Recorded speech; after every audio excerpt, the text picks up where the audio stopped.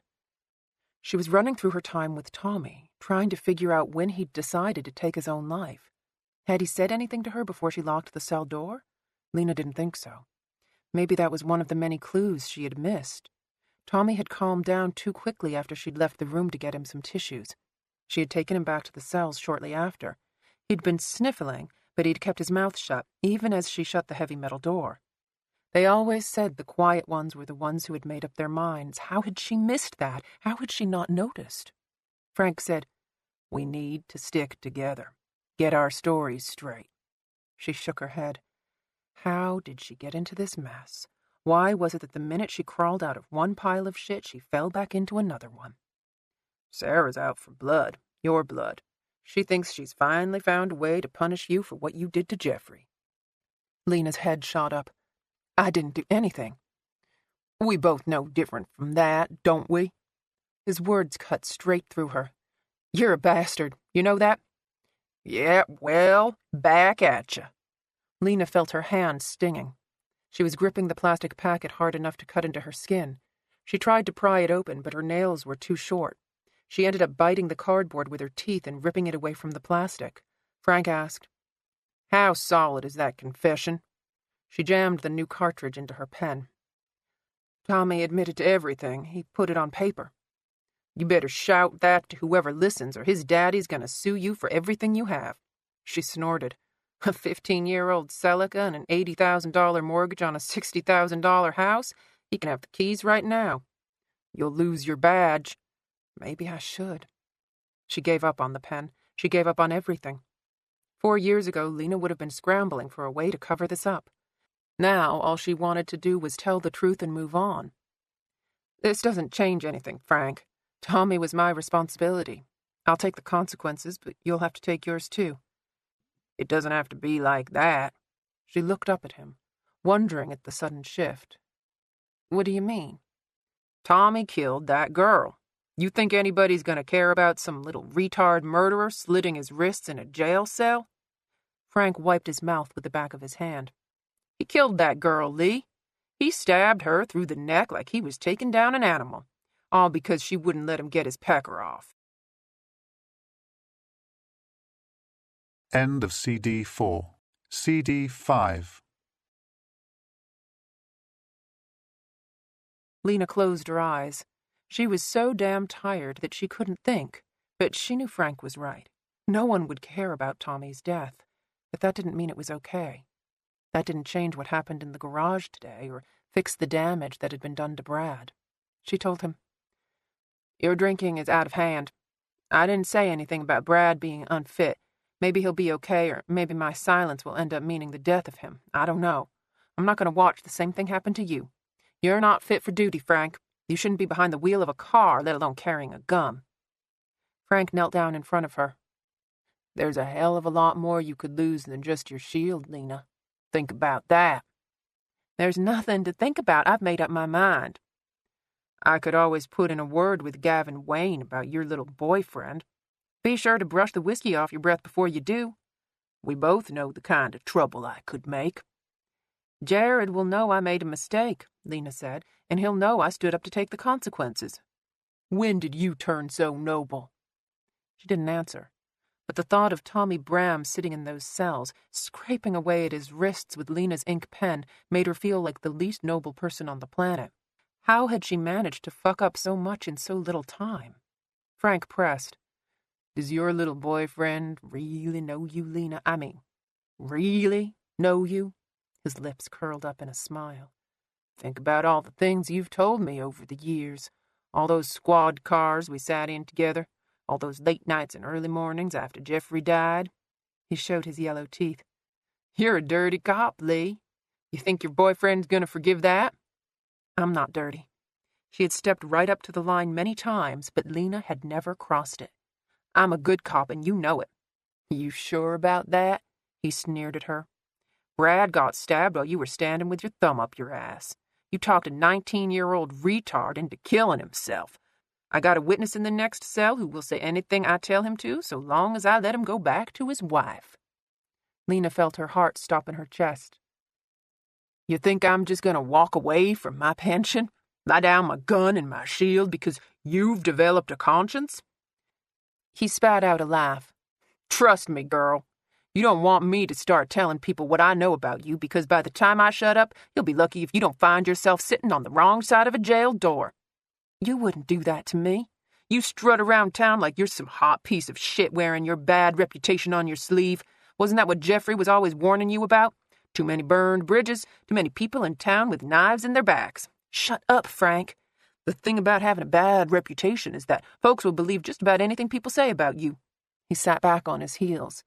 The chief could have gotten away with murder because no one thought he was capable of doing anything bad. You think people feel that way about you? You think they trust your character? You can't prove anything, and you know it. Do I need to? He smiled again, his lips peeling back from his teeth. I've lived in this town all my life. People know me. They trust me, trust what I tell them, and if I say you're a dirty cop... He shrugged. Lena's chest was so tight she could barely breathe. Maybe I'll ask old Jared out for a beer, Frank continued. I bet Sarah Linton wouldn't mind tagging along either. What do you think of that? The two of them together having a nice chat about you. Lena stared her hate into him. Frank's roomy eyes glared back. Don't forget what a son of a bitch I am, girlie. And don't for a minute think I won't throw your worthless ass under the bus to save mine. She knew he was serious. She knew the threat was as real and as dangerous as a ticking bomb. Frank took out his flask. He carefully unscrewed the top and took a long drink. Lena's hand was barely above a whisper. What do you want me to do? Frank smiled in a way that made her feel like she was something he'd just scraped off his shoe. Just stick to the truth. Tommy confessed to killing Allison. He stabbed Brad. Nothing else matters. Frank shrugged again. You play by my rules until we're clear of this, and maybe I'll let you go over to Macon and be with your little boyfriend. What else? She asked. There was always something else. He pulled a plastic evidence bag out of his pocket. Now that it was close up, Lena wondered how she'd ever thought it was real. The thick, dull blade, the fake leather handle, the letter opener. He tossed the bag onto her lap. Get rid of it. Chapter 7. Sarah sat at the dining room table thumbing through a magazine while her sister and mother played cards. Her cousin Hareton had joined them half an hour ago, dropping by without a phone call as usual. Hare was 2 years older than Sarah. They had always competed in everything, which was why he had made her go out into the pouring rain to look at his brand-new BMW 750 Li. How he could afford such a luxurious car on a rural doctor's salary was beyond her, But Sarah had made the appropriate noises because she didn't have the strength to do otherwise. She loved her cousin, but sometimes it seemed as if his goal in life was to get on her nerves. He made fun of her height. He called her red just to annoy her. The worst part was that everyone thought he was charming. Even her own mother thought he walked on water, a particularly sore point considering Kathy did not extend this rose-colored view to her own children. The biggest problem Sarah had with Hare was that he never came across a situation he couldn't make light of, which could be a heavy burden to those around him. Sarah finished her magazine and started over from the beginning, wondering why none of the pages looked familiar. She was too distracted to read and too smart to try to have a conversation with anyone at the table, especially Hare, who seemed determined to catch her eye. Finally, she asked, "What?" He slapped a card down on the table. "How's the weather up there, Red?" Sarah gave him the same look she'd given him 30 years ago when he'd first asked her that question. "Balmy." He put down another card. Tessa and Kathy groaned. "You're on vacation, Red. What's the problem?" Sarah closed the magazine, fighting the desire to tell him that she was sorry she wasn't more upbeat, but that she couldn't quite get the image out of her mind of Tommy Bram lying dead on the jailhouse floor. A quick glance at her mother told Sarah that Kathy knew exactly what she was thinking. "I'm expecting someone," she finally confessed. "Will Trent, he's an agent with the GBI. Kathy's eyes narrowed. "What's a GBI agent doing here?" "He's investigating the murder at the lake." "And the death at the police station." Kathy spoke pointedly. "Why is he coming to the house?" "He missed supper. I thought you could—" "Am I responsible for feeding strangers now?" Tessa, as usual, didn't help matters. "You're going to be responsible for putting him up for the night, too," she told Sarah. "The hotel's closed for remodeling. Unless he wants to drive 45 minutes into Cooperstown, you'd better go straighten up the apartment over the garage." Sarah held back the curse that came to her lips. Hare was leaning forward, chin resting in his hands, as if he was watching a movie. Kathy shuffled through the cards again. The noise was made louder by the tension. "How does this man know you?" "Police officers are always at the hospital. Not technically a lie, but close enough." "What's going on here, Sarah?" She shrugged, the gesture feeling so fake that she had trouble letting her shoulders drop back down. "It's complicated." "Complicated?" Kathy echoed. "That sure did happen fast." She slapped the cards down on the table as she stood up. "I guess I'll go tell your father to put some pants on." Tessa waited until their mother had left. "You might as well tell her, Sissy. She'll get it out of you somehow." "It's none of her business." Tessa gave a shocked bark of laughter. Everything was their mother's business. Hare picked up the cards. "Come on, Red. Aren't you taking this a little too seriously? This is probably the most exciting thing that's happened to Brad Stevens in his entire life. The guy still lives with his mother." "That's not funny, Hare. 2 people are dead." "A retard and a college student. The town mourns." Sarah bit her tongue so that she wouldn't cut him in two. Hare sighed as he shuffled the cards between his hands. "All right, the thing about the girl in the lake was a cheap shot, but Tommy's fair game. People don't just up and kill themselves for no reason. He felt guilty for killing the girl. That's why he stabbed Brad. End of story." "You sound like a cop." "Well," he put his hand to his chest, "you know I did dress up as one for Halloween." He turned to Tessa. "Remember the thong?" "That was my birthday party, not Halloween," Tessa reminded him. She asked Sarah, "Why did you go to the jail in the first place?" "Tommy needed—" She didn't bother to finish the sentence. "I don't know why I went down there." She stood from the table. "I'm sorry, all right? I'm sorry I went to the station. I'm sorry for bringing this home. I'm sorry Mama's mad at me. I'm sorry I came here in the first place." Tessa began, "Sissy," but Sarah left before she could say more. Tears filled her eyes for the umpteenth time that day as she went down the hall and stood at the front door. She should go upstairs and talk to her mother. At the very least, Sarah could try to come up with an explanation that would stop Kathy from worrying. Of course, Kathy would see right through any explanation Sarah could come up with, because they both knew the truth. Sarah was trying to get Lena in trouble. Her mother would take no joy in telling Sarah that she might as well go outside and howl at the rain. She would be right, at least partially. Lena was good at lying, cheating, and doing whatever else it took to keep herself out of trouble. Sarah was no match for the woman because she lacked the basic deviousness with which Lena approached every situation in her life. And what about the dead girl? Sarah was as bad as hair. She had completely ignored Allison Spooner, treating her death as yet another springboard for attacking Lena. People around town who knew Allison were starting to talk. Tessa had been on the phone most of the afternoon and had the whole story for Sarah by the time she got back from downtown. Allison was petite and cheery, the sort of girl with good country manners and a bright smile for strangers. She had worked at the diner during lunch and over the weekends. She must have a family somewhere, a mother and father who had just gotten the worst news a parent could ever hear. Surely they were on their way to Grant County right now, heavy hearts sinking further with every mile. There were footsteps on the stairs behind her, Kathy, judging by the light tread. Sarah heard her mother pause on the landing, then head toward the kitchen. Sarah let out a breath of air she hadn't realized she'd been holding. "Sweet Pea?" Eddie called from upstairs. He was listening to his old records, something he did when he was feeling melancholy. "I'm all right, Daddy." She waited for the squeaking floorboards to signal he was going back to his room. They took an awful long time. She closed her eyes again. Her father put on some Bruce Springsteen, the needle skipping on the vinyl record as he found the right place. She could hear her mother moving around the kitchen. Plates and pans banged. Hare said something that must have been funny because Tessa's laugh rang through the house. Sarah stared out at the street, rubbing her arms to fight the chill that had come over her. This was silly, she knew, to stand at the door waiting for a man who might not even come. As much as Sarah did not want to admit it, she wanted more than information from Will. He was from her Atlanta life. He was a reminder that there was something else waiting for her. And, thank God, he was finally here. For the second time that day, Sarah watched Will hide the various electronics in his Porsche. It seemed to take longer this time, or maybe she was more impatient. Finally, he got out of the car. He held the file she had given him over his head to shield himself from the rain as he ran up the driveway. She started to open the door, then reconsidered. She didn't want him to think she'd been standing here waiting for him. Then again, if she was trying to be covert, she probably shouldn't have been staring at him through the window. Idiot, she muttered, opening the door. "Hi." He shook the rain out of his hair, taking advantage of the cover of the front porch.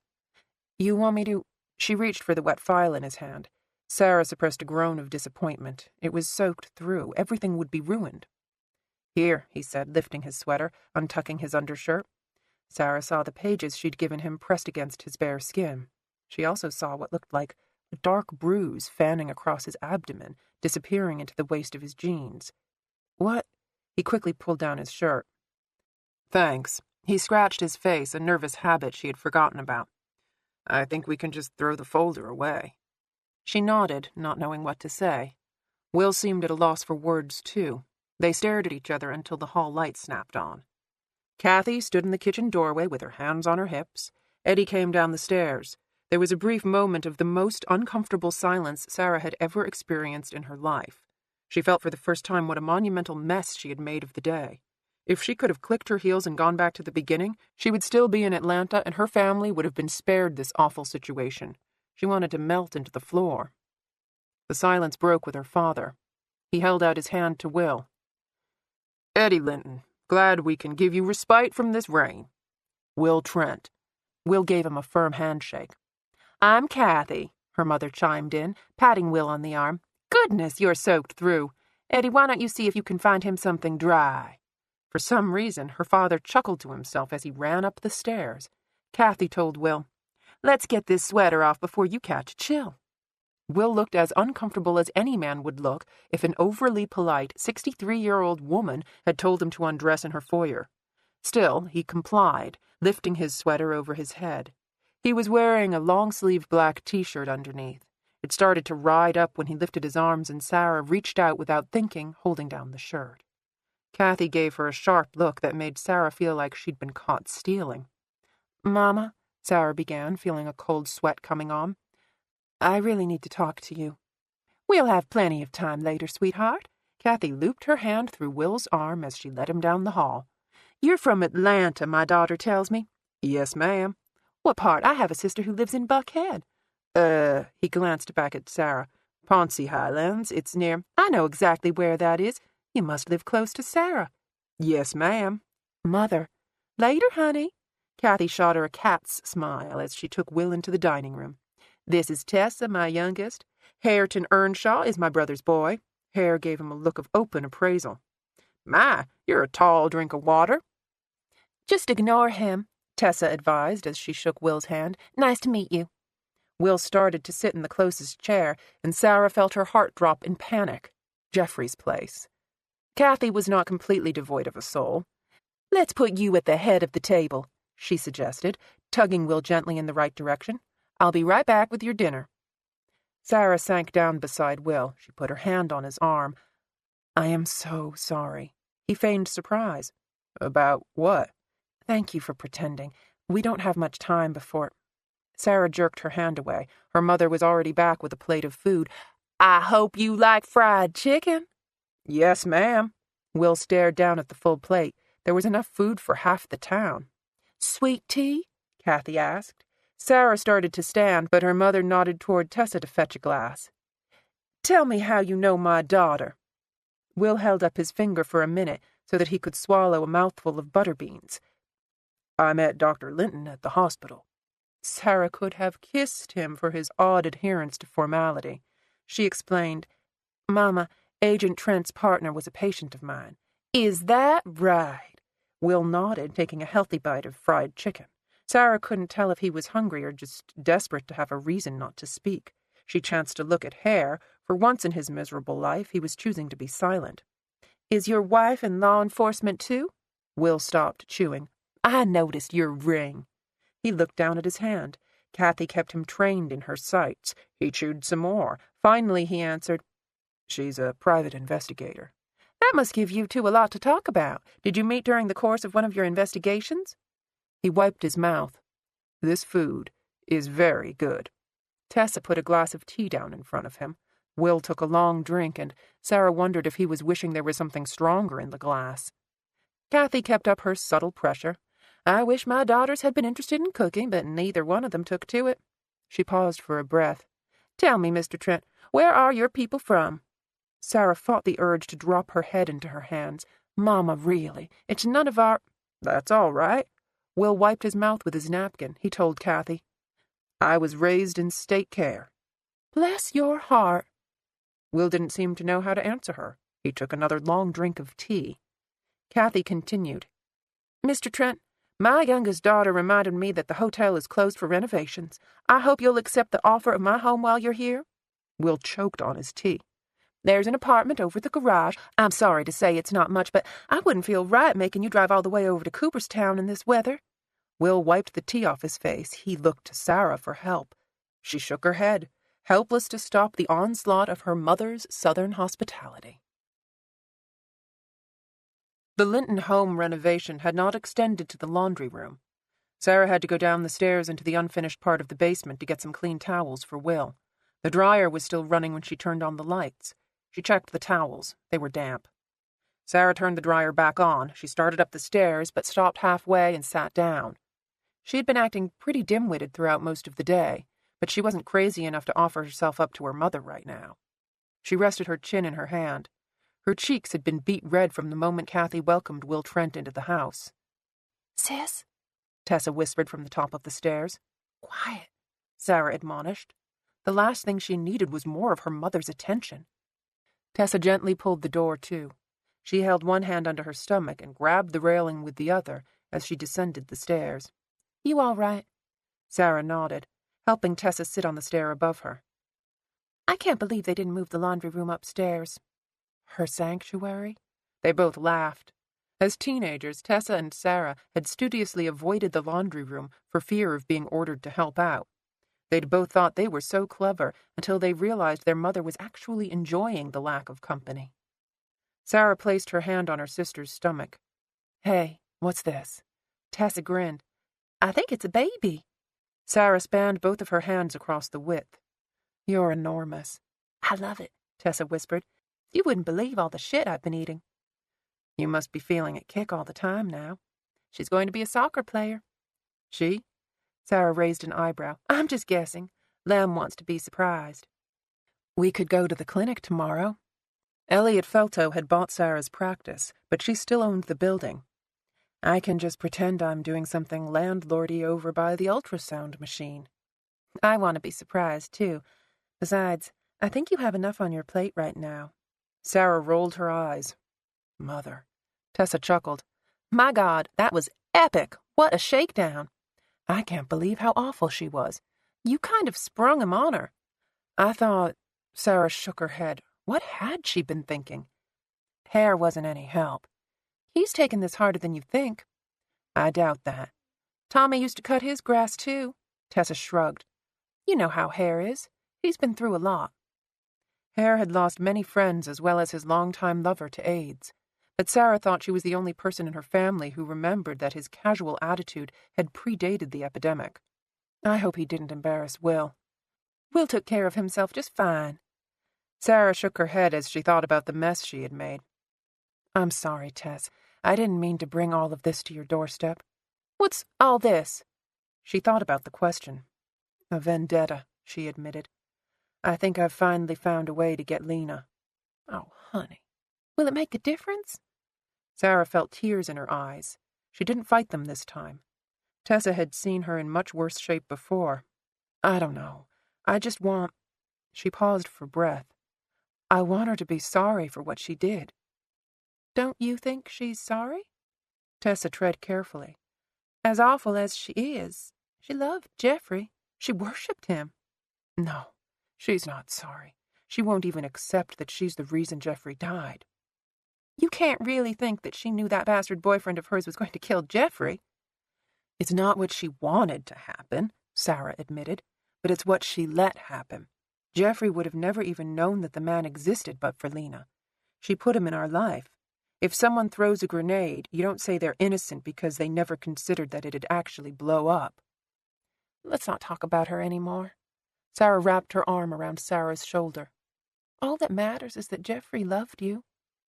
Sarah could only nod. This was the one truth in her life. She had known, without a doubt, that Jeffrey had loved her. Tessa surprised her. Will's nice. Sarah's laugh didn't sound very convincing, even to her own ears. Tess, he's married. He was looking at you all googly-eyed at the table. That was fear you saw. I think he likes you. I think your hormones are making you see things. Tessa leaned back on the stairs. Just prepare yourself for the first time being awful. Sarah's look must have given her away. Tessa's mouth dropped. Oh, my God! Have you already slept with somebody? Shh, Sarah hissed. Keep your voice down. Tessa leaned forward. Why am I trekking all the way to the only payphone in Ooby-Dooby to call you if you're not going to tell me about your sex life? Sarah waved her away. There's nothing to tell. You're right, it was awful. It was too soon, and he never called me again. What about now? Are you seeing anybody? Sarah thought about the epidemiologist from the CDC. The fact that this was the first time all week that she'd really considered the man said it all. Not really. I've been on a few dates, but what's the point? Sarah threw up her hands. I'm never going to connect with anyone like that again. Jeffrey ruined me for everybody else.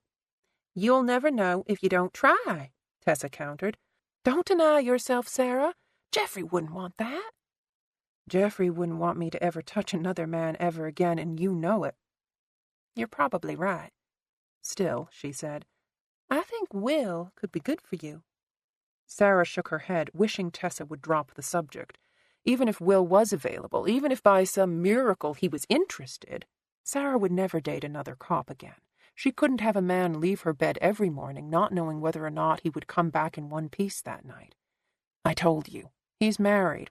Now, there's married, and there's married. Tessa had dabbled in more than her share of trysts before settling down. She'd practically had a revolving door to her bedroom. Where'd he get that scar on his lip? I have no idea. Makes you want to kiss his mouth. Tess.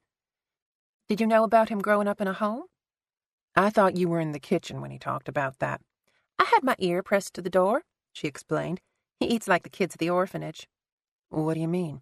The way he sort of wraps his arm around his plate so no one can steal his food. Sarah hadn't noticed, but now she realized it was true. I can't imagine growing up without parents. I mean, she laughed. After tonight it seems ideal, but it must have been hard for him. Probably. Ask him about it. That would be rude.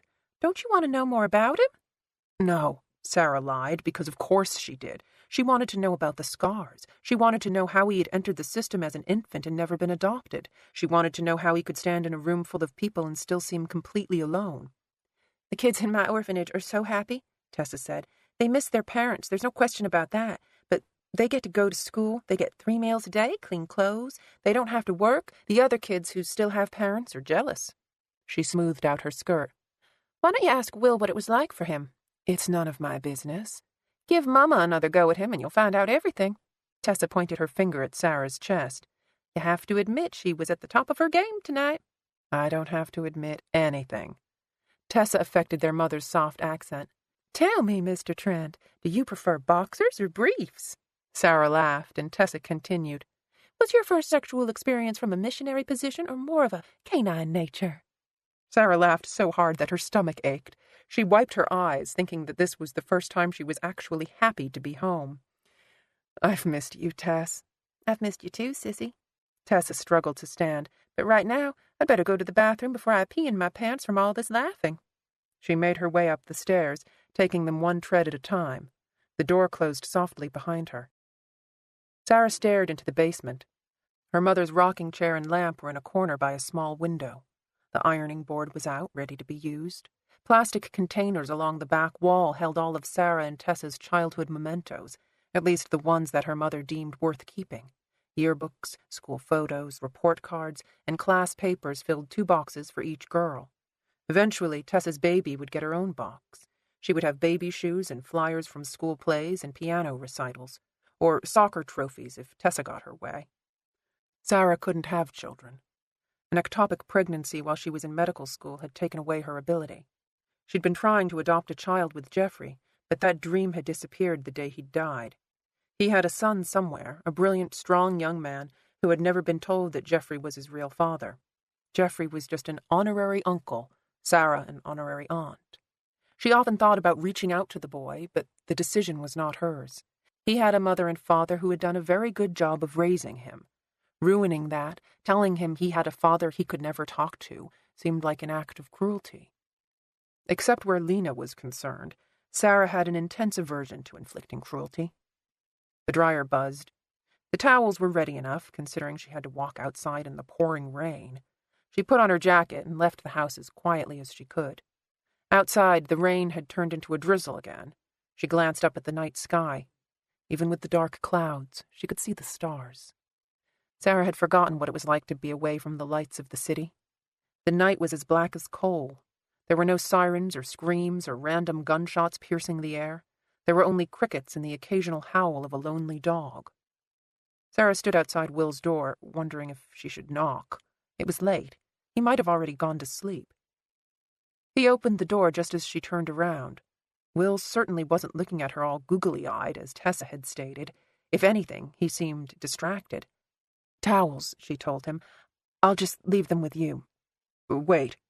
Sarah held up her hand to keep the rain from pelting her in the eyes. She found herself staring at Will's mouth, the scar above his lip.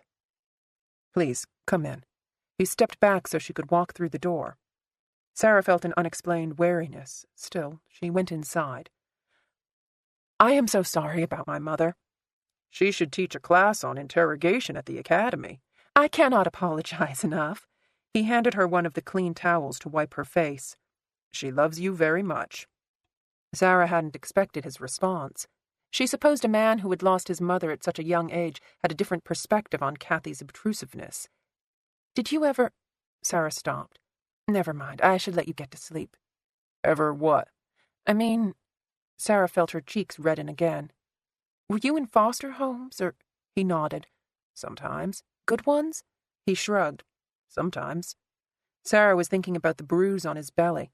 Not a bruise at all, but something far more sinister. She had seen her share of electrical burns in the morgue. They left their own distinct mark, like a dusting of gunpowder that got under the skin and never washed away. The dark branding on Will's body had faded with time. He'd probably been a child when it happened. "Dr. Linton?" She shook her head by way of apology. Instinctively, her hand went to his arm.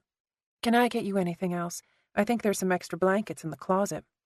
"I've got some questions for you, if you have a few minutes." She had forgotten the reason she'd come up here in the first place.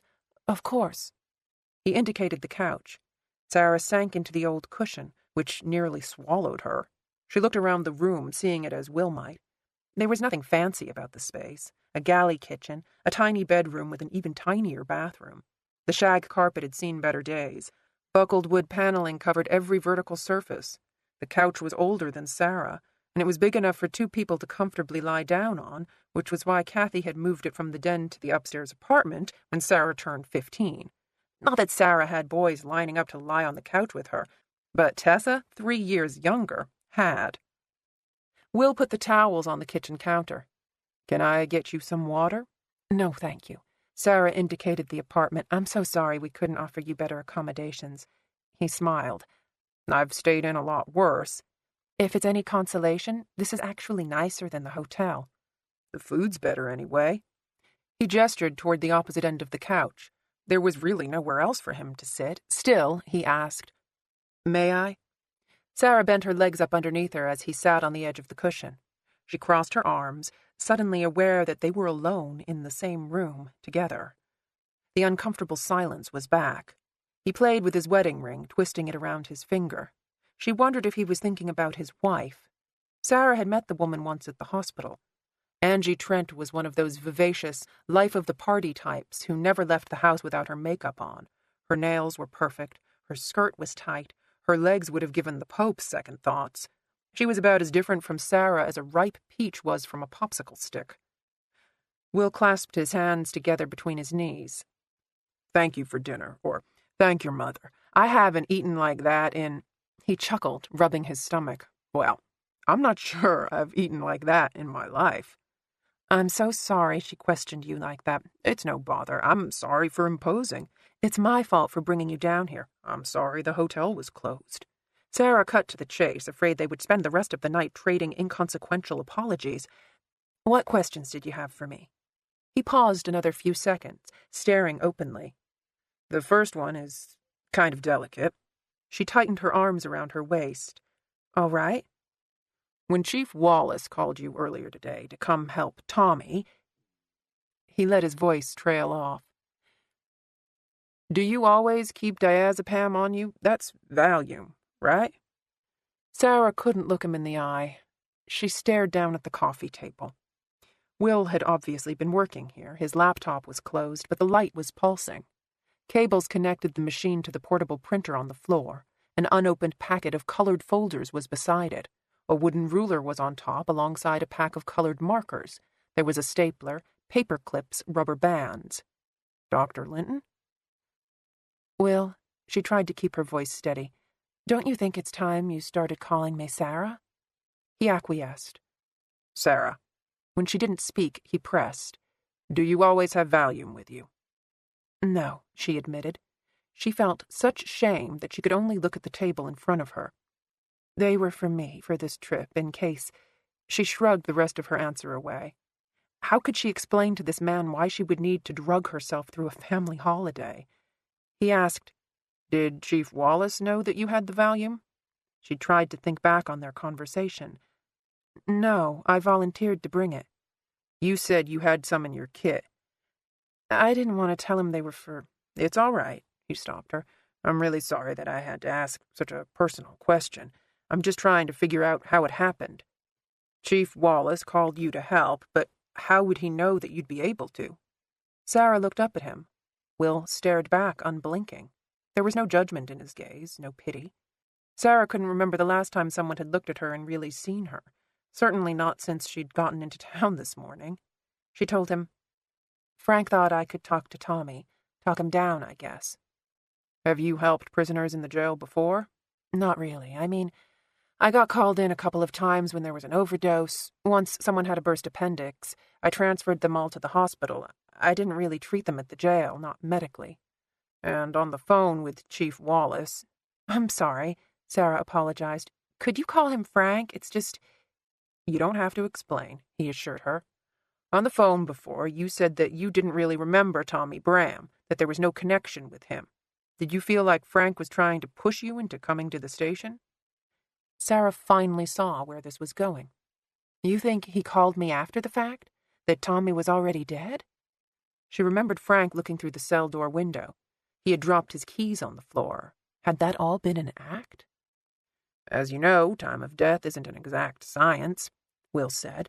"If he called you right after he found Tommy—" The body was still warm, she remembered, but the temperature inside the cells was hot. Frank said the furnace was acting up. "Had you ever known it to act up before?" She shook her head.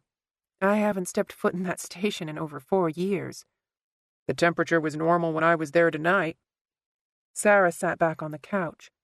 These were people who had worked with Jeffrey, people she had trusted all of her life. If Frank Wallace thought Sarah was going to cover something up, he was sadly mistaken. "Do you think they killed him?" She answered her own question. "I saw the blue ink from the pen. I can't imagine they held Tommy down and scraped it across his wrists. There are easier ways to kill someone and make it look like a suicide." "Hanging," he suggested. 80% of custodial suicides are achieved by hanging. Prison inmates are 7 times more likely to kill themselves than the general population. Tommy fits just about every part of the profile. Will listed it out for her. He was unusually remorseful. He wouldn't stop crying. He wasn't married. He was between the ages of 18 and 25. This was his first offense. He had a strong parent or guardian at home who would be angry or disappointed to learn of his incarceration. She admitted, "Tommy was all of those things, but why would Frank postpone finding the body?" "You're well respected here. A prisoner killed himself in police custody. If you say there's nothing hinky about it, then people will believe you." Sarah couldn't argue with him. Dan Brock was a mortician, not a doctor. If people got it into their heads that Tommy had been killed at the jail, then Brock would be hard-pressed to disprove the rumor. "The cartridge from the pen that Tommy used," Will began. "Tonight, Officer Knox told me that your husband gave them all pens for Christmas one year. That's a very thoughtful thing to do." "Not exactly," Sarah said before she could catch herself. "I mean, he was busy, so he asked me to—" She waved her hand, dismissing her words. She had been so annoyed with Jeffrey for asking her to track down the pens, as if her life was less busy than his. She passed this off by telling Will, "I'm sure there are things you ask your wife to do for you when you're tied up." He smiled. "Do you remember where you got the pens?" Sarah felt another wave of shame crashing down. "I asked Nellie, my office manager at the clinic, to find them online. I didn't have time to—" She shook her head, feeling like a heel. "I might be able to find the credit card receipt if it's important. This was over 5 years ago." "How many did you get?" 25, I think. Everyone on the force got one." "That's a lot of money." "Yes," she acknowledged. Jeffrey hadn't given her a budget, and Sarah's idea of an expensive gift had a higher price tag than Jeffrey's. It all seemed so silly now. Why had they wasted days being angry at each other? Why had it mattered so much? Will surprised her, saying, "Your accent is different down here." She laughed, taken off guard. "Do I sound country?" "Your mother has a beautiful accent." "Cultured," Sarah said, except for tonight. She had always loved the sound of her mother's voice. He surprised her again.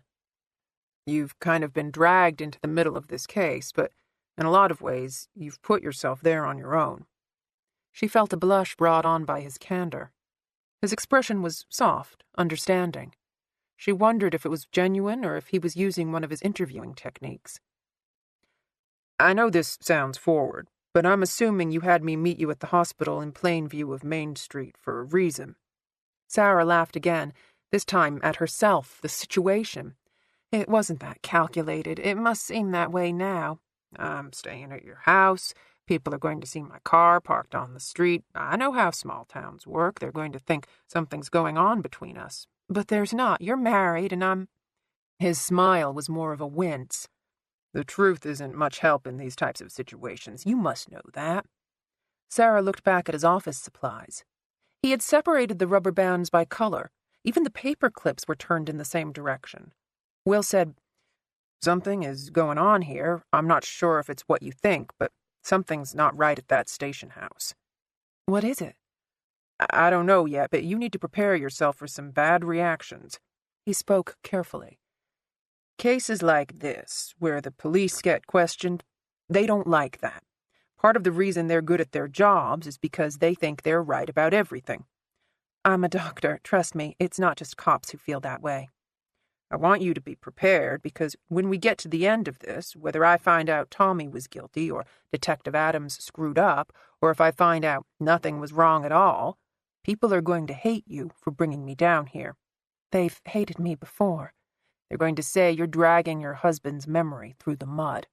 They don't know anything about him. They have no idea. They'll fill in the blanks themselves. It's going to be a lot harder than it is now. He turned his body toward her. I'm going to make it harder. I'm going to do some things on purpose to get them mad enough to show their hand. Are you going to be okay with that?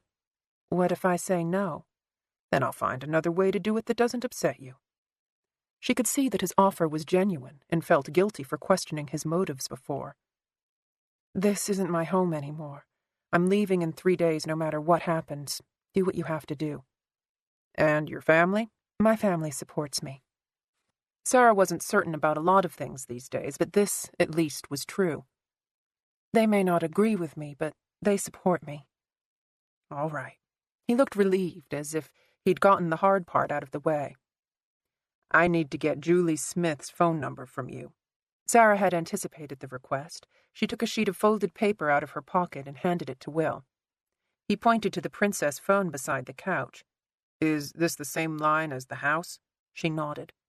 I wanted to make sure the caller ID was the same. He picked up the phone and stared at the rotary dial. Sarah rolled her eyes. My parents don't exactly embrace technology. He started spinning the dial, but the rotary slipped out from under his finger in the middle of the number. Let me, she offered, taking the phone before he could protest. She spun the dial, the motion coming back to her more quickly than she wanted to admit. Will put the receiver to his ear just as an automated squawk blared down the line. He held the phone between them so they could both hear the recorded voice advising the caller that the line he was trying to reach had been disconnected. Will put the phone back on the hook. I'll have Faith to do a trace tomorrow. My bet is that it was a throwaway phone. Do you remember anything else about Julie? Anything she said? I could tell she was calling from a bathroom, Sarah told him. She said that Tommy had texted her that he was in jail. Maybe you can get the transcript from his phone? Faith can do that, too, he offered. What about Julie's voice? Did she sound young? Old? She sounded really young and really country. Country how? Sarah smiled. Not like me, at least I hope not. She sounded more like the wrong side of the tracks. She used the word Ewans. That's mountain talk. Is it? I'm not up on dialects. I had an assignment in Blue Ridge a while back, he explained. Do you hear that word around here much? She shook her head. Not really, not that I can remember. All right, so we've got someone young, probably a transplant from North Georgia or Appalachia. She told you that she was Tommy's friend. We'll dump his phone line and see if they've ever called each other. Julie Smith, Sarah said, wondering why it had never occurred to her that the girl might be using an alias. Maybe the phone taps will give us something. Sarah indicated the photocopies she'd made. Were these helpful? Not in the way you're thinking. He thumbed through the pages. I asked the station secretary, Mrs. Sims, to fax these to Faith. Can you look at them for me? Sarah glanced through the pages. There were handwritten numbers at the top. She stopped on the 11th page. Someone had written the number 12 in the corner. The 2 was backward. Did you number these? Yes, he said. When I got them back from Mrs. Sims, one of the pages was missing. Page 11. The page right after Detective Adams's field report. Sarah thumbed back to the 2nd page. The 2 was written the correct way. She checked the 3rd and 5th page. Both numbers were facing the correct direction. The pen had been pressed so hard that the paper felt embossed. He asked, Can you remember what's missing? Sarah went through them again, concentrating on the content instead of the numbering. The 911 transcript. You sure? There was another page from Lena's notebook. It was taped on the sheet of paper by itself. She wrote down the contents of the 911 call. Can you remember what it said? I know that it was a woman's voice. I can't really remember the rest. Did they trace the number she called from? I didn't see anything indicating they had. She shook her head. Why can't I remember what else it said? We can get it from the call center, unless they've managed to lose it. It's no big deal, he told her. You got the file from Frank, right? From Carl Phillips. The booking officer? Yes. Did you talk to him tonight? He's gone on vacation with his family. No idea when he'll be back. No phone, no cell, no way to get in touch with him." Sarah felt her mouth drop open. "I doubt he's really gone. They're probably keeping him away from me. He might even be at the station tomorrow, hiding in plain sight." "He's the only African-American on the force." Will laughed. "Thanks for the tip. That narrows things down considerably." "I can't believe they're doing this." "Cops don't like to be questioned. They circle their wagons, even if they know it's wrong." She wondered if Jeffrey had ever done anything like this. If he had, it was only because he wanted to be the one to clean out his own house. He would never let someone come in and do his job for him. Will asked, "Where did you make the copies?" "At the front of the room." "The copier that's on the table by the coffee maker?" "That's right." "Did you get some coffee?" "I didn't want to dawdle." Everyone had been staring at her like she was a monster. Sarah's only goal had been to make the copies and get out of there as soon as possible. "So you're standing by the copier waiting for the pages to come out. That looked like an old machine. Does it make a noise?" She nodded, wondering where this was going. "Like a whirring or a clunking?" "Both," she answered, and she could hear the sound in her head. "How much coffee was left in the pot? Did anyone come up?" She shook her head. No, the pot was full. The machine was older than the copier. She could smell the grounds burning. "Did anyone talk to you?" No, no one would even look at. She saw herself standing by the copier. The machine was old, the kind you had to feed the pages into one at a time. She had read the file to keep from staring aimlessly at the wall. Oh. "What do you remember?" "I skimmed the 911 transcript while I was waiting for the copier to warm up." "What did it say?" She could see herself standing back in the station reading the files. The woman called it a possible suicide. She said she was worried her friend had done something. Sarah narrowed her eyes, trying to force the memory to come. She was worried Allison was going to kill herself because she'd gotten into a fight with her boyfriend. "Did she say where she thought Allison was?" "Lover's Point," she recalled. "That's what town people call it. It's the cove where Allison was found." "What's it like?" "A cove?" Sarah shrugged. "It's romantic if you're out for a walk, but not in the pouring rain and cold." "Is it secluded?" "Yes." "So, according to this caller, Allison got into a fight with her boyfriend. The caller was worried Allison was suicidal. The caller also knew she was going to be at Lover's Point." "It was probably Julie Smith. Is that what you're thinking?" "Maybe, but why? The caller wanted to bring attention to Allison's murder. Julie Smith was trying to help Tommy Bram get away with murder. They seem to have opposite goals." He paused. "Faith is trying to track her down, but we're going to need more than a disconnected number to find her." "Frank and Lena are probably thinking the same thing," Sarah guessed. "That's why they hid the transcript. They either don't want you to talk to her or they want to talk to her first." Will scratched his cheek. "Maybe." He was obviously considering another option. For her part, Sarah could not get past Marla Sims hiding information in a formal investigation. The old woman had worked at the station longer than anyone could remember. Will sat up on the couch. He thumbed through the pages on the coffee table. "Mrs. Sims took it upon herself to send some extra information. I had Agent Mitchell scan these in so I could print them out." He found what he was looking for and handed it to Sarah. She recognized the form, a 2-page incident report. Patrolmen filled out dozens of these a week to notate cases where they had been called in but no arrest had been made. They were useful to have in case something bad happened later, sort of like a progress report on a person or an area of town. Will said, "These are incident reports documenting Tommy's run-ins with the law." He indicated the pages in Sarah's hands. "This one talks about a girl he got into a screaming match with at the roller rink." She saw that there was a yellow dot in the corner of the report. He asked, "Did you ever know Tommy to have a temper?" "Never." End of CD 5. CD 6. Sarah checked through the other incident reports. There were 2 more, each 2 stapled pages, each with a dot from a colored marker in the corner. One was red, the other was green. She looked back up at Will. "Tommy was pretty even-keeled. Kids like that tend to be very sweet. Because of their mental state? Sarah stared at him, thinking back on their conversation in the car.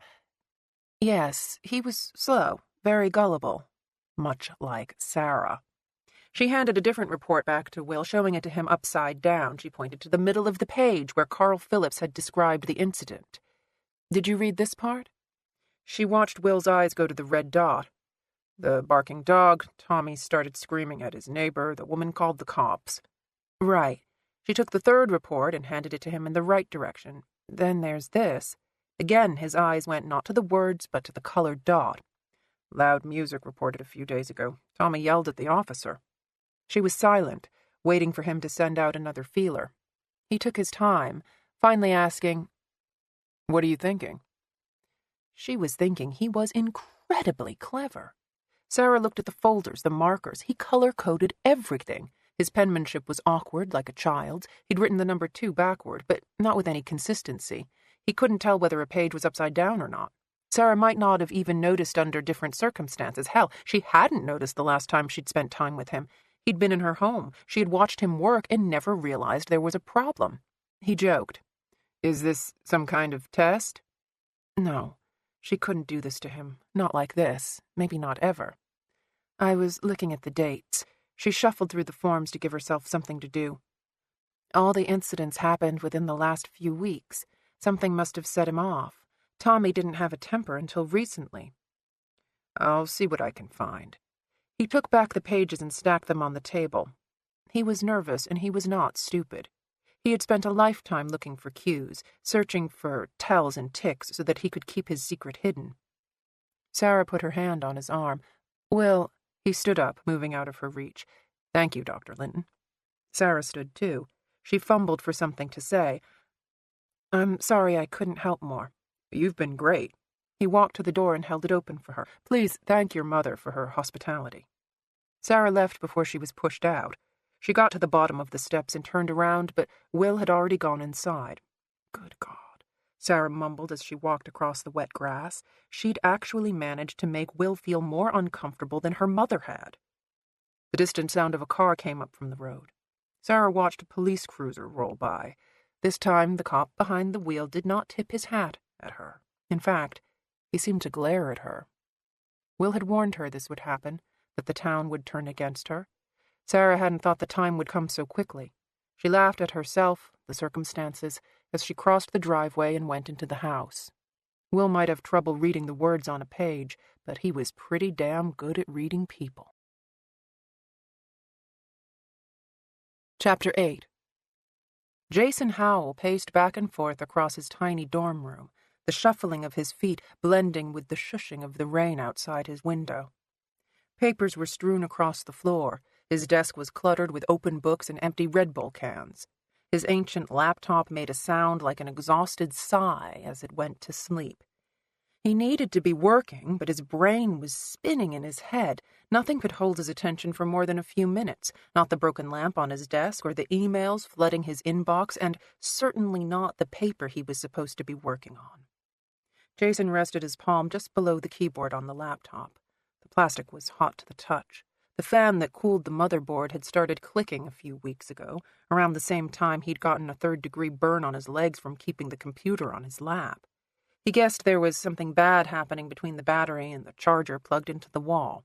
Even now there was a slight tinge of burning plastic in the air. Jason grabbed the plug but stopped short of yanking it out of the socket.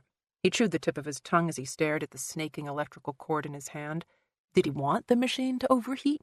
A dead laptop was a life-altering catastrophe. Maybe his work would be lost, his footnotes and research in the last year of his life melting into one giant lump of stinking plastic. And then what? He didn't have any friends left. Everyone in the dorm avoided him when he walked down the hall. Nobody talked to him in class or asked to borrow his notes. He hadn't been out for a drink in months. Except for his professors, Jason couldn't recall one meaningful conversation he'd had with anyone since before Easter break. Anyone but Allison, but that didn't count. They weren't really talking lately. All they did was end up screaming at each other about the stupidest things. Who was supposed to order the pizza? Who forgot to shut the door? Even the sex was bad, confrontational, mechanical, disappointing. Jason couldn't blame Allison if she hated him right now. He couldn't do anything right. His paper was a mess. His grades had started to slip. He was running out of money from his grandfather's trust. Papa had left him $12,000 to supplement Jason's scholarships and loans for school. At the time, the number had seemed enormous. Now that Jason was a year into his graduate program, it seemed like a pittance, and that pittance was getting smaller every day. No wonder he was so depressed he barely had the strength to raise his head. What he really wanted was Allison. No, scratch that. He wanted the Allison he had known for 1 year and 11 months, the one who smiled when she saw him, the one who didn't burst into tears every 5 minutes and yell at him for being a bastard when Jason asked her why she was sad. "Because of you," she would say, and who wanted to hear that? Who wanted to be blamed for somebody else's misery when you were knee-deep in your own? And Jason was miserable. It radiated off him like the heat lamp over the French fries at McDonald's.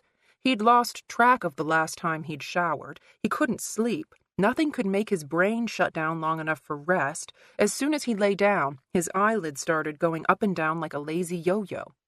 Darkness tended to bring it all fresh into his mind, and before long that monster weight of loneliness started pressing on his chest so that he felt like he couldn't breathe. Not that Allison cared. He could be dead right now for all she knew. He hadn't seen another human being since the dorm cleared out for Thanksgiving break 3 days ago. Even the library had closed early on Sunday, the last stragglers clawing at the steps as the staff finally locked the doors. Jason had watched them go from his window, wondering if they were going to be alone, if they had anyone to spend their holiday with. Except for the constant hum of the Cartoon Network and Jason's occasional mumblings to himself, the place was completely silent. Even the janitor hadn't shown his face in days. Jason probably wasn't supposed to be in the building. The heat had been turned off when the last students left. He was sleeping in his warmest clothes, holed up under his winter coat. And the one person who was supposed to care about this evidently didn't give a shit. Allison Spooner. How had he fallen in love with a girl who had such a stupid name? She had called him like crazy for days, and then yesterday? Nothing. Jason had watched his phone light up each time with her caller ID, and each time he hadn't answered it. Her messages were all the same. Hey, call me. Would it kill her to say something else? Would it kill her to say that she missed him? He had conversations in his head where he asked her these questions, and she said, "You know what? You're right. I should be a better girlfriend." Conversations. More like fantasies. For 3 days, all the phone did was ring. He started to worry that Allison's caller ID would get etched into the screen on his phone. He'd watched the bars for the battery indicator disappear one by one. With each bar, he told himself he would answer the phone if she called before the next one disappeared. Then it would blink off with no call, and he'd say, "The next one." Then the next one. Finally, the phone had turned itself off while he was sleeping. Jason had panicked as he searched for the charger. He'd plugged it into the wall, and nothing. Her silence was loud and clear. You didn't give up on somebody like that if you loved them. You kept calling. You left messages that said something more deep and personal than, "Hey, call me." You apologized. You didn't send a stupid IM every 20 minutes saying, "Where are you?" You banged on their door and yelled at the top of your lungs for them to please, please see you. Why had she given up on him? Because he didn't have any balls. That's what she had told him the last time they talked. Jason wasn't man enough to do what needed to be done. He wasn't man enough to take care of her. Maybe she was right. He was afraid. Every time they talked about what they were going to do, he felt like his intestines were squeezing up on him.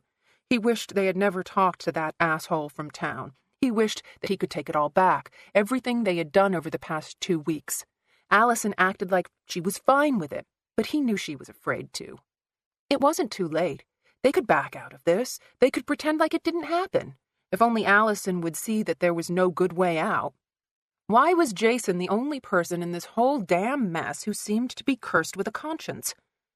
Suddenly, there was a noise outside. He threw open the door and went into the hallway. Jason stood in the dark, glancing around like a madman. No one was there. No one was watching him. He was just being paranoid, considering the number of Red Bulls he'd chugged and the 2 bags of Cheetos that were sitting like a brick in his stomach. It was no wonder he was feeling wired. Jason went back into his room. He opened the window to let in some air. The rain had slacked off, but the sky hadn't given up the sun in days. He checked his bedside clock, unsure whether it was morning or night. Midnight was only a few minutes away. A stiff wind was blowing, but he had been holed up inside for so long that he welcomed fresh air, even if it was cold enough to make his breath appear as a cloud in front of his face. Outside, he could see the empty student parking lot. In the distance, a dog barked. He sat back down at his desk. He stared at the lamp by his laptop. The neck was broken. The shade dangled from 2 wires, hanging its head as if in shame. The light cast weird shadows in the room. He had never liked the dark. It made him feel vulnerable and lonely. It made him think about things he didn't want to think about. Thanksgiving was a few days away. Last week, Jason had made the usual call to his mother, but she wasn't interested in seeing him. She never was. Jason was from his mother's first marriage to a man who'd gone out for beer one day and never come back. Her second husband made it clear from the start that Jason wasn't his son. They had 3 daughters who barely knew Jason existed.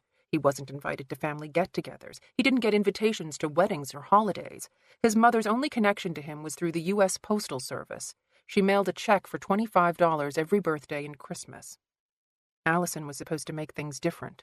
They were supposed to spend all of their holidays together. They were supposed to create their own family. That's what they'd done for the last year and 11 months.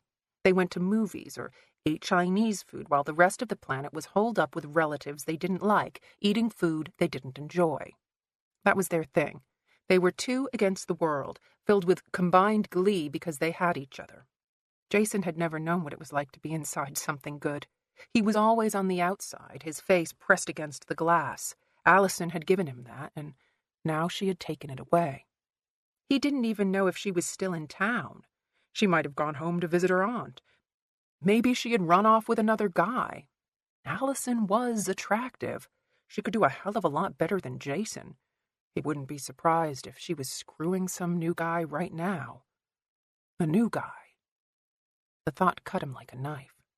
Their legs and arms entangled, her long hair draped across another guy's chest. Probably it was a hairy chest, the kind of chest that men had, not a concave, pasty white chest that hadn't changed since junior high school. This new guy would have balls the size of grapefruits. He would pick Allison up in his arms and take her like a beast whenever he wanted. How could she be with another guy? Jason knew from the first time they kissed that he was going to marry her. He'd given her that ring with the promise that as soon as all of this was over, he'd buy her a better one, a real one. Had Allison forgotten that? Could she really be that cruel? Jason chewed at his tongue, rolling it around with his front teeth until he tasted blood. He stood up and started pacing again.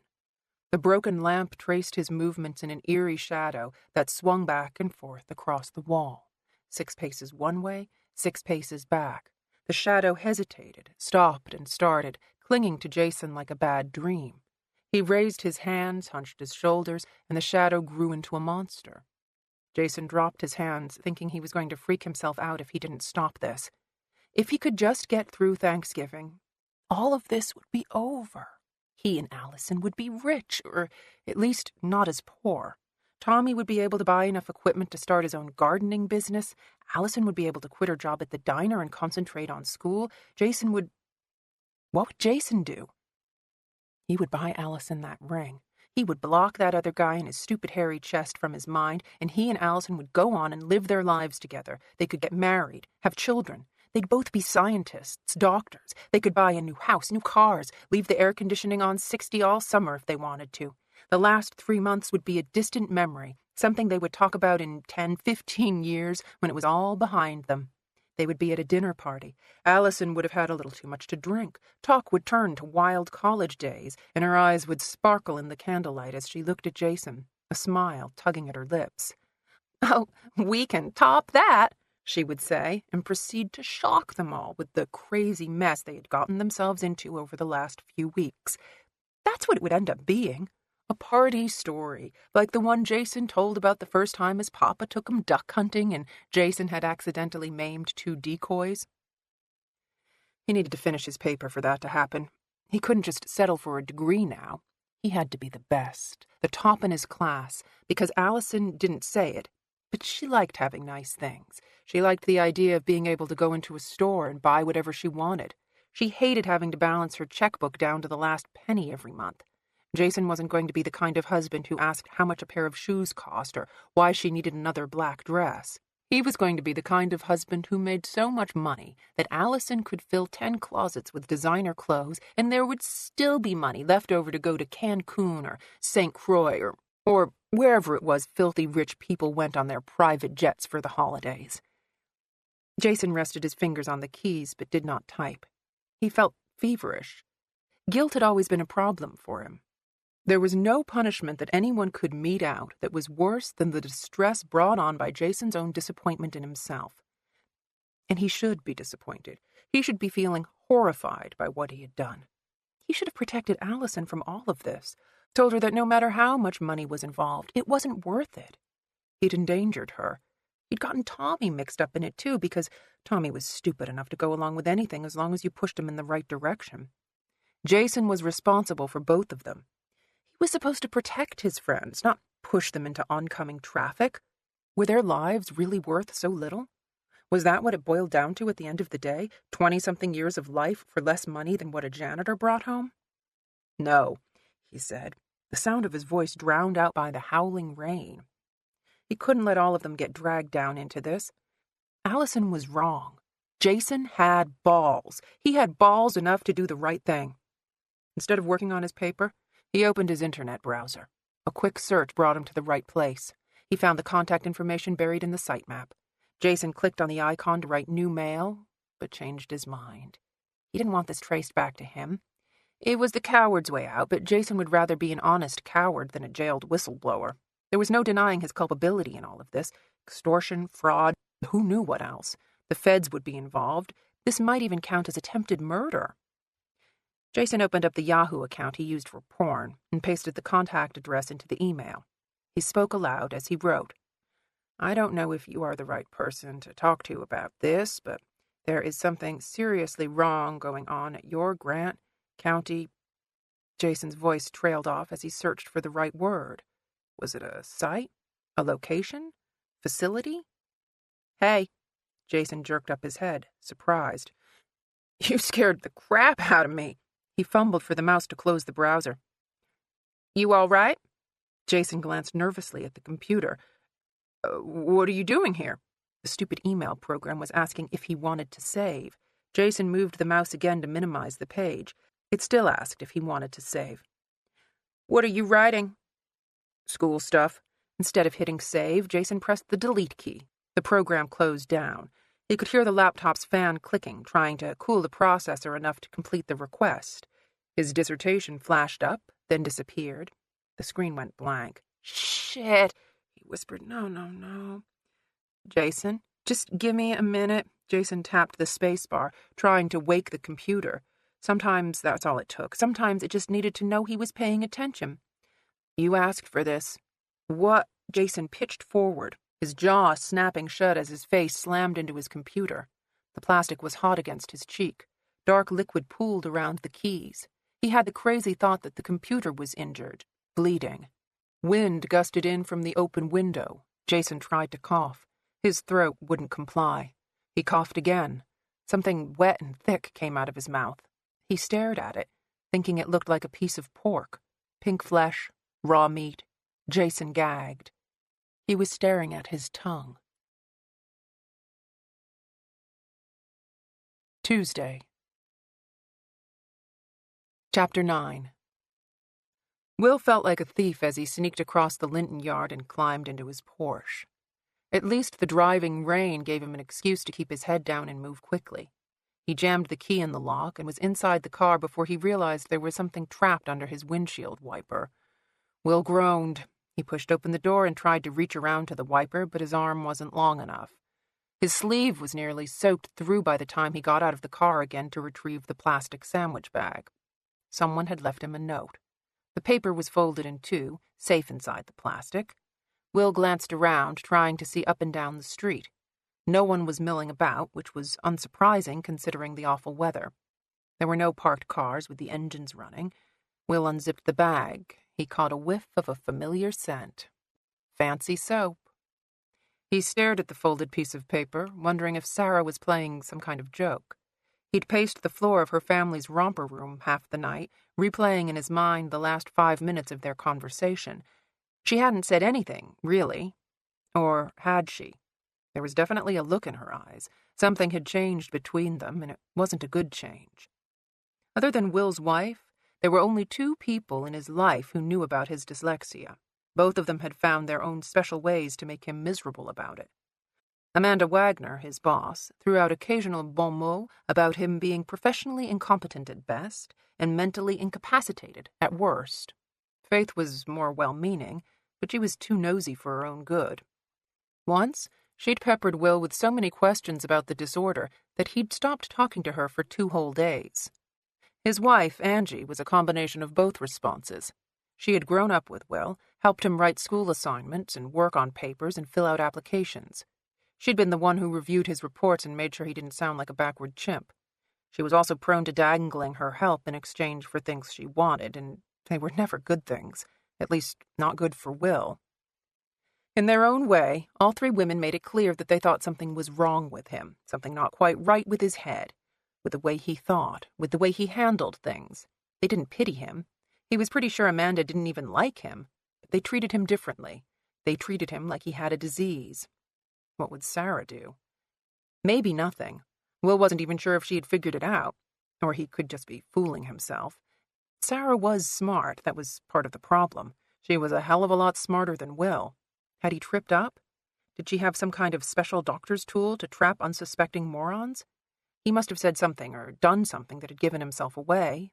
But what? Will glanced back at the Linton home to make sure no one was watching him. Sarah had developed a weird habit of lurking behind closed doors. He unfolded the notebook paper. There was a smiley face at the bottom. Did she think he was a child? Was she out of gold stars? He pressed his fingers to his eyes, feeling like an idiot. There was nothing sexy about a barely literate 35-year-old man. He looked back at the note. Thankfully, Sarah didn't write in cursive. She didn't write like a doctor, either. Will put his finger under each letter, moving his lips as he read. Fun. His heart did a weird double beat in his chest, but quickly he realized his mistake. Funeral. He knew the next word, and numbers had never been a problem for him. He stared back at the front door. The window was clear. He checked the note again. Funeral home, 11:30. And a smiley face, because apparently she thought he was intellectually disabled. Will stuck his key into the ignition. Obviously, she was talking about the time for the autopsies, but this was also some kind of test to see how well he could read. The thought of Sarah Linton examining him like a lab rat made him want to pack his bags and move to Honduras. She would feel sorry for him. Worse, she might try to help him. Hello? Will jumped so hard he slammed his head into the ceiling. Kathy Linton was standing outside his car with a pleasant look on her face. She had a large umbrella over her head. She motioned for him to roll down the window. Good morning, Mr. Trent. She was all smiles again, but he had fallen for her sweet Southern lady crap once before. Good morning, Mrs. Linton. Her breath was visible in the cold. I hope you slept well. He looked back at the house, wondering why this was the only time Sarah wasn't lurking behind the door. Yes, ma'am, thank you. I just went for my walk. Exercise is the best way to start the morning. She smiled again. Won't you come in and have some breakfast with us? His stomach rumbled so loudly he was sure the car was shaking. The energy bar he'd found at the bottom of his suitcase this morning hadn't exactly hit the spot. A woman like Kathy Linton would know how to make a good biscuit. There would be butter and ham, probably grits, eggs, sausage patties. It was like she was inviting him into the woods to visit her cottage made of candy. Mr. Trent? No, ma'am. I need to get to work, but I appreciate it. Dinner, then. She had a way of saying things that sounded like a suggestion at first, but ended up being a strict order. I hope the apartment wasn't too horrible last night. No, ma'am. It was fine. I'll just slip up there later and do some dusting. Eddie and I haven't used the place since the girls were here. I cringe to think of the state it must be in. Will thought about the dirty clothes he'd left piled on the couch. He'd packed in Atlanta thinking he'd wash everything at the hotel. That's all right. Nonsense. She tapped her hand on the car door like a judge passing down an edict. I can't have you breathing in all that dust. He knew there was no way to stop her. Just, Just ignore my mess, please. I'm sorry." Her smile changed to something much kinder than he'd seen before. He could see now where Sarah got her beauty. Kathy reached into the car and gently rested her hand on his arm. Sarah had touched him on the arm a lot last night. They were obviously a touchy-feely kind of family, which was just as foreign to Will as if they were from Mars. She squeezed his arm. "Dinner's at 7:30 sharp." He nodded. "Thank you. Don't be late."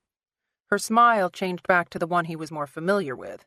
She winked at him before turning on her heel and walking back toward the house. Will rolled up his window. He put the car in gear and headed up the road, too late remembering that he was going in the wrong direction. Or maybe not. Sarah had told him that Lakeshore was just a big circle. Will had lately gone around in enough circles to last a lifetime, but he wasn't going to risk driving past the Linton home again. The road was empty, he assumed, because of the early hour. Will was timing his arrival at the police station so that he'd get there before most of the cops came on shift. He wanted to look eager and alert. He wanted them to feel like he was stepping on their toes. He slowed his car as he rounded a curve. The road was more like a stream, rainwater flooding across the asphalt. He maneuvered the Porsche into the opposite side of the street to keep his floorboards from flooding. Will had spent 10 years of his life and a chunk of his savings restoring the 911 by hand. Most of the time he was bent over manuals and schematics, trying to figure out how the car was supposed to work. He'd learned to weld, he'd learned to do body work, he'd learned that he wasn't particularly fond of either. The engine was solid, but the gears were temperamental. He felt the clutch slip as he downshifted. Once he was out of the floodwaters, he idled the car, thinking he'd let the undercarriage drain, wondering if such a thing was even possible. Up ahead, a blue mailbox with an Auburn University logo painted on it rocked in the strong wind. He recalled the first house number Sarah had written on the outside of the folder when she was giving him directions to her parents' house. Will had always been good at remembering numbers. In Atlanta, Sarah lived in an old dairy factory, one of those industrial complexes that had been turned into luxurious lofts back during the real estate boom. He'd remarked then that the place didn't really seem like her type of home. The lines were too hard, the furniture too sleek. He had imagined she lived somewhere warm and welcoming, more like a cottage. He had been right. The Auburn mailbox belonged to a shotgun-style, one-story home with plants overflowing in the front yard. Sarah had lived on the lake, and the sky was just light enough that Will could see the glorious aspect of her backyard. He wondered what Sarah's life had been like when she lived here. She didn't strike him as the kind of wife who would have dinner and a dry martini waiting when her husband got home, but maybe occasionally she had filled the role out of kindness. There was something about her that indicated a tremendous capacity for love. The porch light came on. Will put the car in gear and continued around the lake. He missed the turnoff for Main Street and had to back up. He felt his wedding ring on his hand, making a mental note that the turn would be on that side. Over the years he had trained his mind to recognize his watch, not the ring, probably because the watch was more permanent. Will had met Angie Pulaski when he was 8 years old. Angie was 3 years older, thrown into the system because her mother had overdosed on a nasty combination of heroin and speed. While Deirdre Pulaski lay comatose in the bathroom, Angie was being looked after by her mother's pimp in the bedroom. Finally, someone had called the police. Deirdre was put on life support at the state hospital, where she remained to this day, and Angie was sent to the Atlanta Children's Home for the remaining 7 years of a childhood that had already been lost. Will had fallen in love with her on sight. At 11, she'd had a chip on her shoulder and hell in her eyes. When she wasn't giving boys handjobs in the coat closet, she was beating the snot out of them with her unsurprisingly quick fists. Will had loved her for her fierceness, and when her fierceness had worn him down, he had clung to her for her familiarity. Last year she had married him on a dare after years of empty promises. She cheated on him. She pushed him to the breaking point, then sank her claws into his flesh and yanked him back. His relationship with Angie was more akin to a twisted hokey-pokey. She was in Will's life. She was out, she was in, she was shaking him all about. Will found Main Street after a couple of wrong turns. The rain wasn't coming down in sheets anymore, so he could make out the small shops lining the road. One place was obviously a hardware store. The other looked like a shop to buy ladies' clothing. Directly across from the station was a dry cleaner's. Will thought about his dirty laundry piled on the couch. Maybe he could find time to sneak back and get it. He usually wore a suit and tie to work, but he hadn't had a lot of options this morning. There was just one t-shirt and a pair of boxers left. His jeans were clean enough to last another day. The sweater was the one he wore last night. The cashmere blend hadn't responded well to the rain. He felt the material tighten every time he flexed his shoulders. Will pulled into the farthest space from the front door, backing in so that the Porsche was facing the street. Catty-corner to the station, he saw a low office building with glass brick on the front. The faded sign out front had a teddy bear holding some balloons. Probably a daycare center. A squad car rolled down the street but didn't stop, going ahead through the gates of what must have been the college. Will's was the only car on the lot. He supposed Larry Knox was inside the station, or maybe they'd given him a relief when Will left last night. Either way, he wasn't going to spend the next 20 minutes standing in the rain outside the locked door. He dialed Amanda Wagner's number, holding out slim hope that she wasn't in the office yet. His luck took a nasty turn. Amanda answered the phone herself. "It's Will," he said. "I'm outside the station house." Amanda never gave anyone the benefit of the doubt, not least of all Will. "Did you just get there?" "I got in last night." He felt a slight bit of relief. In the back of his mind, he'd been worried that Sarah would call Amanda and ask that Will be taken off the case. She would want the best the GBI had to offer, not a functional illiterate with a suitcase full of dirty laundry. Amanda's tone was clipped. "Run it down for me, Will. I haven't got all day." He told her Sarah's story, that she had gotten a call from Julie Smith, then Frank Wallace, that she had gone to the jail and found Tommy Bram dead. He didn't tell her about Sarah's beef with Lena Adams, instead skipping ahead to the cross pens that Jeffrey Tolliver had given his staff. "I'm pretty sure the ink cartridge Bram used came from one of those pens." "Good luck finding out whose." Amanda picked at the same thread Will had spotted. "There's no way of knowing exactly when Tommy Bram died, before or after Frank Wallace called Sarah." "We'll see what the autopsy brings. Dr. Linton is going to do it." "There's a bright spot in a bleak day." "It's good to have someone down here who knows what they're doing." "Shouldn't that be you, Will?" He let the remark go unanswered. She asked, "What's your impression on the Allison Spooner homicide?" "I'm 50-50. Maybe Tommy Bram did it, or maybe her killer's assuming he got away with murder." "Well, figure it out and get back here fast, because they're not going to like you very much if you prove he's innocent." She was right. One thing cops hated more than bad guys was being proven wrong about the bad guys. Will had seen an Atlanta detective nearly go into convulsions as he argued that the DNA exonerating his suspect had to be wrong. Amanda told him, "I called Macon General this morning. Brad Stevens had to be taken into surgery. They missed a bleeder the first time." "Is he all right?" "Prognosis is guarded. They're keeping him sedated for the time being, so he's not going to talk to anyone anytime soon." "I'm pretty sure he's not going to remember anything useful except that his fellow officers saved his life." "Be that as it may, he's still a cop. You need to go over there at some point and share in the camaraderie. Donate some blood. Buy him a magazine." "Yes, ma'am." "What's your game plan?" "I'm going to rattle some cages this morning and see if anything falls out. Faith is working on the paper trail for Julie Smith and Carl Phillips. Talking to them is my priority, but we've got to find them first. I want to check out the lake where Spooner was found, then go see the garage where she lived. It feels like her murder is at the center of this. Whatever they're hiding from me goes back to her death." "You don't think they're tap dancing because of the suicide?" "They might be, but my gut is telling me something else is going on." Ah, your famous women's intuition. Amanda never missed an opportunity to insult him. "What about Adams?" "I'll keep her close by." "I met her once. She'll be a hard nut to crack." "So I hear." "Loop me in at the end of the day." She hung up the phone before Will could respond. He rubbed his fingers through his hair, wondering if the damp was from the rain or his own sweat. For the second time that morning, Will jumped when someone knocked on the window of his car. This time the knocker was an older black man, and he stood at the passenger door, grinning at Will's reaction. He made a rolling motion with his arm. Will leaned over and opened the door. "Come in out of the rain," Will offered, thinking the man was the first non-white face he'd seen since he'd arrived in Grant County. He didn't want to make assumptions, but he would have bet half his paycheck that the African Americans in town didn't make a habit of approaching investigators outside the police station. The man groaned as he climbed into the bucket seat. Will saw that he walked with a cane. His leg was stiff and bent awkwardly at the knee. Rain dripped from his heavy coat. A slight mist clung to his salt and pepper beard. He wasn't as old as Will had first thought, maybe early 60s. When he spoke, his voice was like sandpaper scratching through gravel. Lionel Harris. Will Trent. Lionel took off his glove and they shook hands. My father was named Will, short for William.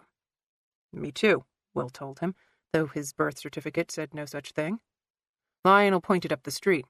Daddy worked at the diner for 43 years. Old Pete closed it down back in '01. He rubbed his hand along the leather dashboard. What year is this? Will assumed he meant the car. 79. You do all the work yourself? Is it that obvious? Nah, he said, though he found the kink in the leather under the handle of the glove box. You did a good job, son. Real good job. I take it you're interested in cars? My wife would tell you I'm too interested for my own good. He glanced pointedly at Will's wedding ring. You known Sarah long? Not too long. She took care of my grandson. He had asthma real bad. She'd rush over in the middle of the night to help him. Sometimes she'd still be in her pajamas. Will tried not to think of Sarah in her pajamas, though he imagined from Lionel's story that they were probably not the ones his mind had conjured. Sarah's from good people. He ran his finger along the trim of the door, which, thankfully, Will had done a better job covering. Lionel seemed to agree. You learn from your mistakes. Got a good fold on this corner here. It took me half the day. Worth every minute, he approved. Will felt foolish even as he asked. Your son isn't Carl Phillips, is he? Lionel gave a deep, satisfied laugh. 'Cause he's black and I'm black. No, Will interrupted then. Well, yes. He felt uncomfortable even as he explained. There doesn't seem to be much of a minority population around here. I guess coming from Atlanta, you've had a bit of a culture shock. He was right. In Atlanta, Will's white skin made him a minority. Grant County stood as a stark contrast. I'm sorry. That's all right. You aren't the first person to do that. Carl goes to my church, but I don't know him other than that. Will tried to steer the conversation away from his own stupidity. How do you know I'm from Atlanta? License plate says Fulton County. Will smiled patiently. All right, you got me, Lionel relented. You're here to look into that stuff with Tommy? Yes, sir. He was a good kid. You knew him? I saw him in town a lot. He's the kind of kid got 30 different jobs, mowing lawns, walking dogs, hauling trash, helping people move house. Just about everybody in town knew him. How do people feel about him stabbing Brad Stevens? About how you'd expect. Confused, angry, torn between thinking there was some mistake and thinking... His voice trailed off. He was a bit touched in the head. He'd never been violent before? No, but you never know. Maybe something set him off, turned on the crazy. In Will's experience, people were either prone to violence or not. He didn't think Tommy Bram was an exception. Do you think that's what happened? He just snapped? I don't know what to think about nothing anymore, and that's the God's honest truth. He gave a weary sigh. Lord, I feel old today. The weather gets into your bones, Will agreed. He'd broken his hand many years ago, and every time it got cold like this, his fingers ached. Have you lived here all your life? Lionel smiled again, showing his teeth. When I was a boy, people called where we lived Colored Town. He turned to Will. Can you believe that? Colored Town. And now I live on a street with a bunch of professors. He gave a deep laugh. A lot's changed in 50 years. Has the police force? Lionel stared openly at Will, as if he was trying to decide how much to say. Finally, he seemed to make up his mind.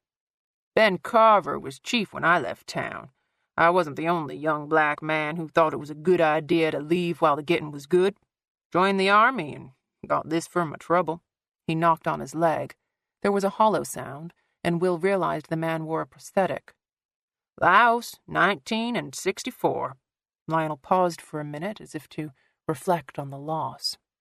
There was two kinds of living for people back then, just like there was two kinds of law under Chief Carver, one for black and one for white.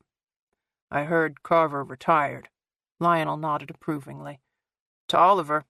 Was he a good cop? I never met the man, but I can tell you this. A long while back, my father was working at the diner when a lady professor from the college got killed. Everybody saw a black face and made their assumptions.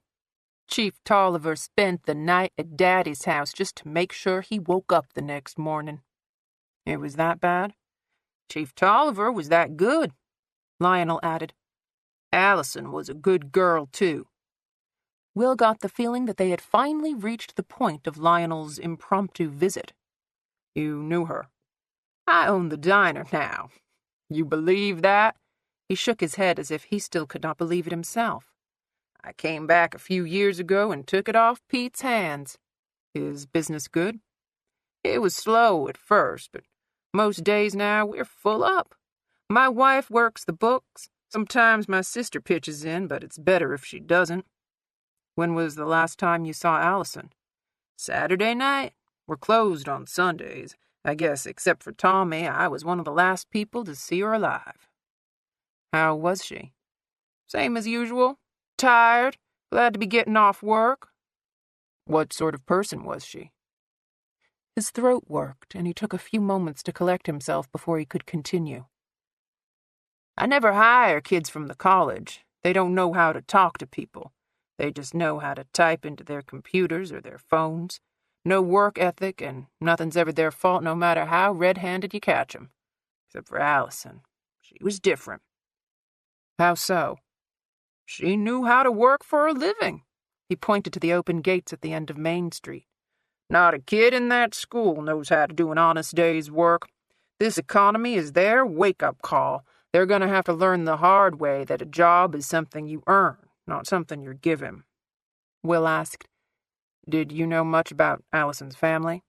Her mama was dead. She had an aunt she didn't talk about much. Boyfriend? She had one, but he never bothered her at work.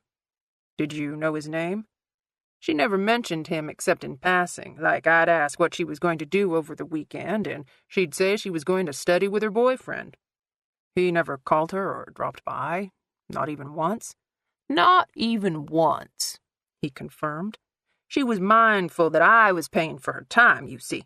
I never saw her on her cell phone. She never had her friends come in and take up her time. It was work for her, and she knew that she had to take care of business.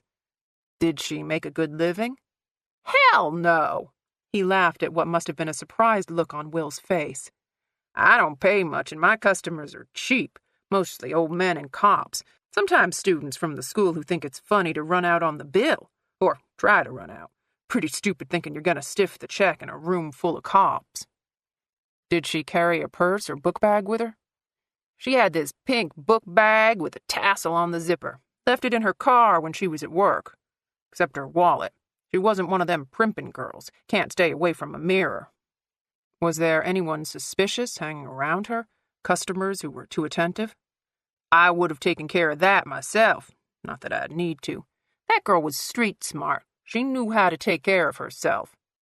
Did she carry a weapon? Maybe pepper spray or a pocket knife? Not that I ever saw. He held up his hands. Now, don't get the impression she was hard. She was a real sweet girl, one of them who just wanted to go along to get along. She didn't take to confrontation, but she stood up for herself when it mattered. Had her attitude changed lately? She seemed a little more stressed than usual. She asked me a couple of times could she study when we were slow. Don't get me wrong, I'm an easy man to work for so long as you do your job. I let her crack open her books when we weren't busy. I made sure she had a hot meal before she went home. Do you know what kind of car she drove? Old Dodge Daytona with Alabama plates. You remember those? Based on the Chrysler G platform, front-wheel drive, kind of low to the ground. Four-door, hatchback. The pistons were blown. She kept the trunk tied down with a bungee cord. I think it's a 92, 93. He tapped his head. Mind ain't as good as it used to be. What color? Red, you could say. Mostly it's primer and rust. Spits out smoke from the tailpipe every time she cranks it. Where did she park? Behind the diner. I checked this morning. It's not there.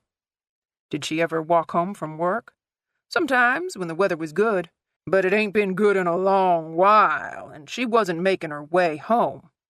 He pointed behind them. "The lake's back there, behind the station, behind the diner." He pointed across the street. "When she walked home, she always went that way, out the front door." "Do you know Gordon Bram?" "I believe he works for the power company. He also dates the woman who works at the Five and Dime across from the diner. They come in for lunch every couple of 3 days." "You seem to know a lot about people." "This is a small town, Mr. Trent. Everybody knows a lot about everybody else. That's why we live here. Cheaper than cable TV." "Who do you think killed Allison?" Lionel didn't seem surprised by the question, but he gave the expected answer. "Police say it was Tommy Bram." "What do you say?" He looked at his watch. "I say I'd better go fire up the grill before the breakfast crowd comes in." He put his hand on the door, but Will stopped him.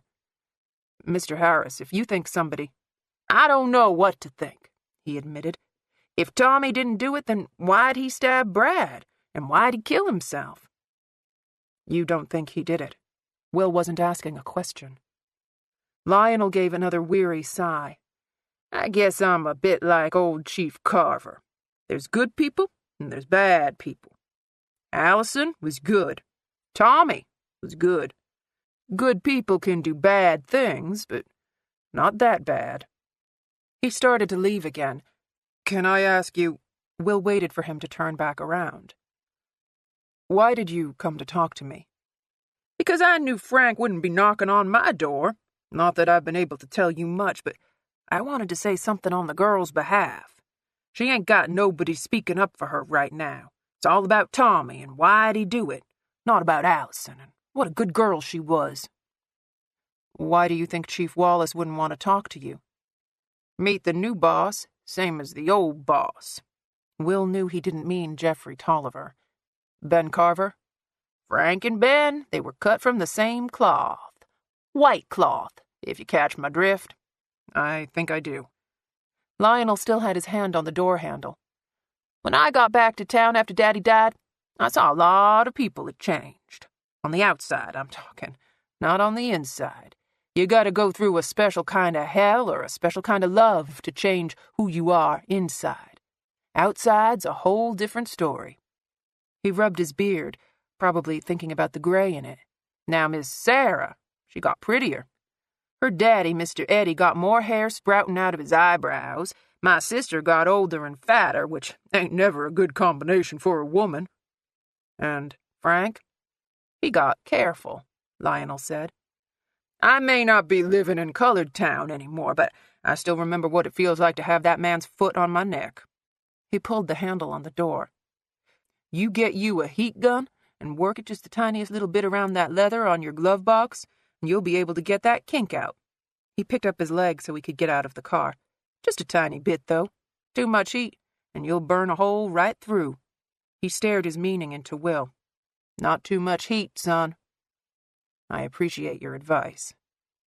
Lionel struggled to get out of the Porsche, finally gripping the roof and pulling himself up. He steadied himself on the cane and held out his hand, giving Will a gymnast's finish and a ta-da before gently closing the door. Will watched Lionel lean heavily on the cane as he made his way up the street. He stopped in front of the hardware store to talk to a man who was sweeping debris from the sidewalk. The rain had died down, and they seemed to be taking their time. Will imagined they were talking about Allison Spooner and Tommy Bram. In a place as small as Grant County, there wouldn't be anything else to occupy people's minds. An old Cadillac pulled into the parking lot. Even from a distance, the gospel music hummed in Will's ears.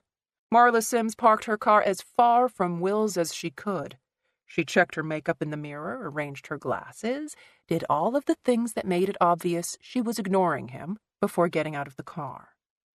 He walked across the lot to meet her, putting as much cheer into his voice as he could manage. "Good morning, Mrs. Sims." She tossed him a weary look. "No one's here yet." "I see that." He held up his briefcase. "I thought I'd go ahead and get set up. If you wouldn't mind bringing me the evidence from the lake and anything collected from Tommy Bram's person." Marla didn't bother to acknowledge him as she threw back the bolt on the door. She turned on the lights and walked into the lobby. Again, she leaned over the gate and buzzed herself through. Will caught the door before it latched closed. "Cold in here," Will said. "Something wrong with the furnace?" "The furnace is fine," she said defensively. "Is it new?" "Do I look like I work for the furnace company?" "Mrs. Sims, I'd be lying if I didn't say that you look like you know everything that goes on in this station, if not the entire town." She made a grumbling noise as she took the carafe from the coffee maker. "Did you know Tommy Bram?" "Yes." "What was he like?" "Slow." "What about Allison Spooner?" "Not slow." Will smiled. "I should thank you, Mrs. Sims, for those incident reports you sent to my partner last night. It shows an interesting pattern with Tommy. He'd had some trouble with his temper lately. Is that what you wanted me to know?"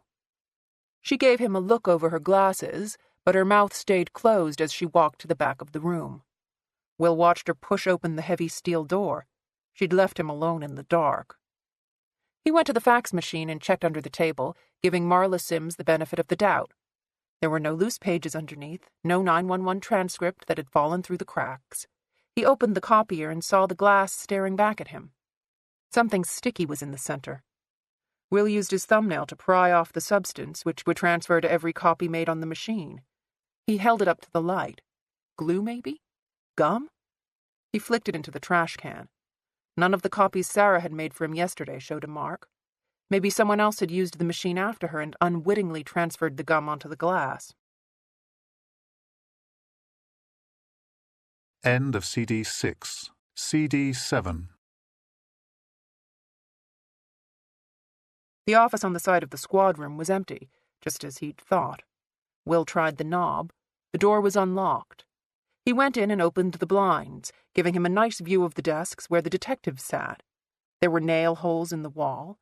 In the slim ray of light coming through the outside window, he could see the shadows where photographs had once been. The desk was empty but for a telephone. All the drawers were cleaned out. The chair squeaked when he sat down. If he was the betting type, Will would have put $10 on this being Jeffrey Tolliver's old office. He opened his briefcase and set out his files. Finally, the overhead lights flickered on. Will saw Marla through the glass in the wall. She stared at him, mouth open. With her tight bun and dirty glasses, she looked like one of those beady old ladies from a Gary Larson comic strip. Will plastered a smile on his face, tossed her a wave. Marla gripped the handle of the carafe so hard he could almost feel her desire to smash the glass into his face. Will reached into his pocket and found his digital recorder. Every cop in the world kept a spiral notebook in which to record details of their investigations. Will did not have that luxury, but he'd learned to compensate. He checked the window for Marla before putting the recorder to his ear and pressing play. The volume was low, and he heard Faith's voice reading Tommy Bram's confession. Will had not wasted the entire night worrying about his schoolgirl crush on Sarah Linton. He'd prepared himself for the day by reading every single word in the reports and listening to Tommy Bram's confession over and over again until he had memorized almost every word. He listened to the whole thing again in the office, the cadence of Faith's voice so familiar that he could have spoken along with her. Her tone was dispassionate, offering no inflection. "I was in Allison's apartment. This was last night. I don't know what time. Pippi, my dog, was sick. It was after I took her to the doctor. Allison said she would have sex with me. We started to have sex. She changed her mind. I got mad. I had a knife on me. I stabbed her once in the neck. I took the extra chain and lock and drove her to the lake. I wrote the note so people would think she had killed herself. Allison was sad. I thought that would be reason enough." There were murmurs in the squad room. Will glanced up to find a couple of uniformed cops staring at him in disbelief. One of them started toward the office, probably to confront him, but his partner stopped him. Will leaned back in the chair, hearing the squeak again. He took out his cell phone and called Faith. She picked up on the fourth ring. Her hello was more like a grunt. "Did I wake you up?" "It's 7:30 in the morning. Of course you woke me up." "I can call back." "Just give me a minute." He heard her moving around. She yawned so loudly that Will felt his own jaw twitching to open. "I pulled up some info on Lena Adams." "And?" She yawned again. "Let me get to my laptop." Will couldn't stop his own yawn. "I'm sorry I got you out of bed." "You've got me until 4 this afternoon. That's when I meet my doctor at the hospital." Will started talking so she wouldn't explain the procedure again. "That's great, Faith. I guess your mom is driving you. She must be excited. What about your brother? Have you called him? You can shut up now. I'm at my computer. He heard keys being tapped. Selena Marie Adams, Faith said, probably reading from the woman's personnel file.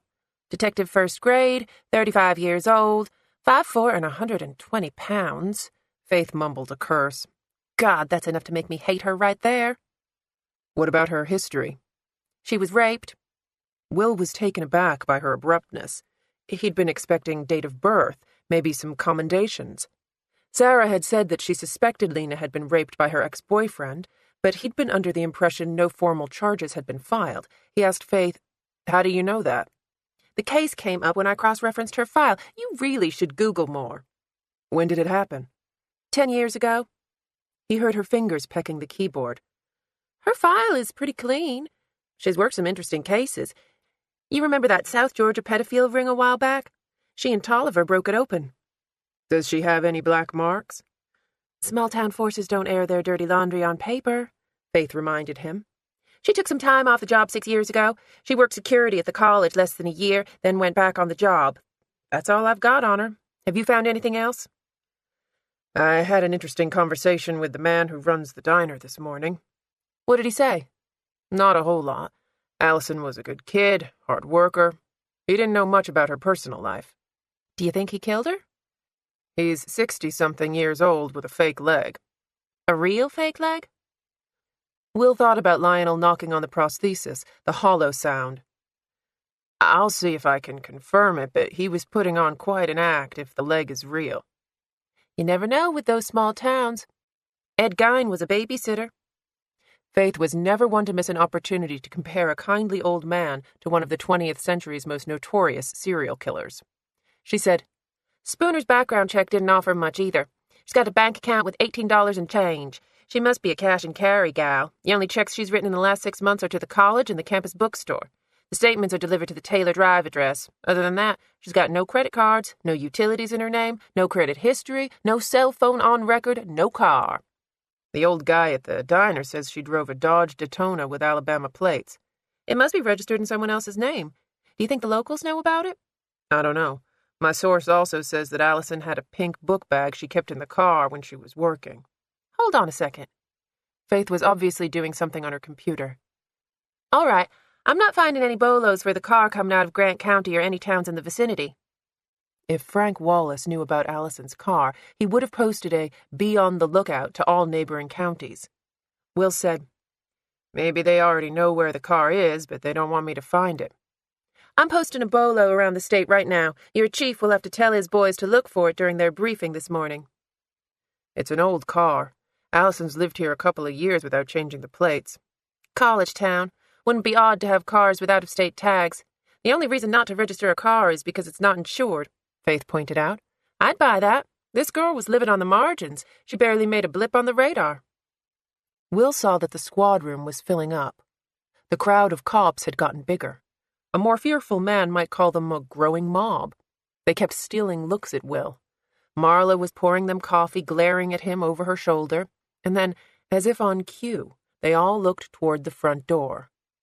Will wondered if Frank Wallace had deigned to make an appearance, but quickly saw that this was not the case. A woman with olive skin and curly shoulder-length brown hair joined the group. She was the smallest in the bunch, but they parted for her like the Red Sea. Will told Faith, "I think Detective Adams has decided to grace us with her presence." How does she look? Lena had spotted him. Her eyes burned with hatred. He said, "She looks like she wants to rip out my throat with her teeth." Be careful. You know you have a weakness for bitchy, spiteful women. Will didn't bother to argue. Lena Adams had the same color skin and hair as Angie, though she was obviously of Latin descent, whereas Angie's origins were vaguely Mediterranean. Lena was shorter, more athletic.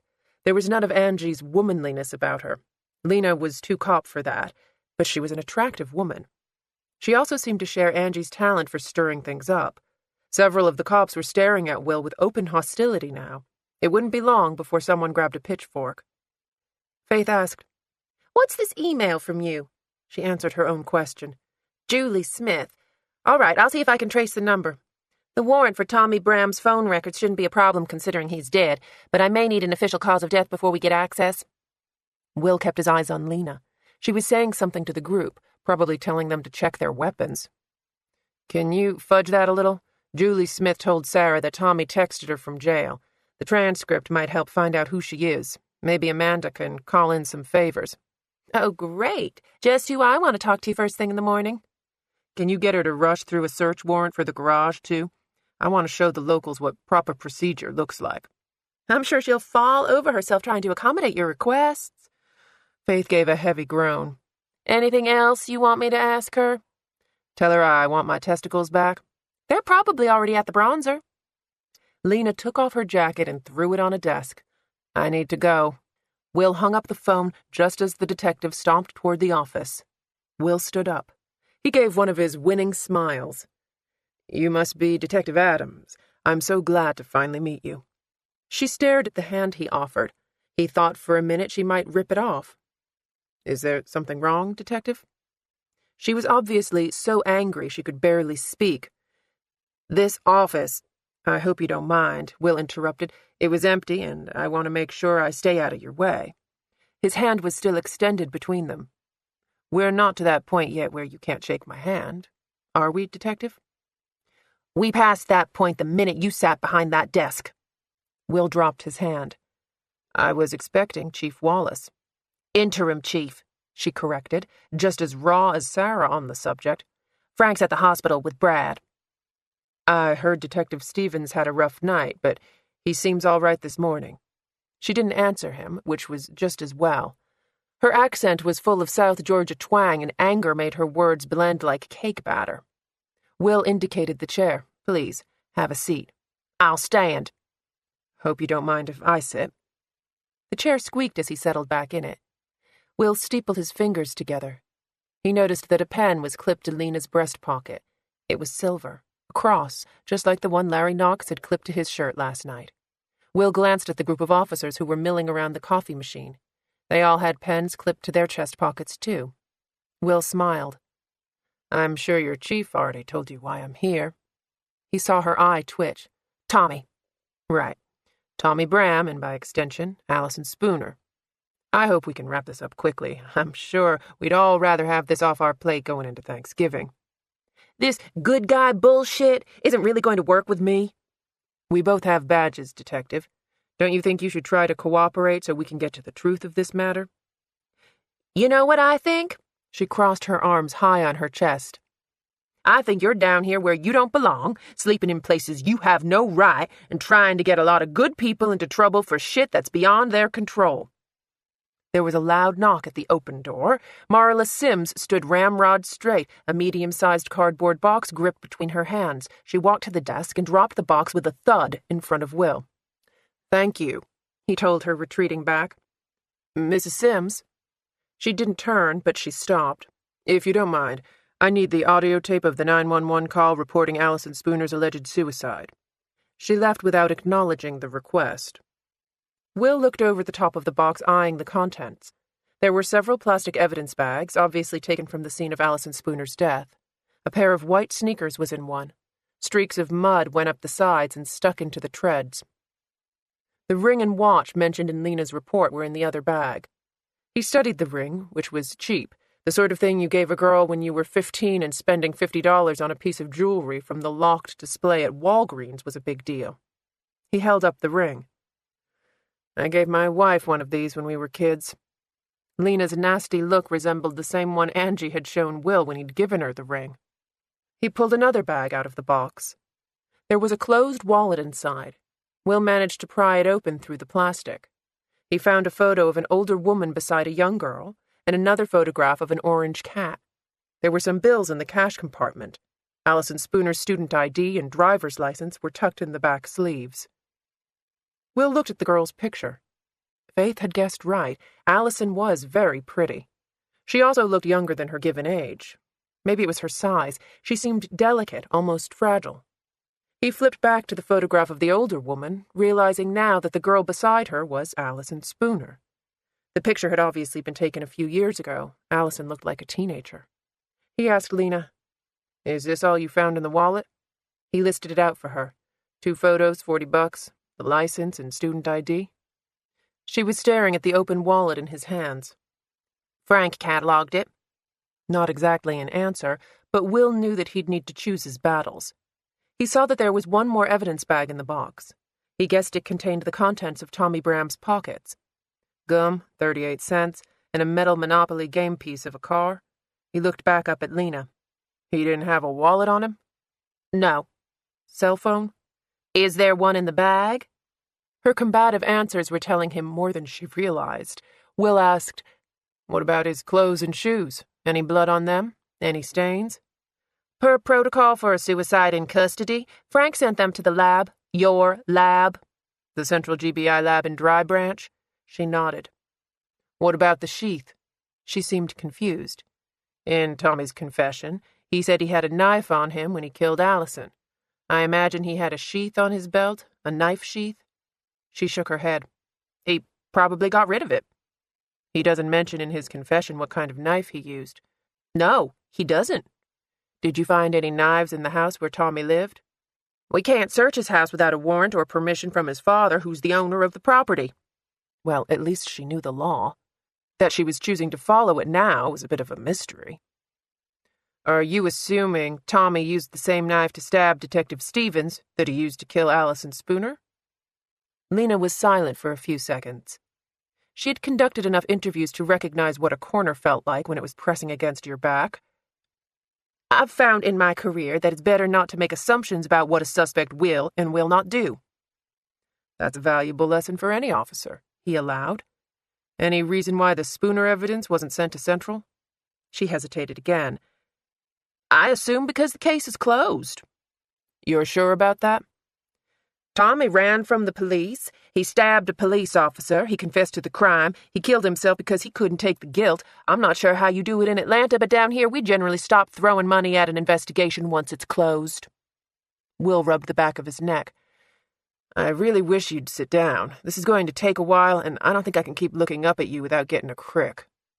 What's going to take a while? Detective Adams, perhaps you don't comprehend the import of this investigation. I'm here to interview you about the death of a prisoner who was in your custody, in your jail, in your town. In addition to that, a young woman was murdered. A police officer was badly wounded. This isn't going to be a quick chat over coffee and donuts, not least of all because I've been advised not to take any food from y'all that isn't sealed in a container.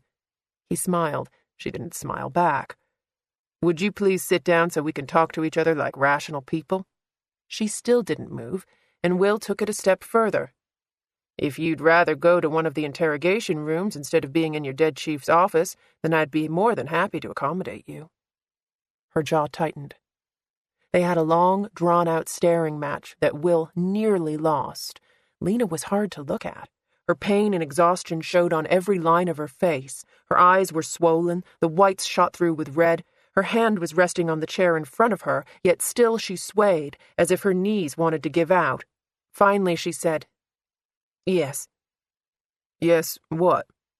"Yes, I think you're the enemy." Still, she pulled out the chair and sat down. "I appreciate your candor." "Whatever." She kept opening and closing her fist. He saw 2 flesh-colored Band-Aids wrapped around the palm of her hand.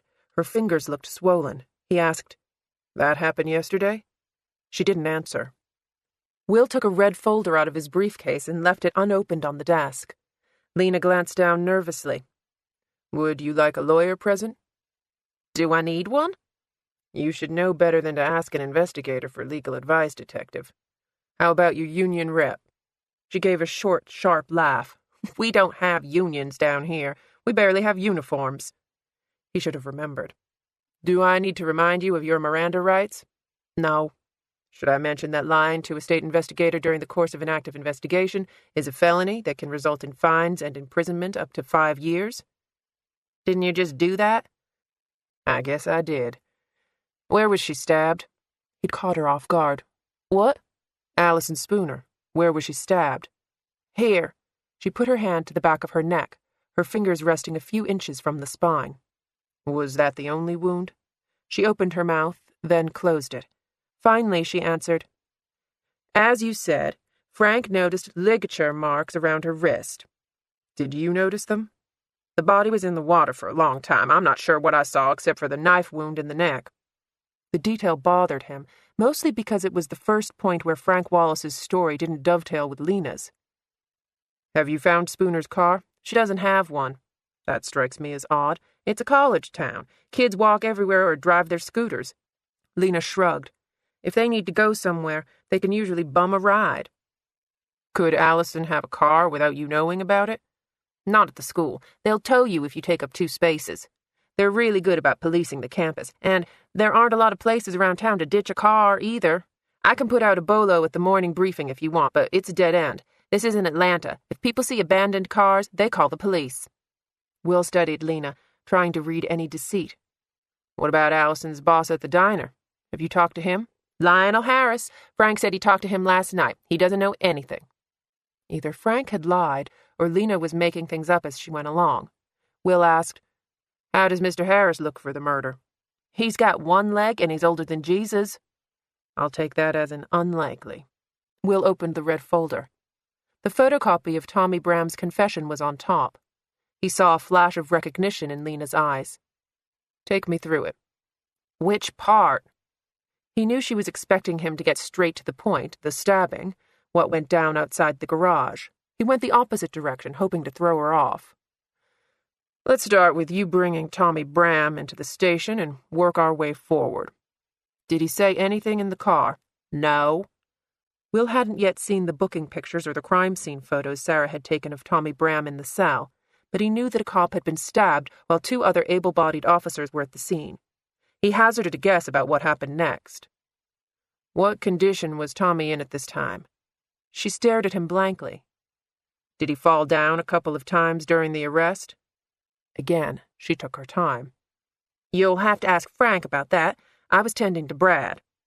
You saw Tommy in the car. What kind of state was he in? Lena pulled a spiral-bound notebook out of her back pocket. She slowly flipped to the pages she wanted. Will saw the paper was taped back into the notebook and assumed these were the originals Sarah had photocopied last night. Lena cleared her throat. I brought in the suspect, Thomas Adam Bram, at approximately 8:30 yesterday morning. Lena scrutinized him. You're not going to take notes? Why? Do you want to let me borrow your pen? Her composure cracked just a tiny bit, and Will saw what he had been looking for from the minute Lena walked into the room. No matter what she thought about Tommy Bram, she was upset about his death. Not upset because it might get her into trouble, but upset because he was a human being who had been in her care. Will said, I've already read your notes, Detective. Tell me the parts that aren't on the pages. She started picking at the Band-Aid. Who did the death notifications? I did. On both Spooner and Bram? She nodded. Elba, where Allison's from, is a small town. The detective I talked to went to school with her. He says her mother died 8 years ago. The father's unknown. There's an aunt, Sheila McGee, but she's not home much. She works for a crew that's remodeling roach motels along the Panhandle. The detective's going to try to track her down. I left a message on her answering machine, but she won't hear it until she gets home or calls to check her messages. She was actually sounding like a detective now. Will asked, No cell phone? Not that I can find. Was there an address book in Allison's apartment? We didn't have time to do a search. Her tone became clipped again. A lot was going on yesterday. My partner was bleeding to death in the street. I'd like to know when Ms. McGee returns your call. She nodded. What about Tommy's relations? There's just his dad, Gordon. I talked to him early this morning, told him what happened. How did he take it? No father wants to hear that his son's confessed to murder. How did he take the suicide? About how you'd expect. Lena looked down at her notes, though Will could tell she was buying time to collect herself. Gordon's driving up from Florida right now.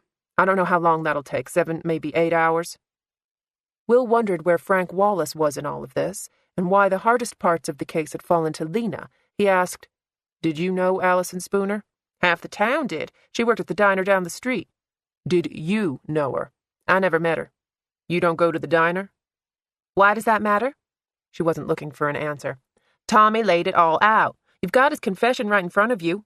He said that he wanted to have sex with her. She didn't, so he killed her. How long did it take for him to confess? He dicked around for about an hour, then I got it out of him. Did he offer an alibi? Initially, I mean?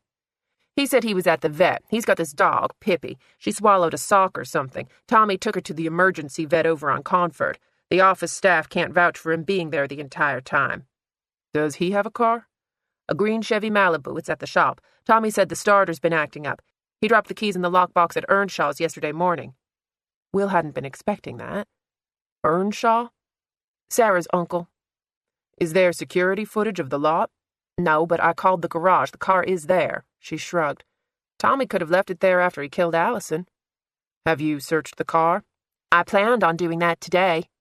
Her tone indicated that Will was the major obstacle standing between her and doing her job. Will didn't back down. How did Tommy know Allison? She rented space from his dad, a converted garage apartment. Lena looked at her watch. What was Tommy like? Stupid, she told him, slow in his thinking. I'm sure Sarah's already told you all about it. According to Dr. Linton, Tommy's IQ was around 80. He wasn't bright, but he held down a job at the bowling alley. He was a good kid, good except for the trouble he'd been in lately. I'd call murder a bit more than trouble. I was referring to the incident reports. She hid her surprise well, but he could see the flicker of a question in her eyes. There are 3 reports detailing altercations over the last month. Mrs. Sims was kind enough to provide them. She remained silent, so he asked, You knew about them, right? Still, Lena didn't respond. Will slid the incident reports across the desk so she could see them. She skimmed the summaries. Small problems. He obviously had a temper. Who told you to arrest Tommy for Allison's murder? Frank. She looked like she wanted to take back the word. Frank and I discussed it. It was a joint decision. At least he knew what she looked like when she was lying. The bad news was that her lying face looked a lot like her honest one. When did you first hear there was a body in the lake? Brad called me around 3 yesterday morning. I woke everybody else up, started the investigation. Have you talked to any of Allison's teachers at school? They're all off for Thanksgiving break. I've got phone numbers for them, but I haven't made any calls yet. Most of them are local. They're not going anywhere. I was going to track them down this morning, but... She held out her arms, indicating the space between them. What else were you going to track down? He listed out her plans so far. Talk to the teachers, maybe talk to the office staff at the vet, look at Tommy's car, try to track down Allison's known associates. I guess you'd get that through the school, maybe Lionel Harris? She shrugged. Maybe. Were you planning on talking to Tommy again? Had he lived, I mean? Yes. Why? I wanted to get his confession on tape. He was a compelling witness against himself. But everything else made sense to you. His motivations, stabbing her in the neck. There were things I wanted to clear up. Obviously, I wanted to find the murder weapon. I assume it's in his garage somewhere, or his car. He must have taken Allison to the lake. There would have been trace evidence. Stop me if any of this reminds you of something you might have read in a textbook when you were in GBI school. That's a good word to use for it. Textbook, he pointed out. Seems like a lot of work for a case you considered closed. Isn't that what you told me a few minutes ago, that it was closed? She stared at him again. Will knew she was waiting for him to ask about the 911 call. He said, You must be tired. I'm fine. You've had a pretty tough couple of days. He indicated her field notes. You got Brad's call around 3 a.m. yesterday. Suspected suicide. You went to the lake, found Spooner was dead, possibly murdered. Went to Spooner's house, and your boss got hurt. Your partner got stabbed. You arrested Tommy, got his confession. I'm sure you were at the hospital all night. What's your point? Was Tommy a malicious person? She didn't equivocate. No. Did he show any anger during your interrogation? She was silent again, gathering her thoughts. I don't think he planned to hurt Brad, but he did stab him. And he killed Allison, so... So? She crossed her arms again. Look, we're just going in circles here. What happened to Tommy was bad, but he confessed to killing Allison Spooner. He stabbed my partner. Frank was hurt.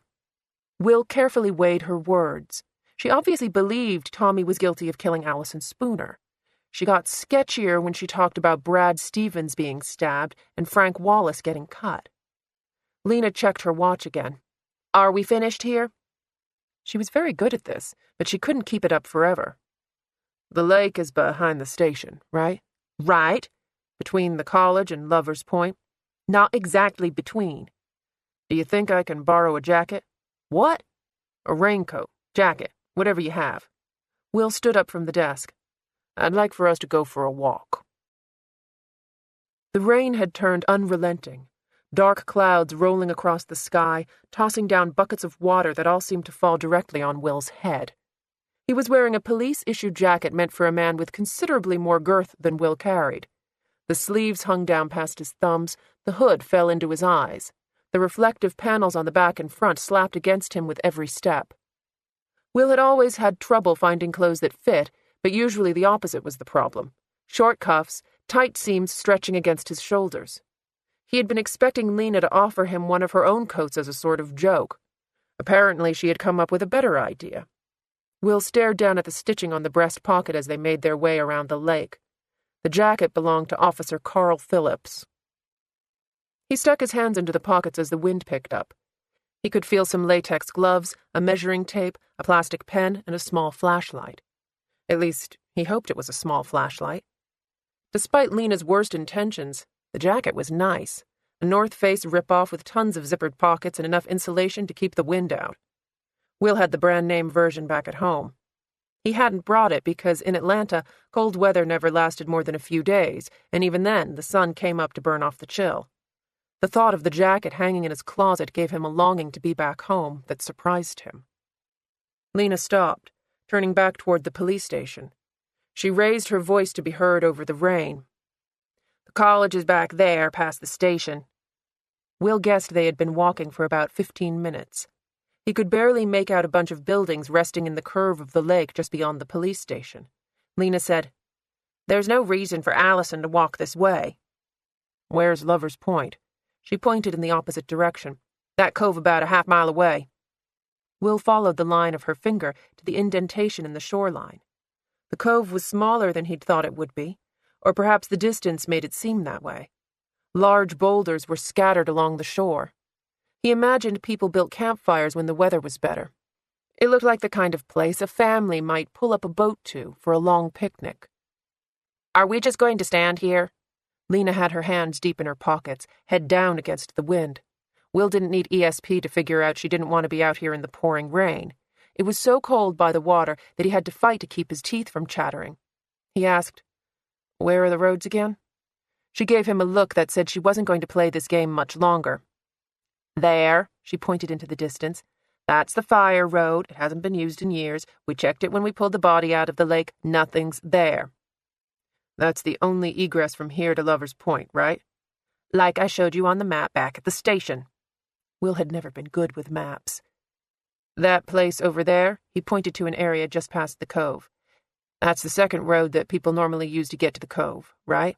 "Empty, like I told you. We checked it, all right? We're not total morons. We checked for cars, we checked for tire tracks, footprints, we checked both roads, and neither one of them showed any signs of use." Will tried to get his bearings. The sun wasn't doing much to help light the way. The sky was so dark that it could have been nighttime instead of smack in the middle of the morning. "Where's the residential area?" She pointed across the lake. "That's where Sarah lives. Her parents, over there," she pointed farther along. "All of this shoreline, including where we're standing, belongs to the State Forestry Division." "Do people take their boats out?" "There's a dock at the campus for the rowing teams. A lot of the homeowners go boating during the summer. No one would be stupid enough to be out here in the rain." "Except us." Will put as much cheer into his voice as he could muster. "Let's keep going." She trudged along ahead of him. Will could see her sneakers were soaked. The running shoes he had found in the back of his car weren't faring much better. Allison's shoes, or at least the ones found near her body, were dirty but not caked in mud. If she had walked along the shore, the terrain had been a lot harder than the red Georgia clay that was sliding out from under his feet.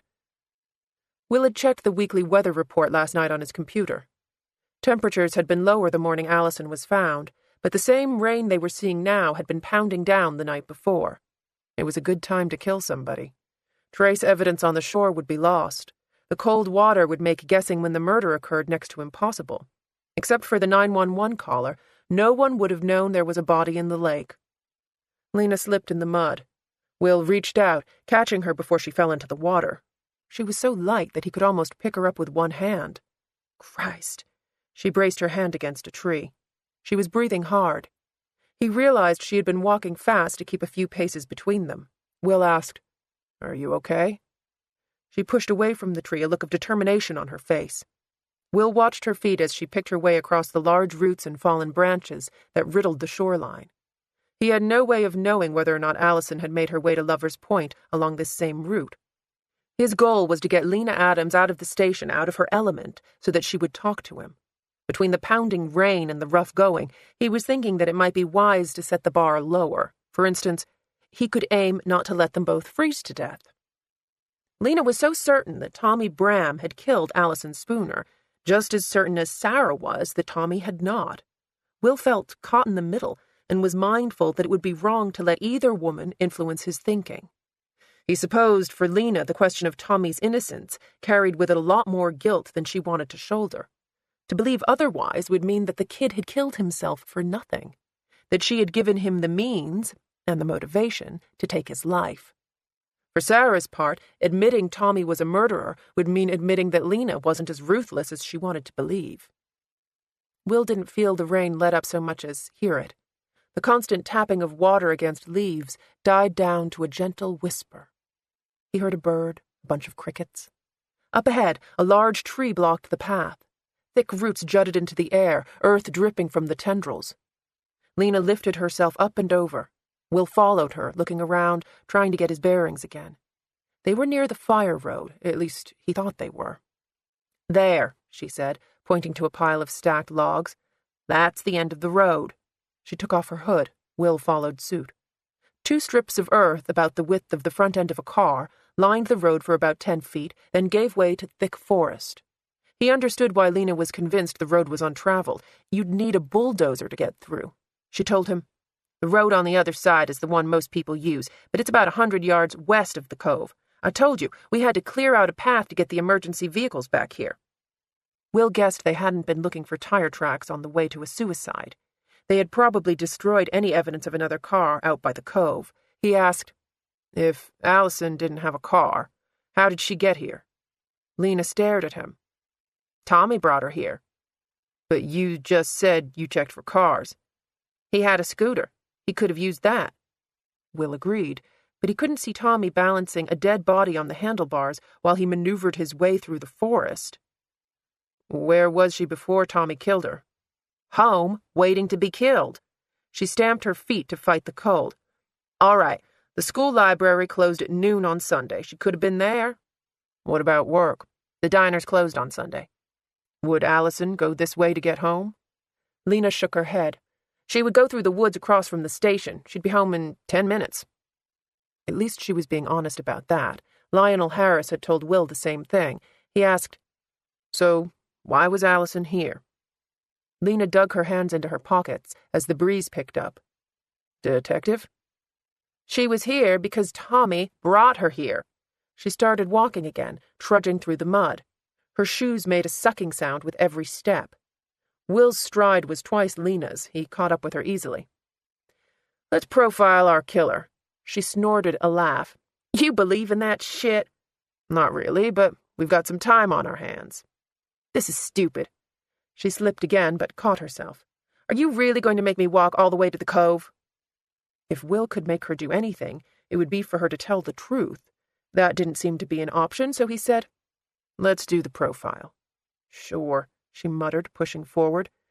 "He's a retarded kid between the ages of 19 and 19 and a half who drives a green Chevy Malibu and lives with his father." "Let's take Tommy out of this for just a minute." She gave him a wary look. Will asked, "What took place?" Lena picked her way around another fallen tree. "What took place?" he repeated. She let her reluctance hang on every word. "You mean the murder?" "Right. What happened?" "Allison Spooner was stabbed in the neck Sunday night or early Monday morning." "Was it messy?" She shrugged, but then said, "Probably. There's all kinds of stuff in the neck, arteries and veins. There would have been a lot of blood, which explains why Tommy had a bucket and sponge at Allison's apartment. He was trying to clean up the mess." "Why did it happen?" She laughed, incredulous. "This is profiling?" Will's version, at least. He didn't share Lena's certainty. She was so sure she was right about Tommy Bram that she hadn't considered the possibility that a savage killer might be sharpening his knife for the next victim. Why did the killer decide to kill? Anger? Opportunity? Money? He killed her because she wouldn't have sex with him. Did you actually read his confession? I thought we were going to take Tommy out of this. She shook her head and Will tried again.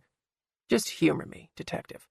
Let's say there's some mystery killer out there who wanted Allison dead, other than Tommy Bram. That's quite a fantasy considering he admitted to doing it. He took her elbow to help her over a large puddle. Did the murderer bring the weapon to the scene? Lena seemed to consider the question. Maybe. He also had the cinder blocks, the chain, and log. Will assumed the blocks and chain had been planted at the scene ahead of time, but now didn't seem like a good time to bring up the theory. So this was premeditated. Or these things were lying around his house, she added, on Taylor Drive. Will didn't rise to the bait. If Allison was killed at the lake rather than the garage, then Lena's whole story about Tommy's guilt started to break down. He asked, was the killer angry? The wound in her neck is pretty violent, but not furious. That's controlled, deliberate. He probably freaked out when he got a mouthful of blood back in his face. She jumped over a puddle. What else? Let's look at what we know. Our killer is organized, not opportunistic, has good knowledge of the area. He knows Allison. He drives a car. She nodded. I'd buy that. Go over the sequence of events. Lena stopped. They were about 30 feet away from the cove. All right. Tommy, or your mystery guy, kills Allison, brings her here. She squinted her eyes. Probably he lays her down on the shore. He wraps chains around her waist, ties her to the cinder blocks, then tosses her into the water. Tosses her how? Lena stared at the cove. Will could almost hear her mind working. He would have to carry her. She was found about 15 feet out in the water, where the bottom drops off. The cinder blocks were heavy. Maybe he would have floated her out to the water, then bolted the chain and blocks around her. That makes more sense. There's no way she could have been thrown in the water from the shore and ended up there. Will kept leading her along. So the killer walks her into the water, then chains her down. It was cold that night. He'd need waders or something. He'd have to get back into his car to drive away. What's the point of disposing of the body in water if you're going to take the lake with you back into the car? Being in the water wouldn't necessarily be a bad idea. Right. He would have been covered in blood. Our killer didn't want the body found. He walked her out to the deep end so she'd stay there. He weighted her down. Lena was silent again, but he knew she was too smart not to be thinking the same thing he was. Will said it for her. Someone wanted the body found. There was the call to 911. Maybe one of Tommy's neighbors saw something and followed him to the lake, watched him dump the body, and... You think he had an accomplice? What do you think? I think at best we've got a material witness. We'll need to talk to her at some point, but why does this matter when the guy who admitted to killing Allison is dead? Will looked around. They were standing in mud up to their ankles. The earth was darker here, turning almost black as it dipped into the water. Allison's shoes had black mud on them, not red clay. Will asked, Did Tommy mention whether or not Allison had a boyfriend? Don't you think we'd be talking to him right now if he had? Will saw a fat squirrel scamper up a tree, tail twitching. Several twigs had been snapped in two. The ground covering was bent down. He heard a car in the distance. Is there a road close by? About a mile out. She pointed in the direction of the noise. There's a divided highway. Any residences? Lena pressed her lips together. She wouldn't look at him. Detective? She stared down at the ground, knocked some mud off her shoe. Tommy lived out that way. So did Allison Spooner. Will glanced back at the lake. The water was churning. The wind coming off the water was like ice against his skin. Have you ever heard the name Julie Smith? Lena shook her head. Who's she? Did Tommy mention any friends, either his or Allison's?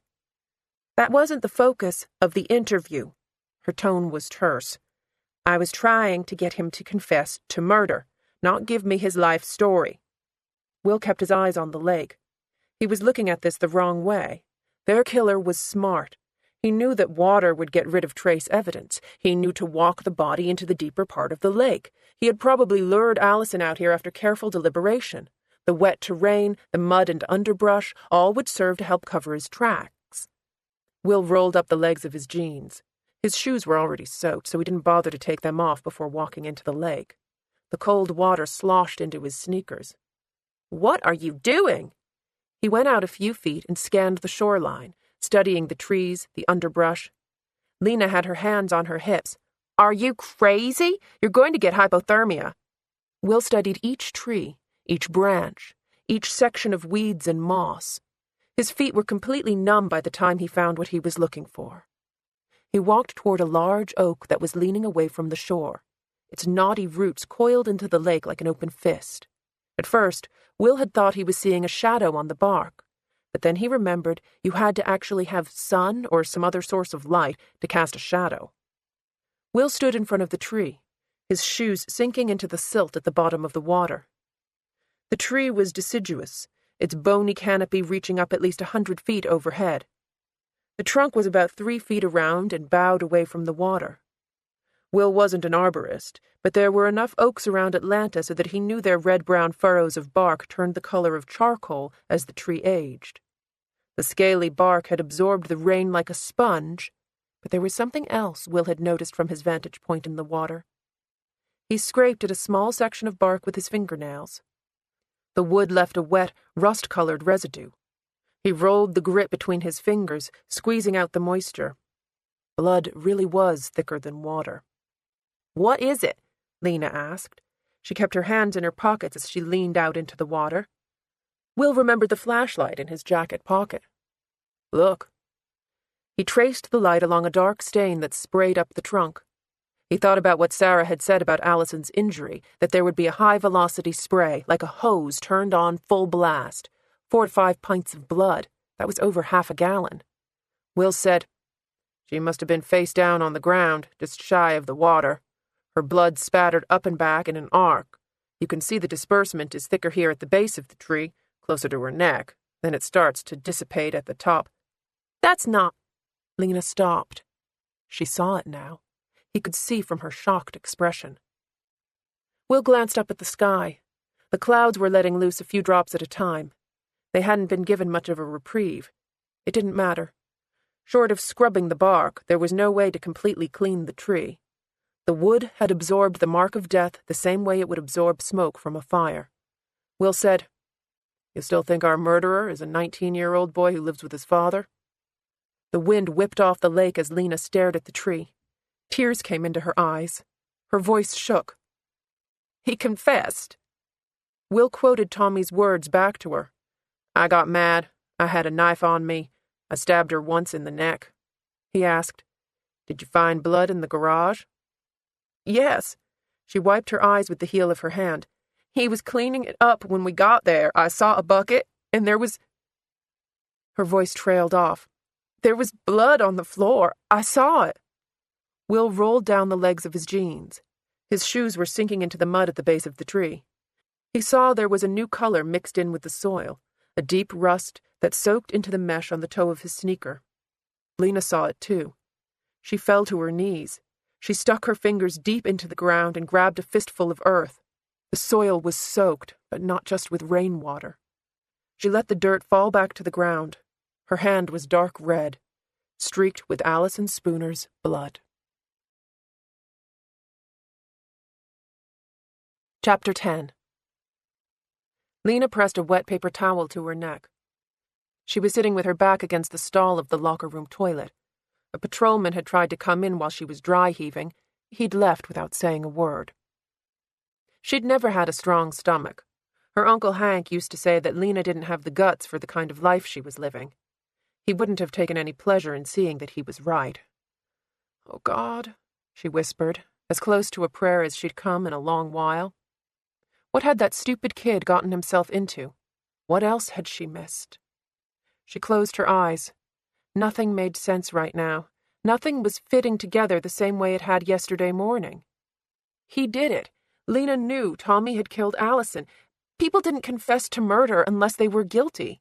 Even without that, less than 15 minutes after they pulled the girl out of the lake, they had found Tommy in Allison's apartment going through her things, wearing a black ski mask. He ran when they confronted him. He stabbed Brad, even if it was with a letter opener. Lena had seen him stab Brad with her own eyes. She had listened to Tommy's confession. She had watched him write down everything in his own stupid words. And he had killed himself. The guilt had gotten to him, and he had sliced open his wrists because he knew what he had done to Allison was wrong. So why was Lena doubting herself? End of CD 7. CD 8. Suspects lied all the time. They never wanted to confess to all the horrors they'd committed. They split hairs. They admitted to rape, but not murder. They admitted to punching, but not beating, stabbing, but not killing. Was it as simple as that? Had Tommy lied about killing Allison in the garage because he'd wanted to make the crime seem more understandable, more spur of the moment? Lena pressed her head against the wall. That stupid profile Will Trent came up with kept coming back to her. Cold, calculated, deliberate. That wasn't Tommy. He wasn't smart enough to think of all the variables. He would have had to plan ahead, get the cinder blocks and chains ready, carry them out to the lake ahead of time. Even if Tommy got the blocks after the fact, he would have had to anticipate the blood and plan on the rain covering his tracks. All that blood. The ground was soaked in it. Lena scrambled to her knees and held her head over the toilet. Her stomach clenched, but nothing was left to come up. She sat back on her heels, staring at the back of the tank. The cool white porcelain stared back. This was her stall, and only her stall. This toilet was the one piece of ground she had managed to stake out solely for herself in the unisex locker room. The urinals were stained like old lady teeth. The other two stalls were disgusting. They reeked of excrement no matter how many times they were cleaned. This morning, it didn't seem to stop there. The whole place reeked of shit, and it was all coming from the top down. Lena wiped her mouth with the paper towel. Her hand was throbbing where she'd been shot. She was probably getting an infection. The skin felt hot down to her wrist. She squeezed her eyes shut. She wanted to be away from here. She wanted to go back in bed with Jared. She wanted to go back to yesterday and shake Tommy Bram until he told her the truth about what really happened. Why was he in Allison's apartment? Why was he going through her things? Why was he wearing the ski mask? Why did he run? And why, in God's name, did he kill himself? Lena? Marla Sims' creaky voice was just above a whisper. Can I have a minute? Lena pressed herself up to standing. It was not lost on her that the only spot she could call her own in this entire God-forsaken place was the toilet. Marla stood with a folded sheet of paper in her hands. You all right? No, she said, because there was no use lying. She need only glance in the mirror to see the truth. Her hair was disheveled, her face was red and blotchy, she was punch-drunk with lack of sleep, and her nerves were so raw that she felt like she was vibrating even standing dead still. Agent Trent wanted this. Marla held out the sheet of paper between her fingers, giving Lena a meaningful look, as if they were two spies passing a briefcase in front of the Kremlin. He didn't see it last night. Lena had to tug the sheet before Marla would release it. She recognized her own handwriting. The copied page was from her notebook, the transcript she had made of the 911 call. She tried to pick out the words, but her eyes blurred. I thought he asked for the tape. If he wants more than this, then he's going to have to drive down to Eaton to get it. She tucked her hands into her wide hips. And you can tell him from me that I'm not his personal secretary. I don't know who he thinks he is, ordering people around. He was the man who was going to shut down this force if they didn't do everything he said. Have you talked to Frank this morning? I'm guessing he came by last night. My files were a mess when I got here. Lena already knew Frank had stolen Tommy's phone and taken the photograph from Allison's wallet, but this new information sent a chill straight to her chest. Which files? All of them. I don't know what he was looking for, but I hope he found it. You gave Trent those incident reports? What of it? Why? No one wants to speak ill of the dead, but I'll come on out and say it to whoever asks.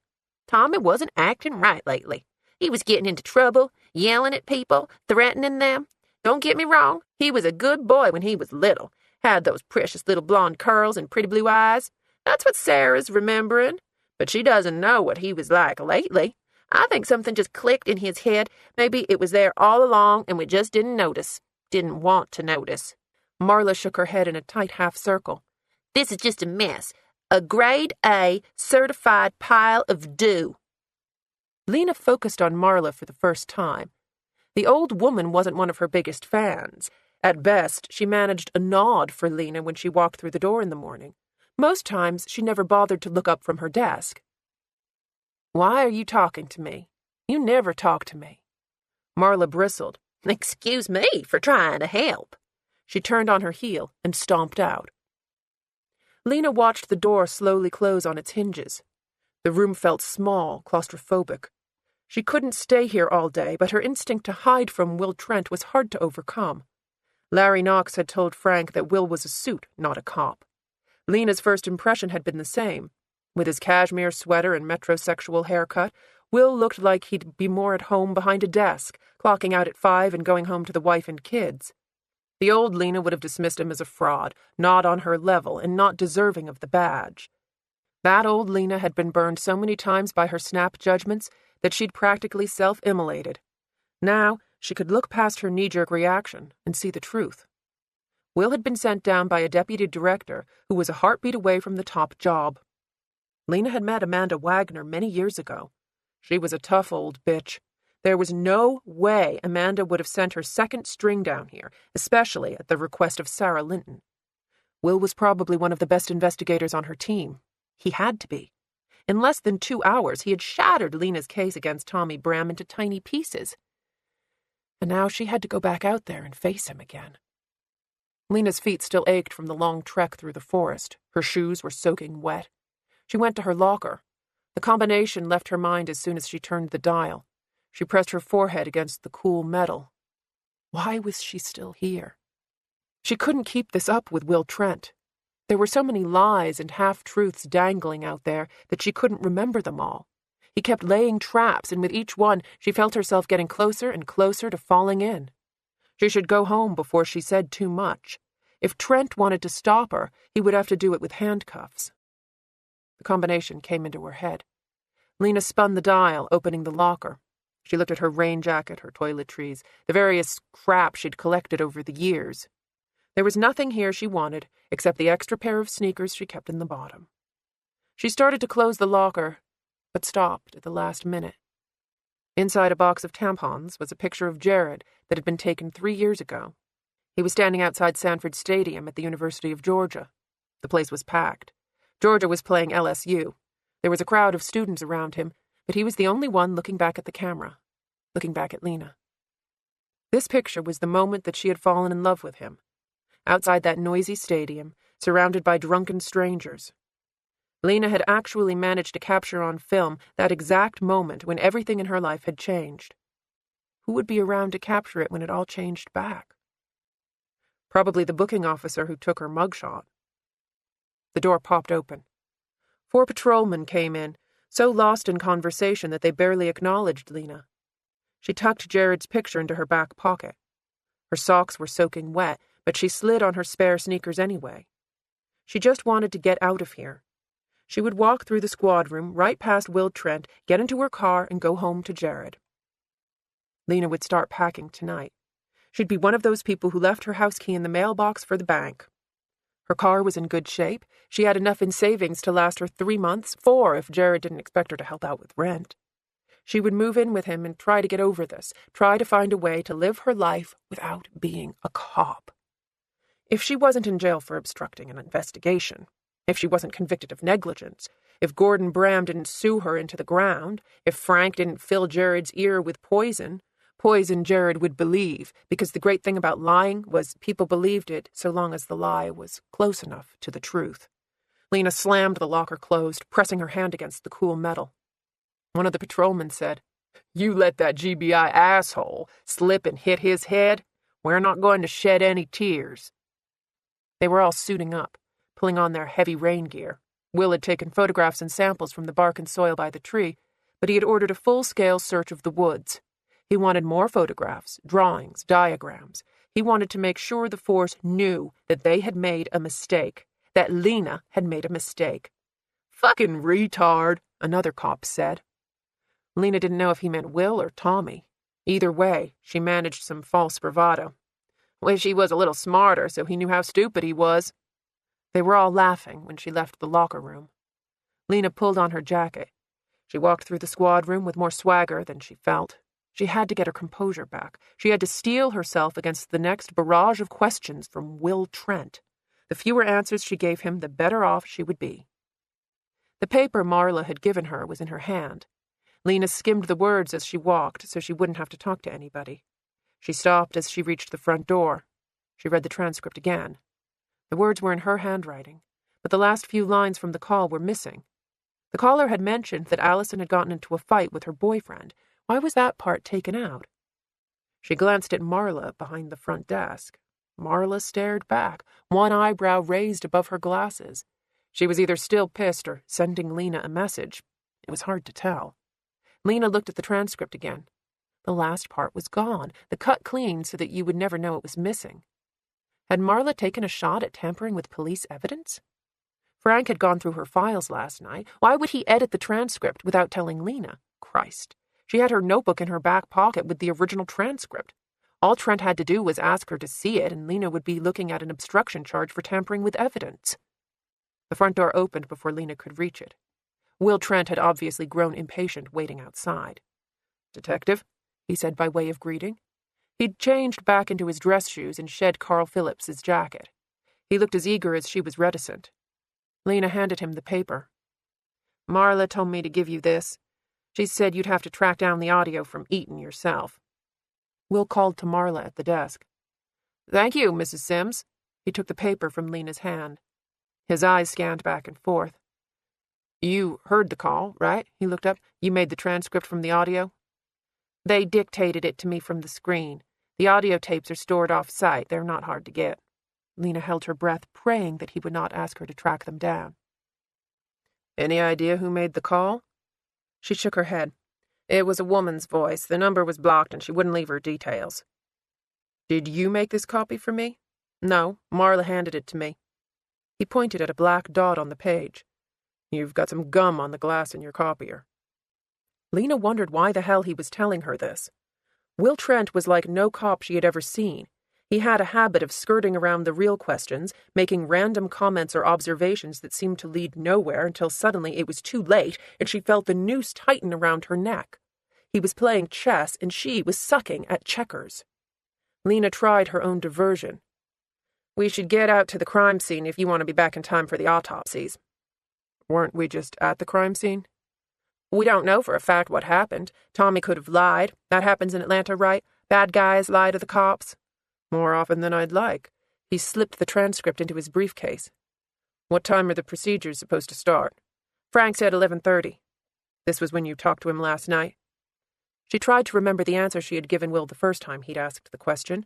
She had talked to Frank twice. Both times he had drilled her on Tommy's confession. Both times he had renewed his threat to tear down her life if she didn't cover his drunk ass. Lena cast out a non-answer, hoping Will would bite. "It's like I told you before."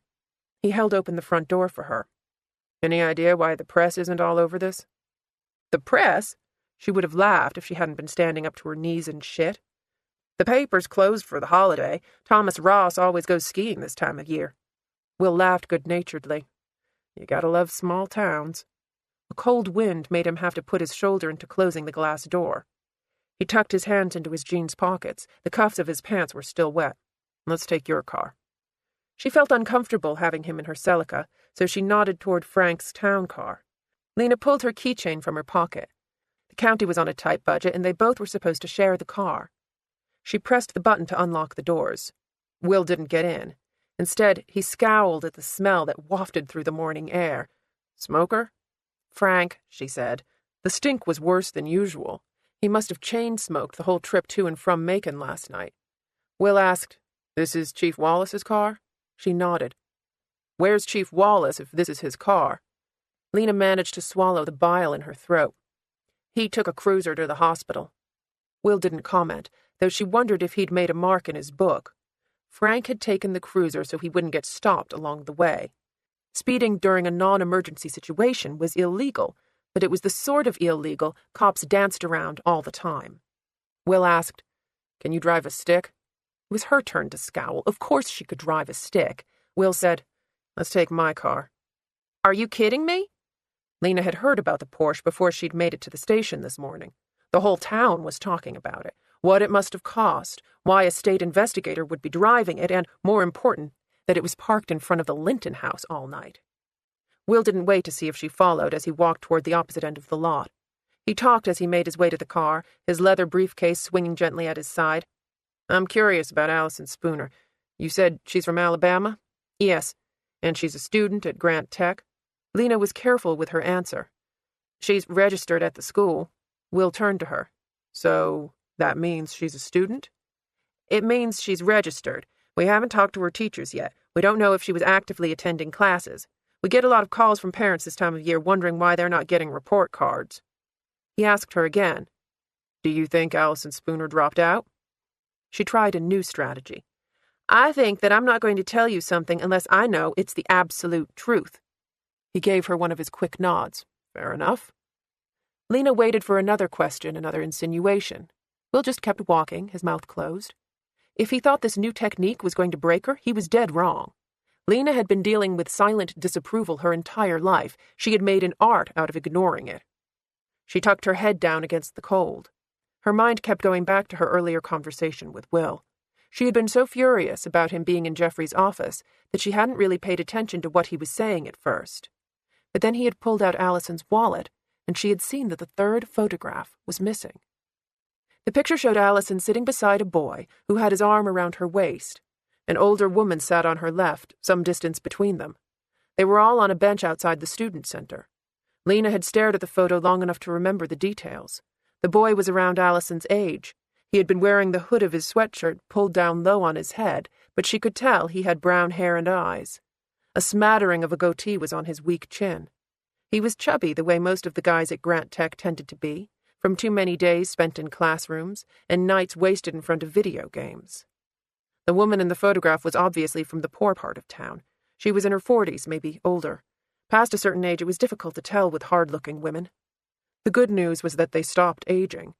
The bad news was that they already looked 90. Every line on her face said she was a smoker. Her bleached blonde hair was so dry it looked more like straw. Also missing from evidence was Tommy's cell phone.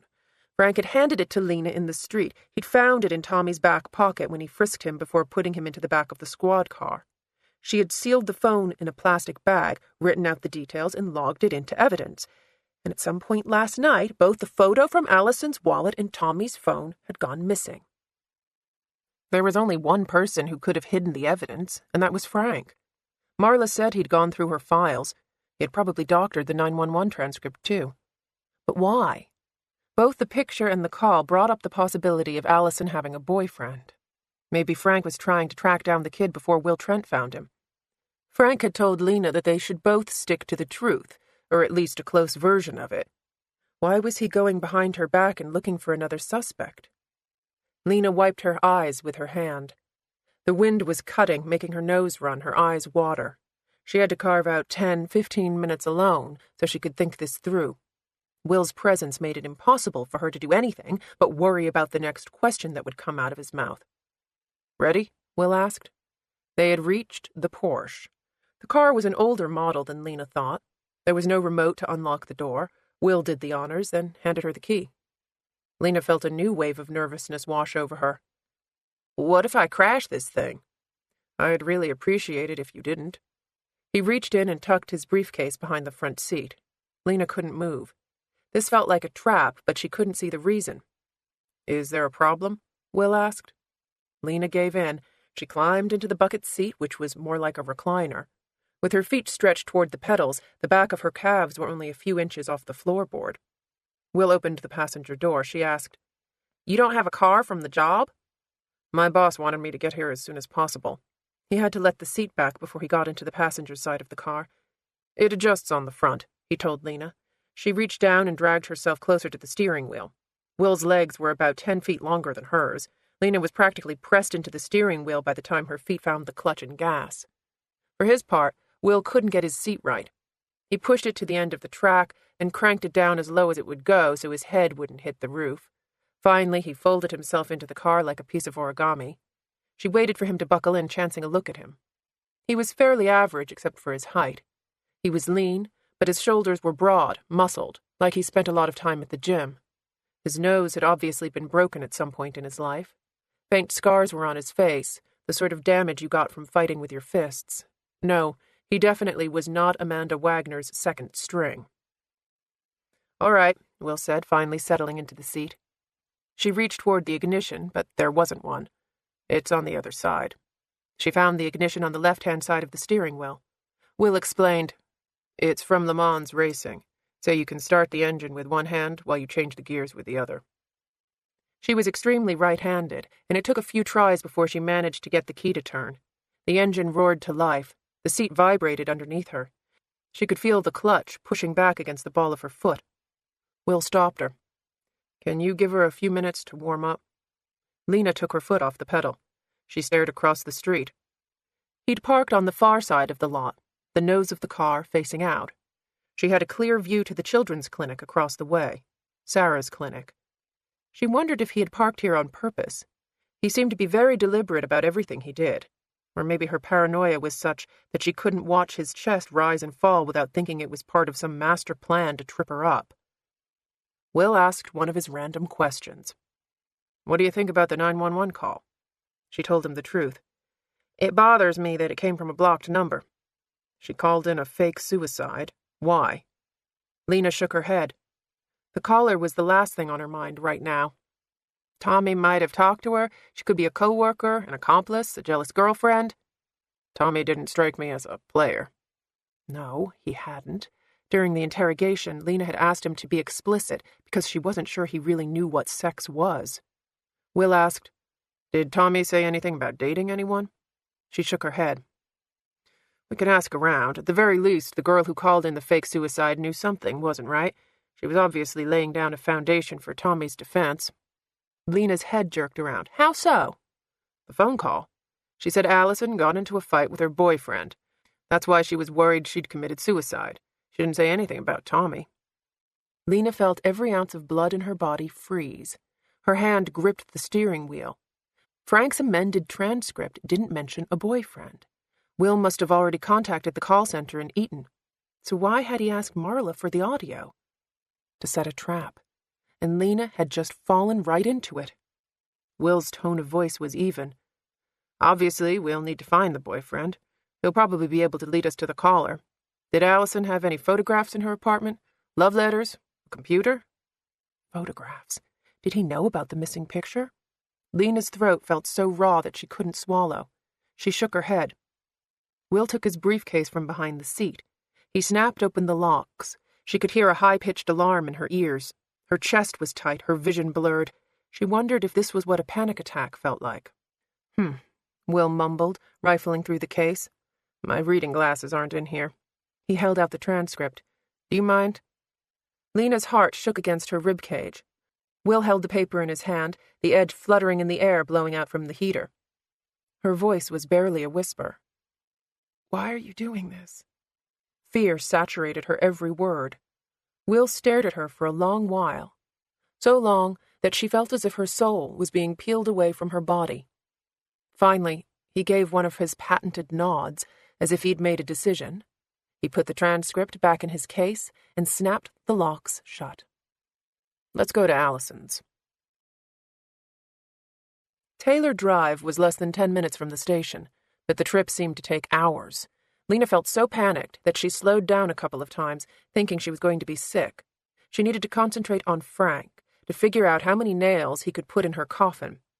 But she was thinking about Tommy Bram instead. He had died on her watch. He was her prisoner. He was her responsibility. She hadn't patted him down when she put him in the cells. She had assumed because he was slow that he was without guile. Who was the stupid one now?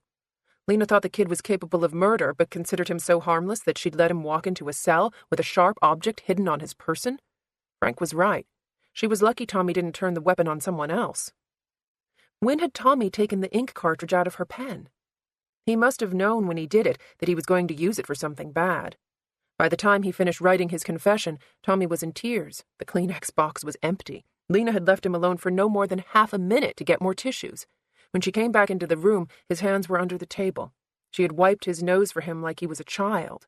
She had soothed him, rubbed his shoulder, told him everything was going to be okay. He seemed to believe her. He'd blown his nose, dried his eyes. She had thought at the time that Tommy had resolved himself to his fate, but maybe the fate he had decided on was a lot different from the one that Lena had imagined. Was it sympathy for Tommy, or her instinctual need for self-preservation that had kept Lena from getting rid of the letter opener he had used on Brad Stevens? Last night, she had thought about tossing it over one of the thousands of concrete bridges between here and Macon, but she hadn't. It was still wrapped in its bag, buried under the spare tire in the trunk of her car. Lena hadn't wanted it in the house. Now she didn't like that it was so close to the station. Frank had doctored paperwork. He'd broken the chain of custody. He'd tampered with evidence. She wouldn't put it past the old man to rummage through her car. Christ, what else was he capable of? She took a right onto Taylor Drive. The rain had come in torrents last night, washing away the blood on the street. Still, she could see it in her mind's eye. The way Brad had blinked away the rain, the way his skin had already started to turn gray by the time the helicopter landed. Lena steered the car onto the far side of the road and stopped. This is where Brad was stabbed. Will asked, "Where's Spooner's apartment?" She pointed up the road. 4 houses, left-hand side. He stared straight down the street. What's the number? 16.5. Lena put the car into gear and rolled past the scene of Brad's stabbing. We got the address from the college. We came here to see if there was a roommate or landlord we could talk to. Did you have a warrant to search the house? He had asked the question before. She gave him the same answer. No, we didn't come to search the house. She waited for him to ask something else, but Will was silent. Lena wondered if what she had told him was the truth. If Tommy hadn't been in Allison's apartment, they still would have found a way to get into the garage. Gordon Bram was out of town. Knowing Frank, he would have broken the lock and gone into Allison's apartment anyway. He would have made some comment about how it was better to ask for forgiveness than permission. No one would have minded a simple breaking and entering when a young girl from the college had been murdered. Tommy could have gone to the woods on the scooter. They wouldn't be able to find tracks, but the mud on the wheels would match the mud around the lake. Detective? Lena turned around. She had missed his question. Did you knock on the front door of the house? She glanced back at the house. The lights were still off. There was a small bouquet of flowers propped against the door. No. Will leaned down and opened the garage's metal door. The noise as it rolled up was deafening, a loud clanging that must have been heard by half the neighborhood. Lena saw the bed, the table, the scattered papers and magazines. There was a small pool of blood where Frank had fallen by the mouth of the entrance. Ice glazed the top. The cut in his arm was deeper than she thought. There was no way the letter opener had done the damage. Had he stabbed himself? Will asked, Is this how you found the garage? Pretty much. Lena crossed her arms over her chest. She could feel the cold seeping in through her jacket. She should have come back to the scene after getting Tommy's confession and searched Allison's things for more clues to back up Tommy's story. It was too late for that now.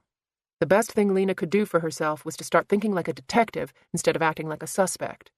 The murder weapon was probably in here. The scooter was a good lead. The stain by the bed was an even better one. Tommy could have hit Allison in the head, then taken her into the woods to kill her. Maybe his plan was to drown her by the lake. The girl had come to, and he'd stabbed her in the back of the neck. Tommy had lived in Grant County all his life. He'd probably been to the cove hundreds of times. He would know where the bottom dropped in the lake. He would know to take the body out deep so that she wouldn't be easily found. Lena exhaled. She could breathe now. This was making sense. Tommy had lied to her about how he'd killed Allison, but he had killed her.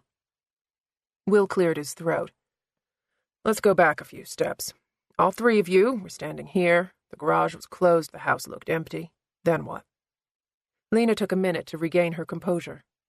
She told him about Brad seeing the masked intruder inside, the way he had circled the building before they fanned out to confront the suspect. Will seemed to be only half listening as she laid out the events.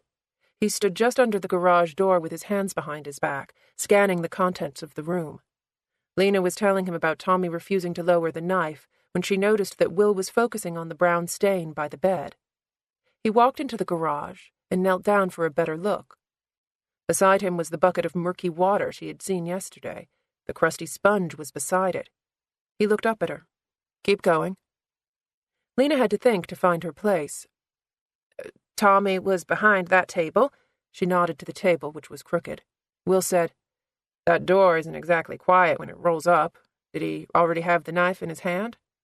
Lena stopped, trying to remember what she'd said the first time Will asked her the question. He wanted to know if Tommy had a sheath on his belt where he kept a knife.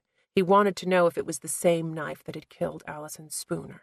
She said, When I saw him, he already had the knife in his hand. I don't know where it came from. Maybe the table? Of course it had come from the table. There was a partially opened envelope there, the kind of junk mail that contained coupons nobody used. What else did you notice? She indicated the bucket of brown water by the bed. He'd been cleaning. I guess he hit her in the head or knocked her out here. He put her on the scooter and... He didn't mention cleaning up in his confession. No, he hadn't. Lena hadn't even thought to ask him about the bucket. All she had been thinking about was Brad and how gray his skin had looked the last time she'd seen him. Suspects lie. Tommy didn't want to admit how he did it. He made up a story that painted him in a better light. It happens all the time. Will asked, What happened next? Lena swallowed, fighting the image of Brad that kept popping into her head.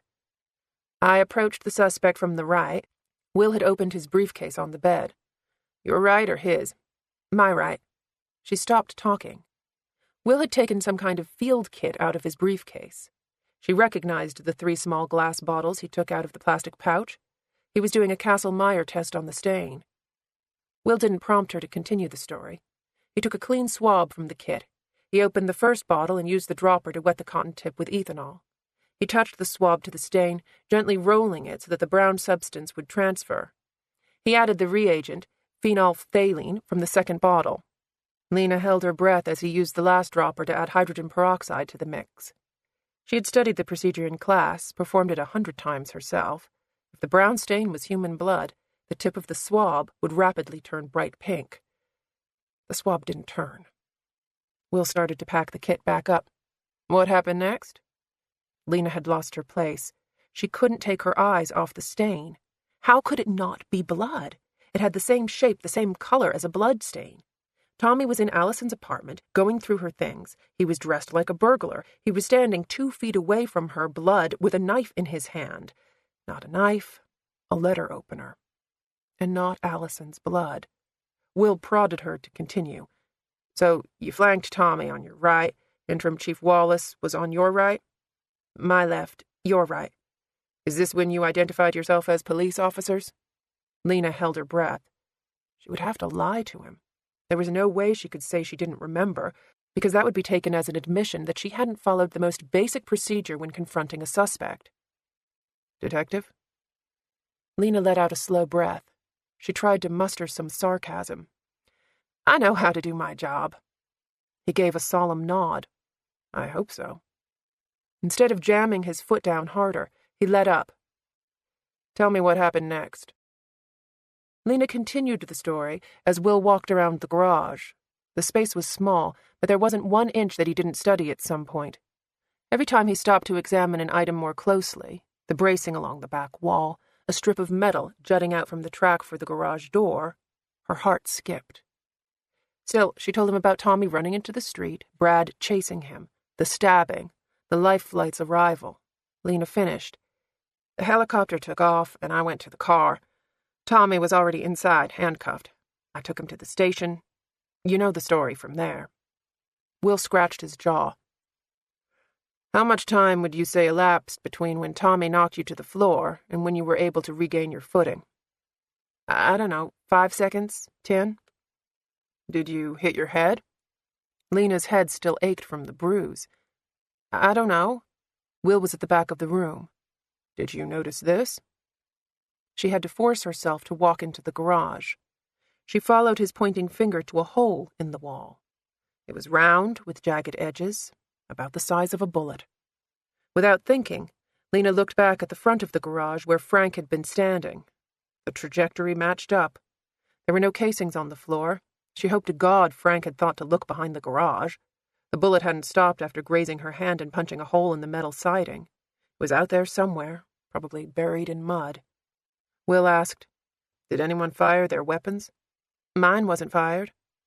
He looked at the band-aids on the side of her hand. So, you were here on the floor. He walked to the bed, standing where she had fallen. That's right. You stood up and saw that Frank Wallace was on the ground. Was he face down? On his side? On his side. Lena followed Will as he slowly walked to the front of the garage. She stepped over magazines that had scattered in the struggle. She saw a flash of an older model Mustang clinging to the side of a racetrack. Will pointed to the jagged metal sticking out from the garage door track. This looks dangerous. He opened his briefcase again. With a steady hand, he used a pair of tweezers to pull a few threads of light tan material from the sharp metal. Frank's coat was tan, a London fog he'd been wearing for as long as Lena had known him. Will handed her the KM test kit. I'm sure you know how to do this. Her hands trembled as she took the kit.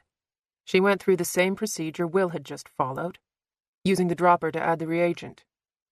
When the tip of the swab turned bright pink, Lena didn't think either of them was too surprised. Will turned back around and looked at the garage. She could almost hear his mind working. For Lena's part, she had the benefit of her own involvement to paint a picture of the truth. Tommy had shoved the table toward Lena. Frank had panicked or startled or something. For whatever reason, he'd ended up pulling the trigger on his gun. The shot had gone wild, taking a chunk out of Lena's hand. Frank had dropped the gun. The Glock's recoil had probably been unexpected, or maybe he was so drunk by then that his balance was off. He'd pitched to the side, cutting open his arm on the sharp metal that jutted out from the track for the door. He'd fallen to the floor. He was clutching his arm by the time Lena had gotten up. By then, Tommy was running down the driveway with the letter opener in his hand. Keystone Cops. They were a fucking joke. How many drinks had Frank had yesterday morning? He was sitting in the car with his flask while Lena was watching Allison being dragged from the lake. He'd taken 3 or 4 swigs on the drive over. What about before then? How many drinks did it take him just to get out of bed these days? Will was silent. He took back the swab of the bottles and put everything back in its proper place. She waited for him to say something about the scene, about what had really happened. Instead, he asked, "Where's the bathroom?" Lena was too confused to answer anything other than, "What?" The bathroom. He indicated the open space, and Lena realized that he was right. The room was just one big box. There was no bathroom. There wasn't even a closet. The furnishings were Spartan, nothing more than a bed that looked like it had been bought from a military supply store, and a folding table of the sort they used at church bake sales. There was a small television in the corner with aluminum foil on the antenna, and a PlayStation jacked into the front. Instead of a chest of drawers, there were metal shelves bolted to the walls, T-shirts spilled over, jeans, baseball hats. Will said, "What did Tommy say about why he was wearing a ski mask?" Lena felt like she had swallowed a handful of gravel. He said he had it on because it was cold. It's pretty cold in here, Will agreed. He put the kit in his briefcase. Lena flinched when he snapped the locks shut. The sound echoed like a gunshot or a cell door closing. The car magazines, the dirty sheets on the bed, the lack of even the most basic facilities. There was no way Allison Spooner had lived in this desolate garage. Tommy Bram had. Chapter 11. Brock's funeral home was housed in one of the oldest buildings in Grant County. The Victorian castle, complete with turrets, had been built in the early 1900s by a man in charge of maintenance at the railroad yard. That he had used funds embezzled from the railroad company was a matter later settled by the state prosecutor. The castle had eventually been auctioned on the courthouse steps to John Brock, the local mortician. Sarah had heard from her grandpa Earnshaw that everyone in town had breathed a sigh of relief when the Brocks left Main Street, especially the butcher who'd had the unfortunate luck of being their next-door tenant. The basement and first floor of the Victorian had been turned into a funeral parlor, while the top floor was reserved for the family. Sarah had grown up with Dan Brock. He'd been an awkward, serious boy, the sort of child who was more comfortable around adults than children his own age. She witnessed firsthand the relentless teasing Dan had experienced in grade school. Bullies had latched onto him like piranha and had not stopped until junior high, when Dan shot past 6 feet tall. As the tallest girl in her class, then the tallest person in school but for Dan, Sarah had always appreciated having him around. And yet, she still couldn't look at him without seeing the gangly 10-year-old boy girls had screeched at on the bus for having dead people's cooties. The funeral was just letting out as Sarah pulled into the parking lot. Death was a brisk business, even in the worst economies. The old Victorian was well cared for. The paint was fresh, and there was a new tile roof. Sarah watched the mourners leaving the house, preparing to make the short trek to the burial. There was a marble headstone at the cemetery with Jeffrey's name on it. Sarah had his ashes back in Atlanta, but his mother had suddenly found her religion and insisted on a proper funeral. The church was so full during the service that the back doors were opened so that people lining the steps could hear the preacher's voice. People walked to the cemetery rather than drive behind the hearse. Those closest to Jeffrey had each put something in the coffin that reminded them of their friend, their boss, their mentor. There was an Auburn football program with Jeffrey on the cover supplied by his boyhood friends. Eddie had added a hammer Jeffrey used to help him build a shed in the backyard. Her mother had put in her old frying pan because she'd taught Jeffrey how to fry chicken with it. Tessa provided a postcard he had sent her from Florida. He had always loved teasing her. The postcard read, "Glad you're not here." A few weeks before Jeffrey had been killed, Sarah had given him a signed first edition of McKinley Cantor's Andersonville. Sarah had a hard time letting the book go, even though she knew she had to. She couldn't let the ground cover Jeffrey's coffin of memories without her own contribution. Dan Brock had sat with her in the living room of her house for hours until she was ready to relinquish the book. She had looked at each page, touched her fingers to the spots where Jeffrey's hands had rested. Dan had been quiet, patient, but when the time came for him to go, he was crying as hard as Sarah. She took a tissue out of the glove compartment and wiped her eyes. She was going to end up bawling like a baby if she let her mind continue along this track. Her jacket was on the seat beside her, but Sarah didn't bother to put it on. She found a clip in the pocket and pulled back her hair. She checked the frizzy mess in the mirror. She should have put on some makeup this morning. The freckles across her nose were more pronounced. Her skin looked pale. Sarah pushed away the mirror. It was too late to do anything about it now. The last car pulled into the funeral procession. Sarah jumped out of her SUV, barely missing a deep puddle. The rain was beating down, and she covered her head with her hands in futility. Brock stood in the doorway, waving to her. His hair looked a bit thinner on the top, but with his three-piece suit and lanky frame, Dan Brock looked much as he had in high school. "Hey there," he gave her a quick smile. "You're the first one here. I told Frank we'd start about 11:30. I thought I could get a head start laying everything out. I think I may have beat you to that." He gave her a smile that seemed reserved for mourners. "How you holding up, Sarah?" She tried to return the smile, but was unable to answer the question. She'd skipped the pleasantries at the jail yesterday when Brock showed up to claim Tommy Bram's body, and she felt a little awkward around him now. As usual, Brock smoothed over the moment. "Aw, come here." He grabbed her in a bear hug.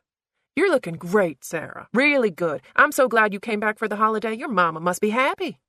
"My father is, at least." He kept his arm around her and led her into the house. "Let's get out of this inclement weather." "Wow." She stopped at the door, glancing around the wide central hallway. Her parents weren't the only ones who'd been remodeling lately. The staid decor of the house had been considerably updated. The heavy velvet drapes and dark green carpeting had been replaced with Roman shades and a muted oriental rug that covered beautiful hardwood floors. Even the viewing rooms had been updated so they no longer resembled formal Victorian parlors. Brock said, "Mama hates it, so I must have done something right." "You've done a lovely job," she told him, knowing Brock probably hadn't gotten many compliments. "Business has been good." Brock kept his hand on her back as he led her down the hall. "I'll have to admit I'm real torn up about Tommy. He was a good kid. He cut my grass for me." Brock stopped walking. He looked down at Sarah. His attitude changed. "I know people think I'm naive, give folks too much of the benefit of the doubt, but I can't see him doing any of this." "Killing himself or killing the girl?" "Both." Brock chewed his bottom lip for a moment. "Tommy was a happy kid. You know what he was like. Never had a cross word for anybody." Sarah was circumspect. "People can surprise you." "Maybe with their ignorance, thinking just because the kid was slow that his brain just snapped one day and he went on a rampage." "You're right. Tommy was disabled. He wasn't psychotic. One had nothing to do with the other. The thing that gets me is she wasn't killed bad, not like in a fury." "What do you mean?" He tucked his hand between the buttons of his vest. You'd just expect more, is all. More? His demeanor changed back just as quickly. Listen to me. You're the doctor here. You'll see for yourself, and probably find a lot more than I ever could. He put his hand on her shoulder. It's really good to have you back, Sarah, and I want you to know that I'm real happy for you. Don't listen to what anybody else says. Sarah didn't like the sound of that. Happy about what? Your new fella? My new... Whole town's buzzing about it. Mama was on the phone all last night. Sarah felt her face turning red. Brock, Dan, he's not really... Shh, Brock warned. She heard shuffling on the stairs above them. He raised his voice. Mama, I'm going to go to the cemetery now to help Mr. Billingham's people. Sarah will be downstairs working, so don't you go and bother her, you hear? Audra Brock's voice was frail, though the old biddy would probably outlive them all. What did you say? He raised his voice again, cutting to the chase. I said leave Sarah alone. There was something like a humph, and then more shuffling as she made her way back to her room. Brock rolled his eyes, but his good-natured smile was still on his face. Everything downstairs is the same as when you left it. I shall be back in an hour or so to lend you a hand. Should I put a sign on the door for your fella? Sarah stopped herself. I'll do it. My office is still in the kitchen. I spiffed it up a bit. Let me know what you think about it. He gave her a wave before leaving through the front door. Sarah walked to the back of the house. She had left her purse in the car, so she didn't have a paper or pen to leave Will a note. The Victorian's kitchen had always served as the office. Brock had finally taken out the old sink and washboard, making the space more conducive to the business of managing death. The coffin display was built into the breakfast nook. Catalogues of flower arrangements were artfully spread out on a mahogany table. Brock's desk was glass and steel, a very modern design considering he was the oldest soul she had ever met. She took a post-it off his blotter and started to write Will a note, then stopped herself. Frank was planning to make an appearance. What could she put on this small square of paper that would tell Will where to go without making Frank suspicious? Sarah tapped the pen on her teeth as she walked to the front door. She finally settled on downstairs, writing it as 2 words, each on its own line. To make it as clear as possible, she drew a large downward-pointing arrow. That might not do any good, though.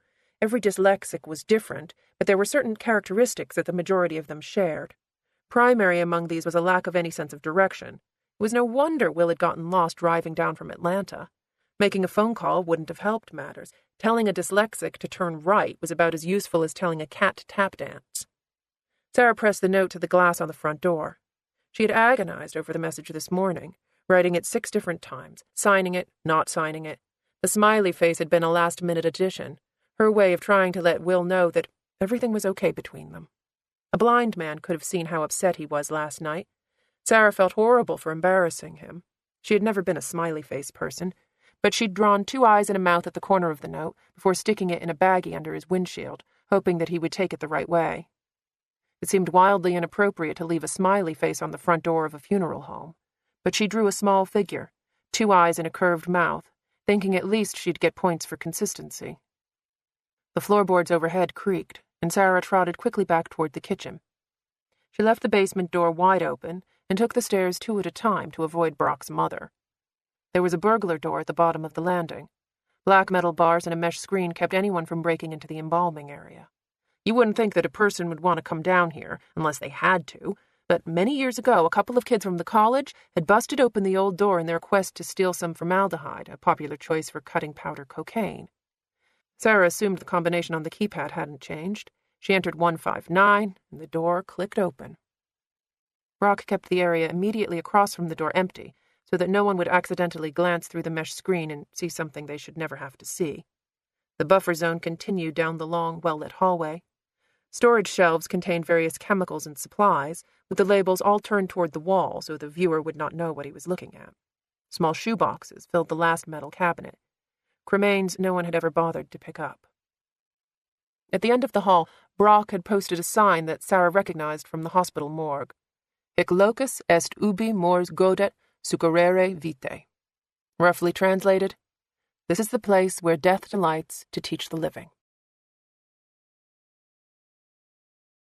End of CD 8.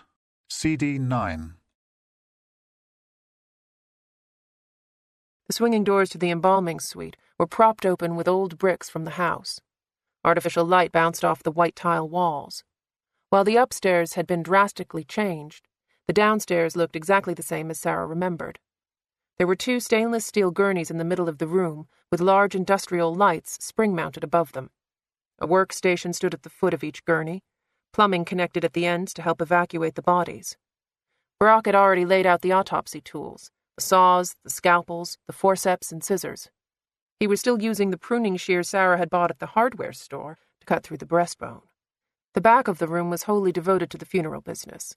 Beside the walk-in freezer was a rolling tray containing the metal trocar that was used to pierce and clean out organs during the embalming process. Neatly tucked into the corner was the embalming machine, which looked like a cross between a buffet-style coffee warmer and a blender. The arterial tube hung limply in the sink. Heavy rubber gloves were laid out on the basin, a butcher's apron, a pair of construction goggles, a splatter mask, an industrial-sized box of roll cotton for stopping leaks. Incongruously, there was a hairdryer and a pink makeup kit opened on top of the cotton box. Pots of foundation and various shades of eyeshadows and lip glosses were inside. The logo for Peason's Mortuary Makeup was embossed on the inside of the lid. Sarah took a pair of disposable surgical gloves from the box mounted on the wall. She opened the freezer door. A gust of cold air met her. There were 3 bodies inside, all zipped into black bags. She checked the tags for Allison Spooner. The bag unzipped with the usual hassle, catching on the bulky black plastic. Allison's skin had taken on the waxy, iridescent tone of death. Her lips were blackish blue. Pieces of grass and twigs were stuck to her skin and clothing. Small contusions pebbled her mouth and cheeks. Sarah slipped on the surgical gloves and gently folded back the girl's bottom lip. Teeth marks cut into the soft flesh where Allison's face had been pressed into the ground. The wound had bled before she died. The killer had held her down in order to kill her. Carefully, Sarah turned Allison's head to the side. The rigor had already dissipated. She could easily see the gaping stab wound at the back of the girl's neck. Brock was right. She wasn't killed bad. There was no fury written on the body, just a deadly, precise incision. Sarah pressed her fingers to the top and bottom of the wound, stretching the skin to reconstruct its probable position at the time of injury. The knife would have been thin, approximately 1/2 inch wide, probably no more than 3.5 inches long. The blade had gone in at an angle. The bottom of the incision appeared curved, which meant that the knife had been twisted to ensure maximum damage. Sarah pulled up the girl's jacket, matching the slice in the material to the wound in the neck. Lena was right about this, at least. The girl had been stabbed from behind. Sarah guessed the killer had been right-handed and very sure of himself. The blow would have been as swift as it was deadly. The hilt of the knife had bruised the skin around the injury. Whoever had killed Allison had not hesitated in driving home the blade, then twisting it for effect. This was not the work of Tommy Bram. Sarah zipped back the bag with the same difficulty. Before she left the freezer, she put her hand on Tommy's leg. Obviously, he couldn't feel the pressure. It was too late for Sarah to give him comfort, but it made her feel better knowing that she was going to be the one to take care of him. She slipped off the gloves and tossed them into the trash as she made her way to the back of the basement. There was a small, windowless room that, in the Victorians' early days, was meant to store wine. Red bricks lined the walls and wrapped around the floor and ceiling. Brock used the space as an office, despite the fact that the temperature was much cooler inside. Sarah grabbed the jacket hanging by the door, then quickly changed her mind when she smelled Brock's aftershave. The desk was empty but for the autopsy forms and an ink pen. Brock had put together 2 packets for the procedures. He'd stuck post-it notes on each with the name, date of birth, and last known address for each victim. Georgia law required a medical autopsy to be performed only under certain circumstances. Violent death, death in the workplace, suspicious death, sudden death, unattended death, and surgical death all required further investigation. For the most part, the information gathered was always the same: legal name, aliases, age, height, weight, cause of death. X-rays were taken. The stomach contents would be examined, organs were weighed, arteries, valves, and veins were explored.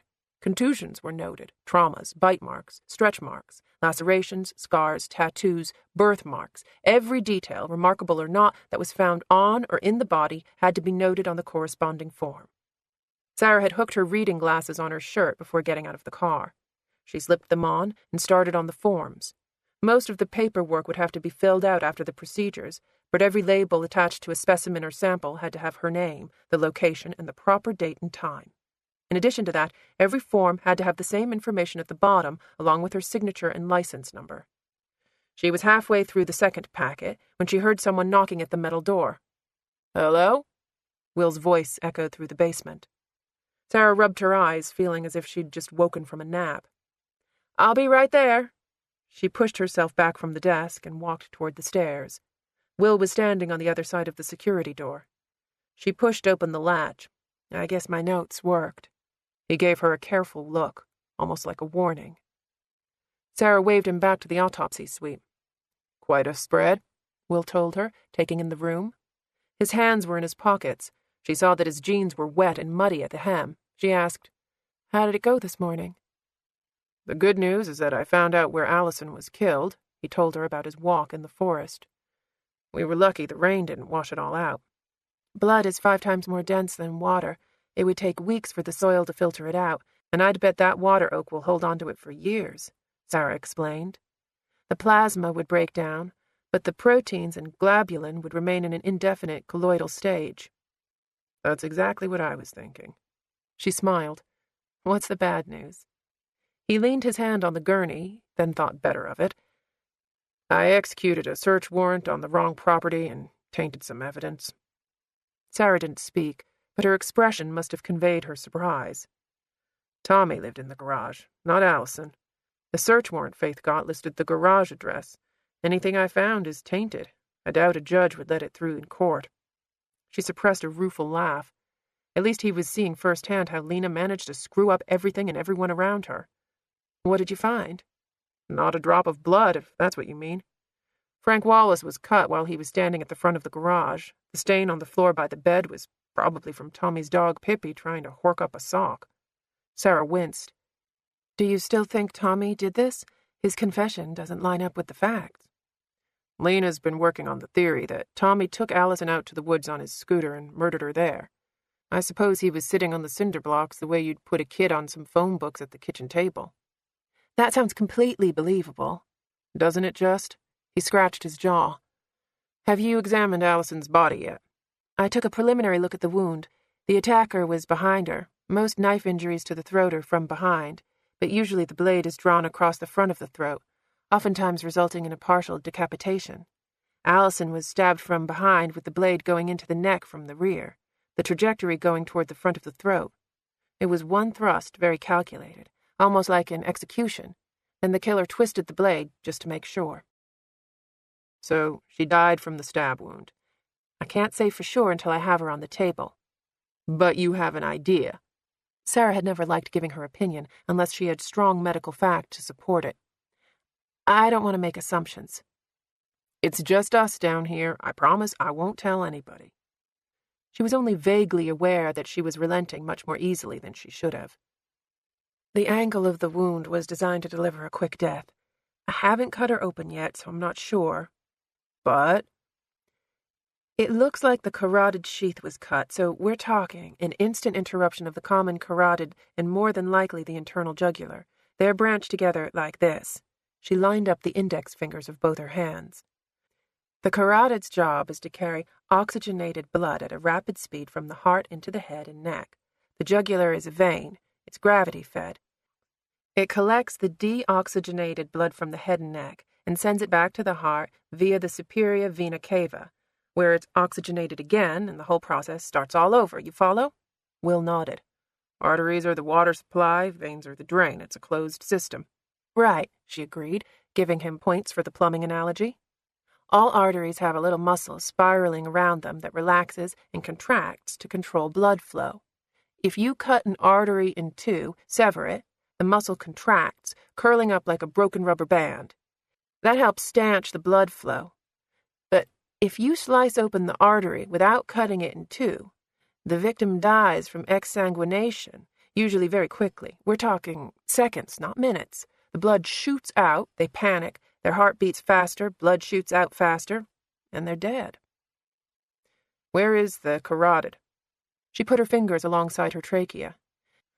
You've got one carotid on each side, mirror images. I'll have to excise the wound, but it appears that the knife followed this route, entering near the 6th cervical vertebra and traveling along the angle of the jaw. He stared at her neck. How hard is that to hit from behind? Allison is very small-framed. Her neck is the width of my palm. There's so much going on in the back of the neck, muscles, blood vessels, vertebrae. You would have to pause to take a second to aim so that you hit the exact spot. You couldn't go straight in from the back. You'd have to go from the back toward the side. With the right knife at the right angle, the odds are pretty good that you'll end up opening both the carotid and the jugular. The right knife? I'm guessing it had a 3.5 to 4-inch blade. So we're talking about a kitchen knife. He obviously wasn't good with measurements. She showed him the distance using her finger and thumb. 3.5 inches. Think about the size of her neck, or my neck for that matter. Sarah kept the measurement between her fingers and held her hand to her neck. If the blade had been any longer, it would have exited the front of the neck. He crossed his arms. She couldn't tell if he was pleased or annoyed with the visual aids. He asked, How wide do you think the blade was? She narrowed the space between her thumb and finger. 5/8, 3/4? The skin is elastic. She must have struggled. The incision is wider at the bottom, so the killer jammed in the knife to the hilt, then twisted the blade to make sure he was doing maximum damage. I'm sure it wasn't over 1 inch wide. That sounds like a large folding knife. Sarah thought he was right based on the bruise from the hilt, but she told him, I really need to look at the wound in a better setting than inside the freezer. Was it serrated? I don't think so, but really, let me get into the wound so I can tell you everything you need to know. He chewed his lip, obviously thinking about what she had told him. It takes less than 2 pounds of pressure to penetrate skin. As long as the knife is pointed and sharp and the blade is forcefully thrust. Sounds like something a hunter would know how to do. Hunter, doctor, mortician, butcher. She felt the need to add, or anyone with a good search engine. I'm sure you can find all kinds of anatomical diagrams on the internet. Whether they're accurate is up for debate, but whoever did this was showing off his skills. I hate to keep banging the same drum, but Tommy had an IQ of 80. It took him 2 months to learn how to tie his shoes. Do you really think he committed this crime? I don't like to speculate. She gave him his own words. It's just us down here. I won't tell anyone. Will didn't give in as easily as Sarah had. Was Tommy a hunter? I doubt Gordon would have let him have a gun. Will took a moment before asking his next question. Why not drown her? She was standing by a lake.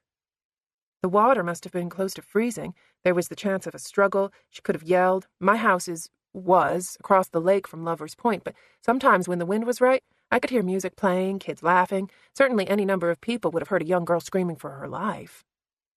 Wouldn't it be easier to cut the front of the throat instead of going in through the back? She nodded, saying, If you cut the trachea, the victim wouldn't be able to speak, let alone yell for help.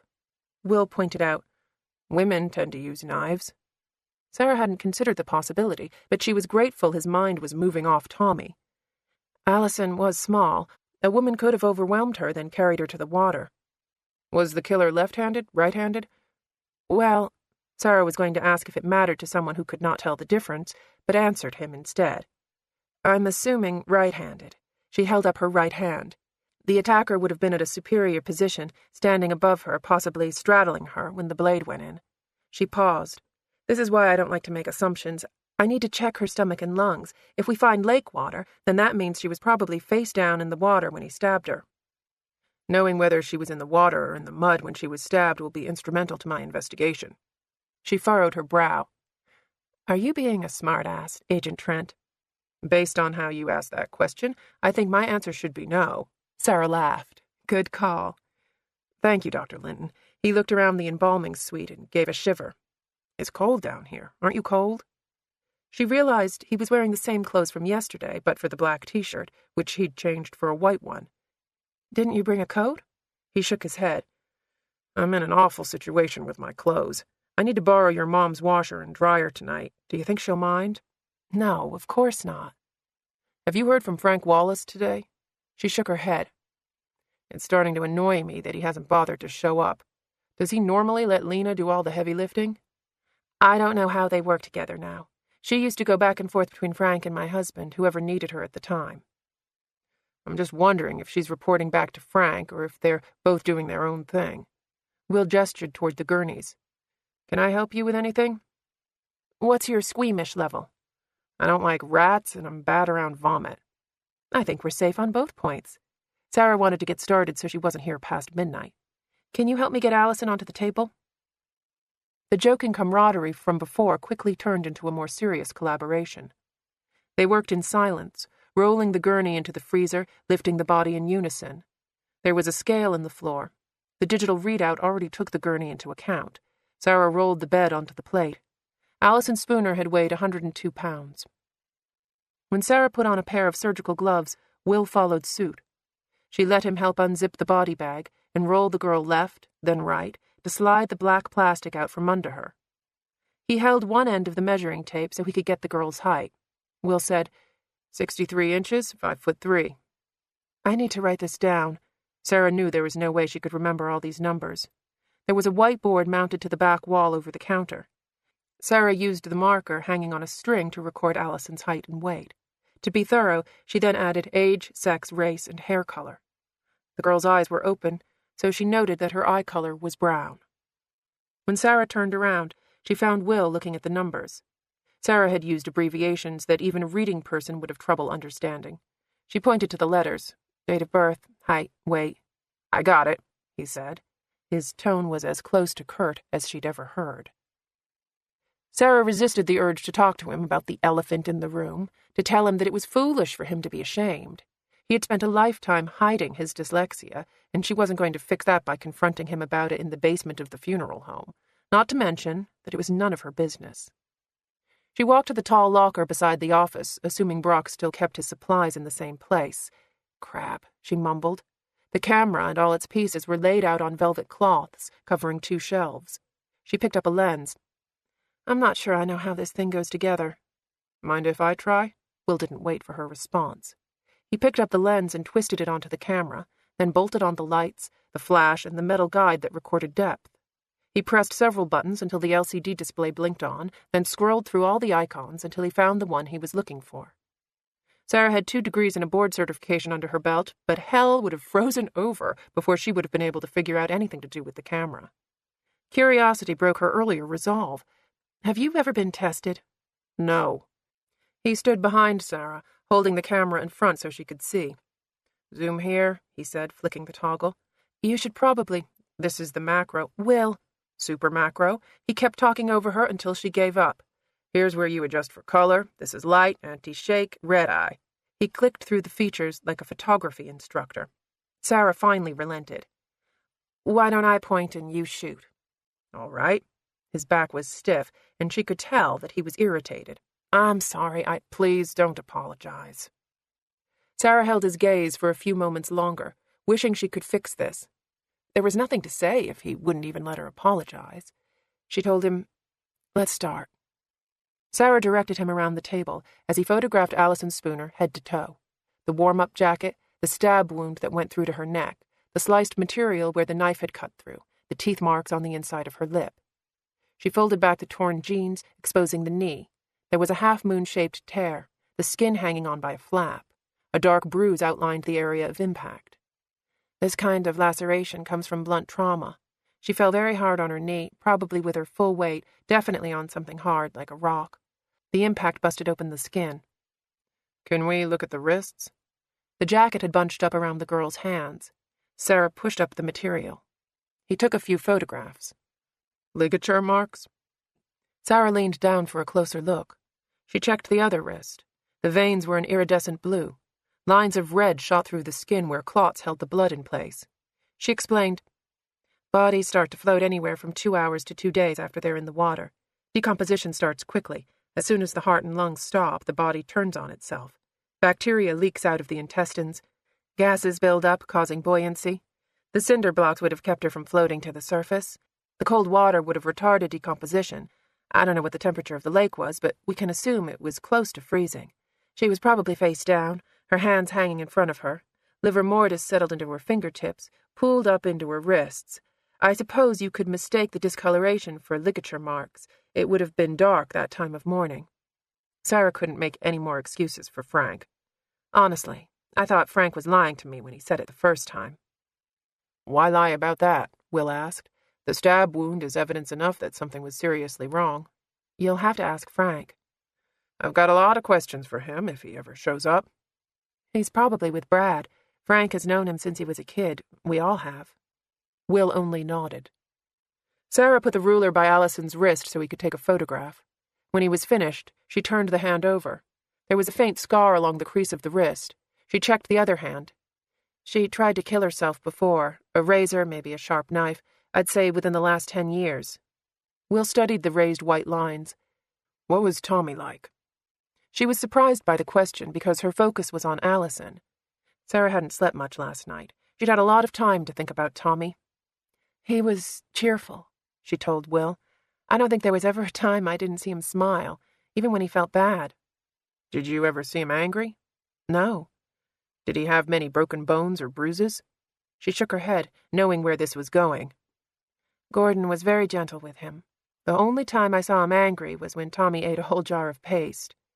Will smiled fondly. I used to eat paste. He held the camera at his side. I wonder if it tastes as good as it used to. Sarah laughed. I wouldn't recommend finding out. Tommy was sick for days. You didn't tell me Lena was raped. The observation came out of nowhere. Sarah was taken off guard, which was probably what he had intended. It was a long time ago. Faith found it on the internet. She busied herself over by the back counter, finding a roll of brown paper under the cabinet so she could lay out the clothes. Does it matter? I don't know. It bothers me that you left it out. Sarah spread out the paper. A lot of women have been raped. She looked up when he didn't respond. Don't feel sorry for her, Will. She's so good at making people feel sorry for her. I think she regrets what happened to Tommy. Sarah shook her head. You can't expect good from her. She's not a normal person. There's no kindness in her. He spoke carefully, staring his meaning into Sarah. I've met a lot of people in my life who were truly unkind. Still, I don't think Lena's completely devoid of a soul. I think she's angry and self-destructive and feeling trapped. I used to think that too, and I felt sorry for her right before she got my husband killed. There wasn't much more Sarah could say after that. She unbuttoned Allison's shirt and continued to undress the girl. Will changed out the memory card and took photographs when she asked him to. She didn't ask for his help when she draped a clean white sheet over Allison's body. Their companionable silence was a distant memory. The tension was so great that Sarah felt herself getting a headache. She was angry with herself that it mattered. Will Trent was not her friend. His dyslexia, his quirky sense of humor, his dirty clothes, none of this was her concern. All she needed for him to do was get his job done and then go back to his wife. Out in the hall, the metal door slammed shut. Moments later, Frank Wallace came into the room carrying a cardboard box. He was wearing a long trench coat and a pair of leather gloves. His hair was wet from the rain. Will said, Chief Wallace, it's nice to finally meet you. I was beginning to think you were avoiding me. You want to tell me why you've got half my guys out chasing their tails in the pouring rain? I assume you've heard that we found the crime scene where Allison Spooner was stabbed. You test the blood yet? Could be an animal for all I know. Will told him, Yes, I tested it on scene. It's human blood. All right. So, he killed her in the woods. It appears so. I called off the search. You can bring in your own team if you want to comb through 6 inches of mud. That's a very good idea, Chief Wallace. I think I will call in a team. Frank was obviously finished with Will. He dropped the box at Sarah's feet. Here's all the evidence we've got. She held her breath until he backed away. He smelled rancid, a combination of mouthwash, sweat, and tobacco. Will said, I hope you don't mind, Chief Wallace. I've got Detective Adams recanvassing the neighborhood and checking with Allison's teachers from school. Do whatever you want, Frank grunted. I'm finished with her. Is there a problem? You wouldn't be here if there wasn't. Frank coughed into his gloved hand. Sarah winced at the sound. Lena screwed this whole thing up top to bottom. I'm not covering for her anymore. She's a bad cop. Her work's sloppy. She managed to get somebody killed. He gave Sarah a meaningful look. Somebody else. She felt hot and cold at the same time. Frank was saying all the things she wanted to hear, all the things she knew in her heart, but the words sounded dirty coming from his mouth. He was exploiting Jeffrey's death while Sarah was trying to avenge it. Will said, Lena told me you spoke with Lionel Harris last night. Suddenly, Frank seemed nervous. Lionel doesn't know anything. Still, He might have some personal information about Allison. Lionel's daddy raised him right. He knows better than to be sniffing around a little white girl from the college. Sarah felt her mouth open in surprise. Frank shrugged off her shock. You know what I'm saying, sweet pea. There's not a lot that a 63-year-old black man has in common with a 21-year-old white girl, at least not if he knows what's good for him. He nodded toward Allison. What did you find? Sarah couldn't find her voice to answer him. Will provided. Knife wound to the neck. There's no definitive cause of death yet. Will caught Sarah's eye. She nodded her complicity, though she still felt shocked by what Frank had said. He had never talked this way around her parents. Eddie would have shown Frank the door if Kathy hadn't beaten him to it. Sarah wanted to chalk it up to his exhaustion. He certainly looked worse than he had the day before. Every item of clothing he wore, from his cheap suit to his trench coat, was wrinkled as if he had slept in it. His skin sagged off his face, his eyes glistened in the light, and he still hadn't taken off his leather gloves. Will broke the moment. Chief Wallace, have you completed your report yet on the incident in the garage? Frank's jaw clenched tighter. I'm working on it. Can you run it through for me now? Just the highlights. I'll get the details when you turn in your report. Frank's voice was gruff, making it clear he didn't like being questioned. Tommy was in the garage with a knife in his hand. We told him to put it down. He didn't. Sarah waited for more, but it was Will who prompted. And then? Frank gave another sloppy shrug. The kid panicked. He pushed Lena out of the way. I went to help her. He came toward me with the knife, cut my arm. Next thing I know, Tommy's tearing down the driveway. Brad went after him. I told Lena to go, too. He stopped. She sure took her time. She hesitated. Lena usually runs the other way when there's a fire. He glanced at Sarah as if he expected her to agree. In Sarah's experience, the opposite was true. Lena stood as close to the fire as she could. It was the best vantage point from which to watch people burn. Frank continued. She trotted after them. Brad ended up being the one to pay for it. Will leaned against the counter, one hand resting on the edge. His interview style was certainly unusual. Put a beer in his hand and he could be talking football around a barbecue. Did anyone discharge their weapon? No. Will nodded slowly, drawing out his next question. When you opened the garage door, did Tommy already have the knife in his hand? Frank leaned down and pulled an evidence bag out of the cardboard box. This knife. Will didn't take the bag, so Sarah did. The hunting knife was serrated on one side and sharp on the other. The hilt was large. The blade was at least 5 inches long and 1.5 inches wide. It was a miracle Brad was still alive. Without thinking, she blurted out, This isn't the knife that was used on Allison. Will took the weapon from Sarah. He gave her a look that Tommy Bram had probably gotten every day of his life. He told Frank, This looks new. Frank gave the knife a cursory glance. So? Was Tommy a knife enthusiast? Frank crossed his arms again. There was a bead of sweat on his forehead. Even with the colder temperature in the basement, he seemed to be burning up in the coat and gloves. Obviously, he had at least 2. Like the doc said, this isn't the same one that was used on the girl. Sarah would have melted into the floor if she had the power. Will asked, What made you suspect Tommy was involved in Allison's murder, other than the knife in his hand? He was in her apartment? Will didn't offer any information to the contrary, but Sarah saw that he'd managed to get a question answered. If Lena had talked to Frank, then she hadn't mentioned that Tommy lived in the garage, not Allison. Frank's patience had obviously run out. Listen, son, I've been doing this a long time. There's 2 reasons a man does this to a woman, sex and sex. Tommy already confessed. What's the point of all this? Will smiled. Dr. Linton, I know you haven't done a full exam on Allison Spooner, but are there any signs of sexual assault? Sarah was surprised to find herself back in the conversation. Not that I can see. Were her clothes torn? There was a tear in the knee of her jeans where she fell. The jacket was cut by the knife. Are there any other significant wounds except for the one in her neck? Not that I've found. So, Tommy wanted to have sex with Allison. She told him no. He didn't tear her clothes. He didn't try to force her anyway. He puts her on his scooter and takes her out to the lake. He stabs her once in the neck, and then he dumps her in the lake with the chains and cinder blocks, writes a fake suicide note, and goes back to clean up her apartment. Is that about right, Chief Wallace? Frank lifted his chin. Hostility radiated off him like heat from a fire. Will said, "The note is what's bothering me. Why not just dump her in the lake and leave it at that? It's doubtful anyone would have found her. The lake is pretty deep, right?" He looked at Sarah when Frank did not answer. "Right?" She nodded. "Right." Will seemed to be waiting for an answer from Frank that wasn't going to come. Sarah waited for him to ask about the 911 call, the boyfriend. Will didn't. He just kept leaning against the counter, waiting for Frank to say something. For his part, Frank seemed to be scrambling for an explanation. He finally came up with, "The kid was retarded, right, Doc?" Sarah told him, "I wish you wouldn't use that word. It is what it is," Frank interrupted.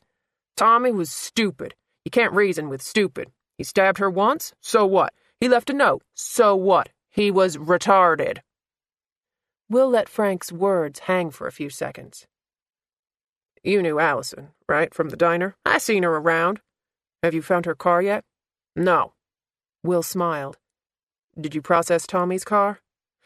"I hate to break the news to you, Einstein, but the retard confessed. End of story." He looked at his watch. "I can't stick around jerking you off for the rest of the day. I just wanted to make sure you had all the evidence." He nodded to Sarah. "You can reach me on my cell if you need me. I gotta get back to Brad." Will didn't protest the abrupt departure. "Thank you, Chief. I appreciate your cooperation." Frank couldn't figure out if he was being sarcastic or not. He ignored the comment, telling Sarah, "I'll let you know about Brad," before stomping out of the room. Sarah wasn't sure what to say. Will had let all the important questions go unanswered. Jeffrey's style of interviewing had been much more aggressive. Once he had Frank on the ropes, he would have never let the man walk out of the room. She turned to Will. He was still leaning against the counter. She wasn't going to ignore the 100th elephant that had just walked into the room. "Why didn't you ask Frank about the boyfriend?" He shrugged. "An answer doesn't really matter if it's a lie."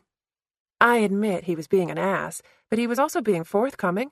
She snapped off her gloves and tossed them into the trash can. "Did it occur to you that he has no idea Lena's been doctoring all this evidence?" Will scratched his jaw. "I've found that people tend to hide things for different reasons.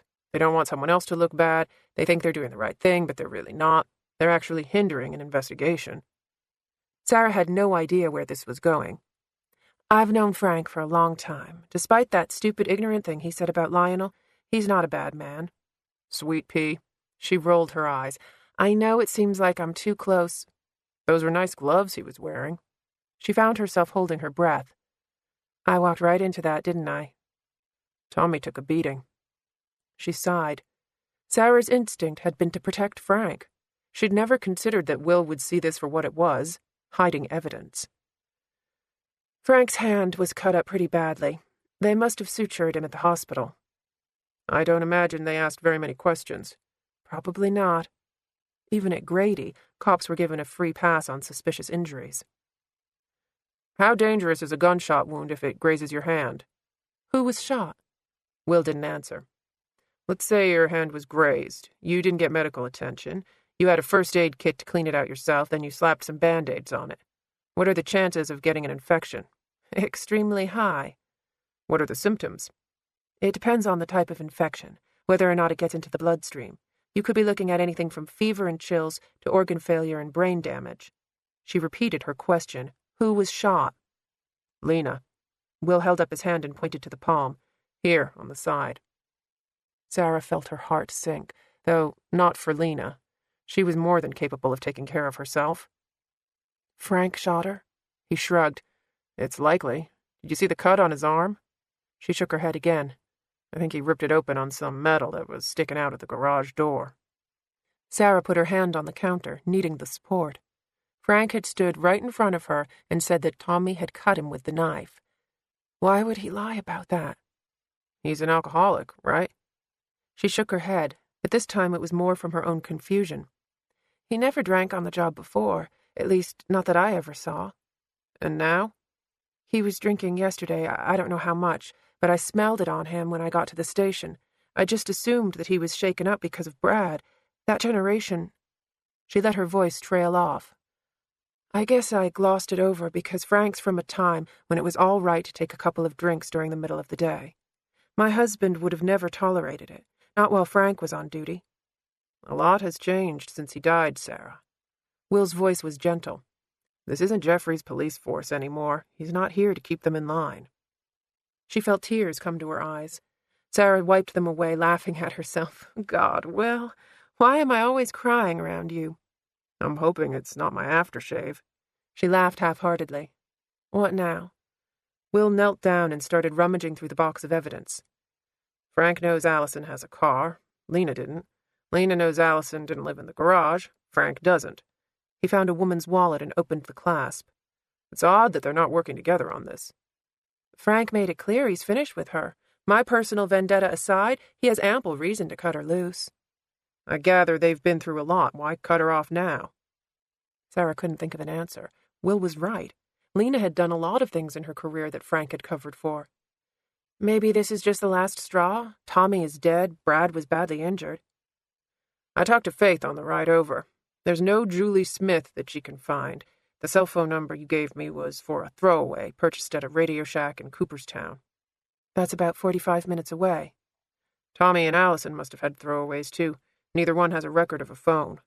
We'll need their numbers before we can track back where the phones were purchased, but that's not going to make much of a difference, I think. He held up the knife Frank had given them. This doesn't appear to have blood on it. Would they clean it during surgery? They'd throw iodine on it, but they wouldn't clean it like this. She studied the weapon. You'd expect blood around the hilt. You would, he agreed. I'm going to have the local field agent do a lab run for me. Can I leave some samples here so we can take everything when you're done? Nick Shelton? You know him? He worked with my husband all the time, she offered. I'll call him when I'm finished. Will held up the suicide note and stared at the words. I don't understand this. It says, I want it over. He gave her a sharp look. Thank you, Sarah. I know what it says. What I don't understand is who wrote it. The killer? She tried. Possibly. Will sat back on his heel, staring at the line of text that ran along the top section of the paper. I'm thinking there's two people out there, the killer and the 911 caller. The killer did his thing with Allison, and the caller's trying to get him in trouble for it. And then Julie Smith was trying to get Tommy off the hook by enlisting your help. It sounds a lot like you've taken him off your list of suspects. I thought you didn't like to make assumptions. I'm fine when other people do it. Will chuckled, but he kept his gaze on the note. If the killer wrote this, who's he telling he wants it over? She knelt down to look over his shoulder. The handwriting doesn't look like Tommy's. She pointed to the I at the beginning of the sentence. See this? In Tommy's confession, he used a formal capital with... She realized how useless her words were to him. Okay, think about it this way. If the first stroke of the I is like a stem and there are branches, well, not branches, more like bars. She let her voice trail off. Trouble visualizing the shape of letters was at the core of his language problem. It's frustrating, Will agreed. If only he'd written something easier, like a smiley face. Sarah was saved a response by Will's phone ringing. Will Trent. He listened for at least a solid minute before saying, Nope, keep canvassing. Tell him I'll be there in a few minutes. He closed the phone. This day just keeps getting worse. What's wrong? That was Lena. We've got another dead body. Chapter 12. Will followed Sarah in his car as she drove to the campus. He was starting to recognize landmarks, houses with fences and play sets that were familiar enough for him to remember the turns. The campus was new territory, and, like most schools, it seemed to follow no particular design. Buildings had been added on when the money was there to construct them. Consequently, the campus sprawled over several acres like a hand with too many fingers. He had spent all morning with Lena Adams, and he thought he could read her mood by now. Her tone on the telephone had been strained. She was getting to the breaking point. Will wanted to press her a little harder, but there was no way he could have Lena meet him at the crime scene right now. Sarah had made it obvious that she wasn't going to be in the same room with the woman she believed killed her husband. Right now, Will needed Sarah's forensic eye more than he needed Lena's confession. He dialed Faith's number as he steered his car around the curve of the lake. Will saw the boathouse Lena had pointed out to him earlier. Canoes and kayaks were stacked up against the building. You've got me for 3 more hours, Faith said by way of greeting. We've got a second victim. They think his name is Jason Howell. That's good news. Faith was hardly the optimistic type, but she was right. A new victim meant a new crime scene, a new set of clues to follow. They had absolutely no useful information on Allison Spooner. The aunt was nowhere to be found. Allison hadn't made any connections at home or school. The only person who seemed to mourn her loss was Lionel Harris from the diner, and he was hardly a close friend. But Jason Howell's death would surely open up new leads. A second body meant a second course of investigation. Find one detail, one person or friend or enemy that tied together both Allison Spooner and Jason Howell, and usually that detail could lead to the murderer. Even the most careful killer made mistakes. 2 crime scenes meant twice as many mistakes. Faith told him, "You're going to have a hard time getting a warrant for all the names of the students in that dorm building." "I hope the college will be compliant. I hope this baby comes out clutching a bag full of gold." She had a point. Colleges were notorious for their desire for privacy. "Where are we on the warrant for Allison's room?" "You mean the real one?" She seemed to be enjoying this. "I faxed it to the station about 10 minutes ago. There's no landline to the Bram house, so that's a dead end. Did you get anything from the autopsy?" He told her about Allison's injury. It's unusual that the killer stabbed her through the back of the neck instead of slicing through the front. "I'll run it through VICAP right now." She meant the FBI's Violent Crimes Apprehension Program, a database designed to detect similarities in criminal behavior. If Allison's killer had used this method before, VICAP would have a record of the case. Will asked, "Can you give Nick Shelton a call too? He's the local field agent here. Sarah knows him. I want him to run some stuff to the central lab for me. Sarah's going to let him know when she's got everything ready." "What else?" "I still need that audio tape of the 911 call. I want Sarah to listen to the voice and see if it belongs to our Julie Smith." "Can you say a sentence that doesn't have Sarah in it?" Will scratched his jaw, his fingers finding the scar that ran down his face. He felt jittery again, much as he'd felt when he'd been talking to Sarah in the basement of the funeral home. She said, "You know that Charlie is at Central this week?" No. Charlie Reed was on Amanda's team. He was the best forensics guy Will had ever worked with. Central's an hour away from here. "You want me to give him a call and see if he can come out?" Will thought about the garage, the crime scene in the woods. He was working 2 cases now, one against Lena Adams and Frank Wallace, and another against the man who had killed Allison Spooner and possibly their next victim. "I told the local chief I was bringing out a team. Might as well follow through on it." "I'll give him a call," Faith offered. "VICAP shows no similar hits on a killer using a knife to cut from the rear through the carotid sheath. The carotid, the jugular, or the carotid and jugular. I cross-referenced the twist, too. No MO matches." "I guess that's good news." "Or really bad news," she countered. "That's a clean kill, Will. You don't do that your first time out. I have to agree with Sarah on this one. I don't see your retarded kid doing this." "Intellectually disabled." Now that Sarah had pointed it out, the word was starting to grate. Will supposed he should feel some solidarity with Tommy Bram since they both had a problem. "Call me when you hear from Charlie." "Will do." Will closed his phone to end the call. Ahead, Sarah's SUV took a turn up a circular drive that led to a 3-story brick building. She parked behind a campus patrol car at the front entrance. The rain was still unrelenting. She pulled up the hood of her jacket before running up the steps to the entrance. Will got out of his car and ran up after her, his shoes kicking up puddles. His socks hadn't dried since he'd stepped into the lake this morning. They were in the process of rubbing a large blister on his heel. Sarah waited for him in a small alcove between 2 sets of glass doors. The sleeves of her jacket were dripping wet. She knocked on the doors. No one is in the patrol car out front. She cupped her hands to the glass. "Is someone supposed to be here?" "The security guard was told to remain in the building until we got here." Will punched a few buttons on the keypad by the door. The LCD screen remained blank. He turned around, trying to find a camera. "Back door is open." Will looked through the glass. The building was wider than it was deep. A set of stairs faced the front door. A long hallway shot off to the side. At the back of the building, an exit sign glowed softly over the open fire. Sarah asked, "Where are the police?" "I told Lena not to call anyone." Sarah turned to look at him. She got the call on her cell phone. Apparently the campus police have her as an after-hours contact. "She didn't call Frank?" "No. Funny, right?" "Funny isn't the word I'd use." Will didn't respond. Sarah's personal ties were clouding her view. She wasn't looking at this as a criminal investigation. With 2 suspects, you always worked one against the other to see who would flip first to get the better deal. Self-preservation generally won out over loyalty. The garage where Tommy lived painted a grim story for Frank and Lena. At this point, it was just a matter of who would talk first. Sarah looked back through the glass door. Here he is. Will saw a small black man making his way up the hall. He was young and skinny, the shirt of his uniform puffing out like a woman's blouse. He gripped his cell phone close to his chest as he approached them. With the other hand, he waved his keycard over a pad by the door. The lock clicked open. Sarah rushed in. "Marty, are you all right?" Will could see why she was worried. The man's face was ashen. "Dr. Linton," the man said. "I'm sorry. I was just outside trying to catch my breath." "Let's sit down." Sarah helped him to a bench by the door. She kept her arm around his shoulders. "Where's your inhaler?" I just used it." He reached his hand out to Will.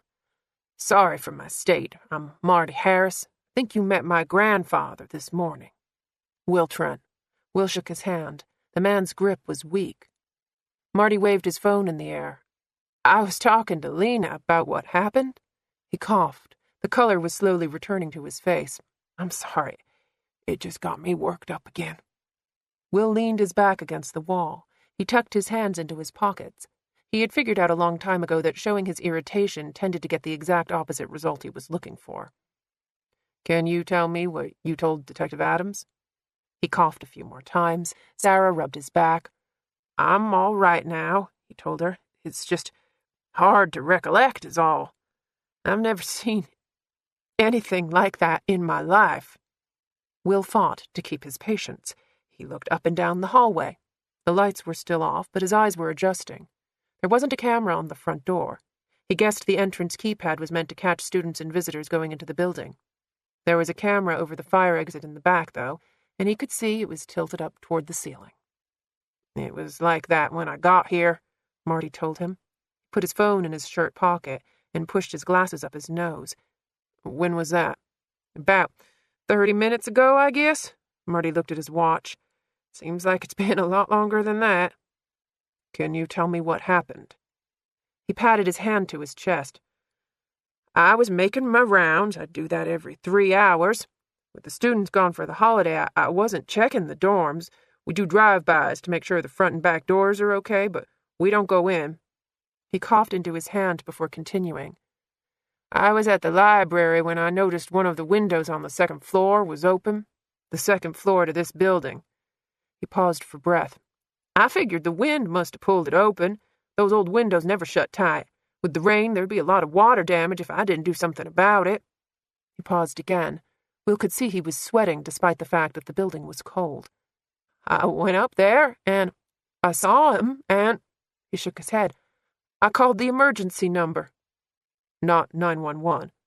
"We got a direct number we're supposed to call if something happens on campus." Sarah explained.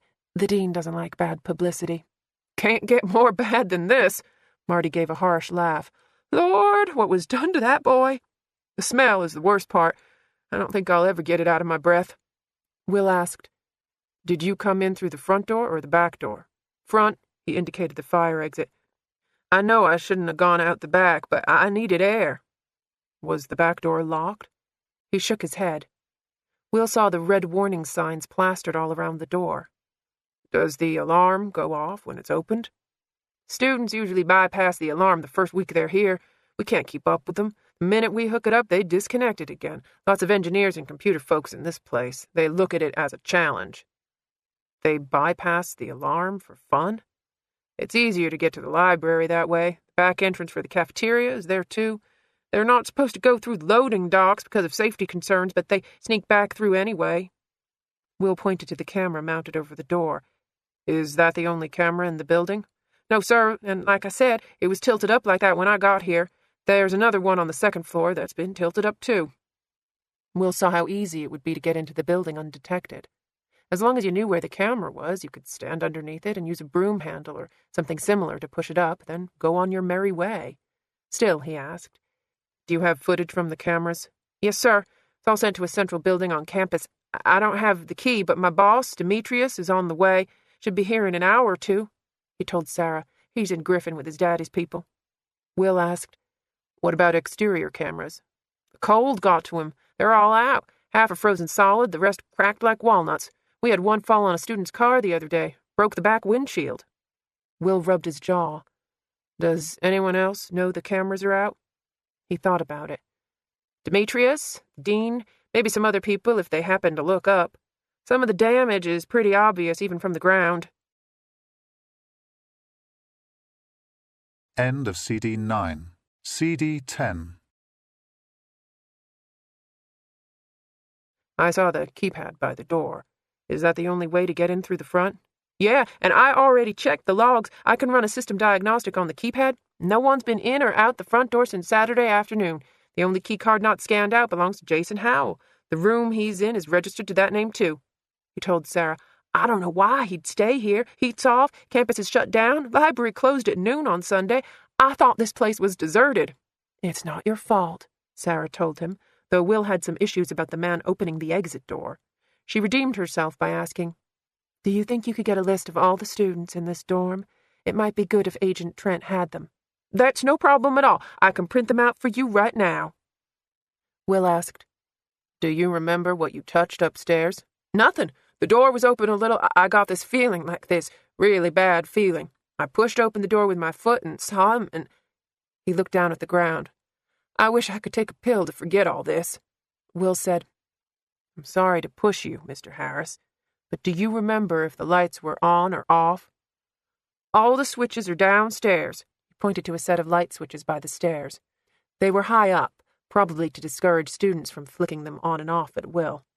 I turned on the lights before I went up, but then I turned them all back off like I found them. Thank you for your time, Mr. Harris. Will nodded toward the stairs, indicating he was ready to go. Sarah stood up, but she didn't leave. Did you know Jason? No, ma'am. I'd seen that girl at the diner, Allison. You know how Granddaddy is. Had her running around every second she was on the clock. I'd smile at her, but we never talked. Something like this happens, and you realize you need to be paying more attention to the people around you. I'd hate to think there was something I could have done to stop all this. Will could tell the man was genuinely distressed. He put his hand on Marty's shoulder. I'm sure you did everything you could do. They walked back to the stairs. Sarah reached into her jacket pocket and pulled out 2 pairs of paper booties to cover their feet.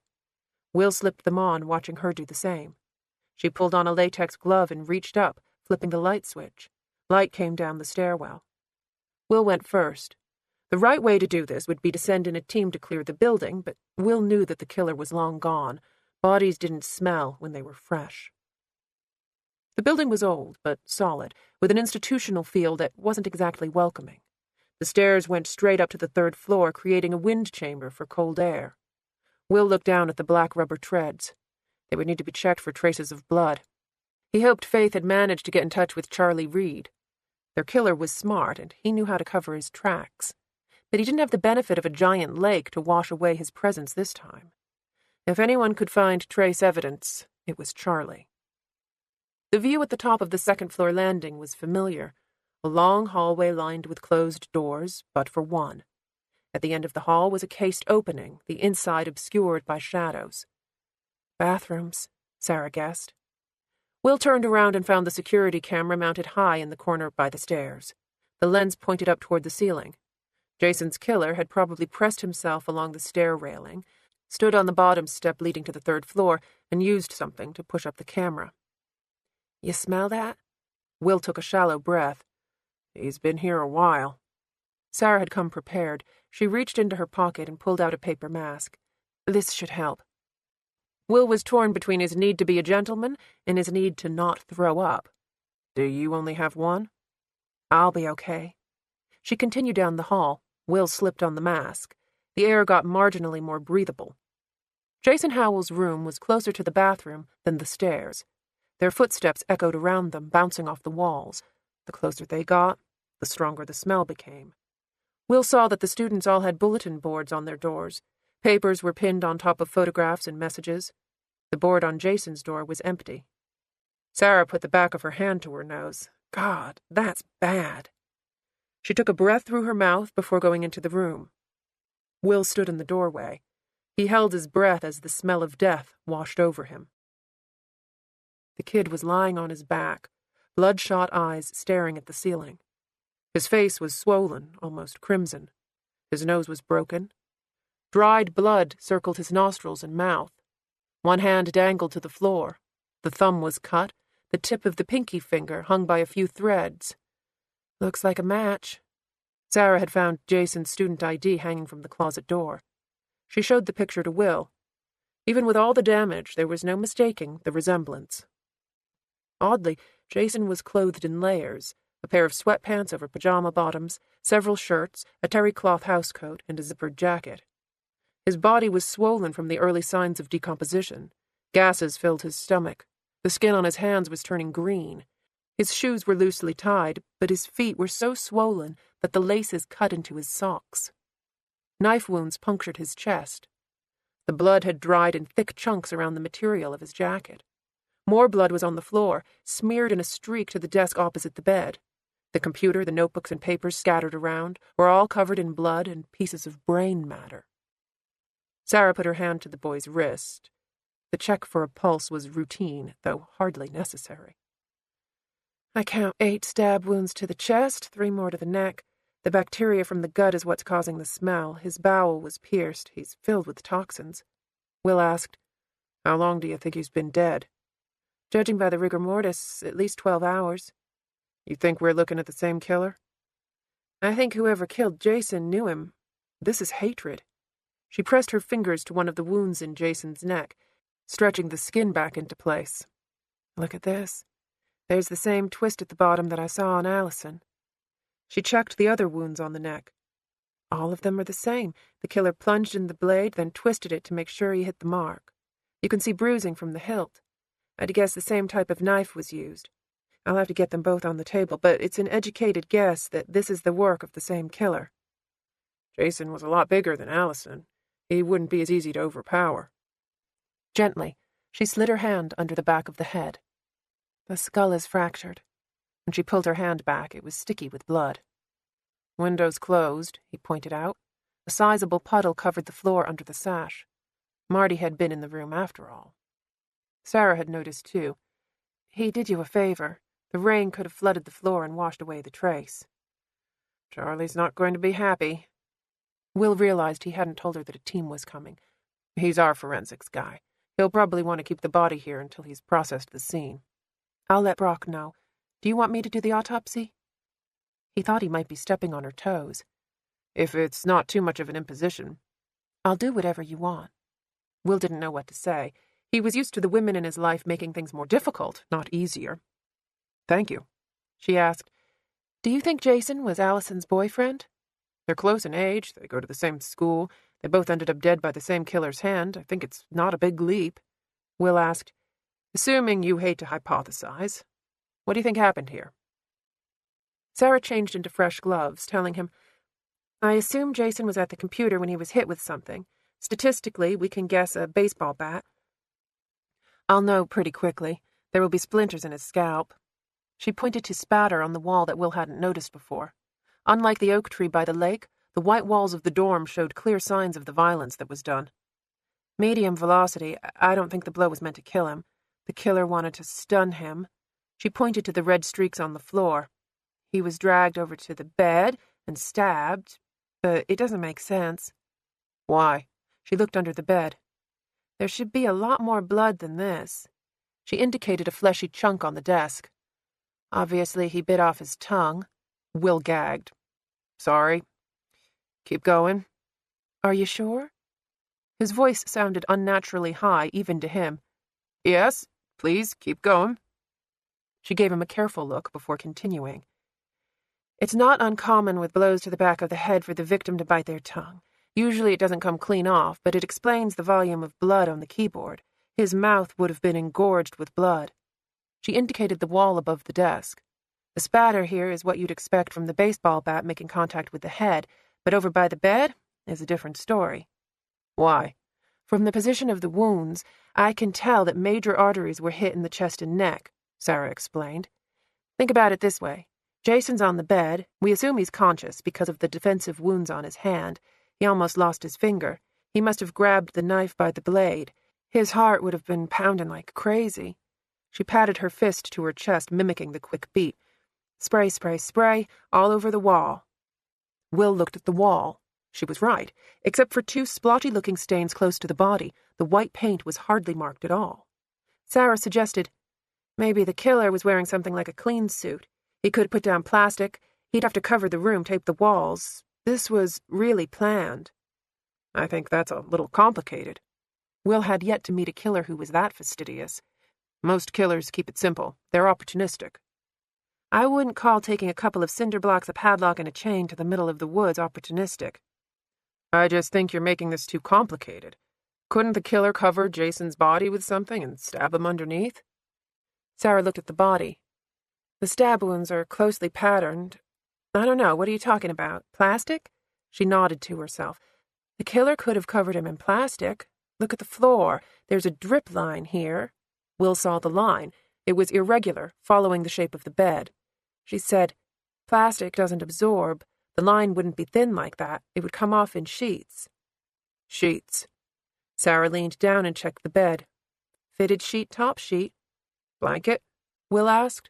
The kid had been freezing cold. It didn't make sense that he'd go to bed without a blanket. Sarah opened the closet door. Nothing. She started on the drawers. I think you're right. It must have been something absorbent that... Will walked down the hallway to the bathroom. The lights were off, but he found the switch by the door. The fluorescence flickered overhead. Green light bounced off the blue tiles. Will had never lived in a dorm, but he'd shared a communal bathroom with 15 other boys until he was 18 years old. They were all the same. Sinks in the front, showers in the back, toilets on the side. He found a wadded-up blanket in the first stall. Blood coated the blue cotton, making it stiff as cardboard. Sarah came up behind him. He told her, simple. Will looked for the house with the swing set that marked the turn on Taylor Drive. Though the route was familiar, he was loath to take it. Searching Allison Spooner's room was a necessary chore, but Will's instincts told him that Jason Howell's dorm room held more promising leads. Unfortunately, Will wasn't a crime scene technician. He didn't have the credentials or equipment to process such a complicated scene. He would have to wait for Charlie Reed and his team to drive over from the central GBI lab.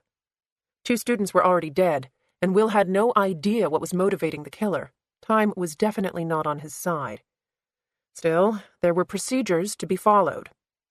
He had dropped by the station to pick up the warrant to search the Bram house. While he was there, he'd sent Faith the list Marty Harris had printed out of all the students in the dorm. She didn't have time to do all the background checks, but she was going to get started on them now and send the rest of the list to Amanda's secretary before she went to the hospital. The police station had been oddly quiet. Will guessed they were all either on the street or at the hospital with Brad Stevens, who was still in a medically induced coma. Still, something was going on. The patrolmen milling around the desks hadn't glared at Will with the expected hatred. Marla Sims had handed him the facts without having to be asked. Even Larry Knox had stared at the floor as he walked to the coffee machine to refill his cup. There were 2 cars parked in front of the Bram house. One was a police cruiser. The other was a 4-door Ford pickup. Will parked behind the truck. Exhaust drifted up from the tailpipe. He could see 2 figures in the cab. Lena Adams was in the passenger seat. A man was behind the wheel. His window was down, even though the rain hadn't let up.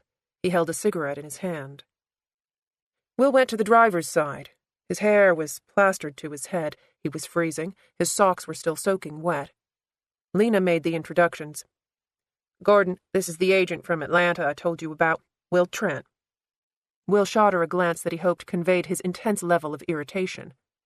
Lena was being investigated for her part in Tommy's death. She had no business talking to his father.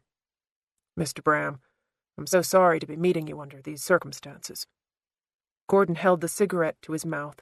He was crying openly, tears streaming down his face. Get in. Will climbed into the back seat. There were a couple of fast food bags on the floor. Work orders with the Georgia Power logo were stacked in an open briefcase on the seat opposite. Even with the open window, smoke hung in the air like a shroud. Gordon stared ahead at the road. Raindrops popped against the hood of the truck. I can't believe my boy would do any of this. It's not in his nature to be hurtful. Will knew there was no use wasting time with kindness. Can you tell me what you know about Allison? He took another hit off the cigarette. Paid her rent on time, kept the house clean. I gave her a discount for doing the laundry, looking after Tommy. Did he need looking out for? Gordon glanced at Lena. He knows, right? Will answered, I know that he was slow, Mr. Bram. I also know that he held down several jobs and was well respected in town. The man looked down at his hands. His shoulders shook. He did, sir. He worked real hard. Tell me about Allison. Gordon's composure came back slowly, but his shoulders were still slumped. When he moved the cigarette to his mouth, it looked as if his hands were weighted down. Was she raped? No, sir. There were no signs of that. He let out a ragged, relieved breath. Tommy had a crush on her. Did she feel the same way? He shook his head. No, and he knew it. I taught him early on to be careful around girls. Look, but don't touch. He never had any trouble. Girls saw him like a puppy dog. They didn't see that he was a man. He repeated himself. He was a man. Will gave him some time before asking. Allison was living in the house? He lit a new cigarette off the old one. Will could feel the smoke clinging to his wet hair and clothes. He made an effort not to cough. Gordon said, She rented the garage at first. I didn't want to let her. That's no place for a girl to be living. She started talking about discrimination, said she had lived in worse, so I told her fine. I figured she'd move out in a month. How long had she been renting from you? Almost a year. She didn't want to live in the dorm. Said all the girls there were boy crazy, staying up too late. She knew how to flirt to get what she wanted, though. Had Tommy wrapped around her little finger. Will didn't address the tone of blame in the father's voice. She wasn't living in the garage, though. He didn't answer immediately. That was Tommy. He said it wasn't right for her to be out there when it was so cold, having to run back and forth to get to the bathroom in the middle of the night. He changed rooms with her. I didn't know until after the fact. He blew out a dark plume of smoke that wreathed around his head. I told you, she had him wrapped around her finger. I should have put my foot down, paid more attention to what was going on. He inhaled sharply, fighting his emotions. I knew he had a crush on her, but he'd had crushes before. He liked the attention she was giving him. He didn't have a lot of friends. Will knew he couldn't tell the man the details about an active case, especially one that could result in a nasty lawsuit. But he felt for the father, wishing he could give him some words of comfort about his son. Instead, he asked, Did you spend much time at home? Not much. Mostly I'm at my girlfriend's house. Tommy didn't know, but we were planning on getting married in the spring. He exhaled sharply. I was going to ask him to be my best man once I got back from Florida. Will gave the man a few minutes to collect himself. Did you know Allison's boyfriend? James? Will guessed. Jason? That's right. He wiped his nose with the back of his hand. He wasn't around much. I didn't let her have anybody sleep over. Wasn't right for a girl that age to be fooling around. Did Tommy know Jason? He shook his head but said, I guess, I don't know. I wasn't involved in his life as much as when he was little. He was grown. He had to figure out how to be on his own. His breath caught as he tried to inhale some smoke. I know my son. He would never hurt anybody. I know what he did to Brad. That's not my boy. I didn't raise him that way. Lena cleared her throat. I saw what happened, Gordon. Tommy was running, but then he turned around. Brad didn't have time to slow down. I don't think your son meant to stab him. I think it was an accident. Will chewed the inside of his cheek, wondering if she was lying to help the man feel better or telling the truth. Gordon seemed to have the same question. He wiped his eyes again. Thank you. Thank you for telling me that. Will asked, Was Tommy acting differently lately? He swallowed hard. Frank called me a week ago about some mess he'd gotten into. One of the neighbors got mad at him. He never yelled at people before, never had a temper. I sat him down and talked to him. He said they were giving him grief about Pippi barking too much. Gordon blew out some smoke. He loved that stupid dog. Did he drink? Never. He hated the taste of beer. I tried to get him used to it, thought we could sit around on Saturdays, have some brews, and watch the game together, but it never took. He got bored. Basketball was his sport. He couldn't keep up with all the rules for football. Did he have any friends? Was anyone giving him trouble lately? He never met a stranger, Gordon answered. But I don't think there was anybody specific he was close to. Like I said, he was into Allison, and she was sweet to him, but more like you'd be with a little brother. Did they hang out much? I wasn't here to see it. He talked about her a lot, I won't deny that. When is the last time you spoke with your son? I guess the night he... Gordon didn't finish the sentence. He took a hit off his cigarette. He called because he needed permission to use the credit card. He thought Pippi swallowed one of his socks. I told him to take her to the vet. We haven't found his cell phone. I made him get one of those pay-as-you-go deals. He had a good job. He was a hard worker. He didn't mind paying his own way. Gordon flicked his cigarette out into the street. I can't be here anymore. I can't go into that house. I can't see his things. He told Lena. You can go in there. Take whatever you like. Burn the place down. I don't care. Will opened the door, but he didn't leave. Did Tommy collect knives? I never let him near knives. I don't know where he got one. Do you? Will answered, No, sir. Gordon shook out another cigarette from the pack. He liked to take things apart, the man said. I'd get to work and try to write my service orders, and the pen wouldn't work. Tommy would take the springs out. I'd find a bunch of them in his pockets when I was doing laundry. Tore up the motor in the dryer once. I thought it was something to do with his problem, but Sarah told me he was playing me. He liked practical jokes, liked trying to make people laugh. Gordon wasn't finished. He glanced into the rearview mirror, looking Will in the eye. I knew early on he was different. I knew I wasn't going to have that kind of life with him, the kind of life fathers have with their sons. But I loved him, and I raised him right. My boy is not a murderer. Lena put her hand on Gordon's arm. He was a good man, she told him. He was a very good man. Gordon put the car in gear, making it clear he didn't want to continue the conversation. Will and Lena got out. They watched the Ford drive up the street. The rain had slacked off, but Lena still pulled the hood of her jacket up to cover her head. She took a deep breath and let it go slowly. Tommy didn't kill Allison. Will had figured that out a while back, but he was surprised to hear the admission.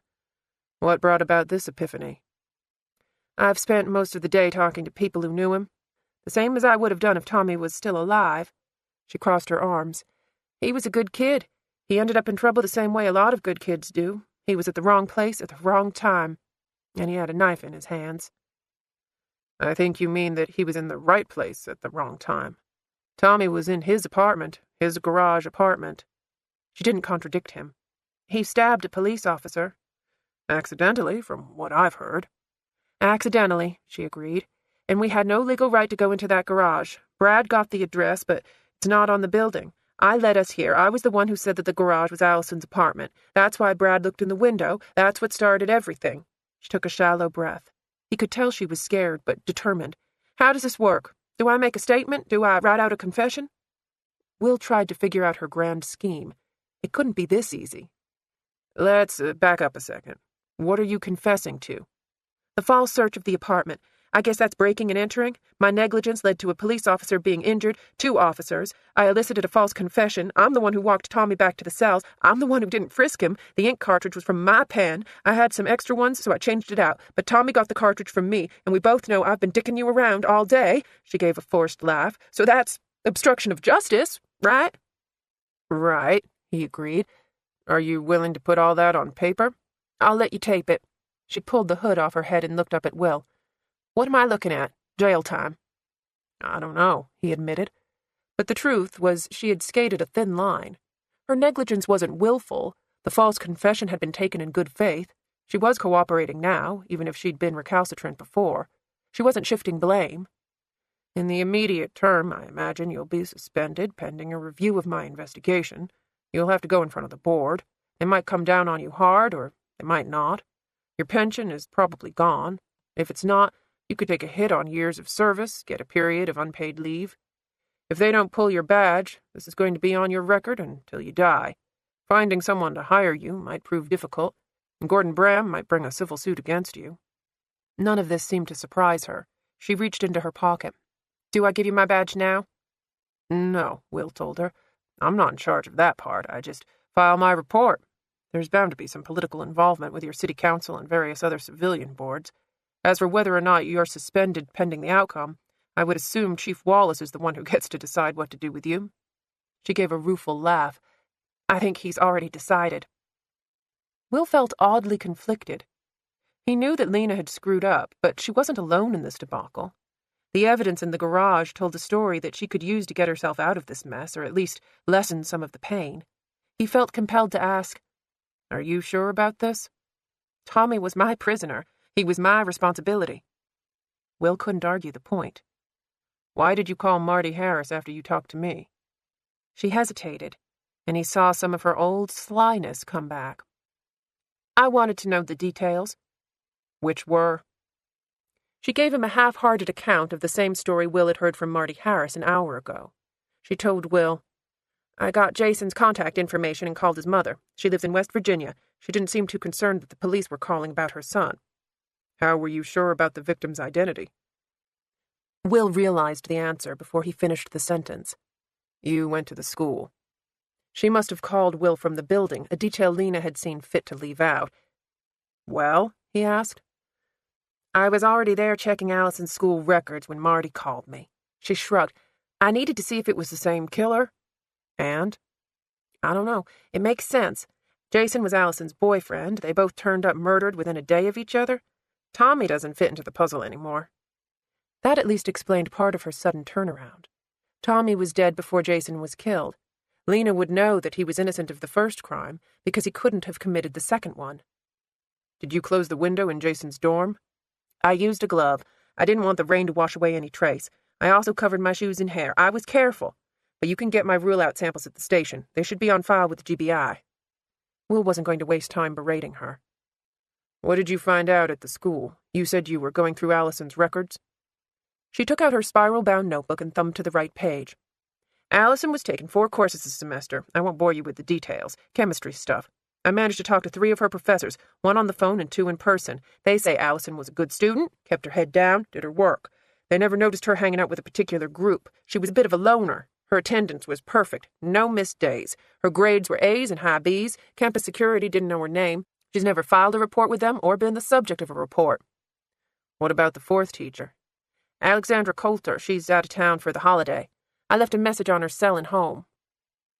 Any other known associates? None of them knew about Jason, but it makes sense. He was a couple of years ahead of her, taking graduate classes. She was undergrad. They wouldn't mix except outside of class. She didn't have friends. I tossed around the name Julie Smith because you brought it up earlier. She's not a student. Did you get a warrant for searching Allison's records? No one asked for one, so I didn't volunteer, she added. I also talked to Tommy's boss at the bowling alley. I showed him Allison's picture. He says he's seen her around with another kid. Male, dark hair, chubby. Obviously Jason Howell. Tommy was giving them free games, but the manager put a stop to it when he found out. At least we know they've all met each other, Will said. What else? There aren't any Julie Smiths in town. I checked the phone directory. There are 4 Smiths, 3 in Hartsdale, 1 in Avondale. I called all 4 numbers. None of them know a Julie or are related to a Julie. Are you going to tell me who she is? No, Will said, but only because he didn't know the answer himself. Have you heard from Allison's aunt yet? Nothing. I called the Elba detective a few minutes ago. He seemed annoyed to hear from me again, said he'd call when he had something to say. Annoyed because he thought you were pushing him? He doesn't strike me as the type who likes a woman telling him what to do. He should try Will's job. What else?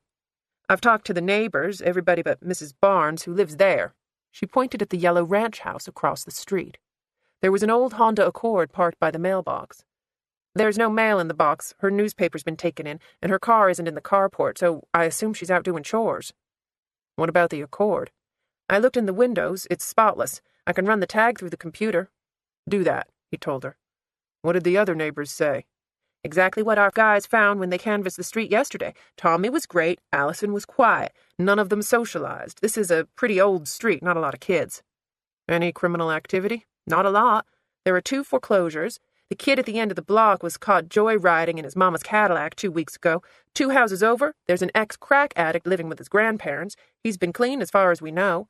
3 doors the other way is a peeping Tom who's in a wheelchair. He doesn't get out as much as he used to since his father took the ramp off the front porch. And this seemed like such a nice neighborhood. Only 2 people were home when Brad got stabbed. She pointed to a house 2 doors down from the Barneses' residence. Vanessa Livingston. She was late for work because her basement flooded. She was waiting on her contractor and looking out the window right when Brad was stabbed. And she saw exactly what I saw. Brad was chasing after Tommy. Tommy turned. He had the knife here. She held her hand at her waist. Brad was stabbed. And the second neighbor? Scott Shepard, professional gambler, so he's on the computer all day. He didn't see anything until after the fact. Brad on the ground, me beside him. Frank apprehending Tommy? She pursed her lips. You want to talk to Shepard? Is he going to tell me that Frank was beating Tommy, or is he going to tell me that he can't remember? He told me that he didn't see Frank. He went into the house and called the station. Not 911. Scott's a volunteer fireman. He knows the direct number for the station. Lucky for you. Yeah, I feel really lucky right now. Lena flipped her notebook closed. That's all I've got.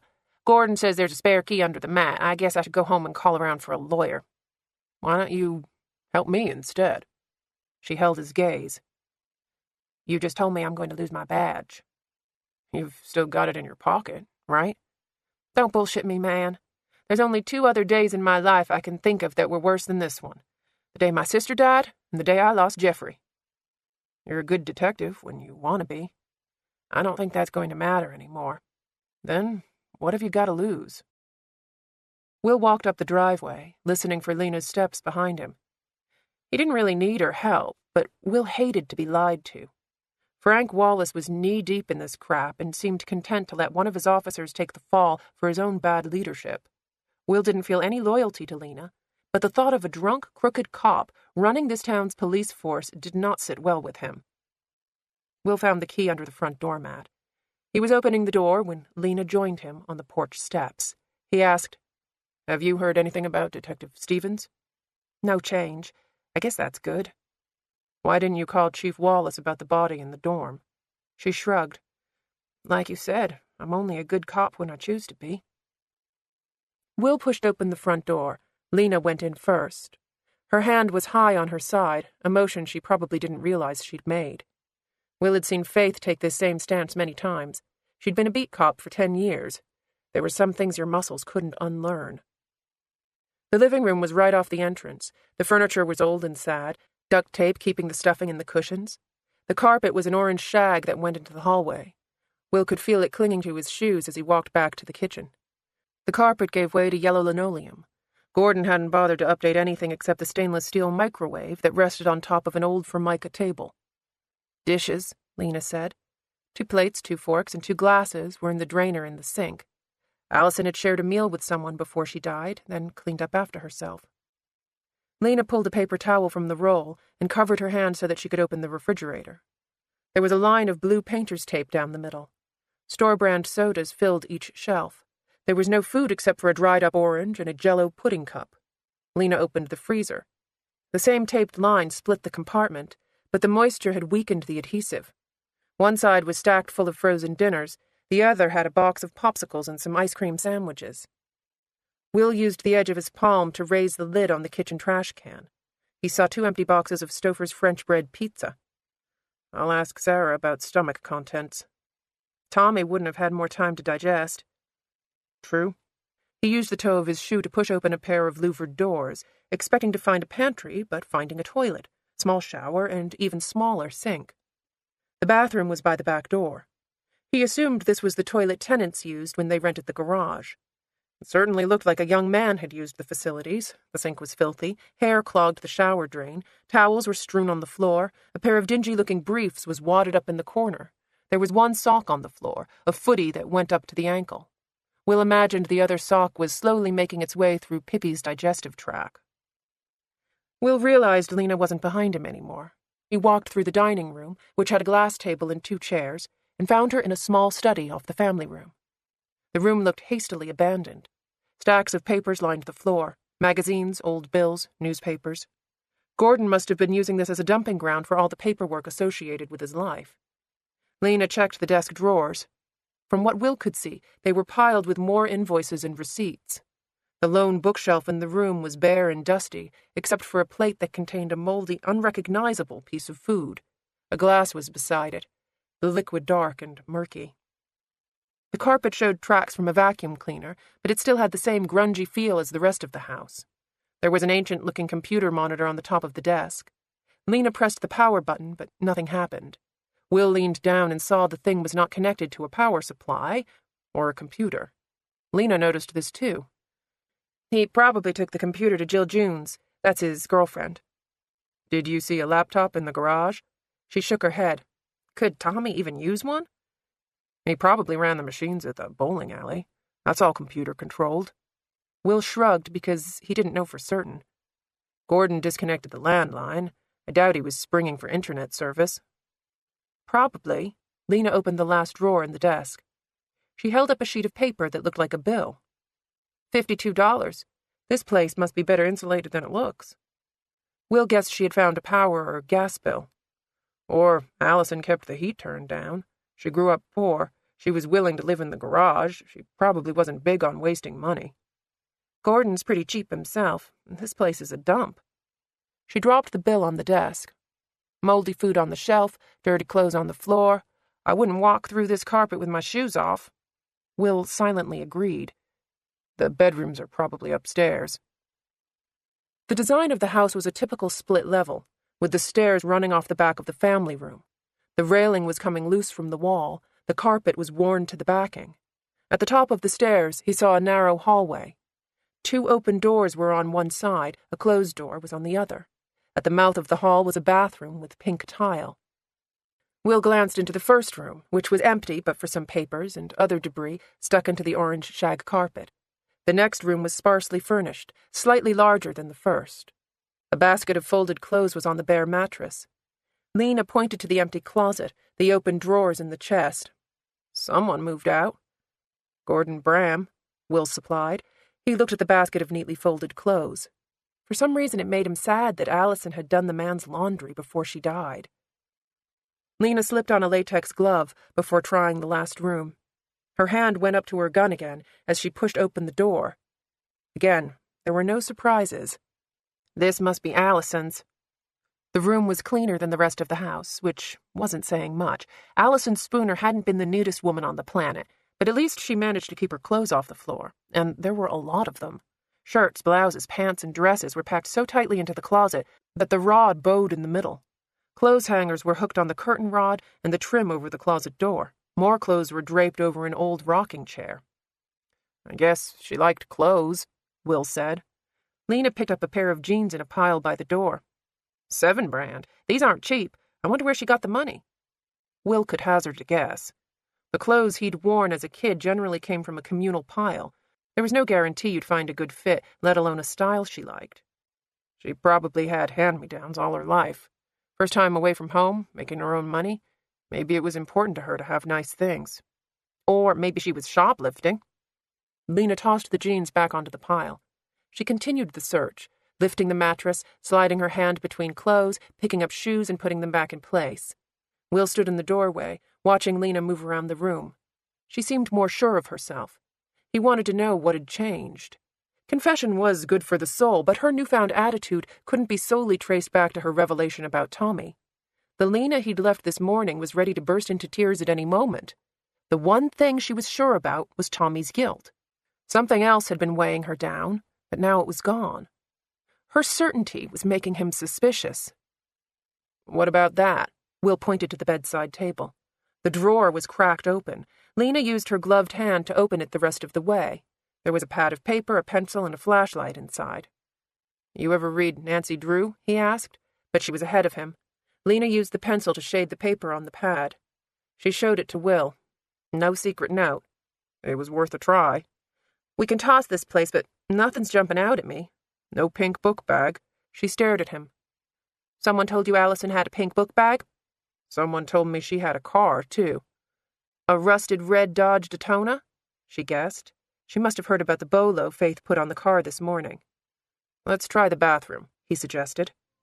He followed her up the hallway. Again, Will let her conduct the search. Lena opened the medicine cabinet. There was the usual array of lady things, feminine aids, a bottle of perfume, some Tylenol and other pain relievers, as well as a brush. Lena opened the packet of birth control pills. Less than a third of the pills remained. She was current. He looked at the prescription label on the birth control. The logo at the top was unfamiliar. Is this a local pharmacy? School dispensary. How about the prescribing doctor? She checked the name and shook her head. No idea. Probably from her hometown. Lena opened the cabinet under the sink. Toilet paper, tampons, pads. She checked inside the boxes. Nothing that shouldn't be here. Will stared at the open medicine cabinet. Something was off. There were 2 shelves and space at the bottom of the cabinet that served as a third. The middle shelf seemed devoted to medication. The birth control packet had been wedged in between the Motrin and Advil bottles, which were shoved to the far end of the shelf, close to the hinge. The Tylenol was on the opposite side, also shoved to the end. He studied the gap, wondering if there was another bottle that was missing. What is it? Lena asked. You should get your hand looked at. She flexed her fingers. The Band-Aids were looking ragged. I'm fine. It looks infected. You don't want it getting into your bloodstream. She stood up from the cabinet. The only doctor in town rents space at the children's clinic. Herr Earnshaw. Sarah's cousin. He wouldn't exactly welcome me as a patient. Who do you normally see? That's not really any of your business. She pulled back the cheap mini-blind on the window. There's a car parked in Mrs. Barnes's driveway. Wait for me outside. Why do you... She stopped herself. All right. Will walked behind her down the hall. When he stopped outside Allison's room, Lena turned. She didn't say anything, but continued down the stairs. Will didn't think there was anything of note in the girl's room. Lena had done a thorough search. What struck Will the most was what was missing. There was no laptop, no schoolbooks, no notebooks, no pink backpack. No sign that a college student was living here except for the enormous amount of clothing. Had someone taken Allison's school things? More than likely they were in her Dodge Daytona, whereabouts unknown. Will heard the front door open and close. He looked out the window and saw Lena heading down the driveway toward the cruiser. She was on her cell phone. He knew she wasn't calling Frank. Maybe she was looking for a lawyer. He had more pressing things to think about right now. Will went to the bathroom and used the camera on his cell phone to take a picture of the medicine cabinet. Next, he went downstairs to Tommy Bram's bathroom. Will stepped over the towels and underwear to get to the medicine cabinet. He opened the mirrored door. An orange plastic pill bottle was the only thing inside. Will leaned in. The words on the label were small, the light was bad, and he was dyslexic. He used his phone to take another picture. This time he sent the image to Faith with 3 question marks in the message. Sarah had kept his handkerchief again. Will looked around for something to use so his fingerprints wouldn't get on the bottle. Tommy's underwear and dirty sock were not an option. Will rolled off some toilet paper from the roll stuck on the back of the toilet and used it to pick up the bottle. The cap wasn't securely screwed down. He opened the top and saw a handful of clear capsules with white powder inside. Will shook one into his hand. There was no writing on the side, no pharmaceutical logo or maker's mark. In movies, cops always tasted the white powders they found. Will wondered why drug dealers didn't leave piles of rat poison lying around just for this particular reason. He put the bottle on the edge of the sink so he could photograph the capsule in his hand. Then he took a closer shot of the prescription label and sent both images to Faith. As a rule, Will stayed away from doctors. He couldn't read them his insurance information when he called to make an appointment. He couldn't fill out their forms while he was sitting in the waiting room. One time, Angie had been kind enough to give him syphilis, and he'd had to take a regimen of pills 4 times a day for 2 weeks. Consequently, Will knew what a prescription label looked like. There was always an official logo from the pharmacy at the top. The doctor's name and date were listed, the RX number, the patient's name, the dosage information, the warning stickers. This label seemed to have none of those things. It wasn't even the proper size. He'd guess it was half the usual height and shorter in length. There were plenty of numbers typed across the top, but the rest of the information was written in by hand, a cursive hand, which meant Will didn't know if he was staring at heroin or acetaminophen. His phone rang. Faith asked, "What the hell is that?" "I found it in Tommy's medicine cabinet." 799-32653, she read.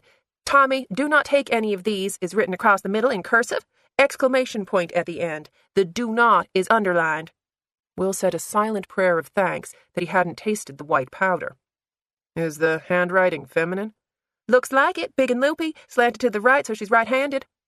"Why would Tommy have a bottle of pills that said, 'Don't take them'?" "What about the 3 letters at the bottom? Looks like HOC or HCC." Will stared at the fine print in the corner of the label. The words were so blurry that his head started to ache. I have no idea. The last photo is as tight as I can get. I'm going to get Nick to take it to the lab with the other stuff. Anything on Jason Howell? He's worse than Allison, if that's possible. No phone, no street address, just a P.O. box at the school. He's got $4,000 in a savings account out of a bank in West Virginia. That's interesting. Not as much as you'd think. The amount's been going down slowly over the last 4 years. I'd guess it's some kind of college fund, she told him. He also has a car registered in his name. 99 Saturn SW, green. I already put out a bolo. That was at least something. I'll check at the school to see if it's there. How are the background checks going on all the students who lived in Jason's dorm? Slow and boring. None of these kids even have parking tickets. My mother had gotten me out of a DUI and a shoplifting charge by the time I was that age. She laughed. Please promise me you won't remind me of that when my children get into trouble. Will was too shocked to promise anything. Did you track down the 911 audio? They said they'd email it to me, but it hasn't shown up yet. Her breath was short, and he guessed she was walking through the house. Let me do a computer search for those initials on the pill bottle. I'll ask Gordon if his son was taking any medication. Are you sure you should do that? Meaning? What if Tommy was selling illegal drugs? Will had a hard time imagining Tommy Bram as a drug kingpin. Still, he admitted, Tommy knew everybody in town. He was always walking the streets. It'd be a perfect cover. What does the dad do for a living? I think he's a lineman for Georgia Power. How are they living? Will glanced around the crappy kitchen. Not very well. Gordon's truck is about 10 years old. Tommy was living in a garage without a toilet. They were renting out a room to help make ends meet. The house must have been really nice 30 years ago, but they haven't done much to keep it that way. When I did the sweep on Tommy, I found a checking account at the local bank. His balance was $31.68. Did you say the dad was in Florida? He saw where she was going with this. Florida was the beginning of a major drug corridor that went from the Keys up into Georgia and on to New England and Canada. This doesn't strike me as a drug thing. That knife wound to the neck sounds gang to me. Will couldn't deny she was right. Faith asked, What else do you have? Detective Adams has seen fit to accept her part in Tommy Bram's suicide. For once, Faith didn't have a quick comeback. She said that Tommy didn't kill Allison and it's her fault he managed to kill himself in custody and that she'll take all the blame. Faith made a thinking noise. What's she hiding? What isn't she hiding? Will countered. She's lied and covered up so much that it'd be like pulling a piece of string on a ball of yarn. He went into the kitchen, hoping to find a plastic bag. Allison had a lot of nice clothes. What was she studying in college? Chemistry. How do you manage to dress yourself in the morning? Faith sounded frustrated by his slowness. Chemistry? Synthesizing chemicals to produce more complex products? Like turning pseudoephedrine into methamphetamine? Will found a box of Ziplocs in the last drawer he checked. If Allison was cooking meth or shooting it, she was being careful about it. She didn't have any needle marks. There aren't any pipes or drug paraphernalia around the house or in the garage. Sarah will do a talk screen as part of the autopsy, but I'm not buying it. And Tommy? I'll have to call Sarah. He waited for her to say something snarky about his using Sarah's name too many times. Miraculously, Faith let the opportunity pass. There's no HOC or HCC in Grant County. I'll try the number at the top of the label. 8 digits. Too long for a zip code, too short for zip plus 4. 1 digit too many for a phone number. 1 too little for Social Security. Let me plug it in and see if I get anything. End of CD 10. CD 11. Will sealed the pill bottle in the plastic bag as he waited for the results. Faith groaned. My God, does every single search have to turn up porn? It's God's gift to us. I'd rather have a live-in nanny, she countered. I'm not finding anything. I can make some phone calls around the state. You know how some of the yokels are slow to enter their case files into the network. I'm just waiting around for Mama to come pick me up and take me to the hospital. I'd appreciate anything you feel like doing.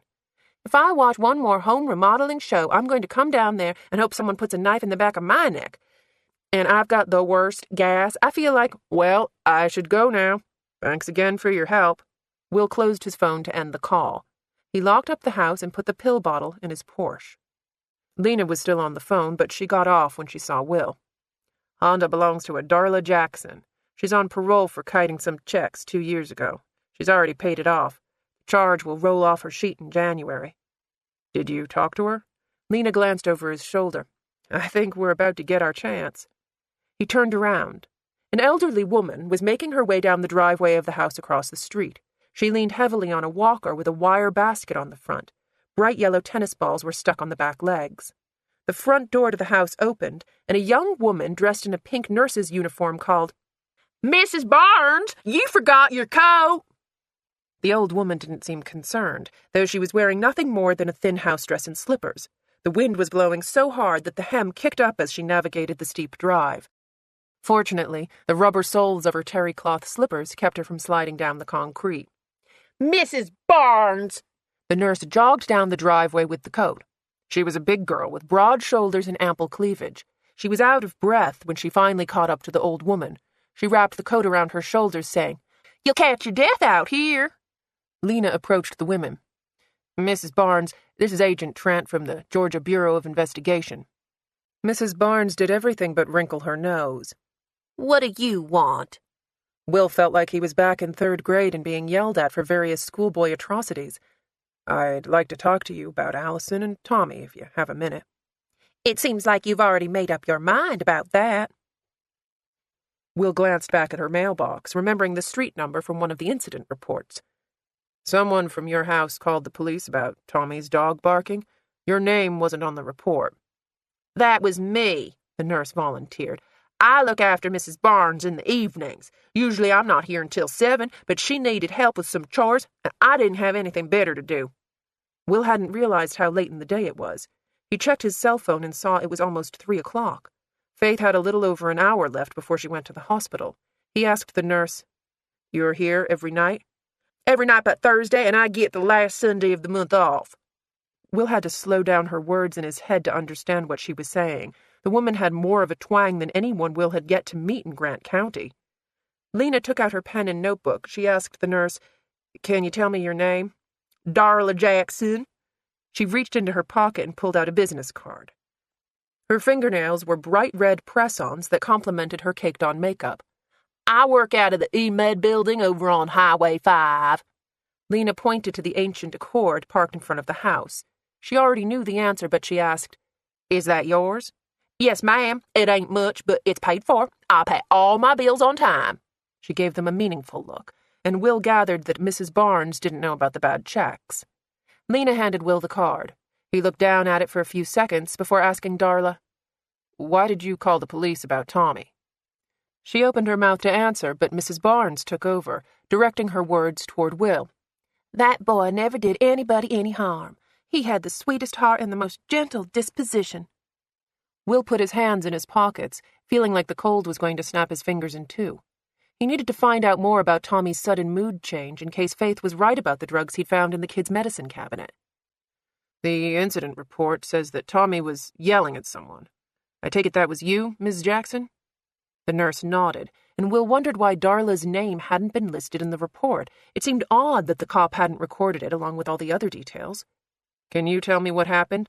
"Well, first off, I didn't know he was retarded," she said, almost like an apology. "As a registered nurse, I try to be more compassionate with people of special needs, but that dog was just yapping his head off, and Mrs. Barnes was trying to go to sleep." "I have terrible insomnia," the old woman interjected. "I guess I let my temper get the best of me. I went over there to tell him to quiet it down, and he told me he couldn't, and I said that I'd call the pound if he didn't find a way, and they'd make that dog real quiet, as in dead quiet." She seemed embarrassed. "Next thing I know, I hear this loud noise. I look out the front window, and it's cracked. You can see I put some tape on it." Will looked up at the house. The glass in the window had a crooked silver line of tape along the bottom. "That wasn't in the report." Mrs. Barnes took over. "Lucky for us, it was Carl Phillips they sent. I taught him in the 5th grade. She put her hand to her chest. "We all agreed it was best to handle this with Gordon when he got back from Florida." Will asked the nurse, "You're here every night. Does that include Sunday night and last night?" "Yes, I've been up with Mrs. Barnes for the last 3 days. Her new medication has been giving her an awful time with her insomnia." "It's true," the woman agreed. "I can't even get my eyes to close." "Did you see anything happening over at the house? Cars coming and going? Did Tommy use his scooter for anything? The bedroom's at the back of the house, Darla explained. We were both back there all night on account of it's close to the toilet. Darla, please, Mrs. Barnes warned. There's no need for them to hear about that. Lena asked, Did either of you know Allison Spooner? She lived across the street in Tommy's house. They both became more circumspect. Darla offered, I saw her around. Did you see her boyfriend? Sometimes. Did you know his name? Darla shook her head. He was in and out a lot. I heard them screaming, sometimes arguing. Struck me as the type of boy with a temper. In Will's experience, teachers were pretty good at making accurate snap judgments of people. He asked, What about you, Mrs. Barnes? I saw him once or twice, was all she offered. Did you ever hear him fighting with Allison? She touched her fingers to her ear. I don't hear very well. Will thought she was being uncharacteristically polite, since she'd certainly heard the dog barking. Of course, not many people wanted to speak ill of the dead. He imagined Mrs. Barnes would have had plenty to say about Allison Spooner last week. Have you seen her car in the driveway recently? Gordon asked her to park it in the street because it was leaking oil, Mrs. Barnes said. I haven't seen it there in a while, at least not this weekend. Me neither, Darla confirmed. What about the boyfriend's car? Did you notice what he was driving? Both women shook their heads. Again, Darla spoke. I'm not good with those things. It was a station wagon, green or blue. I know that's not real helpful. He asked, Did Allison ever have any friends come around, men or women? Darla offered, Just that boyfriend. He was a beady-eyed little thing. Will felt a drop of rain hit the top of his head. Did you ever talk to him? No, but I can spot a loser a mile away. She gave a shockingly rough laugh. I sure have dated plenty of them in my life. The point is, Mrs. Barnes interjected, Tommy did not hurt that girl. She glared at Lena. And you know that. Lena said, I do. That shut her up. She glanced back at the nurse. I think I should go now. Will started. Mrs. Barnes, she cut him off. My son is a lawyer. Any more questions you have for me should be directed to him. Come, Darla. It's time for my show. With that, she twisted the walker and began the slow climb back up her driveway. Darla shrugged an apology before she followed. Will said, I don't think I've ever had an elderly woman in a walker lawyer up to me before. There was a buzzing in the air, like a bunch of cicadas decided to start singing at the same time. The rain didn't fall so much as turn into a light mist.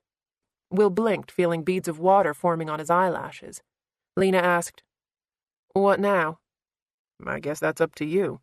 Will looked at his phone again to check the time. Charlie would be here soon.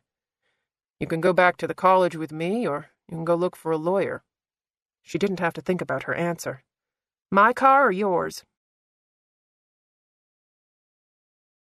Chapter 13. They'd barely left Taylor Drive when the sky opened up. Visibility was short. Lena kept the speedometer just below 30 as she navigated the flooded streets. The cold was making her injured hand ache.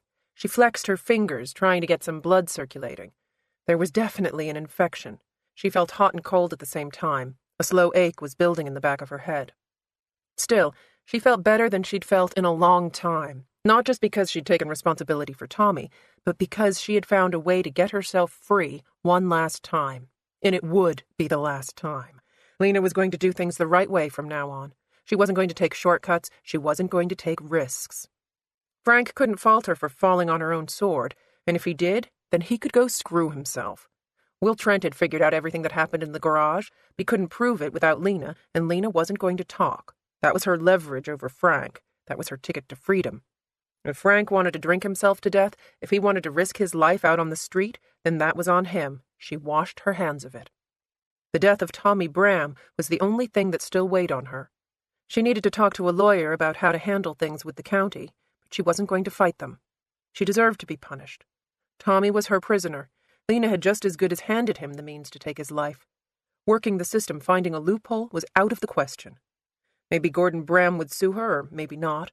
All Lena knew was that she was finished with this town. As much as she loved being a cop, as much as she craved the adrenaline rush, the feeling that she was doing a job that hardly anybody else in the world wanted to do or could do, she had to move on. Will shifted in the seat beside her. He'd been standing in the rain half the day. His sweater was wet, his jeans had never really dried. You could say a lot of things about the man, but you couldn't claim he wasn't determined. She asked, "When are we going to do this? My confession, I mean." "Why the rush?" She shrugged. He wouldn't understand. Lena was 35 years old, and she was looking at having to start her life back over again from scratch in the worst job market since the Great Depression. She just wanted to get it over with. The not knowing was the hard part. She was getting out, but how much blood was she going to have to leave on the table? He told her, "You can still work a deal." "You have to have something valuable to get a deal." "I think you do." She didn't acknowledge the fact. They both knew taking down Frank would make her landing a lot softer. But Frank had leverage Will didn't know about. For this to work, Lena had to keep her mouth closed, and it was too late to back out now.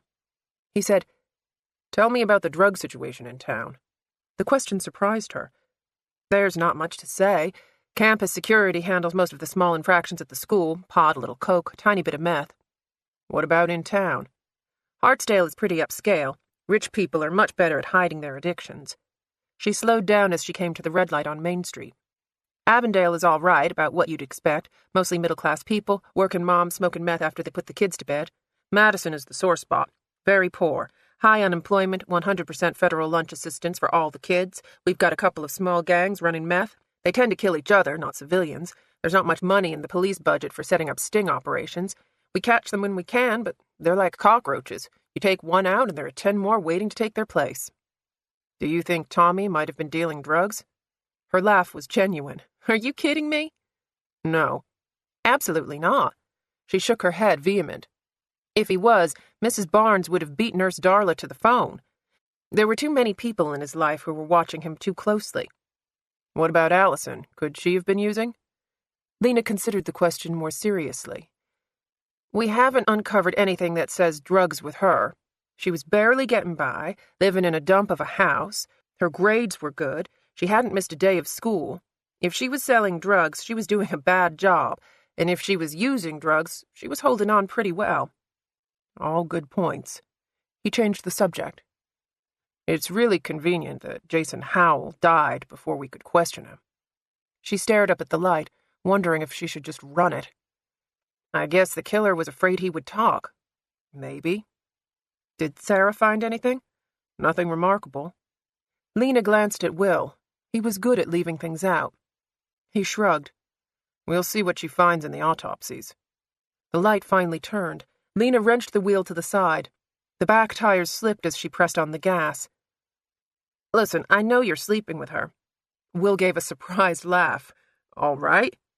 "It's not a bad thing," she allowed, even though it hurt her to admit it. "I knew Jeffrey. I worked with him most of my career. He wasn't the kind of guy who went around sharing his feelings, but with Sarah, everyone knew the score. He'd want her to find somebody. She's not the type of person who's good at being alone." He didn't speak for a few seconds. "I guess that's a nice thing for you to say." "Yeah, well, I'm not holding my breath for her to say anything nice about me." Lena turned the windshield wipers on high as rain slammed into the car. "I'm sure she's told you a lot of stories." "What would she tell me?" "Nothing good." "Is she right?" It was Lena's turn to laugh. "You're always asking questions that you already know the answer to." Her cell phone started ringing, filling the car with the opening lines of Hart's Barracuda. She checked the caller ID. Frank. Lena sent the call to voicemail. Will asked, "Why does the school have your direct number to call when there's a problem?" "I know a lot of the guys on the security staff." "From when you worked there before?" She was about to ask him how he'd found out about that, but Lena didn't think she'd get much of an answer. "No, I know them from working as the liaison. The guys who were there when I was are all gone." "Frank sure does let a lot of the job fall to you." "I can handle it," she said, but then realized that didn't matter anymore. From now on, the only early morning phone calls that came to her house were going to be wrong numbers. "What's the security setup on campus? The same as when you were there?" "It changed a lot after Virginia Tech." Will was familiar with the college massacre, the deadliest in American history. She explained, "You know how institutions are. They're reactive, not preventative. The bulk of the murders at Virginia Tech took place in the engineering building, so all the other schools tightened down security around their classrooms and labs. The first victims were killed in their dorm. It's hard to police that. Students have to have key cards to get in and out, but it's not a foolproof system. Look at what they did in Jason's dorm. How stupid is that to cut a fire alarm? Her phone started ringing again. Frank. Lena sent it to voicemail. Someone's trying to get in touch with you. You're right. Lena realized she was starting to talk like Will Trent. Maybe that wasn't a bad thing considering he was running circles around her. She slowed the car to 15 miles per hour as the rain rocked the car. Water flooded across the road, making the asphalt look rippled. The windshield wipers couldn't keep up. She slowed the car to a stop, saying, I can't see in front of me. Do you want to drive? I can't do any better than you. Let's wait it out and talk about our murderer. Lena put the car in park. She stared at the whiteness ahead. Do you think we're looking at a serial killer? You have to have at least 3 victims on 3 different occasions for it to qualify as a serial. Lena turned in her seat to face him. So, we've got to wait for a 3rd body? I hope it doesn't come to that. What about your profile? What about it? She tried to remember his earlier questions. What took place? 2 kids murdered, both with knives, both when they were alone. Why did it happen? The killer planned it out. He brought the knife. He knew the victims, probably knew Jason better than Allison because he was obviously furious when he killed him. Will continued. He has a car. He knows the town, the topography of the lake, and the placement of the cameras in the dorm. So, he's someone who went to the school or goes to the school now.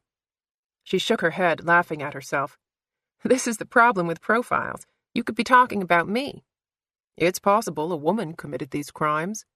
Lena gave him a tight smile. I was with my boyfriend Jared last night and with you all day. Thanks for the alibi, Will told her, but I'm being serious. Allison was small. A woman could have overpowered her. A woman could have floated her out into the lake, then chained her down with the cinder blocks. You're right, she admitted. Women like knives. It's more personal. Lena had carried a knife herself a few years ago. Will asked, Who are the women we've come up against on this case? She listed them out.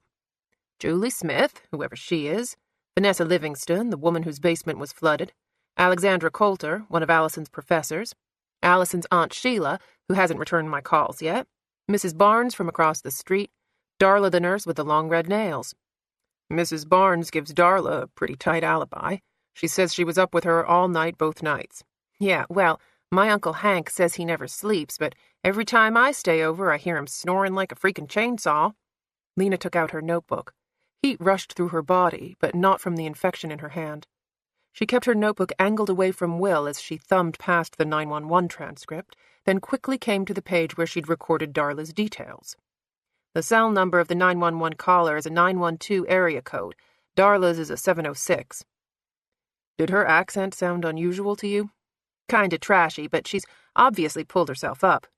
She didn't sound Appalachian to you, did she? Lena stared at him openly. She sounded like everyone I grew up with in South Georgia. Where are you getting Appalachia? Do you know any women in town who moved down from the mountains in the last few years? She guessed this was another bit of information he was going to keep to himself. 2 could play at that game.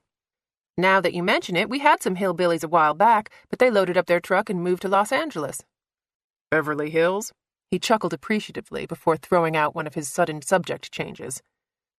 You should have your hand looked at. Lena looked down at her injured palm. The skin was sweating so badly that the Band-Aids were peeling off. I'll be all right, he told her. I talked to Dr. Linton about gunshot wounds today.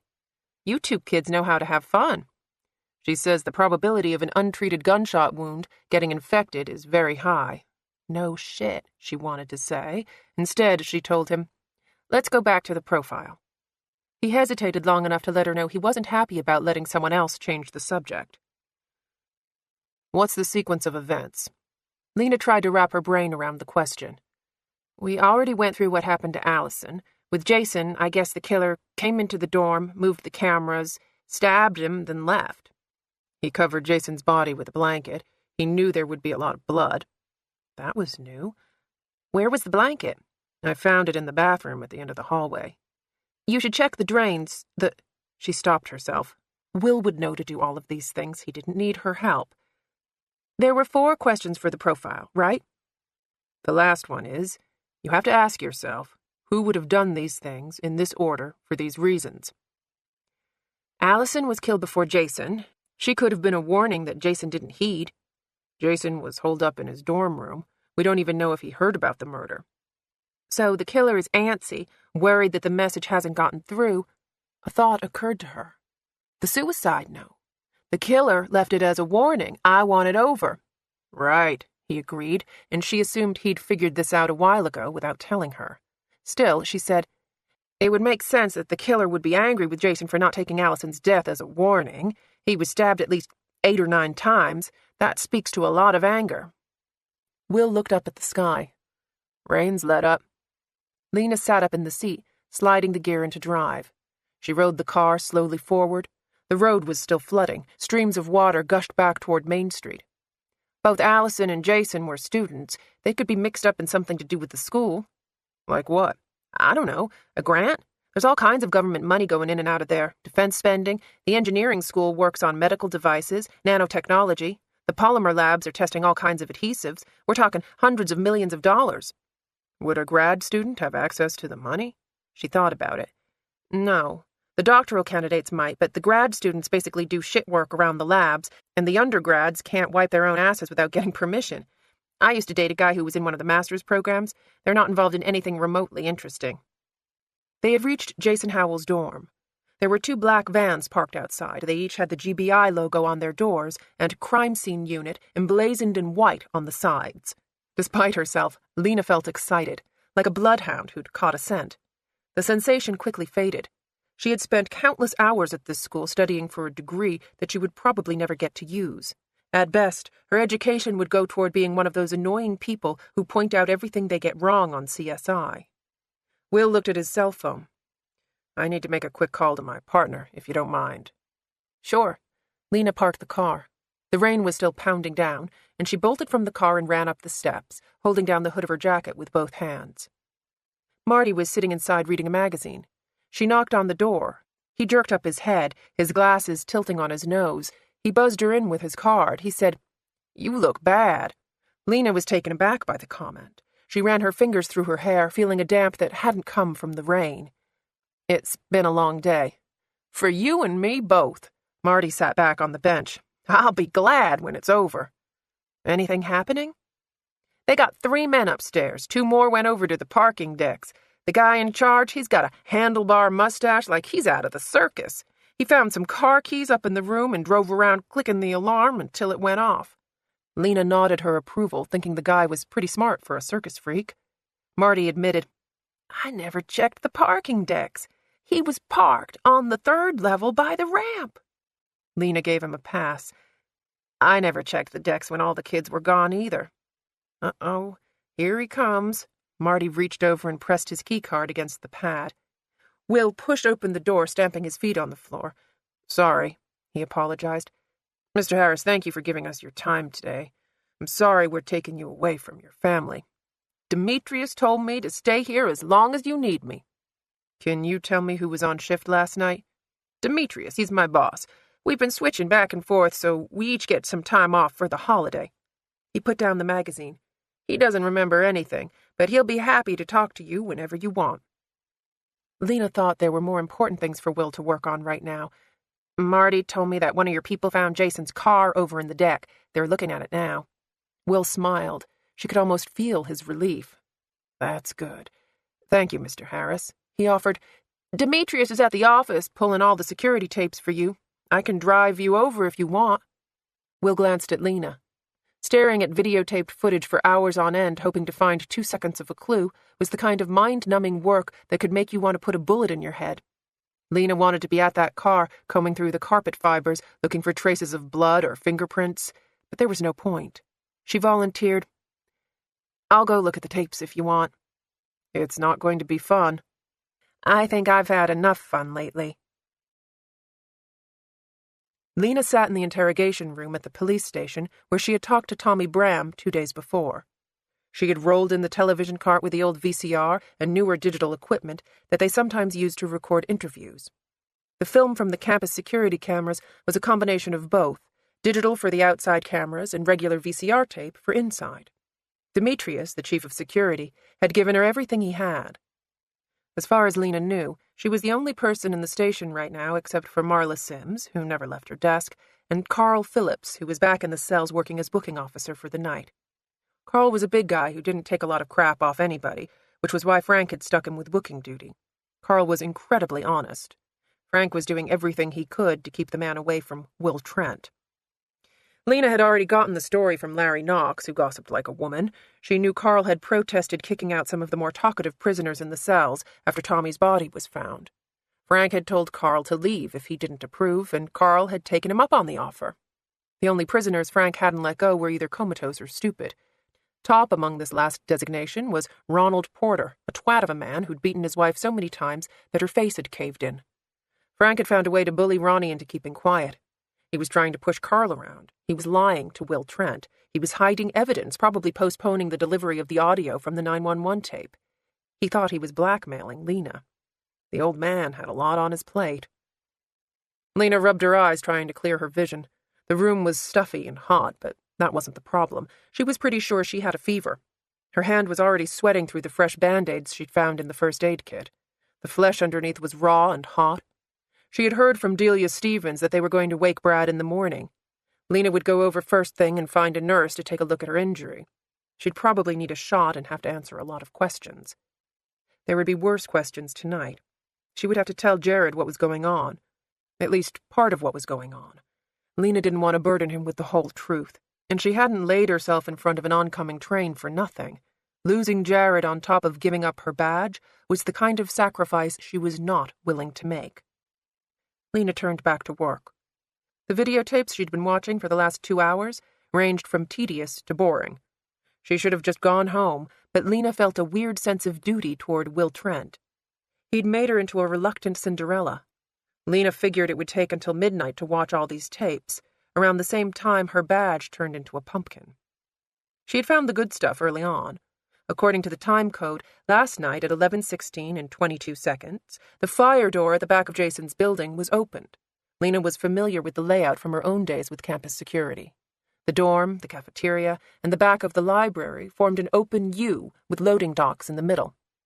The school didn't let students use the area as a shortcut because a kid had fallen off one of the docks several years ago and broken his leg in 3 places. The resulting lawsuit had been a hard blow, and they'd blown even more money putting in xenon lights that lit up the place like a Broadway stage. The camera over the exit door recorded in color. The light coming through the door when it was opened showed xenon blue. Then the camera jerked and showed the ceiling with a pie-shaped wedge of blue light cutting the darkness. The door was closed, and the ceiling went dark. At 11:16 and 28 seconds, a figure came into the second-floor hallway. The camera wasn't night vision equipped, but the light from the open door room picked out the form. Jason Howell's clothes were bulky, the same as Lena had seen when the kid was lying dead in his bunk. Jason looked around nervously. His movements were panicked. He had obviously heard a noise, but he dismissed it easily enough. At 11:16 and 37 seconds, he went back into his room. From the sliver of light in the hall, she could tell he'd left his door slightly ajar. The killer took his time climbing the stairs. Maybe he wanted to make sure Jason was caught truly unaware. It wasn't until 11:18 on the dot that the second-floor camera tilted up. The killer wasn't as adept this time. Lena imagined he'd slipped on the stairs. The camera had only tilted slightly, at an angle rather than straight up, and she worked the pause until she caught sight of the tip of a wooden baseball bat. The rounded end was easily distinguishable, but the Rawlings logo gave it away. She recognized the lettering style from her softball days. At 11:26 and 2 seconds, the xenon light once again flashed against the first-floor ceiling as the exit door opened. The killer had taken roughly 8 minutes to end Jason's life.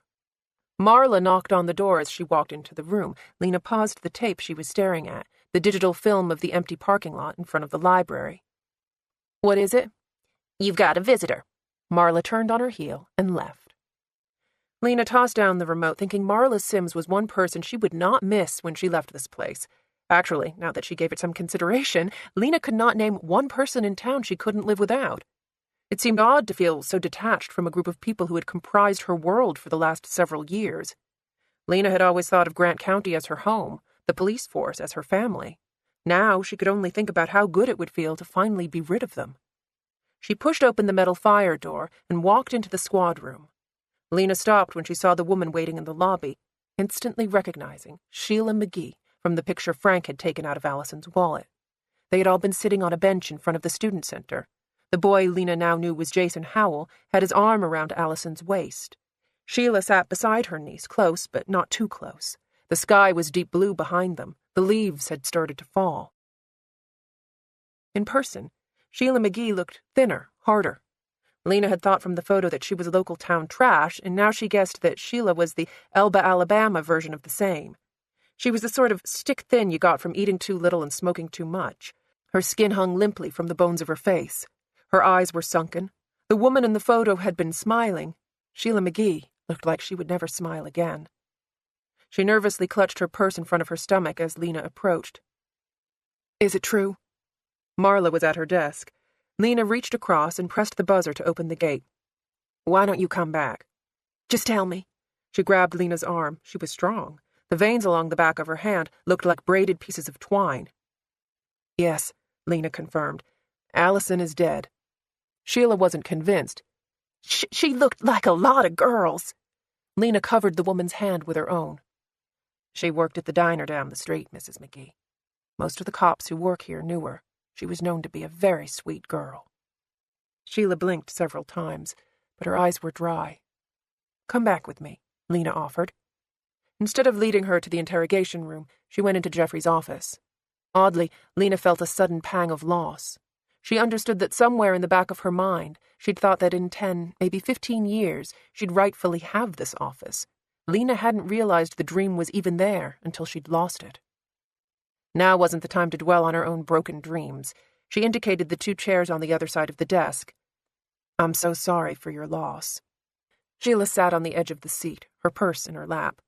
Was she raped? Just tell me right out. She was raped, wasn't she?" "No, she wasn't raped." The woman seemed confused.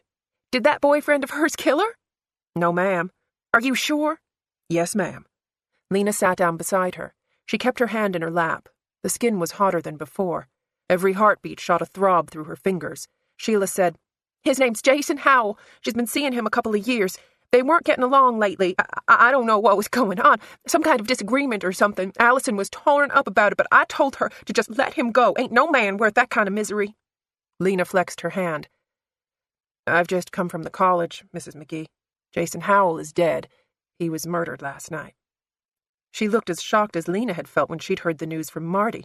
"Murdered? How?" "We think he was killed by the same man who murdered your niece." "Well," she shook her head, confused. "Who would kill 2 college students? They didn't have a dime between them." "That's what we're trying to figure out." Lena paused, giving the woman time to recover. "If you could think of anybody in Allison's life, a person she mentioned, maybe something she'd gotten mixed up in that she couldn't—" "That don't even make sense. What could Allison do to anybody? She never hurt nobody." "Did she ever tell you about her friends? Talk about anybody in her life?" "There was that Tommy. He's retarded, got a thing for her." Realization dawned. "Have you talked to him?" "Yes, ma'am. We cleared him of the crime." She kept clutching the purse in her lap. "What about that landlord? Seemed like he had a jealous girlfriend." "They were both in Florida when the crime was committed." Tears moistened her eyes but didn't fall. She was obviously trying to think of someone else who could have done this. Finally, she gave up, taking a short breath and letting it out between her lips. Her shoulders slumped. "None of it makes sense. None of it." Lena kept her own counsel. She had been a cop for 15 years, and she had yet to work a murder case that made much sense. People always killed for the stupidest reasons. It was depressing to think that life held such little value. Sheila opened her purse. "Can I smoke in here?" "No, ma'am. Would you like to go outside?" "Too damn cold." She chewed at her thumbnail as she stared at the wall. The rest of her nails were chewed to the quick. Lena wondered if Allison had picked up the habit from her aunt. The girl's nails had been painfully short. Sheila said, "Allison had a professor she was mad at because he gave her a bad grade." "Do you remember his name?" "Williams. She's never made a C on a paper in her life. She was pretty upset about it." "We'll look into that," Lena told her. But she'd already talked to Rex Williams. He'd been in New York with his family since Saturday afternoon. A call to Delta confirmed his alibi. "Did Allison have a car?" Her eyes shifted to the floor. It was her mama's. She kept it in Judy's name because the insurance was cheaper that way. Do you remember the make and model? I don't know. It was old, held together by spit and rust. I can look it up when I get home. She clutched her purse as if she was ready to leave. Do you need me to do that now? No, Lena told her. She was fairly certain Allison drove a red Dodge Daytona. Did you talk to your niece much on the phone? Once a month. We got closer after her mama passed. A look crossed her face. I guess it really is just me now. She swallowed hard. I got a son in Holman stamping out license plates. About the only thing he's ever done right in his life. She meant Holman State Prison in Alabama. What's he in for? Being stupid. Her anger was so palpable that Lena resisted the urge to lean back in her chair. He tried to rob a liquor store with a water pistol. That boy's been in prison more days than he's been out. Is he affiliated with a gang? Well, who the hell knows? She demanded. Not me, that's for sure. I ain't talked to him since they sent him up. Washed my hands of it all. Was he close to Allison? Last time they were together was when she was 13, 14. They were out swimming, and he held her head under the water until she threw up. Little shit ain't no better than his daddy. She started rummaging around in her purse, but then seemed to remember she couldn't smoke. She pulled out a pack of gum and shoved 2 pieces into her mouth. What about Allison's father? He's living in California somewhere. He wouldn't know her if she passed him on the street. Was she seeing a counselor here at school? Sheila gave her a sharp look. How did you know about that? Was it the counselor did it? We don't know who did it, Lena reminded her. We're looking into all angles. Do you know her counselor's name? Some Jew, a woman. Jill Rosenberg? Lena knew the psychiatrist from another case. That sounds like it. Do you think she could have done it? It's not likely, but we'll talk to her. Why was Allison seeing Dr. Rosenberg? She said the school made her. Lena knew freshmen were required to see a counselor once a semester, but after that, attendance was left to them. Most students found better ways to spend their time. Was Allison depressed? Was she ever suicidal? Sheila looked down at her torn fingernails. Lena recognized the shame in her face. Mrs. McGee, it's all right to talk about it in here. All of us want to find out who did this to Allison. Even the smallest bit of information might help. She took a deep breath before confirming. She cut her wrists 8 years ago when her mama died. Was she hospitalized? They kept her for a few days, gave her some outpatient therapy. We were supposed to keep it up, but there ain't no money for doctors when you can barely put food on the table. Did Allison seem better? She was good off and on, like me, probably like you. There are good days and bad days, and as long as there aren't too many of either, you get along with your life fine. Lena thought that was one of the most depressing ways to live your life that she had ever heard. Was she taking medication? She said the doctor gave her something new to try. Far as I could see, it wasn't helping much. Did she complain about school, work? Never. Like I said, she put on a good face. Life is hard, but you can't get down about every shitty thing that happens to you. I found a picture of you in Allison's wallet. She was with you and Jason. It looked like you were all sitting on a bench in front of the student center. She kept that in her wallet? For the first time, Sheila's features relaxed into something close to a smile. She searched her purse again and found a photograph that was a match for the one in her niece's wallet. She stared at the image a long while before showing it to Lena. I didn't know she kept a copy for herself. When was it taken? 2 months ago. September? She nodded, smacking her gum. The 23rd. I had a couple of days off and thought I'd drive over and surprise her. What was Jason like? Quiet, arrogant, too touchy. He kept holding her hand, stroking her hair. Would have drove me up the wall having some boy pawing me like that, but Allison didn't care. She was in love. She put enough sarcasm in her voice to make the word sound obscene. Lena asked, How much time did you spend around Jason? 10, 15 minutes? He said he had a class, but I think he was nervous around me. Lena could understand why. Sheila didn't seem to have a high opinion of men. What made you think Jason was arrogant? He just had this look on his face like his shit don't stink. You know what I'm saying? Lena had a hard time reconciling the chubby grad student she had seen on Jason's student ID with the arrogant prick Sheila was painting.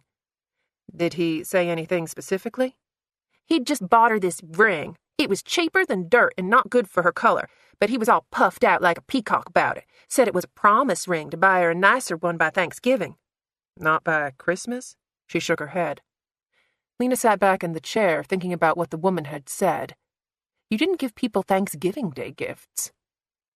Did either of them say anything about expecting some money to come in? Ain't no money coming in for either one of them. They were poor as church mice.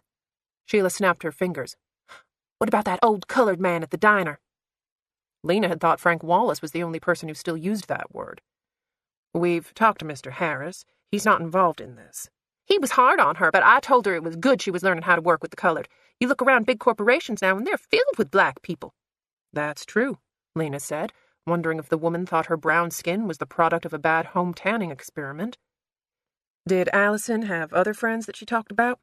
No, there was just Jason all the time. Her whole world was wrapped up in him, even though I kept telling her not to put all her eggs in one basket. Did Allison date anyone in high school? Nobody. She was always about her grades. All she cared about was getting into college. She thought it would save her from... She shook her head. Save her from what? A tear finally fell from her eye. From ending up exactly the way she did. Her lip started to tremble. I knew I shouldn't let myself hope for her. I knew something bad would happen.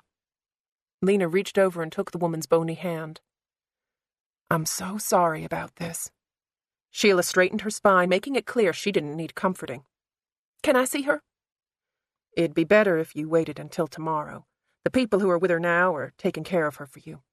She nodded, her chin dipping down once, then jerking back up again. Her eyes were focused somewhere on the wall, her chest rose and fell, a slight wheeze to her breath from years of smoking. Lena looked around the room, giving the woman some time to pull herself together.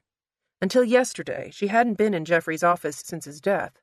All his stuff had been sent to the Linton house after he died, but Lena could still remember what the room had looked like. The shooting trophies and photographs on the walls, the neatly stacked papers on the desk. Jeffrey had always kept a small framed picture of Sarah by the phone. It wasn't the sort of glamour shot you'd expect a husband to have of his wife. Sarah was sitting on the bleachers at the high school. Her hands were tucked into a bulky sweatshirt. Her hair was blowing in the wind. Lena supposed the scene had a deeper meaning, just like her picture of Jared at the football stadium. Jeffrey tended to stare at the picture a lot when he was in the middle of a difficult case. You could almost feel his desire to be home with Sarah. The door cracked open. Frank looked in. He was visibly angry. Fists clenched, jaw so tight with fury it looked like his teeth might break. I need to see you. Lena felt a chill from his tone, like the temperature in the room had dropped 20 degrees. I'll be there in a minute. Now. Sheila scrambled to stand, taking her purse with her. I'll be going. You don't have to rush. No? She glanced nervously at Frank. There was fear in her voice, and Lena suddenly understood that Sheila McGee was a woman who had been on the receiving end of a lot of anger from the men in her life. I've taken up your time when I know you've got better things to do. She took out a piece of paper and handed it to Lena as she rushed toward the door. This is my cell phone number. I'm staying in the hotel over in Cooperstown. She turned away from Frank as she left the room. Lena asked, Why did you do that? She was obviously scared. Sit down. I said sit. Frank slammed her into the chair.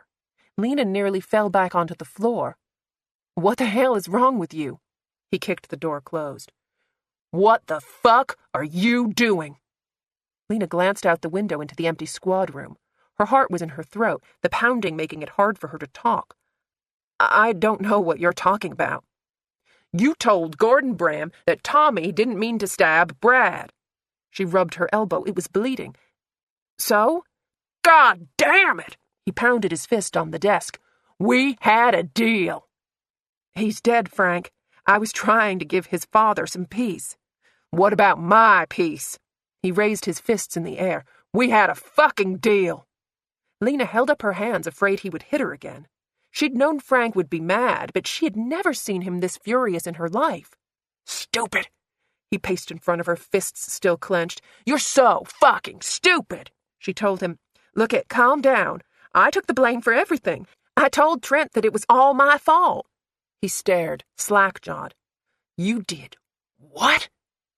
It's done, Frank. It's over. Trent's onto the homicides. That's where you want him. We both know Tommy didn't kill that girl. No, he shook his head. That's not true.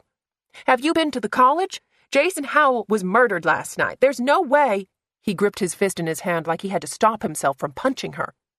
You said Tommy's confession was solid. Lena's voice took on a pleading tone. Listen to what I'm saying. She could barely catch her breath to speak. I'll take the fall for everything. Dereliction of duty, negligence, obstruction, whatever they come up with, I'll take it. I already told Trent you didn't have anything to do with it. He started shaking his head again, but Lena didn't stop talking. It's just you and me, Frank. We're the only witnesses, and our stories will be exactly the same because I'll say whatever you want me to say. Brad didn't see what happened in the garage. For better or worse, Tommy's not going to come back from the grave and tell anybody different. It's all going to be whatever we tell them. Tommy. He put his hand to his chest. Tommy killed. Allison was killed by someone else. Lena didn't know why he couldn't accept this. Trent doesn't care about Tommy anymore. He's all excited about a serial killer. Frank's hand dropped. All the color left his face. He thinks. You don't get it, do you? Listen to what I'm saying. This case just went into the stratosphere. Trent's got his lab guys down here processing Jason Howell's dorm top to bottom. He's going to have them in Allison's room, the garage, out at the lake. Do you think he's going to care about some stupid spick cop who let a kid kill himself in her custody? Frank sat heavy in Jeffrey's chair. The springs squeaked. How many times had she sat in this office with Jeffrey and heard that chair groan as he sat back? Frank didn't deserve to be here. Then again, neither did Lena. She said, It's over, Frank. This is the end of the line. There's more to it, Lee. You don't understand. Lena knelt down in front of him. Trent knows the 911 transcript was changed. He knows Tommy had a phone that's missing. He probably knows you took that picture from Allison's wallet. He sure as hell knows Tommy went back into those cells with my pen and used it to cut his wrists. She put her hand on his knee.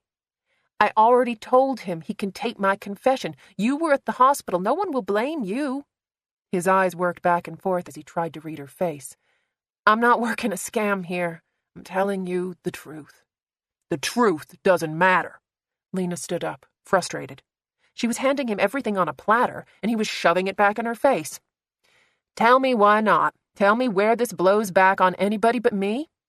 Why couldn't you just follow my orders for once in your miserable fucking life? I'm taking the fall, she yelled. Why can't you get that through your head? It's me, all right? It's my fault. I didn't stop Tommy from running out into the street. I didn't stop him from stabbing Brad. I screwed up the interrogation. I badgered him into writing a false confession. I let him go back into the cells. I knew he was upset. I didn't frisk him. I didn't put him on suicide watch. You can fire me or I can resign or whatever you want. Take me in front of the state board. I'll swear on a stack of Bibles that it was all my fault. He stared at her as if she was the stupidest human being walking the face of the earth. That easy, huh? You do all that and then you just walk away. Tell me where I'm wrong. I told you to stick to the story. He banged his hand so hard against the wall that the glass rattled in the window. God damn it, Lena. He stood up. Where's that boyfriend of yours, huh? You think you're going to squirm out of this so easy? Where's Jared? No, she pointed her finger in his chest. You don't talk to him. You don't ever say anything to him ever. You hear me? That's the deal. That's the only thing that keeps my mouth shut. He slapped her hand away. I'll tell him whatever I damn well please.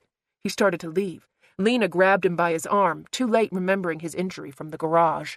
Shit, he screamed, his knees buckling. He swung his fist around, slamming it into her ear. The inside of Lena's head clanged like a bell. She saw stars. Her stomach clenched. She tightened her grip on his arm. End of CD 11. CD 12. Frank was on all fours, panting. His fingers dug into the skin on the back of her hand. Lena tightened her grip so hard that the muscles screamed in her arm. She leaned down to look at his gnarled old face. You know what I figured out this morning? He was breathing too hard to answer. You have something on me, but I've got even more on you. His mouth opened. Saliva sprayed the floor. You know what I've got? He still didn't answer. His face was so red that she could feel the heat. I've got proof about what happened in that garage. His head jerked around. I got the bullet you shot me with, Frank. I found it in the mud behind the garage. It's going to match your gun. He cursed again. Sweat poured down his face. Those classes I've been taking, the ones you've been making fun of, she took pleasure in telling him. There's enough of your blood at the scene for them to get an alcohol level. What do you think they're going to find? How many swigs did you take from that flask yesterday? That don't mean anything. It means your pension, Frank, your health insurance, your good fucking name. You stuck around all these extra years, and it won't mean a damn thing when they fire you for drinking on the job. You won't even be able to get hired on at the college. He shook his head. It's not gonna work. Lena took some liberties with the truth. Greta Barnes saw you give Tommy that beat down. I bet that nurse of hers can tell some stories, too. He gave a strained laugh. Call them in. Go ahead. If I were you, I'd be careful. You don't see it. Lena stood up and wiped the grit off her pants. All I see is a tired old drunk. He struggled to sit up. His breathing was labored. You were always so sure you were right that you couldn't see the truth if it was standing there in front of you. She took the badge off her belt and threw it on the floor beside him. The Glock she carried was her own, but the bullets belonged to the county. Lena ejected the magazine and thumbed out each round. The bullets gave off satisfying pings as they hit the tile floor. He said, It's not over. She pulled back the slide and ejected the last round in the chamber. It is for me. The door was stuck. She had to yank it open. Carl Phillips stood at the back of the squad room. He tipped his hat at Lena as she walked out of the office. Marla swiveled in the chair, her arms crossed over her large chest as she tracked Lena's progress through the room. She leaned down and pressed the buzzer for the gate. Good riddance. There should have been some kind of pull, some kind of loyalty that made Lena look back. But she walked out into the parking lot, inhaling the wet November air, feeling like she had finally freed herself from the worst kind of prison. She took a deep breath. Her lungs shook. The weather had cleared up a little, but a strong cold wind dried the sweat on her face. Her vision was sharp. There was a buzzing in her ears. She could feel her heart rattling in her chest, but she forced herself to keep moving. Her Celica was parked at the far end of the lot. She looked up Main Street. The waning sun was making a brief appearance, giving everything a surreal blue cast. Lena wondered how many days of her life she had spent going up and down this same miserable strip. The college, the hardware store, the dry cleaners, the dress shop. It all seemed so small, so meaningless. This town had taken so much from her, her sister, her mentor, and now her badge. There was nothing else that she could give, nothing left to do but start over. Across the street, she saw the Hartsdale Children's Clinic. Hareton Earnshaw's billion-dollar Beamer was parked in the lot, taking up 2 spaces. Lena passed her Celica and kept walking across the street. Old man Burgess waved at her from the front window of the dry cleaners. Lena waved back as she climbed the hill to the clinic. Her hand was killing her. She didn't think she could wait to go to the hospital tomorrow morning. During Sarah's tenure, the clinic had always been well maintained. Now the place was starting to go downhill. The driveway hadn't been pressure-washed in years. The paint on the trim was chipped and faded. Leaves and debris clogged the gutters so bad that water flowed down the side of the building. Lena followed the signs to the rear entrance. There were cheap stepping stones laid in the dead grass. At one time, there had been wildflowers back here. Now there was just a mud track leading to the creek that ran through the back of the property. The torrential rains had turned it into a fast-flowing river that looked ready to flood the clinic. Erosion had taken hold. The channel was wider now, at least 15 feet across and half as deep. She pressed the buzzer by the back door and waited. Hare had been renting space in the building since Sarah left town. Lena had to think that Sarah would have never let her cousin work alongside her when she owned the clinic. They were close, but everybody knew Hare was a different kind of doctor from Sarah. He saw it as a job, whereas Sarah saw it as a calling. Lena was hoping this was still the case, that a doctor like Hare would view her as a billable office visit instead of a blood enemy. Lena pressed the buzzer again. She could hear the bell ringing inside along with the quiet murmur of a radio. She tried to flex her hand. There was less movement now. Her fingers were fat and swollen. She pulled back her sleeve and groaned. Red streaks traced up her forearm. Shit, Lena groaned. She put her hand to her cheek. She was burning up. Her stomach was sour. She hadn't felt right for the last 2 hours, but it all seemed to be catching up with her at once. Her phone started to ring. Lena saw Jared's number. She gave the buzzer by the door one last push before answering. Hey, is this a bad time? She paced in front of the door. I just quit my job. He laughed like she had told an unbelievable joke. Really? She leaned her back against the wall. I wouldn't lie to you about that. Does that mean you'd lie to me about other things? He was kidding, but Lena felt her heart drop when she thought about how all of this could have blown up in her face. I want to get out of town as soon as possible. All right, we'll start packing tonight. You can move in with me and we'll figure out later what you're going to do. Lena stared at the river. She could hear the rush of the current. The sound was like boiling water in her ears. Even though the rain had stopped, the river was still rising. She conjured the image of a huge wave crashing down the hill, flooding out the street and taking away the police station. Lee? Jared asked. I'm all right. Her voice caught. She couldn't start crying now or she'd never stop. I should be home in an hour or two. Her throat started to tighten. I love you. She ended the call before he could answer. Lena looked at her watch. There was a dock in the box in the drugstore over in Cooperstown. Maybe she could find a physician's assistant who needed some cash and wouldn't ask questions. She pushed away from the wall, just as the back door opened. Lena said, "Oh, I didn't see your car out front." I'm parked across the street. Lena held up her hand, showing the dangling Band-Aids. I, kind of have a problem I can't take to the hospital. There was none of the expected reluctance. Come on in. The smell of bleach hit Lena as she walked into the building. The cleaning staff had been thorough, but the stench made her stomach turn. Go into exam 1. I'll be right there. All right, Lena agreed. Being in the doctor's office seemed to give her body permission to hurt.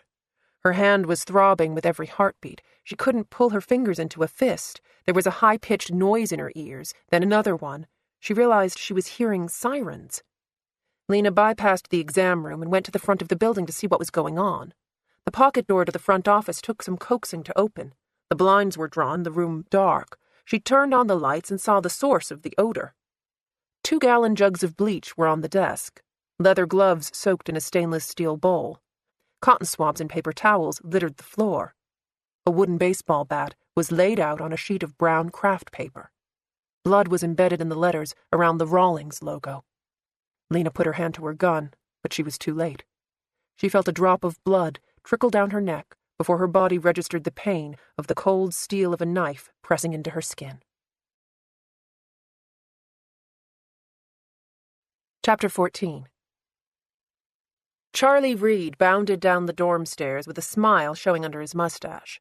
He was in a clean white suit, covered head to toe in Tyvek. Glad you're here. We were just about to start the magic. Will tried to return his smile, but the effort failed.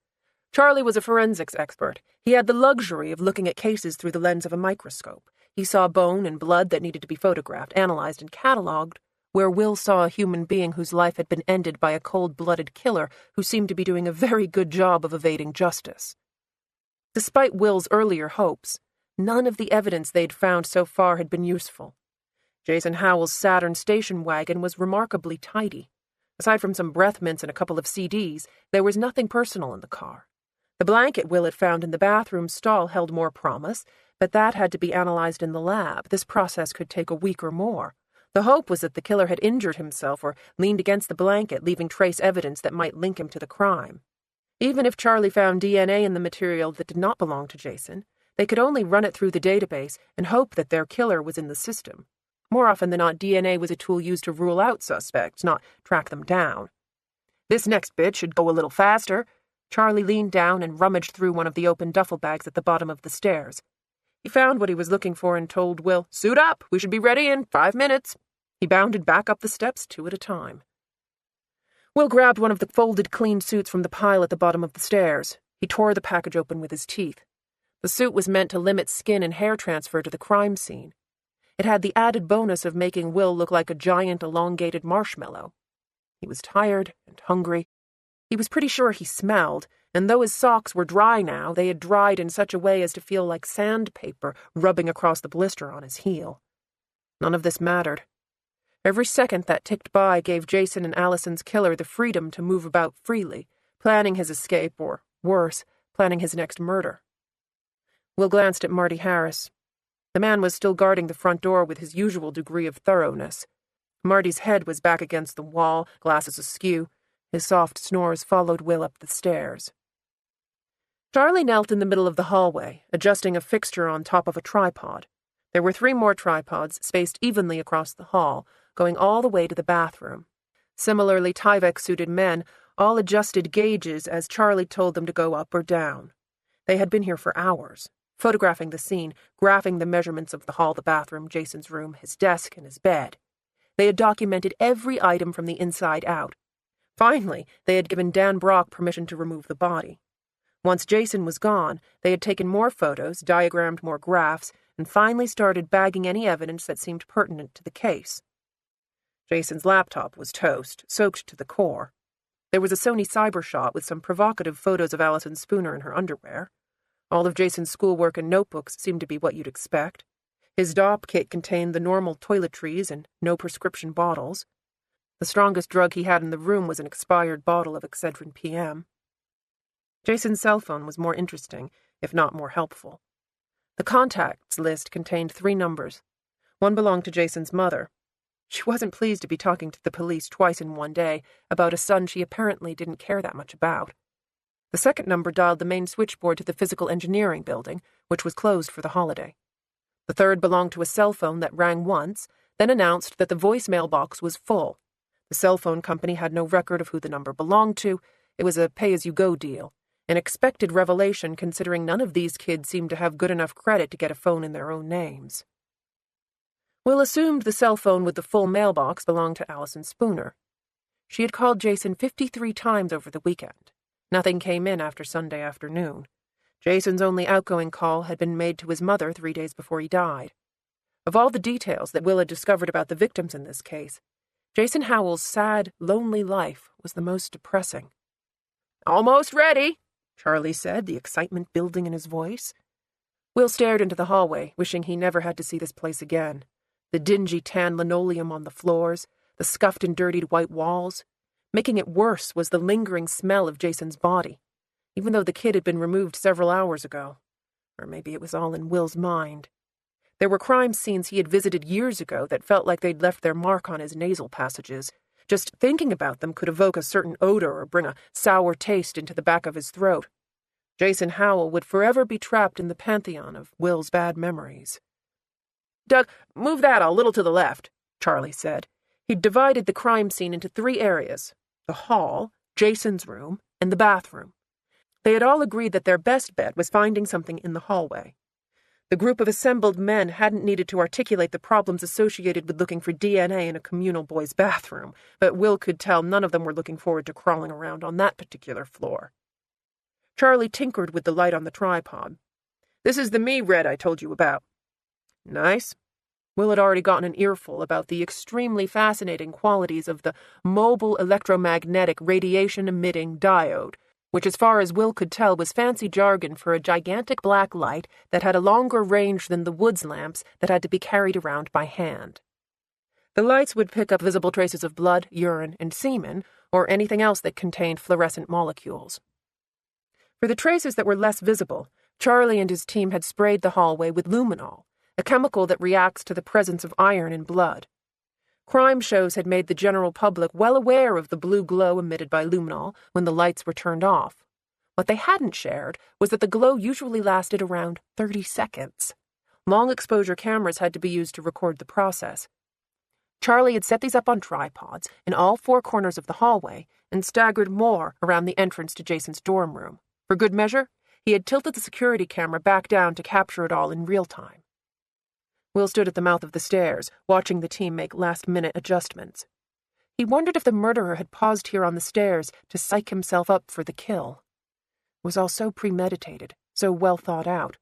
Enter through the back door, push up the cameras, go up the stairs, weapons in hand, gloves on, plan ready, incapacitate Jason with the bat, drag him to the bed, cover him with the blanket, stab him repeatedly, hide the blanket in case it contained any trace evidence, go back down the stairs, leave by the back door.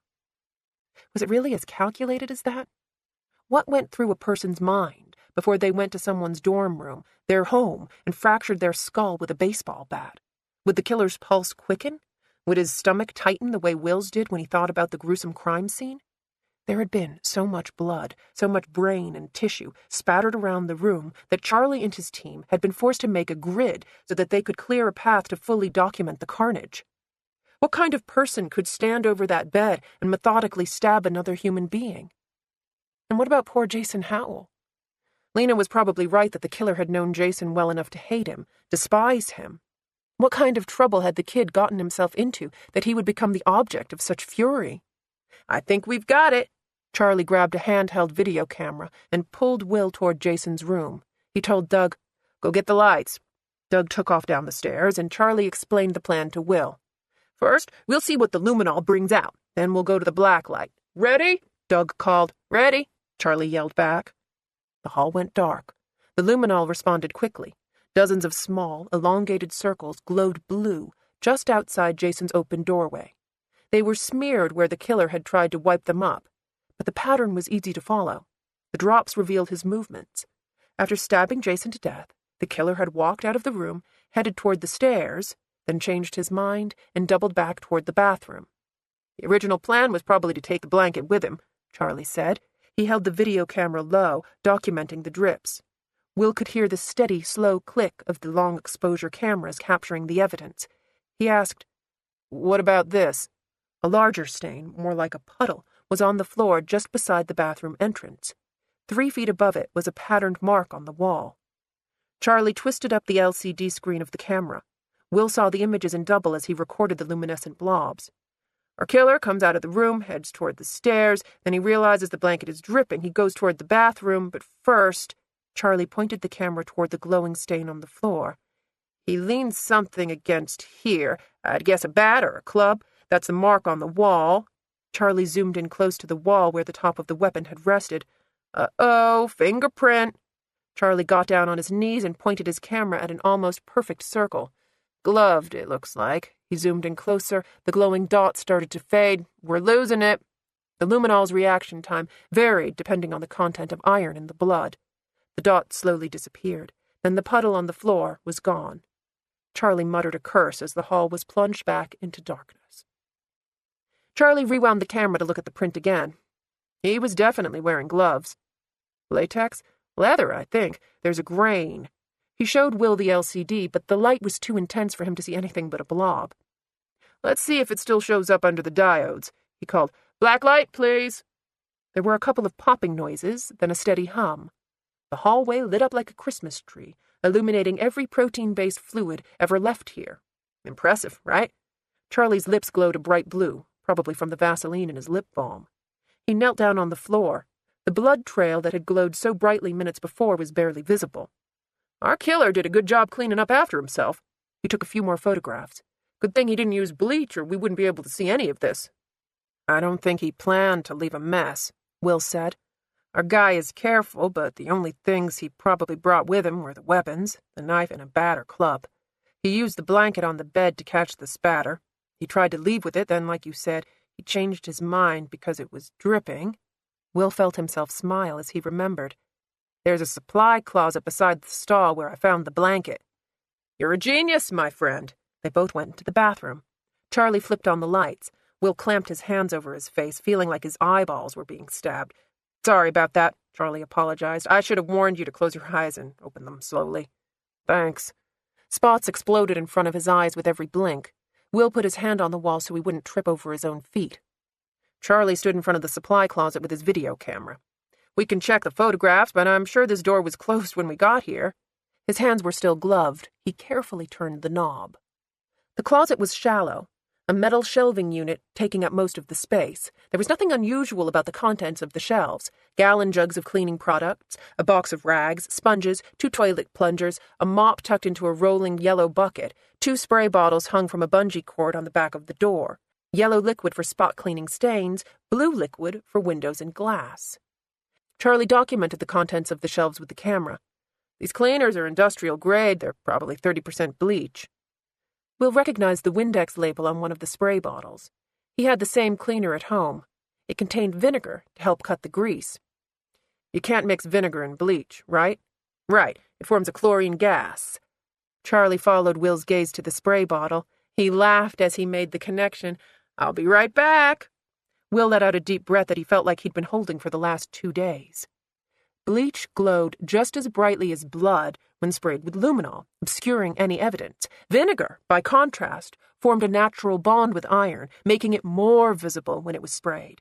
That explained why the spots in the hall glowed with such intensity. The killer had used the Windex to clean up the floor. He might as well have drawn an arrow to the bloodstains.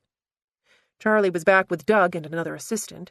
They worked in tandem, taking photographs and handing Charlie the brush and powder to check the Windex bottle for fingerprints. Charlie was methodical, starting from the top down, going from one side of the bottle to the other. Will had expected him to find fingerprints immediately. The bottle was half full. The janitorial staff must have used it. The closet wasn't locked. The students would have access. It was wiped down, Will guessed.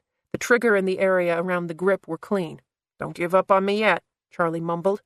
The brush swept back and forth across the label. All of them knelt down as Charlie dusted the bottom surface.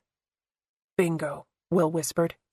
He could see a partial fingerprint on the bottom of the bottle. The black practically glowed against the dark blue liquid. What do you see? Charlie asked. He took a flashlight out of his pocket and shone it on the clear plastic.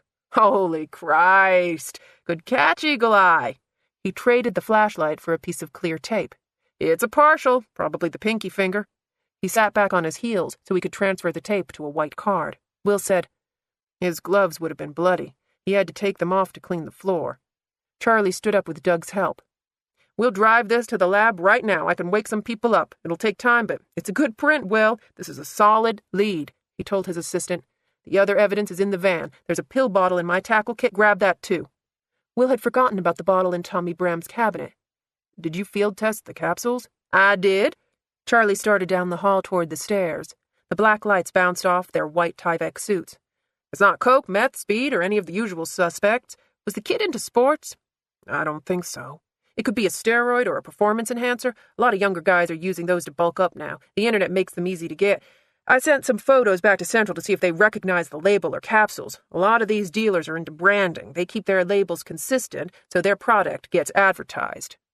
Tommy didn't strike Will as interested in weightlifting, but he'd been a skinny kid. Maybe he wasn't happy with that. Did you find any fingerprints on the bottle?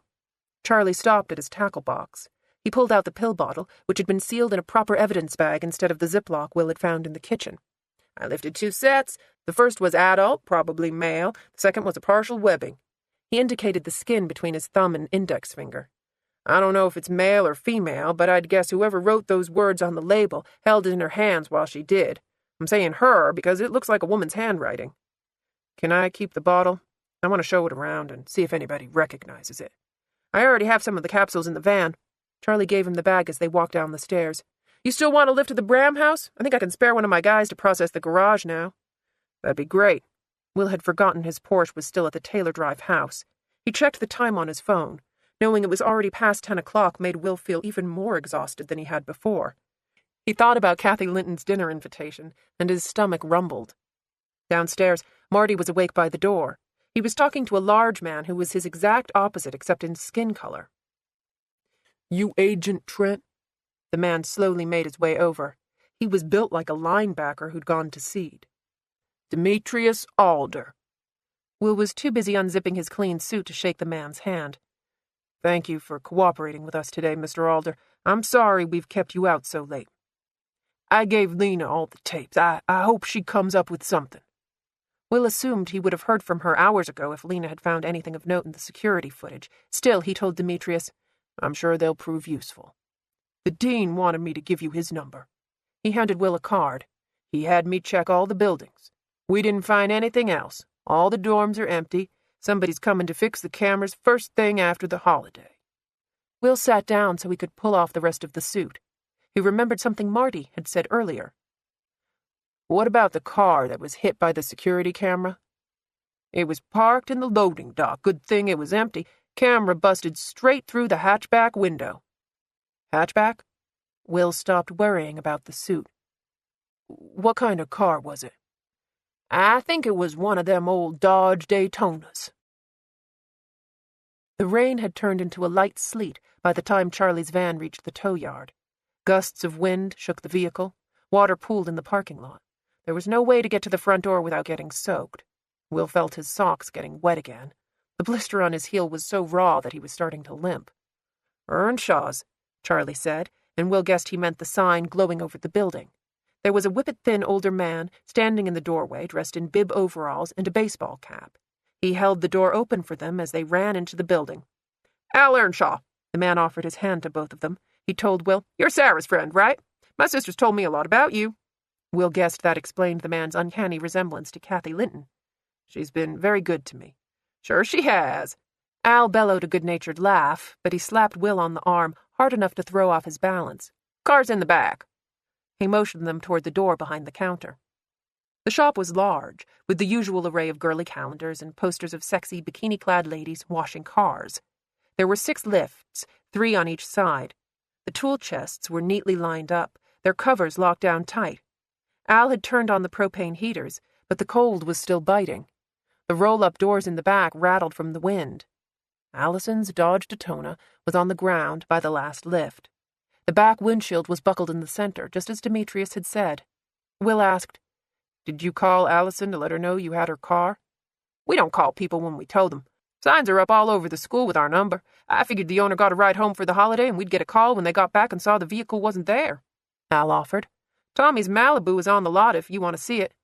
Will had forgotten about the young man's car. "Did you figure out what was wrong with it?" "Starter was stuck again. He was crawling under there and hitting it with a hammer to get it unstuck." Al shrugged. "I went ahead and fixed it. Gordon's truck doesn't have much more life left in it. He'll need something to drive." He took a rag out of his pocket and wiped his hands. The gesture had the hallmark of a nervous tic. His hands were as clean as Will's. Will asked, "Did you know Tommy well?" "Yep." He tucked the rag into his pocket. "I'll leave you guys to it. Just holler if you need me." "Thank you." Charlie walked over to the car. He put his tackle box on the floor and opened the lid. "Sarah?" he asked. "She's a doctor in town," he corrected. "I mean, Atlanta. She works at Grady Hospital. She grew up here." Charlie handed him a pair of latex gloves. "How long have you known her?" "A little while." Will took a longer time putting on the gloves than the task warranted. Charlie got the message. He opened the car door. The hinges squealed loudly. Lionel Harris had been right about the condition of the Daytona. It was more rust than paint. The tires were bald. The engine hadn't been started in days, but the smell of burning oil and exhaust filled the air. "I guess the rain got to it," Charlie said. The dash was a sturdy molded plastic, but the cloth seats were wet and moldy. A stream of water had poured in from the busted hatchback, soaking the carpets, flooding the footwells. Charlie pulled up the front seat and water sloshed onto his pants. School papers floated in the murky liquid. The ink had washed away. "This is going to be fun," Charlie muttered. He was probably wishing he was back at the campus with his fancy lights. "I suppose we should do this right." He took his video camera out of the tackle box. Will walked around the car while he got everything ready. The trunk was held down with a frayed bungee cord. The glass was safety-coated with a transparent sheet that held the shattered pieces of the window together. Will had a spider-web view inside the messy trunk. Allison was just as sloppy as Jason was neat. Papers were scattered around, their ink smudged from the rain. Will saw a flash of pink. That's her book bag. He reached down to loosen the bungee cord. "Hold on now." Charlie backed him off. He checked the rubber gasket around the window to make sure it was doing its job. "Looks like it held," Charlie told him. "Still be careful. You don't want a sheet of glass coming down on your head." Will figured there were worse things that could happen. He waited patiently as Charlie focused the camera on Will, narrating in an official-sounding voice for the benefit of the tape. "This is Agent Will Trent with the Georgia Bureau of Investigation. I'm Charles Reed, also with the Bureau. We are at Earnshaw's garage on Highway 9 in the city of Hartsdale, which is in Grant County, Georgia. It's Tuesday, November 26th, at approximately 10:32 in the evening. We are about to open the trunk of a Dodge Daytona reportedly belonging to murder victim Allison Spooner." He nodded, indicating Will could finally proceed. The bungee cord was stretched to its limit. Will had to put some muscle into unhooking it from the bumper. The hatchback was heavy, and he remembered Lionel saying the pistons were blown. Allison had used a broken-off broom handle to prop it open. Will did the same. Tiny pieces of glass rained down as he opened the hatch all the way. "Hold for just a second," Charlie said, zooming in on the book bag, the papers, the fast food trash. Finally, he gave the okay to remove the bag. Will grabbed the strap. The bag had some heft to it. Despite the pink, the fabric looked waterproof. Under the camera's watchful eye, he pulled back the thick zipper. There were 2 heavy books on top, perfectly dry. From the drawings of molecules on the outside, Will assumed these were Allison's chemistry texts. There were 4 spiral-bound notebooks, each with different colored covers. Will flipped through these for the camera, the pages blurring. He guessed these were Allison's class notes. "What's that?" Charlie asked. A slip of paper was sticking out of the blue notebook. Will unfolded the page. It was half a sheet of college-ruled paper. The side edge showed where it had been ripped away from the spiral. There were 2 lines of text on the page, all caps, ballpoint pen. Will stared at the first word, trying to make out the shapes of the letters.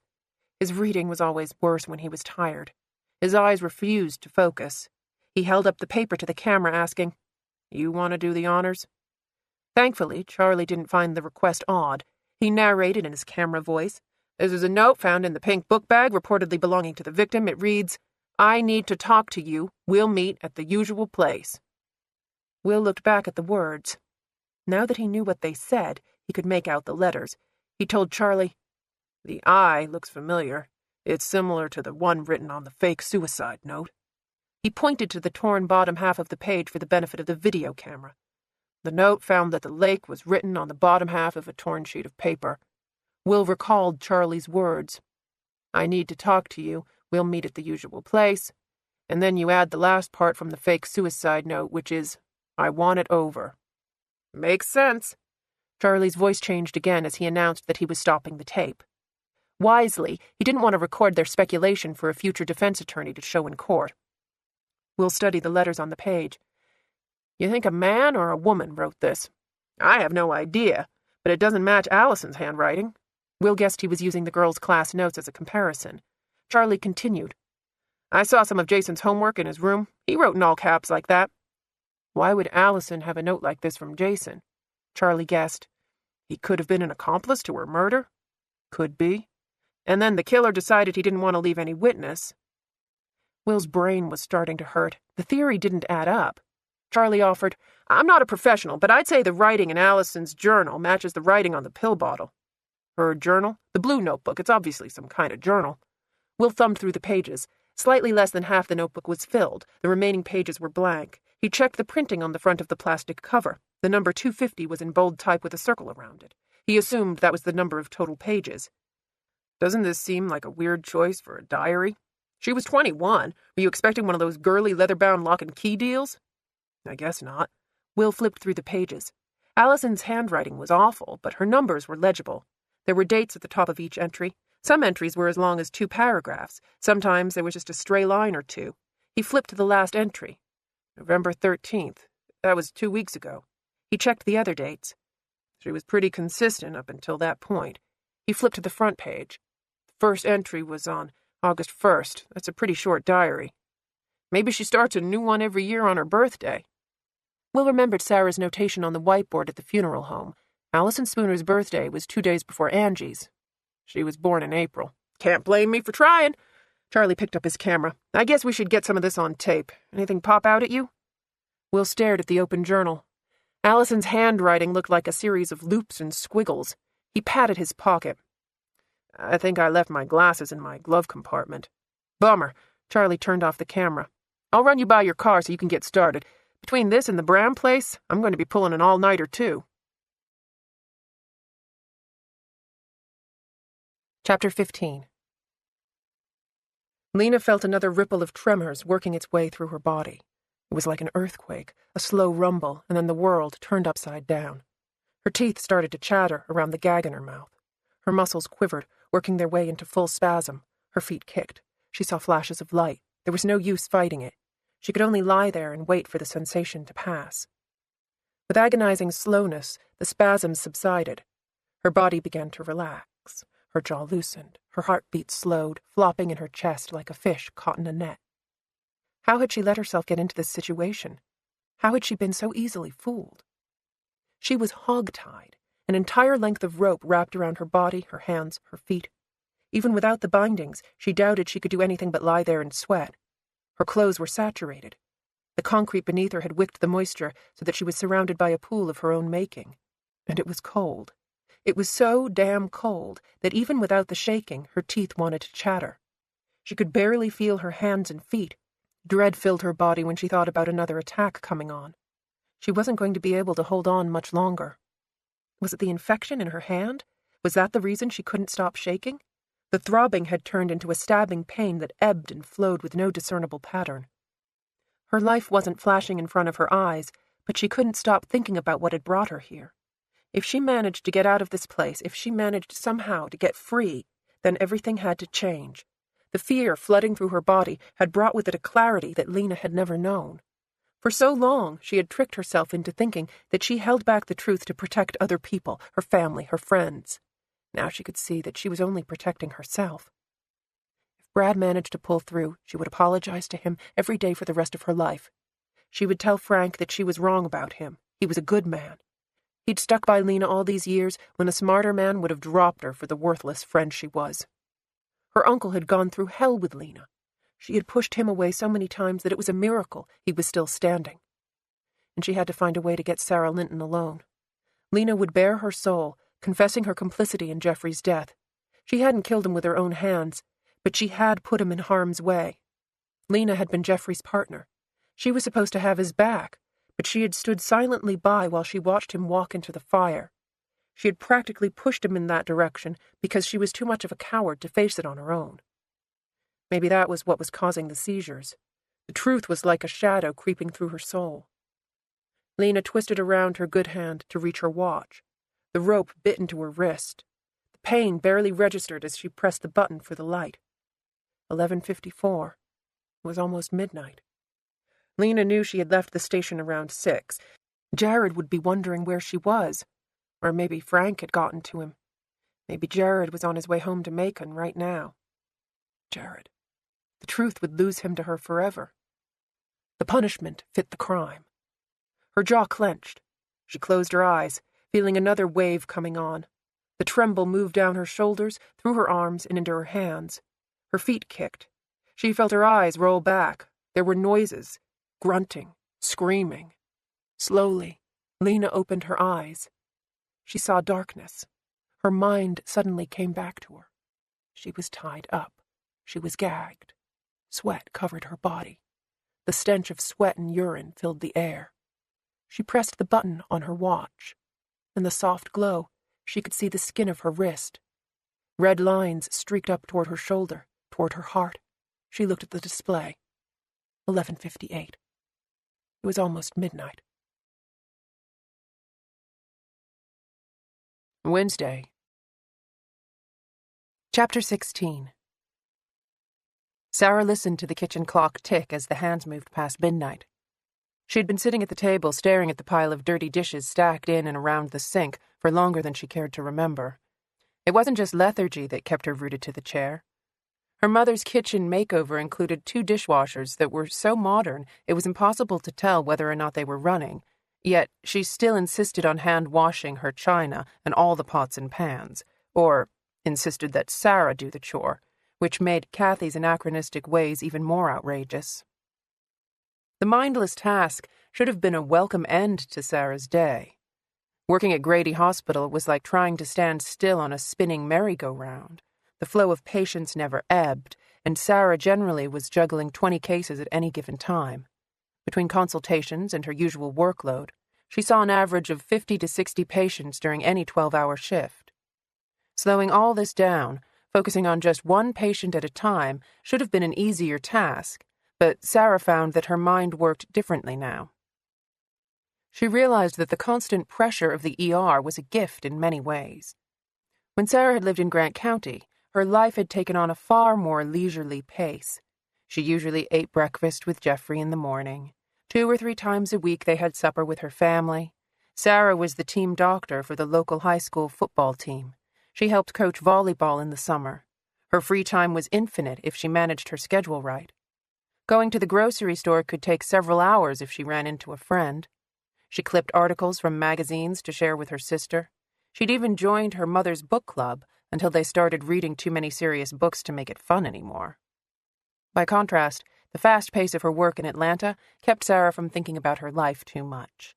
Usually by the time she finished dictating her charts, all she could do was drag herself home and take a bath before falling asleep on the couch. Her days off were equally wasted with what she now saw was busy work. Her chores were something to get out of the way quickly. She scheduled lunches and dinners so that she didn't have too much time alone with herself, alone with her thoughts. All of her usual crutches had disappeared in the basement of Brock's funeral home. An autopsy certainly required a great deal of attention, but after a point, the motions were rote. Measure, weigh, biopsy, record. Neither Allison Spooner nor Jason Howell had left any remarkable clues in their deaths. The only thing that bound them together was the knife that had been used to kill them. The stab wounds were nearly identical, each made by a small sharp blade that had been twisted before it was removed to ensure maximum damage. As for Tommy Bram, Sarah had found only one item that stood out. The boy had a small metal spring in the front pocket of his jeans, the type that you usually found in a ballpoint pen. The hall light snapped on. Kathy yelled, "Those dishes aren't going to wash themselves." "Yes, Mama." Sarah glared at the kitchen sink. Hare had come for dinner, but she guessed the spread put on was really intended for Will. Kathy loved cooking for an appreciative audience, and Will certainly fit that bill. Her mother had used every piece of china in the house, serving coffee in teacups with saucers, which Sarah thought was very sweet until her mother informed the table that Sarah was going to wash every last piece. Hare had brayed like a donkey at the expression on her face. "Try twitching your nose while you stare at them," Tessa offered as she came into the kitchen. She was dressed in a billowing yellow nightgown that formed a tent over her belly. "You could always offer to help." "I read in People magazine that dishwater is bad for the baby." She opened the refrigerator and stared at the mountains of food inside. "You should have watched the movie with us. It was funny." Sarah sat back in her chair. She wasn't up for a romantic comedy right now. "Who called a while ago?" Tess pushed around the Tupperware containers lining the shelves. "Frank's ex. You remember Maxine?" Sarah nodded. "He's still refusing to go to the hospital." Frank had suffered a mild heart attack at the police station this afternoon. Fortunately, Hare was down the street at the diner, or things might have been a lot worse. 5 years ago, Sarah would have rushed to Frank's side. Today, when she had heard the news at the funeral home, all she could muster was sadness. What did Maxine want? "Same as usual, to complain about Frank. He's a stubborn old coot." Tessa put a tub of Cool Whip on the table and went back to the fridge. "You all right?" "I'm just tired." "Me too. Being pregnant's hard work." She sat down across from Sarah with a leg of fried chicken in her hand. She scooped it into the Cool Whip. "Please tell me you're not going to eat that." Tessa offered her the leg. Despite her better judgment, Sarah tried the ungodly mix. Wow, it's sort of salty and sweet at the same time. She passed the leg back to her sister. "I know, right?" Tessa dipped it into the tub again and took a bite. She chewed thoughtfully. "You know, I pray for you every night." Sarah laughed before she could catch herself. She apologized as quickly as she could. "I'm sorry. I just..." "Just what?" She thought now was as good a time as any for the truth. "I didn't think you really believed in all that." "I'm a missionary, you dumbass. What do you think I've been doing with my life for the last 3 years? Sarah struggled to dig herself out of an ever-deepening hole. "I thought you wanted to go to Africa and help children." She didn't know what else to say. Her sister had always enjoyed life. Sometimes it felt like Tessa was enjoying it for both of them. Sarah had always had her mind on school and then work. Meanwhile, Tessa dated whom she pleased, slept with whoever struck her fancy, and never made apologies for any of it. "You have to admit that you're not a typical missionary." "Maybe not," she allowed. "But you've got to believe in something." "It's hard to believe in a God who would let my husband die in my arms." "You can't fall off the floor, sissy. If somebody throws you a rope, then you'd better start climbing." Kathy had told Sarah as much when she'd first lost Jeffrey. "I'm glad you've found something that gives you peace." "I think you've found something, too." Tessa had finished the chicken leg, but she used the bone to spoon up more Cool Whip. "You're different from when you first got here. You're doing the work that you want to do." "I don't know about that." "Where's Will?" Sarah groaned. "Please don't start that again." "The next time you see him, take that band out of your hair. You look prettier with it down." "Please, please stop." Tessa reached out and took her hand. "Can I tell you something?" "As long as it's not advice on chasing after a married man." She squeezed Sarah's hand. "I'm really in love with my husband." Sarah gave a careful, "Okay." "I know you think Lem is boring and too earnest and too self-righteous, and believe me, he can be all those things, but 1,000 times a day, I hear a song, or I think of something funny, or Daddy says one of his stupid puns, and the first thing that comes into my head is, I want to tell Lem about this. And I know that halfway around the world, he's thinking the same thing. She paused. That's what love is, Sarah. When there are so many things about you that you only want one person in the world to know. Sarah remembered how that felt. It was like being wrapped in a warm blanket. Tessa laughed. Good Lord. I'm going to start crying. When Lem gets home, he's going to think I'm some kind of basket case. Sarah put her hand over Tessa's. I'm glad you've found someone. Her words were genuine. She could see that her sister was happy. You deserve to be loved. Tessa smiled knowingly. So do you. Sarah chuckled. I walked right into that. I'd better get to bed. She groaned as she stood. Wash your hands. You smell like chicken and Cool Whip. Sarah smelled her hands. Her sister was right. She stared again at the full sink, thinking she might as well start on the dishes so she could go to bed. She groaned as loudly as Tessa had when she got up from the table.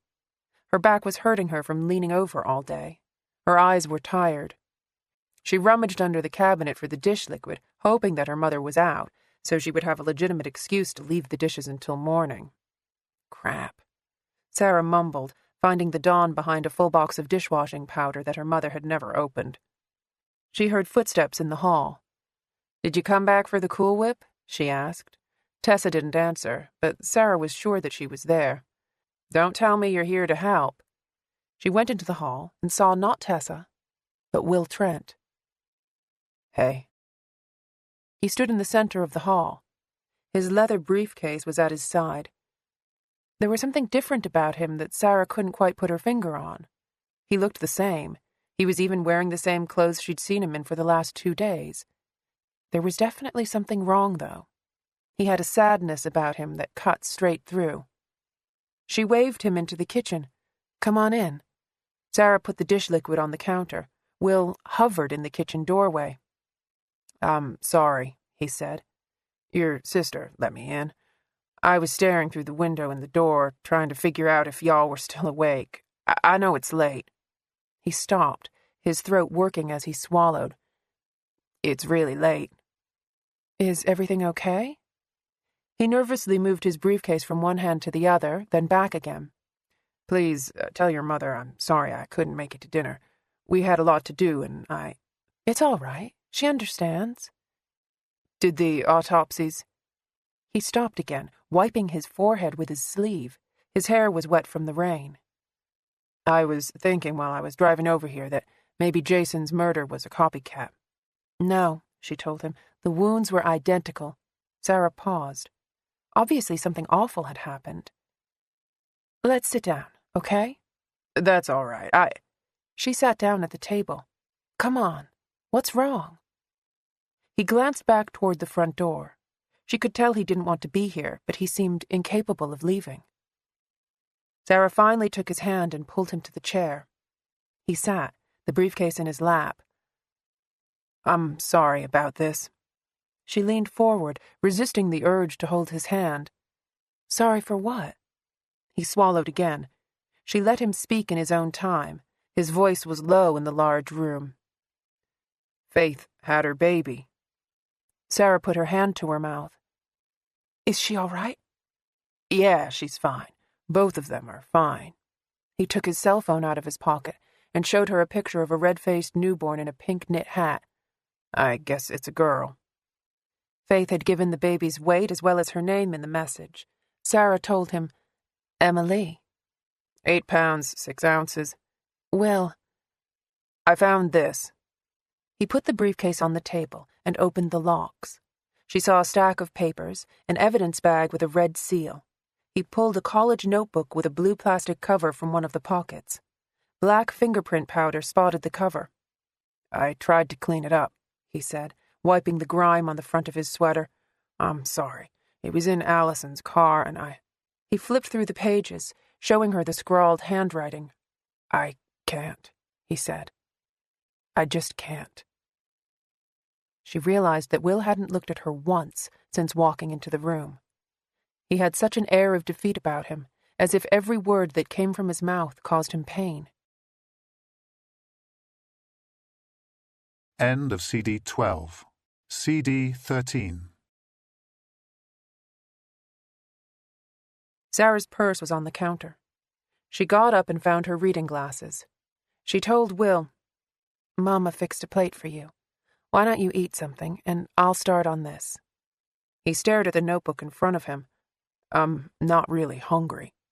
"You've already missed supper. If you don't eat that food, my mother will never forgive you." "I really can't." Sarah opened the warming drawer. Her mother had cooked for an army again, this time roast beef, potatoes, collards, green beans, and snap peas. The cornbread was wrapped in aluminum foil. Sarah put the plate in front of Will, then went back to get silverware and a napkin. She poured a glass of iced tea and found some lemon in the refrigerator.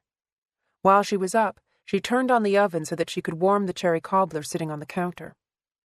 She sat down across from Will and opened the notebook. She looked at him over her glasses. He hadn't moved.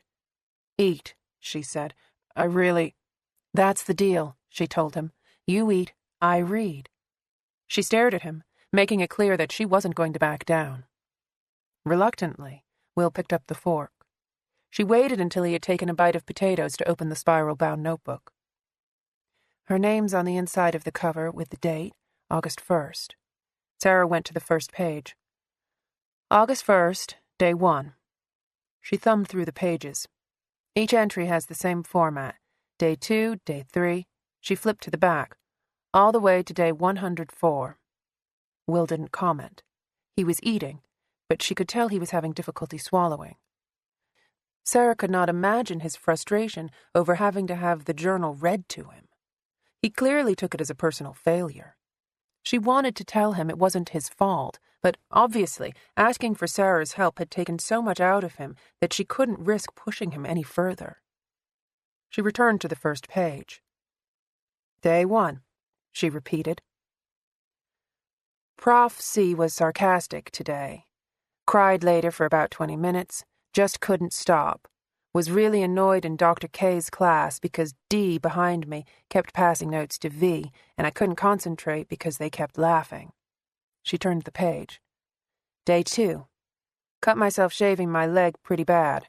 Hurt all day. Was 2 minutes late for work, but L didn't say anything. Felt paranoid all day that he was going to yell at me. Can't take him being mad."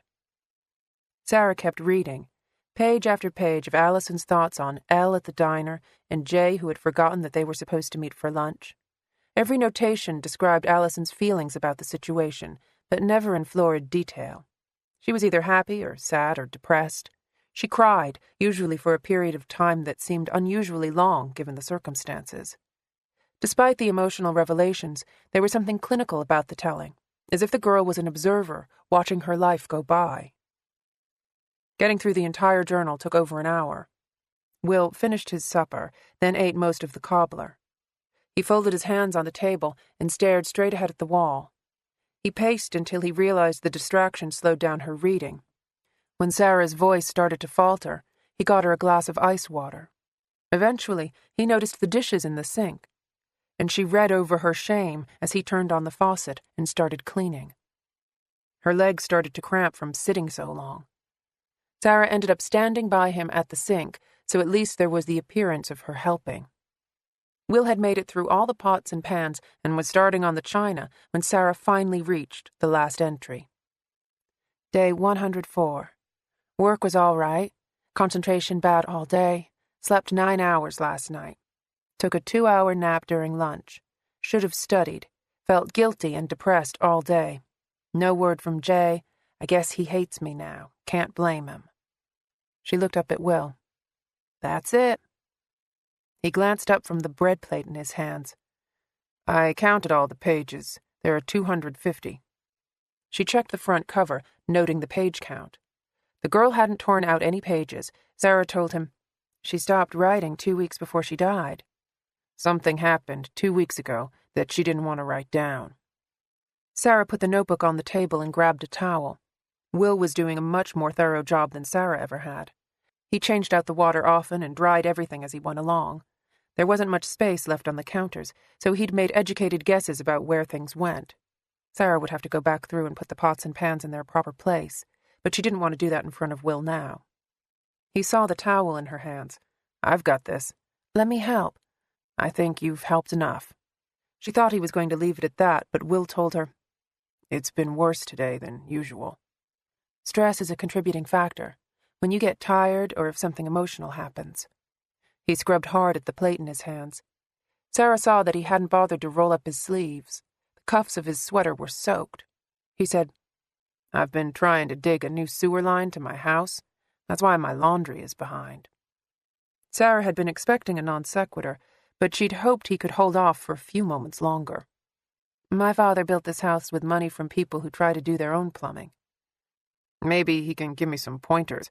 I'm pretty sure the trench I started is filled in by now. You didn't use a trench box? Sarah stopped drying the plate. That's dangerous. You shouldn't go past 4 feet without shoring up the sides. He gave her a sideways glance. I'm my father's daughter. Call me when you're back in Atlanta. I know my way around a backhoe. He picked up a bread plate. I think you've done me enough favors to last a good long while. Sarah watched his reflection in the window over the sink. His head was down as he concentrated on the task at hand. She reached back and loosened her ponytail. Her hair fell to her shoulders. She said, Go sit down. I can finish the washing. Will glanced up at her, then did a double-take. She thought he was going to say something, but he picked up another plate and dunked it into the soapy water instead.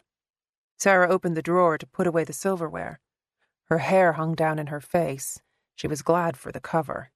He said, I hate leaving dishes lying around. She tried for levity.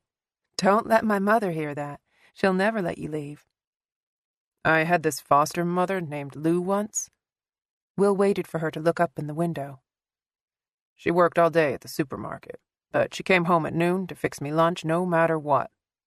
He rinsed the plate and handed it to Sarah.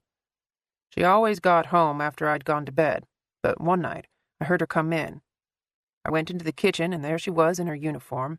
It was brown, too tight for her. And she was standing in front of the sink. It was piled with all the plates and dishes and leftover food from lunch. I hadn't done anything while she was gone. I just watched TV all day. He glanced up again at Sarah's reflection. Lou was standing there, looking at the mess in the sink and just bawling, like the kind of crying you do with your whole body. He took the next dish off the pile. I went into that kitchen and cleaned every single dish I could find, and for the rest of the time I was there, I never made her have to clean up after me again. Did she try to adopt you? He laughed. Are you kidding? She left me alone all day except for lunch. I was 8 years old. They took me away when the school counselor noticed I hadn't been to class in 2 months. He pulled the drain on the sink. She was a nice lady, though. I think they let her have an older kid. Sarah asked the question before she could stop herself. Why weren't you ever adopted? You were an infant when you entered the system. Will kept his hand under the stream of water as he adjusted the temperature. She thought he was going to ignore her question, but he finally said, My father had custody of me at first. The state took me away after a few months. They had good reasons. He plugged the drain so the sink could fill. I was in the system for a while, then an uncle showed up and tried to make a go of it. He meant well. I hope he meant well. But he wasn't really equipped to take care of a child at that point in his life. I was in and out of his house, in and out of foster homes and the children's home. Eventually, he gave up. By that time, I was 6 years old, and it was too late. Sarah looked up. Will was staring at her reflection again. He said, You've heard about the 6-year rule, right? You and your husband were trying to adopt. You must have heard it. Yes. Sarah felt a lump in her throat. She couldn't look at him. She dried the saucer again, though not a drop of water was left on the surface. The 6-year rule. She'd heard the phrase in her pediatric practice long before Jeffrey had ever suggested they adopt. A child who had been in the system more than 6 years was considered tainted. Too many bad things had happened to him by then. His memories were too fixed, his behaviors too ingrained. Years ago, someone in Atlanta had heard this warning too, probably from a friend or maybe even a trusted family doctor. They had gone to the children's home, seen 6-year-old Will Trent, and decided he was too broken. He asked, Does that journal sound like a 21-year-old girl's journal to you? Sarah had to clear her throat so she could speak. I'm not sure. I didn't know Allison. She forced herself to think about his question. It seems off to me. It doesn't sound like a Dear Diary sort of thing. He started on the last stack of dishes. It's more like a long list of complaints about people, professors, her job, lack of money, her boyfriend. Sarah admitted, she sounds kind of whiny. The point of whining is so other people hear you and feel sorry for you. He asked, does she sound depressed? There's no doubt about that. The journal makes it clear that she was having a very rough time of it. She tried to kill herself once before, which points to at least one depressive episode in her past. Maybe she was in a suicide pact with Jason and a third person. That's a pretty awful way to die if you want to kill yourself. Pills would be much easier. Hanging, jumping off a building. Also, I think if there was a pact, they'd do it together. Did you find any signs of drug use on Tommy, Allison, or Jason? No outward signs. They were all healthy, of average or above average weight. The blood samples and tissues are on their way to Central. We'll get something back in a week to 10 days. Charlie and I were kicking around this theory that Jason could have been involved in Allison's murder. We're pretty sure the killer used him to lure Allison to the lake, or at least his handwriting. He turned off the water and wiped his hands on his jeans as he walked to his briefcase. This was tucked inside the journal. Sarah took the plastic evidence bag he gave her. There was a note inside. That paper looks familiar. She read the words. I need to talk to you. We'll meet at the usual place. Will added the phrase from the suicide note. I want it over. Sarah sat down at the table. Jason wrote Allison's fake suicide note. Or he wrote the entire note to somebody else, and that somebody tore off the bottom half and left it in Allison's shoe as a warning to him. He saw the flaw. But then, why did Allison have it in her notebook? No wonder your brain is tired. Sarah's head was starting to ache just thinking about it. Will took another plastic bag out of his briefcase. I found this in Tommy's medicine cabinet. Charlie field tested it, but he's not sure what's inside. Sarah rolled the pill bottle around to read the label through the plastic. That's strange. I was hoping you'd know what it is. Tommy, do not take these, she read. I'm not a handwriting expert, but it seems to me that Allison wrote this. Why would she tell Tommy not to take them? Why not just throw them away? Will didn't offer her a quick answer. He sat back in his chair, staring at her. They could be poison, but if you had poison, why would you stab somebody in the neck? What are these letters on the bottom of the label? Sarah unclipped her reading glasses from her shirt so she could see. HCC. What does that mean? Faith tried to run the initials through the computer, but I'm not sure how effective the search was. The picture I took wasn't very good, and he indicated his head as if there was something wrong with it. Well, I wasn't much help. Have you ever had your vision checked? He gave her a puzzled look, as if she should know better. Needing glasses isn't my problem. I've had this all my life. Do you get headaches when you read? Feel nauseated? He gave a half shrug and a nod. She could tell she wasn't going to get much more time on the subject.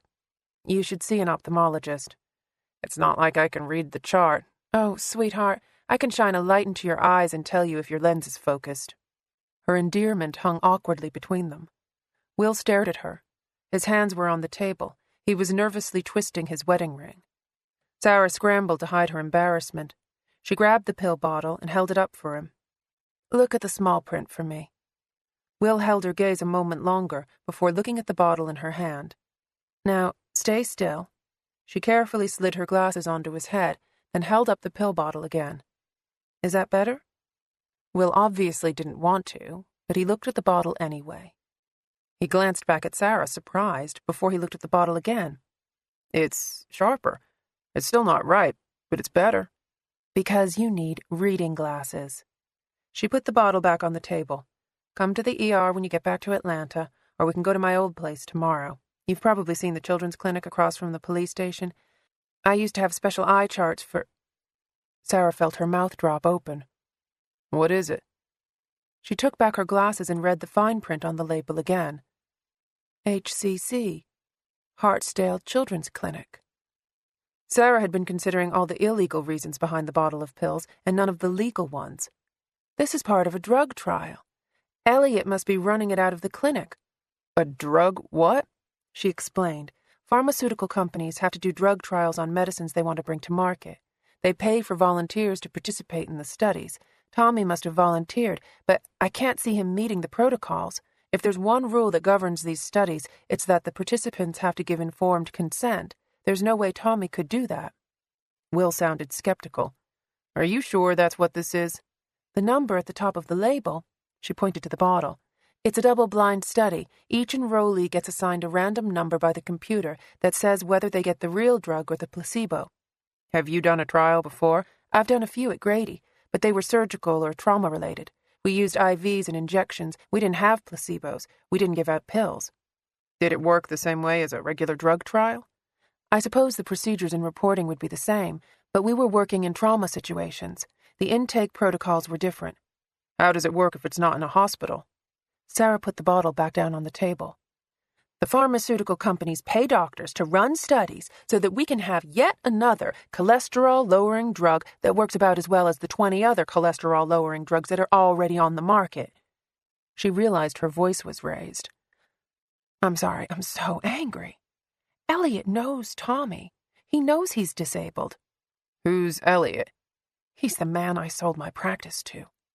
Sarah kept shaking her head, disbelieving. She had sold her practice to Elliot so that the children in town would be helped, not experimented on like rats. This doesn't make sense.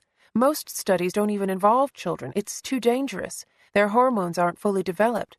They process medications differently than adults.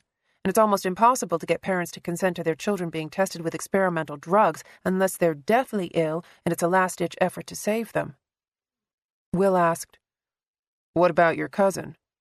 Hare, what does he have to do with this? He's an adult doctor, right? I mean, his patients are adults. Yes, but Lena told me he rents space at the clinic. Sarah felt sucker-punched. Her first instinct was to defend Hare, but then she remembered that stupid car he'd forced her to look at in the pouring rain. She had seen a BMW 750 in an Atlanta showroom that retailed for over $100,000. Sarah? She pressed her lips tightly together to keep herself from talking. Hare at her clinic pushing pills on her kids? The betrayal cut like glass. Will asked, How much money can a doctor make from running a drug trial?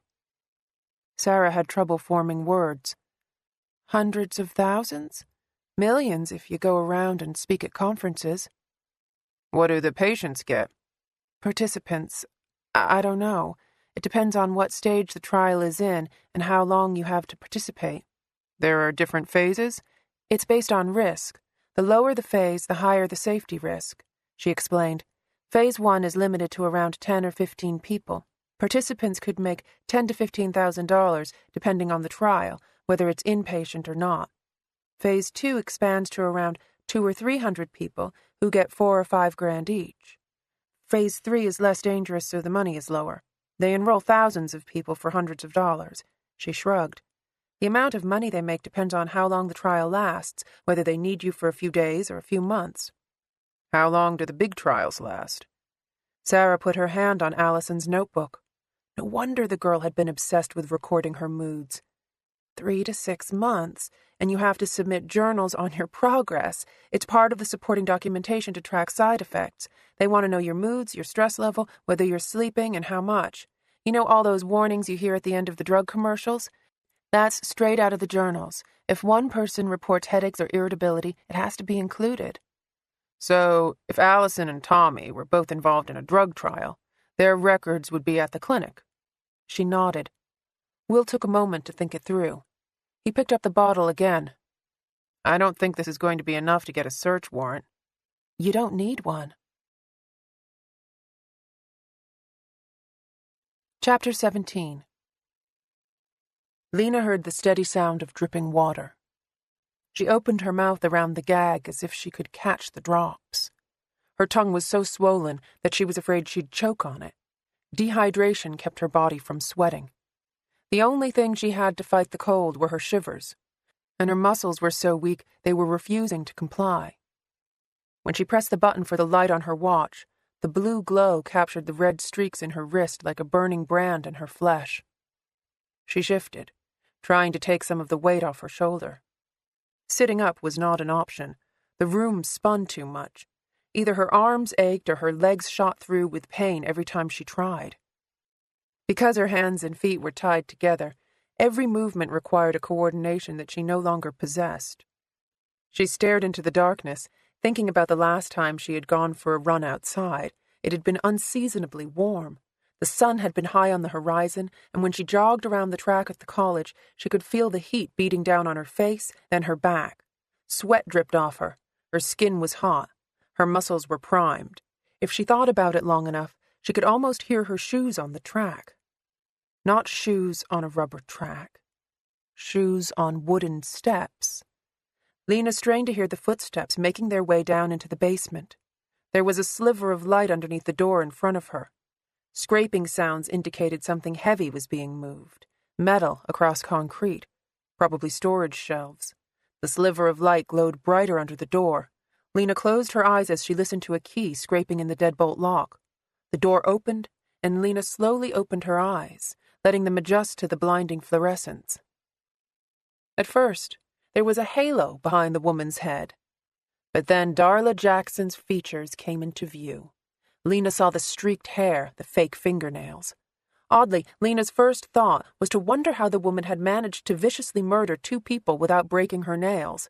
She must redo them every night. Darla walked down the stacked cinder blocks that served as stairs to the lower part of the basement. She knelt on the floor in front of Lena, checking to make sure the rope was still tightly tied. Incongruously, she put her hand to Lena's forehead. Still with us? Lena could only stare. Even if her mouth wasn't gagged, she doubted she could say anything to the nurse. Her throat was too dry. Her brain was having difficulty holding on to one thought at a time. She couldn't form the words to articulate her questions. Why had Darla done this? Why had she killed Jason? Why had she killed Allison? It didn't make any sense. You're in the basement of the clinic. Darla pressed her fingers to Lena's wrist, for all intents and purposes acting like a caring nurse instead of a savage murderer. Hours ago, Lena had interrupted Darla cleaning blood off the bat that had slammed into the back of Jason Howell's head. She was bleaching the gloves she had used, trying to hide evidence. And now she was checking Lena's pulse and trying to see if she had a fever. Darla told her, "This is some kind of bomb shelter or tornado shelter or something." She looked at her watch a few seconds longer. "I doubt Sarah remembers it's even down here. I found it a while ago when I was looking for a place to stash some files." Lena glanced around the room.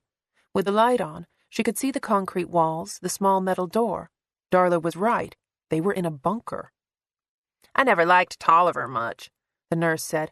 "I know a lot of people blamed you for what happened, but he could be a prick, let me tell you." Lena kept staring, wondering why the woman was picking now to open her soul. "And Sarah's no better. Thinks she walks on water because she's got that medical degree. I used to babysit her when she was little. Nothing but a little know-it-all." Lena didn't bother to try to disagree. "I never wanted to kill you," Darla said. Lena felt a laughing sound in her throat that came out more like a groan. "I just gotta get out of town, and I know you won't let me do that if I let you go." She had that right. "Daddy had a heart attack." She sat back on her heels. "You know Frank's my daddy, right?" Lena felt her eyebrows go up. A flood of adrenaline let her brain think for the first time in hours. Frank had mentioned his daughter when they were driving away from Allison Spooner's homicide scene. Did he know then that Darla had committed the crime? He sure as hell was covering up for her. Lena couldn't even remember all the things he had hidden from Will. The photograph, Tommy's phone, the 911 call. Was this what Frank meant when he said that Lena couldn't see what was right in front of her? Christ, he was right. She didn't know the truth when it was staring her in the face. How many other clues had she missed? How many other people were going to be hurt because Lena was so blind? "Do you carry a purse?" The question was so strange, Lena thought she was hearing things. "A pocketbook?" Darla asked. "Where do you keep your keys?" Lena didn't answer. "I can't take that piece of shit of cord out of town. The engine light's been on for weeks. I thought I'd get a new one once the check's cleared, but..." She checked Lena's pockets and found her keyring. Her house key was on there, in addition to the keys for Frank's town car and Lena's Celica. "You got any money on you?" Lena nodded because there was no use lying. Darla checked Lena's back pocket and pulled out 2 20s. Well, I guess that'll pay for gas. She tucked the cash into the front pocket of her uniform. I'm going to have to ask Daddy for some money. I really hate that. She smoothed down the pink material of her uniform. I guess I should feel some remorse about what's happened, but the truth is that I just don't want to get caught. I can't go to prison. I can't be trapped like that. Lena kept staring at her. If they'd have just left me alone and kept quiet, none of this would have happened. Lena tried to swallow.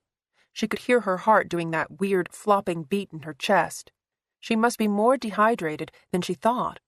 Her hands and feet were numb, her legs tingled. Her body was shutting down blood flow to the extremities in order to keep the core functioning. Daddy and me don't get along too good. Darla tucked her hand into the front pocket of her smock. I get the feeling most days he'd prefer you as his daughter. But we don't get to choose our family, do we? She pulled out a syringe. This is Versed. It'll take some of the anxiety off and put you to sleep. I'm sorry I don't have enough to put you to sleep for good, but this should make it easier. You're not going to live much longer, maybe 5 or 6 hours. That infection in your hand's spreading pretty quick. You're probably already feeling your heart slowing down. Lena felt her throat try to swallow. What happens is your body starts to shut down, your nerves go crazy. Usually there's a lot of pain. Sometimes you're awake for it, sometimes you're not. Do you want the shot? Lena looked at the capped syringe. What kind of choice was that? Nobody's going to come save you. The clinic's not going to open up again until next Monday, and by then the smell's the only thing that's going to let them know you're here. She glanced over her shoulder. I guess I should leave the door exposed so they don't have to look much. Some of the people here ain't been too bad. Lena tried to speak, to form the only word that mattered in all of this. Why? What's that? Lena groaned the word again. Her lips couldn't meet because of the gag, but the question was clear enough to her ears. Why? Darla smiled. She understood what Lena was asking, but she wasn't about to give an answer. Instead, she repeated her offer, waving the syringe in the air. You want it or not? Lena shook her head, vehement. She couldn't black out. She couldn't let go. Her consciousness was the only thing she had any power over. Darla took the cap off the syringe and jabbed the needle into Lena's arm anyway. Chapter 18. Sarah waited in her car for Will to come down from the apartment over the garage. He had asked for a few minutes to change into clothes that were less dirty than the ones he'd worn all day. Sarah had welcomed the time to regain her composure. Her anger had settled to a low simmer, but she would have thrown the car in gear and driven to Hare's house right now if not for Will. Why was she surprised that her cousin was mixed up in something so seedy? Hare had never hidden the fact that he liked having money. Sarah liked it too, but she wasn't willing to sell her soul in the process. The car door opened.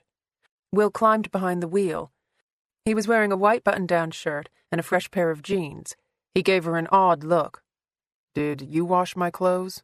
Sarah laughed at the suggestion. No. All my clothes are washed and ironed. He picked at the crease on his jeans. And starched. She knew only one person who ironed jeans. I'm sorry. My mother enjoys doing laundry. I can't explain it. It's fine, he said, but she could tell by his strange tone that he was slightly put out. Did she mess anything up? No. He adjusted the seat so his head wasn't pressed into the ceiling. I've just never had anybody wash my clothes for me before. The gear shift had a learning curve, but he figured it out quickly, putting the engine into drive. He turned off the windshield wipers as he pulled into the street. The rain had slacked off. Sarah could actually see the moon peeking out between the clouds. He said, I was thinking about the suicide note. What about it? How about if Jason wrote it and Allison was supposed to deliver it to a drop? You think they were blackmailing somebody? It's possible, Will said. Allison may have changed her mind about the blackmail without telling Jason. So she tears off the bottom part of the note, the bit that says, I want it over, to leave at the drop for the killer? But the killer has already made up his mind to kill her. He's followed her into the woods. We know he's opportunistic. He used the blanket when he killed Jason. Maybe he saw the note as another opportunity. Will glanced at Sarah. The fake suicide note was in Jason's handwriting at the scene of Allison's death. Except for Tommy getting mixed up in all of this, the first person who would have been interviewed is the boyfriend. She finally put it together. The killer wanted to frame Jason for Allison's murder. If they were trying to blackmail him, that certainly would have gotten Jason off his back. Tell me about these drug trials. How do they work? They're complicated, and they're not all bad. She felt the need to tell him. We need drug trials. We need new medicine and new breakthroughs. But pharmaceutical companies are corporations with shareholders and CEOs who like to get paid. There's more money in finding the next Viagra than curing cancer. And it's a hell of a lot more profitable to treat diseases like breast cancer rather than prevent them from happening in the first place. Will slowed the car. Even without the rain, the street was still flooded. Don't they need Viagra to fund the cancer stuff? Last year, the top 10 pharmaceutical companies spent $73 billion on advertising and less than $29 billion on research. Tell me where their focus is. Sounds like you know a lot about this. It's a pet peeve of mine, she admitted. I never wanted free pens and notepads with drug logos on them. I wanted medication that worked and that my patients could afford. Will stopped the car. I think I'm going the wrong way. It's a circle. He put the car in reverse, then made a wide U-turn. Sarah knew exactly where they were. If they had gone a few yards farther down the street, they would have passed her old address. So, Will said, how does it work? The drug company gets a new drug it wants to test, and then what? She couldn't think how to acknowledge his kindness, so she answered his question instead. There are 2 types, drugs of affluence or lifestyle, and drugs of need. He gave her a look. I'm not making that up. It's Big Pharma's designation. The need drugs are what we tested at Grady. They're for serious or life-threatening illnesses, chronic diseases. Usually universities and research hospitals handle need drugs. He slowed the car again to navigate the deep water. And affluence? Generally that's handled by your average everyday doctor or lab. There are all kinds of announcements in medical journals. What you do is petition to run a study. If you're approved, the drug company sets you up and pays for everything, TV, radio, and print ads, file clerks and office furniture, pens and paper, and then, when it's over, they pay the doctor to fly around the world talking about how fabulous their new drug is, all the while insisting that he's incorruptible because he doesn't own stock in the company. She thought about Elliot and his Thanksgiving vacation. That's where the real money is, not the stock but the expertise. If you're involved in an early phase of a study, you can make hundreds of thousands of dollars just by opening your mouth. So why wouldn't a doctor want to do this if it's so much money? Because if you do it right, there's not a lot of money in it. I mean, yes, you make money, but you're doing paperwork, not medicine. We all know it's a necessary evil, but it can be a really bad side of the business. Some doctors set up research mills. The drug reps call them high-end rollers, just like in Vegas. Their clinics can have 50 different studies going on at the same time. There are a handful in downtown Atlanta, conveniently near the homeless shelter. I bet there are a lot of students at the college who are looking to make some fast money. Some of my indigent patients enrolled in study after study. It's the only thing that keeps them from starving. But it's big business if you work it right. There are websites for professional guinea pigs. They fly around the country raking in 60, 80 grand a year. The doctors don't track the patients to make sure they're not gaming the system? All you have to show is your license. Sometimes not even that. They stick your name in a file. From then on, you're a number. Everything they collect on you is self-reported. You can tell them you're a stockbroker with insomnia and acid reflux when you're really a homeless wino looking for pocket money. They're not running background checks. There's no central database of names. So, Tommy answers an ad and tries to enroll in one of these trials. Then what? They would screen him both medically and psychologically. There's different criteria for each study, and each participant has to meet the guidelines or protocols. If you're really smart, you can fudge your way onto a study. Tommy wasn't really smart. No, and he wouldn't have passed the psych evaluation if it was properly administered. Wouldn't the doctor be in charge of that? Maybe, maybe not. There are good doctors out there who do it right, but the bad doctors never see the trial participants. They're just paperwork that has to be signed off on. They usually go in on a Sunday and review all 300 cases before the enforcement rep gets there Monday morning. Who takes care of everything then? Nurses?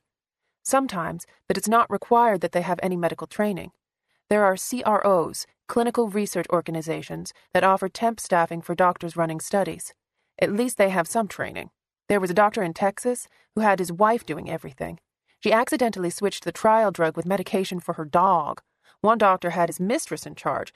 She told the participants to double up on missed doses, and half of them ended up with permanent liver damage. Okay, so Tommy makes it through the psych evaluation. Then what? He goes through the medical workup. He was healthy. I'm sure he passed that. Next, he gets the pills. He has to keep his journal. He goes in to give blood and urine or just to check in, probably once a week. The person who talks to him takes his journal and her report, what's called source notes, then enters them into the case report. The doctor only sees the case report. Where would the system break down? Exactly where you said. Tommy obviously had a reaction to the medication. He was getting into arguments with people, which we know from the police incident reports. His altered mood would have shown up in his journal.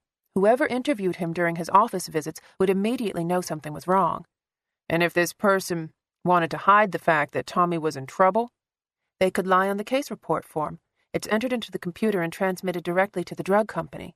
No one would know anything was wrong unless they compared it to the source material, which gets boxed and put into storage as soon as the study ends. Would it ruin the study if Tommy was wigging out? Not necessarily. The doctor could classify him as a protocol violation.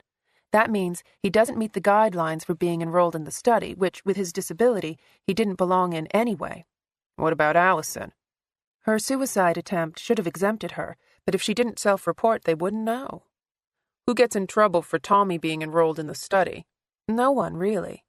You can always plead ignorance to the ethics committee. By law, every study has to have an internal review board that's in charge of maintaining ethical standards. They're comprised of people from the community, doctors, lawyers, local businessmen, and always a priest or a minister for some reason. The ethics committee gets paid by the drug company too? Everybody gets paid by the drug company. What about Tommy? When does he get his money? At the end of the study. If they paid them ahead of time, most of them wouldn't come back. So, if the trial was nearing the end, then Tommy had a payday coming, and Allison too, maybe Jason Howell. Sarah didn't want to think about who had the biggest money motivation in this sordid mess. For a 3-month trial, it wouldn't be out of the question that they would each be looking at around $2,000 to $5,000 for their participation. Will pulled into the parking lot of the clinic. He put the gear in park. So, where's the problem? We've got doctors making lots of money, participants getting paid. Tommy shouldn't have been in the study, but it's not like he was going to bring the whole thing down. Why would anyone kill 2 people over this? The key is going to be finding out how many more participants were experiencing mood alterations like Tommy. Allison was depressed, you can read that in her journal. Tommy was acting out lately, getting into arguments when he never had before. He killed himself in jail. I don't want to let Lena off the hook, but he could have been suicidal from the medication. In a study, if you get clusters of adverse events, it's immediately shut down. So, it would be in the doctor's best interest not to have one of these adverse clusters, not if he stood to make a lot of money on the trial. Sarah pursed her lips, thinking of hair. Right. She stared out the window at the clinic. The front door was illuminated by the headlights. She could see the familiar layout of the lobby. Will got out of the car and walked around to get the door for her. I probably shouldn't go inside with you. I know you're the rightful owner, and I've got your permission and all that, but the law is very strict about me looking through medical records. You're going to have to play the concerned citizen and tell me what you find. It's a deal, she agreed, though it occurred to her that he wouldn't be much help reading the records anyway. Sarah walked to the front door with her keys in her hand. She couldn't remember the last time she had been inside the building, but she didn't have time to reflect. Just as she slid the key into the lock, she turned toward the police station. The movement was natural, something she had done every morning because Jeffrey usually waited across the street to make sure she got safely inside. The streetlights were bright, the night air crisp, finally clear of rain. She saw a shadow standing by the window to Jeffrey's office. The man turned. Sarah gasped. Her knees started to give. Will got out of the car. Sarah? She ran without thinking, pushing past Will, going down the hill toward the station. Jeffrey! She screamed, knowing it was him. His broad shoulders, his dark hair, the way he walked like a lion ready to pounce. Jeffrey! She stumbled as she reached the parking lot. The asphalt ripped her jeans. Her palms were scraped. Aunt Sarah? Jared jogged toward her with his father's easy gait. He knelt in front of her, hands on her shoulders. Are you okay? I thought you were. She put her hand to Jared's face. You look. She threw her arms around his shoulders and pulled him as close as she could. Sarah couldn't help herself. She wept like a child. All the memories she had kept at bay for so long came flooding back. It was almost too much to bear. Jared rubbed her back, soothing her.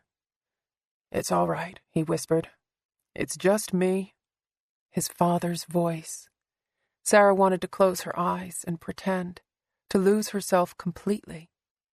How many times had she stood in this parking lot with Jeffrey? How many mornings had they driven to work together, kissed each other goodbye in this very parking lot? And then he would stand at the door to the station, watching her make her way up the hill, checking to see that she got inside safely.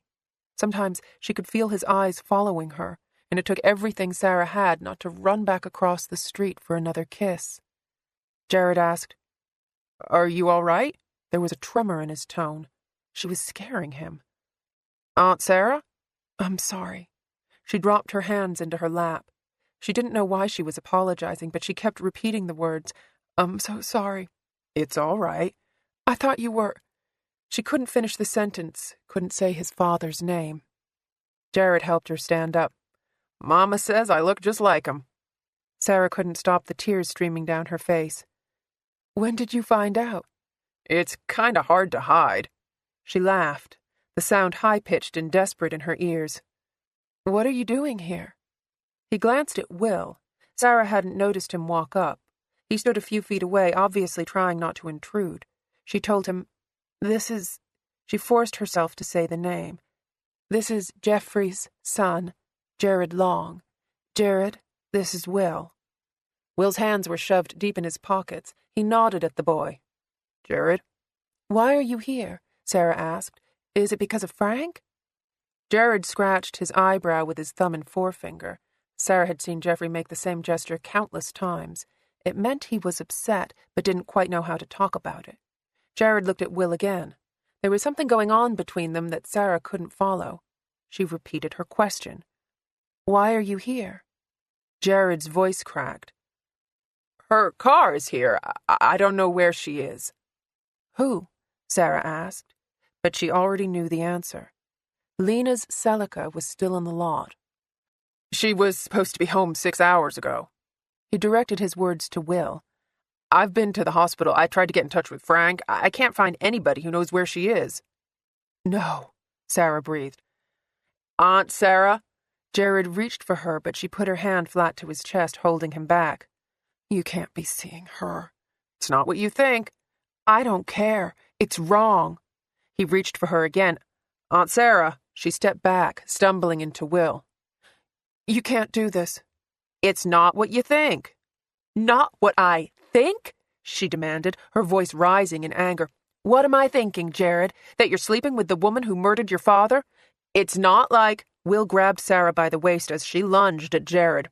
"She killed him!" Sarah screamed, pushing Will away. "She killed your father!" "He killed himself." She raised her hand to slap his face. Jared stood absolutely still, facing her, waiting for the blow. For her part, Sarah felt frozen. She couldn't strike him, but she couldn't drop her hand either. It divided the air between them like a knife, waiting to fall. "He was a cop," Jared said. "He knew what the dangers were." She dropped her hand because now she really wanted to hurt him. "Is that what she told you?" "It's what I know, Aunt Sarah. My father loved being a cop. He was doing his job and it got him killed." "You don't know who she really is. You're too young to understand what she's capable of." "I'm not too young to know I love her." His words were like a punch to her chest. "She killed him," Sarah whispered. "You don't know what she took from me, from you." "I know more than you think." "No, you don't." Jared's voice turned sharp. "He was doing his job, and he pissed off the wrong people, and nobody could have stopped him. Not you, not Lena, not me, not anybody. He made his own decisions. He was his own man, and he was stubborn as hell. Once he made up his mind, there was no talking him out of doing exactly what he wanted to do." Sarah didn't realize she was backing up until she felt Will behind her. She gripped his arm, forcing herself not to falter. "She's twisted the story to fool you into feeling sorry for her." "That's not how it is." "She's a master at manipulating people. You can't see that now, but it's true." "Stop saying that." Jared tried to take her hand. "I love her, and Jeffrey loved her too." Sarah couldn't speak to him anymore. She couldn't be here. She turned into Will, burying her head in his chest. "Get me out of here," Please just take me home. Jared said, "You can't leave. I need your help." Will kept his arm around Sarah as he guided her across the street. Jared jogged to keep up. "You've got to help me find her. I don't know where she is." Will's voice was hard. "You need to move on, son." "Somebody sliced her tires. She's not answering her cell phone." Will kept his arms around Sarah, helping her up the hill. She looked down at the grass on the front lawn. The roots had been washed out. Clumps of mud slipped beneath her shoes. Jared said, "She called me on her cell at 6 o'clock. She said she'd be home in an hour." He tried to block their path, but Will swept him away with one hand. "She quit her job," he screamed. "She told me she quit." They had reached the clinic parking lot. Will opened the car door and helped Sarah inside. Jared slammed his hand on the hood. "Come on! She's missing! Something's wrong!" He rushed around the car and got on his knees in front of the open door, his hands pressed together as if in prayer. "Please, Aunt Sarah, please! You've got to help me find her! Something's wrong! I know something's wrong!" There was so much anguish in his face that Sarah felt herself falter. She looked at Will, saw the concern in his expression. His voice was low, steady, when he told her, "She hasn't checked in with me." Jared was crying. "Please, just check the clinic for me. I know her hand was hurting her this morning. Maybe she went for help. Maybe she fell down or she's sick or—" Sarah closed her eyes for a moment, trying to separate her emotions.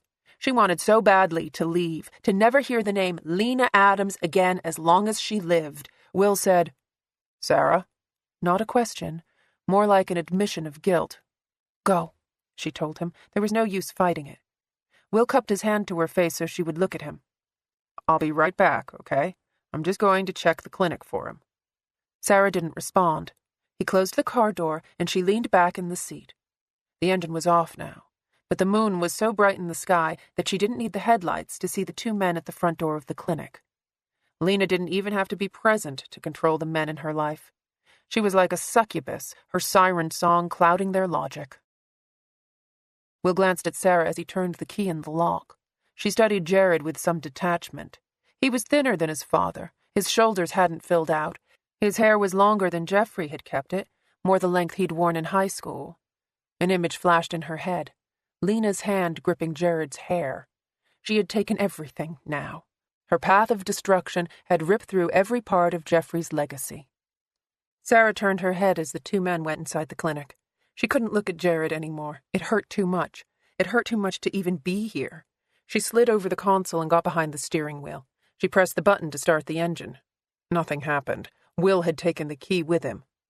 Sarah got out of the car, leaving the door open. She looked up at the full moon. The glow was remarkably bright, illuminating the ground in front of her. She remembered a Civil War letter Jeffrey had read to her a long time ago. It was written by a lonely wife to her soldier husband. She was wondering whether or not the same moon was shining down on her lover. Sarah walked to the back of the clinic. There was a sign with Hare's name on it, but her anger about the drug study had long dissipated. She couldn't dredge up any sympathy for Allison Spooner or Jason Howell or even poor Tommy Bram, who had somehow gotten caught in the middle of it. All of her emotions had dwindled to a dull ache. Even her hatred for Lena was gone. Trying to stop her was tilting at windmills. There was nothing Sarah could do to stop her. If the world fell down, Lena would still be standing. She would outlive them all. End of CD 13. CD 14. The yard behind the clinic was a mud pit. Elliot hadn't bothered to keep up anything. The picnic tables were gone, the swing set dismantled. The wildflowers Sarah had planted with her mother were long dead. She stood on the bank of the stream.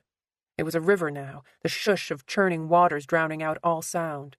The big maple that had given so much shade over the years had fallen into the current.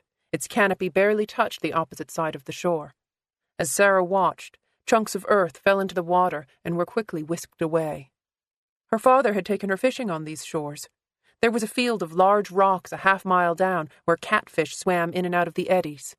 Tessa had loved climbing on top of the granite to lie in the sun. Some of the boulders were as high as 10 feet tall. Sarah guessed they were underwater now. Everything in this town, no matter how strong, eventually got washed away. Sarah heard a branch snap behind her. She turned around. A woman in a pink nurse's uniform stood a few feet away. She was out of breath. Her makeup was smeared, mascara ringing dark circles under her eyes. The plastic red nails on her fingers were chipped and broken. Darla? Sarah realized. She hadn't seen Frank's oldest daughter in years. Are you all right? Darla seemed reticent. She glanced over her shoulder. You heard about Daddy, I guess. Is he still refusing to go to the hospital? She nodded, again looking behind her. Maybe you could help me work on him. Get him to let them run some tests. I'm probably not the best person for that job right now. He piss you off? No, Sarah felt logic start to intrude. It was almost 3 a.m. There was no conceivable reason for Darla to be here. What's going on? My car broke down. Darla glanced over her shoulder for a third time. She wasn't looking at the clinic. She was looking at the police station. Can you give me a lift to Daddy's? Sarah felt her body reacting to a danger she couldn't quite put her finger on. Her heart was pounding. Her mouth was spitless. This wasn't right. None of this was right. Darla indicated Sarah should walk ahead of her to the parking lot. Her tone turned hard. Let's go. Sarah put her hand to the back of her neck, thinking about Allison Spooner at the lake, the way her head had been held down while the knife sliced into her throat. What have you done? I just need to get out of here, all right? Why? Darla's tone turned even harsher. Just give me the key to your car, Sarah. I don't have time for this. What did you do to those kids? The same thing I'm going to do to you if you don't give me that fucking key. There was a glint of light at Darla's waist. Then a knife was in her hand. The blade was about 3.5 inches long. The tip was sharpened to a menacing point. I don't want to hurt you. Just give me the key. Sarah took another step back. Her foot sank into the sandy shore. Panic gripped her throat like a hand. She had seen what Darla could do with the knife. She knew the woman had no qualms about killing. Give me the key. Sarah heard the roar of the river swelling behind her. Where was Will? What was taking so long? She looked left and right, trying to decide whether to run. Don't, the woman said, guessing her thoughts. I'm not going to hurt you. I just want the key. Sarah could barely speak. I don't have it. Don't lie to me. Darla checked the station again. She hadn't once looked at the clinic. Either she had already taken care of Will and Jared, or she didn't know they were still inside. Don't be stupid, honey. You've seen what I can do. Sarah's voice shook as she asked, What happens if I give it to you? Darla stepped forward, closing the space between them. The blade was steady in her hand. She was less than 3 feet away now, within striking distance. Then you can walk home to your mama and daddy, and I'll be gone. Sarah felt a momentary sense of relief before the truth hit her. It couldn't work that way. They both knew Sarah wouldn't go home. She'd cross the street to the police station and tell them everything that had happened. Darla wouldn't make it to the city limits before every squad car in the county surrounded her. The woman repeated, Give me the key. Without warning, she slashed the blade through the air. The metal made a whistling sound as it passed in front of Sarah's face. Now, damn it! Okay. Sarah put her trembling hand in her pocket, but her eyes were on the knife. I'll give you the key if you tell me why you killed them. Darla stared at her in cold appraisal. They were blackmailing me. Sarah took a small step back. The study? Her arm relaxed, but the blade was still close. Students kept dropping out, not showing up when they were supposed to. I got Jason to double up his blood work and do an extra journal. He pulled Allison into it, then they got Tommy involved. We were going to split the money, 50-50. Then they got greedy and decided they wanted all of it. Sarah could not take her eyes off the knife. You were trying to frame Jason for killing Allison. You always were smart. Did Hare know? Why do you think I'm leaving town? He found Tommy's paperwork, said he was going to report it to the ethics panel. For the first time, she showed remorse. I didn't mean for Tommy to get hurt. He didn't know anything about it. I couldn't have them looking too hard at the case reports. Tommy doubled up on his pills, Sarah guessed. He was enrolled twice, so he took twice the dose. That's why his moods were altered. That's why he killed himself, isn't it? I'm done fucking around with you. She straightened her arm. The knife was a few inches from Sarah's throat. Give me the key. Sarah allowed herself a glance back at the clinic. The door was still closed. I don't have it. Don't lie to me, bitch. I saw you in the car. I don't. Darla lunged. Sarah stepped back, holding up her arm in defense. She felt the blade slice open her skin, but no pain followed. All she could feel was heart-stopping panic as the ground under her feet suddenly gave way, sending them both tumbling backward. Sarah's back slammed into the ground. Darla reared up, the knife raised above her head. Sarah tried to scramble, instinctively rolling onto her stomach before she realized this was exactly the position Allison Spooner had been in when the blade plunged into her neck. Sarah tried to roll back over, but Darla's weight was too much. She gripped the back of Sarah's neck. Sarah pushed with her hands, kicked with her feet, did whatever she could to get out from under the woman. Instead of feeling the blade sink into her flesh, Sarah felt the earth tremble, the ground again give way beneath her. There was another feeling of free fall. The roar of the river got louder as she fell face first into the icy water. Sarah gasped as the cold enveloped her. Water poured into her mouth and lungs. She couldn't tell which direction was up. Her hands and feet found no purchase. She flailed, trying to find air, but something was holding her down. Darla. She could feel the woman's hands gripping her waist, fingers digging into her skin. Sarah struggled, pounding her hands into the woman's back. Her lungs were screaming in her chest. She brought up her knee as hard as she could. Darla's hold loosened. Sarah pushed herself up to the surface, gulping air.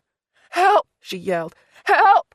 Sarah screamed the word so loud that her throat was raw from the effort. Darla shot into the air beside her, mouth gaping open, eyes wide with panic. Her hand clamped around Sarah's arm. The riverbank was a blur as the current shot them downstream. Sarah dug her nails into the back of Darla's hand. Debris slapped against her head. Leaves, twigs, limbs. Darla held tight. She had never been a good swimmer. She wasn't trying to pull Sarah down. She was holding on for her life. The water changed from a low roar to a deafening scream. The rock field. The jutting granite stones Tessa and Sarah had climbed as children. She saw them up ahead, scattered like teeth, waiting to rip them in two. Water split around sharp edges. The current turned violent as it hurtled them forward, 30 feet, 20 feet. Sarah grabbed Darla under her arm and pulled as hard as she could, thrusting her forward. The crack of the woman's skull against the granite reverberated like a ringing bell. Sarah slammed into her. Her shoulder crunched. Her head exploded. Sarah fought the dizziness that wanted to take over. She tasted blood in her mouth. She wasn't moving downstream anymore. Her back was pinned to a large crevice in the rock. White water pounded against her chest, making it impossible for her to move. Darla's hand was trapped between Sarah's back and the granite. Her lifeless body waved like a tattered flag. Her skull was open, river water flooding into the gash. Sarah could feel the woman's hand slipping. There was a violent jerk, then the current whisked her downstream. Sarah coughed. Water poured into her open mouth, flooded up her nose. She reached above her head, feeling flat stone. She had to turn around. She had to find a way to climb on top of the rock. Sarah bent her knees and braced the soles of her feet against the granite.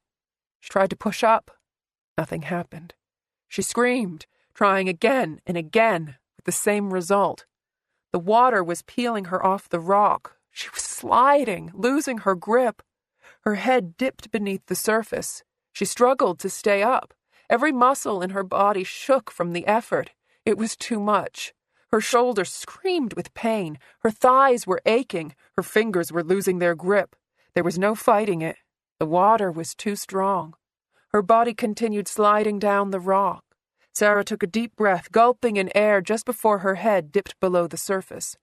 The constant sound of the rushing water turned to complete and total silence. Sarah pressed her lips tightly together. Her hair floated out in front of her. She could see the moon above her, the bright light somehow managing to pierce the water's edge. The rays were like fingers reaching toward her. She heard something underneath the quiet in her ears. The river had a voice, a gurgling, soothing voice that held a promise that things would be better on the other side. The current was speaking to her, telling her it was okay to let go. Sarah realized with some shock that she wanted to.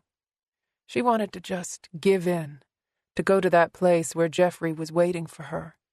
Not heaven, not some earthly ideal, but a place of quiet and comfort, where the thought of him, the memory of him, did not open like a fresh wound every time she breathed. every time she walked in the places they walked, every time she thought of his beautiful eyes, his mouth, his hands. Sarah reached through the water, touching the fingers of moonlight shining down. The cold had turned into a shroud of warmth. She opened her mouth. Air bubbles traced up her face. Her heartbeat was slow, lethargic. She let her emotions wash over her. She let herself feel the luxury of surrender, just one more second before she forced herself back to the surface, twisting her body around so that she could find hold on the rock. "No!" she screamed, raging at the river. Her arms shook as she clawed her way up the rough surface of the stone. The water gripped her like a million hands trying to drag her back in, but Sarah fought with every fiber of her being to drag her way to the top of the granite. She rolled over onto her back, staring up at the sky. The moon was still gloriously shining down, the light reflecting off the trees, the rocks, the river. Sarah laughed, because she was sick of the alternative. She laughed so hard that she started coughing. She pushed herself up to sitting and coughed until there was nothing left inside. She breathed deeply, drawing life back into her body. Her heart pounded wildly in her chest. The cuts and bruises riddling her skin started to make themselves known. Pain woke every nerve ending, telling her she was still alive. Sarah took another deep breath. The air was so crisp she could feel it touching every part of her lungs. She put her hand to her neck. The necklace was gone. Her fingers did not find the familiar shape of Jeffrey's ring. "Oh, Jeffrey," she whispered. "Thank you. Thank you for letting me go." But go where? Sarah looked around. The moon was so bright it might as well have been daytime. She was in the middle of the river, at least 10 feet from either bank. Water churned white around the smaller rocks that surrounded her. She knew some of them went at least 8 feet down. She tested her shoulder. The tendon clicked, but she could still move it. Sarah stood up. There was a weeping willow on the bank, its waving tendrils beckoning her to the clearing underneath its branches. If she could get to one of the smaller rocks without being swept away, she could stand on top and jump to shore. She heard a branch snap. Leaves rustled. Will came into the clearing. His chest heaved up and down from running. He had a rope coiled in his hands. She could read every emotion on his face: fear, confusion, relief. Sarah raised her voice to be heard over the rushing water. "What took you so long?" His mouth opened in surprise. "Errands?" he managed, still breathless. "There was a line at the bank." She laughed so hard she started coughing again. "Are you all right?" She nodded, struggling against another coughing fit. "What about Lena?" "She was in the basement. Jared called an ambulance, but—" His voice trailed off. "She's in bad shape." Sarah leaned her hands on her knees. Yet again, Lena needed help. Yet again, it fell to Sarah to pick up the pieces. Oddly, she didn't feel the usual reluctance or even the anger that had been her constant companion since that awful day she had watched her husband die. Sarah felt at peace for the first time in 4 years. Tessa was right. You couldn't fall off the floor. Eventually, you had to get up, dust yourself off, and get back to the business of living. "Sarah?" She held out her hand toward Will. "Throw me some rope." Chapter 19. Will slowed the Porsche to turn onto Kaplan Road, trying to follow the directions Sarah had given him. She had drawn arrows by the street names, and as long as Will held the sheet of paper in the right direction, he should be able to make it to Frank Wallace's house without losing his way. Sarah had even given him her reading glasses, which were so small on his face that he looked like Poindexter's idiot cousin. Still, she was right. The glasses worked. The words on the page in front of him still did their tricks, but at least they were sharper. His phone rang, and Will fished around in his pocket, steering with his knees for fear of dropping the directions. He saw Faith's number in the caller ID. "Where have you been?" she demanded. "I've left 2 messages on your cell. I even called Amanda." "Aren't you supposed to be on maternity leave?" "Emma's asleep, and I'm sick of being in this stupid hospital." She began a litany of complaints that started with the bad jello and quickly segued into breast tenderness. Will stopped her there. "I got my bad guy." "What?" Faith's voice went up in surprise, and he realized that she'd had no great hope that he would solve the case so quickly. Thanks for your vote of confidence. Oh, shut up. You know I'm just annoyed because you did it without me. Faith wasn't given to sudden fits of emotional honesty. Will knew better than to pursue the point. Instead, he told her about the drug trial and the lengths that Darla Jackson had gone to in order to take out her blackmailers and get rid of Lena Adams. Faith asked, How much money are we talking about? We don't know how many records she was falsifying. Maybe tens of thousands of dollars. Holy crap, where do I sign up? No kidding, Will agreed. The money would have come in handy. He wasn't looking forward to going back to Atlanta and digging up his front yard again. Lena's still at the hospital. I think they're going to keep her for a while. I'm surprised Sarah helped her. Will had been surprised as well, but he guessed being a doctor meant you couldn't pick and choose who you saved. Still, there hadn't been much talking while Sarah hooked up the IV and ordered Jared to get Lena water, then more blankets, then more water. Will wasn't sure how much of this was meant to help Lena and how much of it was designed to keep Jared from having a nervous breakdown. Either way, it had worked to bring a much-needed level of calm to the situation. Jared had been frantic from the moment they entered the children's clinic to search for Lena. His erratic behavior had cost them several valuable minutes. He'd kicked down doors that weren't locked, he'd overturned desks and toppled filing cabinets. By the time Will had found the locked basement door, the young man was so spent that he barely had the strength to help Will break it down. And then Jared's second wind had kicked in. He'd rushed downstairs, heedless of anyone hiding in the shadows. They had found another locked door at the back of the basement. Deep ruts were cut in the concrete, where metal shelving had once covered the entrance to what had to be a bomb shelter. An old but sturdy deadbolt held the door firmly in place. Jared had pounded away, popping off the steel like a pinball, nearly dislocating his shoulder before Will came back with a crowbar from the workbench. Will had to admit that he didn't think of Sarah until the door was pried open. Lena was barely awake, shaking with fever. Her body was drenched in sweat. Jared cried as he untied the rope from her hands and feet, begging Will to get help. That was when Will had gone upstairs to find Sarah. He was staring at her empty BMW when he heard her screams from the river. It was sheer luck that she'd managed to call for help before Darla pulled her back down into the water. It was even better luck that the rope that was used to tie up Lena was long enough to help Sarah get back to safer ground. Not that she had needed it. Will was pretty sure she was capable of taking care of herself. He wouldn't have been surprised to see her walk on water after the hell she had survived. On the phone, Will heard a baby gurgle and another woman talking. Faith's voice was muffled as she said something to the nurse. She told Will, I need to go. They brought Emma for her feeding, didn't they, baby? Will waited through several seconds of baby talk before her voice returned to normal. I'm glad you're okay. I was worried about you down there on your own. There was a strain to her voice, as if she was about to cry. Faith had been pretty emotional these last few months. Will had hoped the baby's birth would send the crazy train back to the station, but maybe it would take a while for her hormones to get back to normal. I should probably go, he told her. I'm almost at Frank's. She gave a loud sniff. Let me know what happens. I will. He heard the phone rattle around in the cradle and assumed that was Faith's way of ending the call. Will tucked his cell phone back into his pocket. He checked a street sign against the directions and took a turn. There was an arrow pointing over to the other side of the paper. His lips tugged up into a smile. Sarah had drawn a smiley face for him. He slowed the Porsche again, looking for street numbers. Will checked each mailbox, comparing the addresses to the directions. Halfway down the street, he found what he was looking for. Frank's house was a one-story cottage, but there was nothing quaint or cottagey about it. An air of sadness hung over the place like a dark cloud. The gutters sagged, the windows were dirty. The garden gnome was surprising, but the empty bottles of Dewar's by the trash can were not.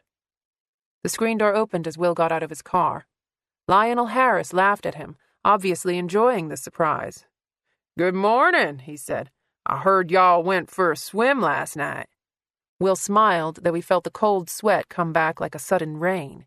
He couldn't get the image out of his mind of Sarah standing on top of that rock.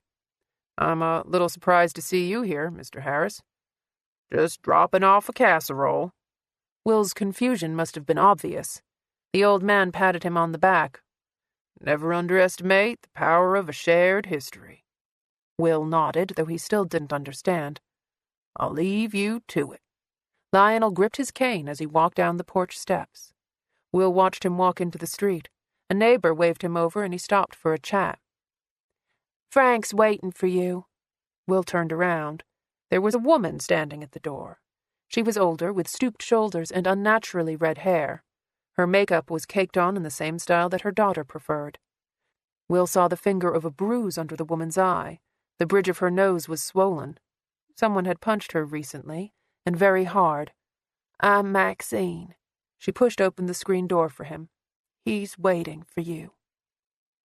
As depressing as Frank's house was on the outside, the inside was far worse. The walls and ceiling had yellowed from years of cigarette smoke. The wall-to-wall carpet was clean, but worn. The furniture looked like it had come from a 1950s model home. "Back here." Maxine gestured for him to follow her down the hall. Opposite the kitchen was a small bedroom that had been turned into a cluttered office. At the back of a house was a dingy bath with avocado green tile. Frank was lying in a hospital bed in the last room. The shades were all drawn, but the sunlight glowed behind them. The room was dank and sweaty. Oxygen tubes were clipped to Frank's nose, but his breathing was still labored. His skin was yellow. His eyes were clouded. There was a chair by the bed. Will sat down without having to be told. "I'll be in the kitchen," Maxine told them.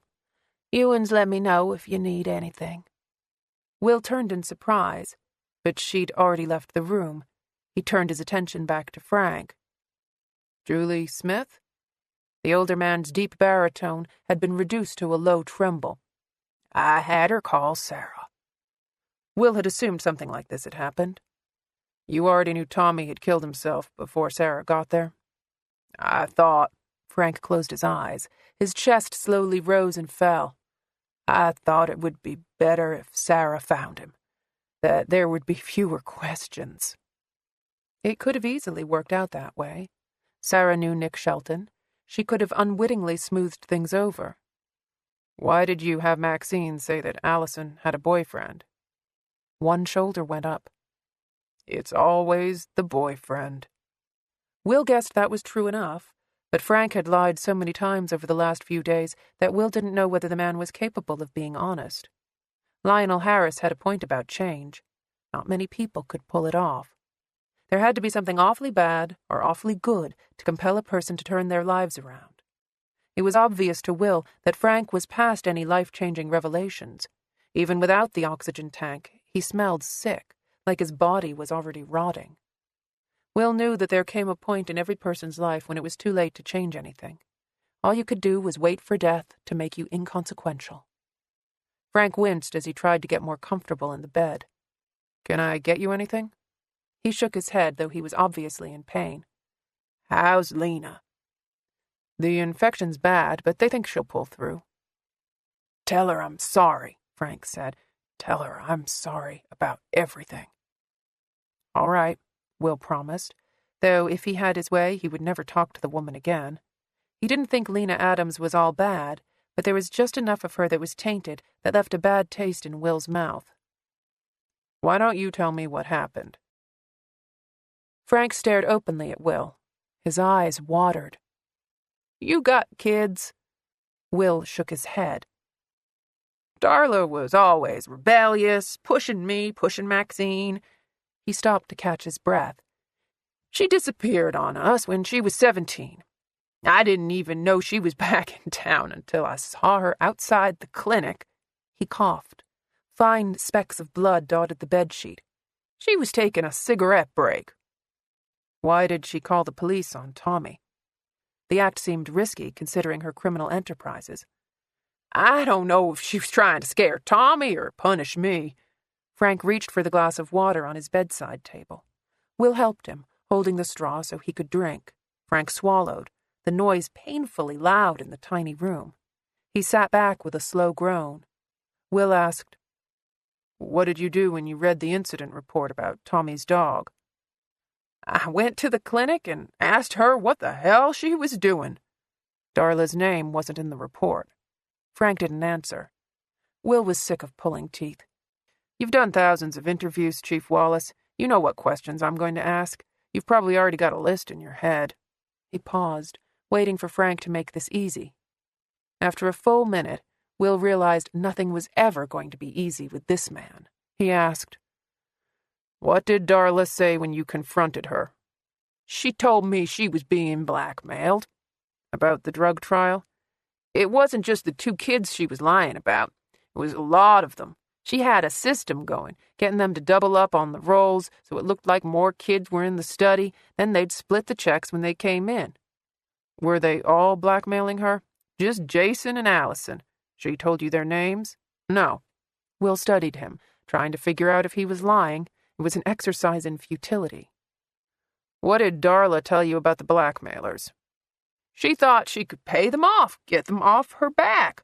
One of them was graduating soon. She thought if she gave them enough money, they'd go away. How much did she ask you for? $10,000. I didn't have it. Even if I did, I wouldn't have given it to her. I spent so much money bailing her out so many times, I couldn't throw away more.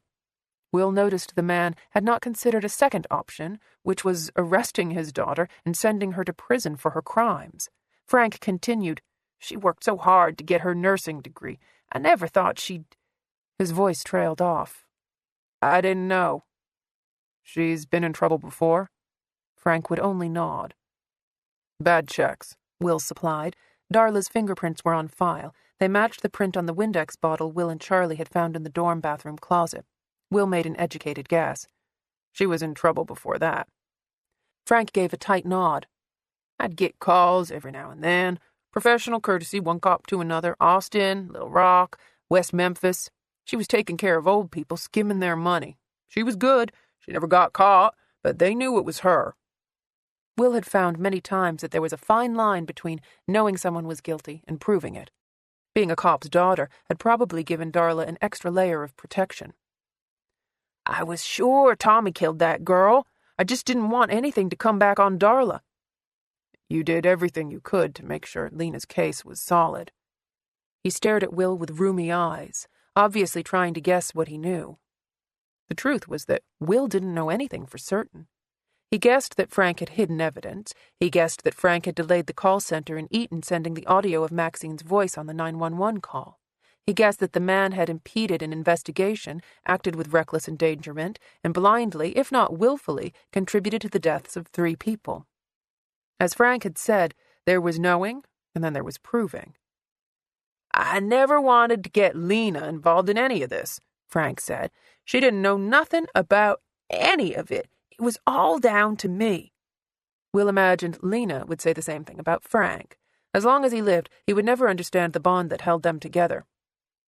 When did you figure out that Darla was involved? When Lena... He started coughing again. This time there was so much blood that he had to spit into a tissue. Jesus, Frank groaned, wiping his mouth. I'm sorry. Will fought to keep his stomach under control. When did you figure it out? When Lena told me that there was another kid got killed the same way. His voice trailed off again. I couldn't see Darla doing this. You'll understand when you have kids. She was my baby. I used to walk the floor with her at night. I watched her grow from a little girl into... Frank didn't finish his words, though it was obvious what Darla had grown into. When's the last time you saw her? Last night, he admitted. Then, instead of making Will ask the right questions, he volunteered.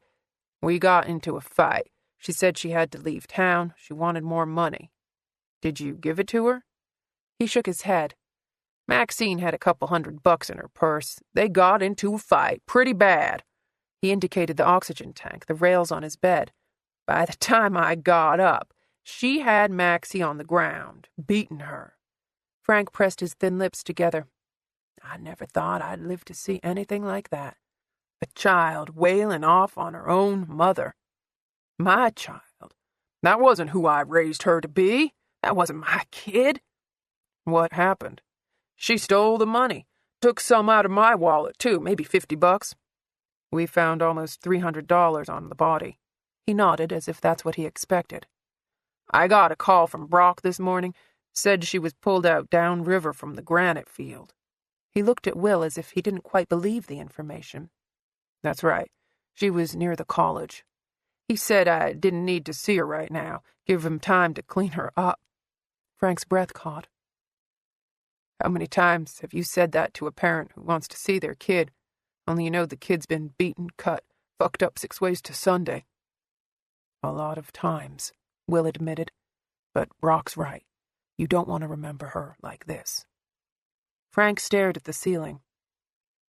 I don't know if I want to remember her at all. Will let his words hang between them for a few seconds.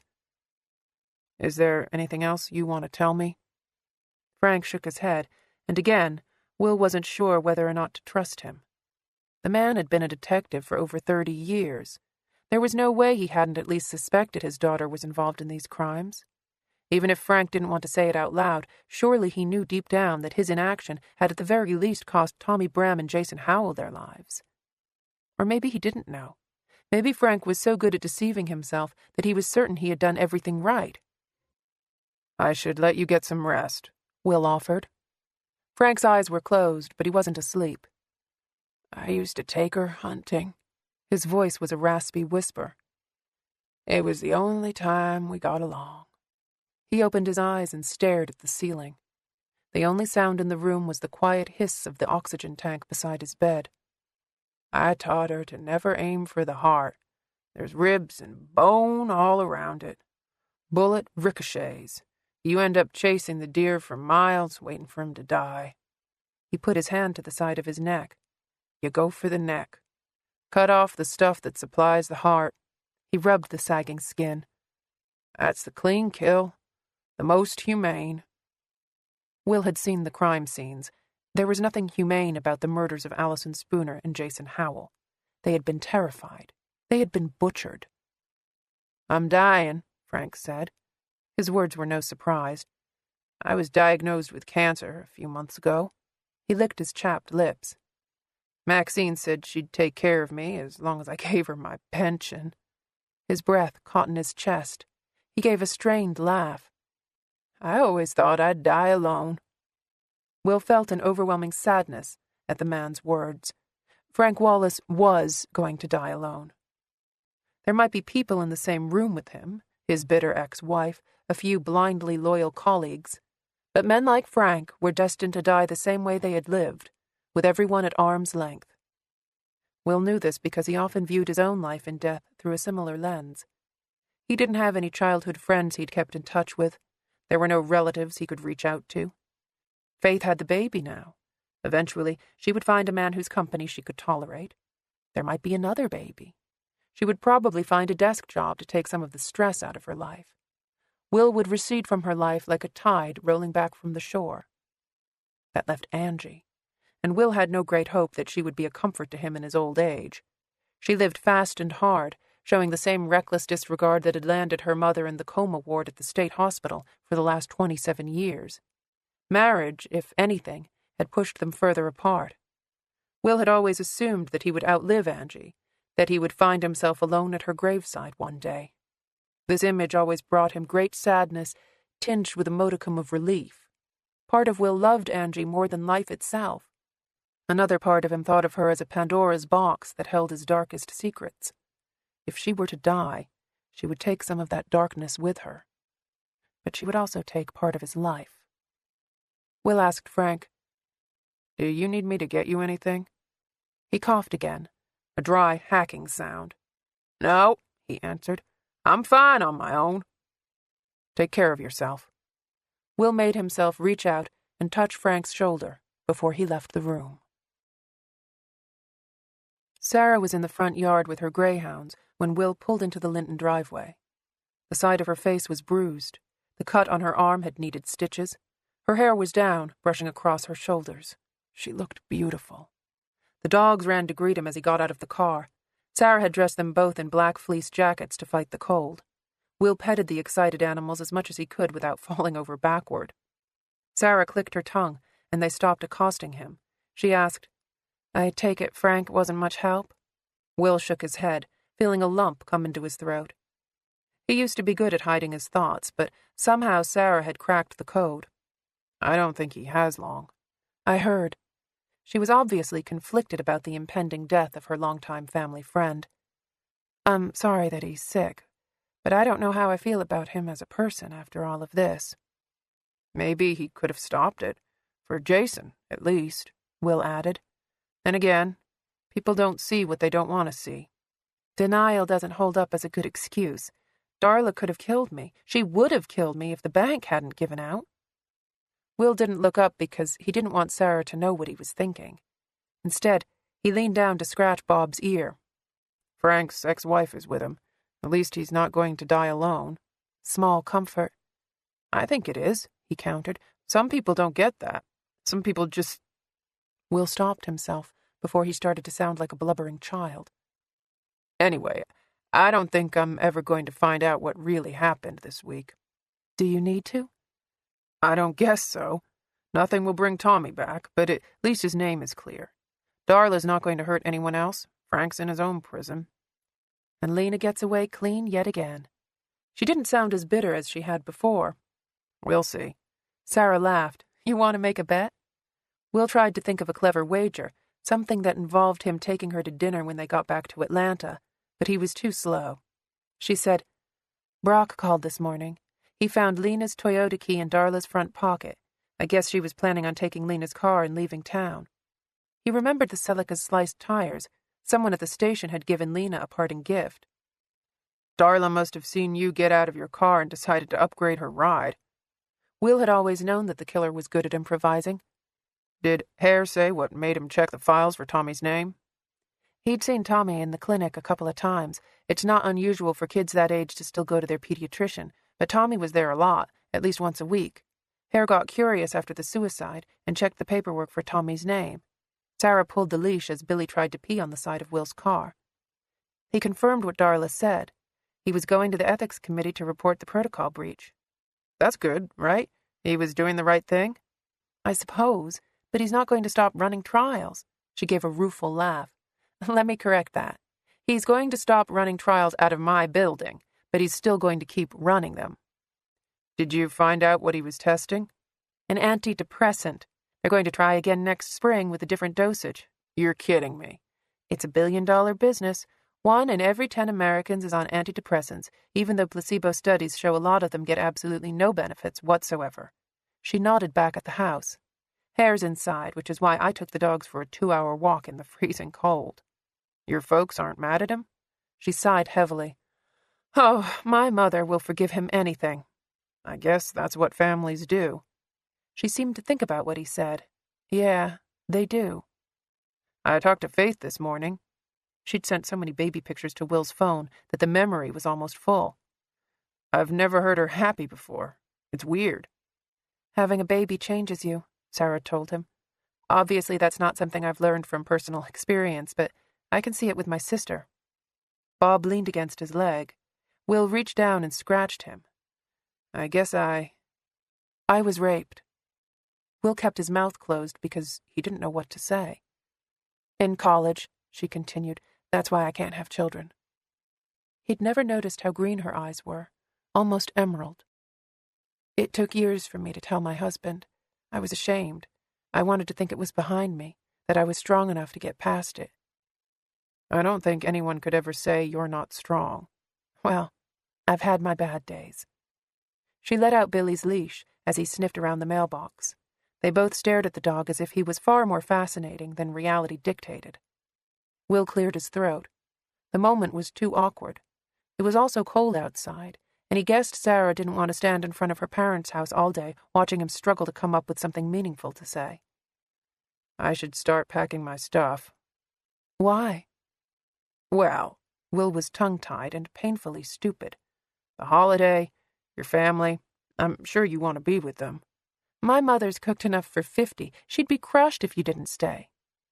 He couldn't tell if the offer was genuine or if she was just being polite. My front yard's kind of a mess. I'll help you when we get back to Atlanta.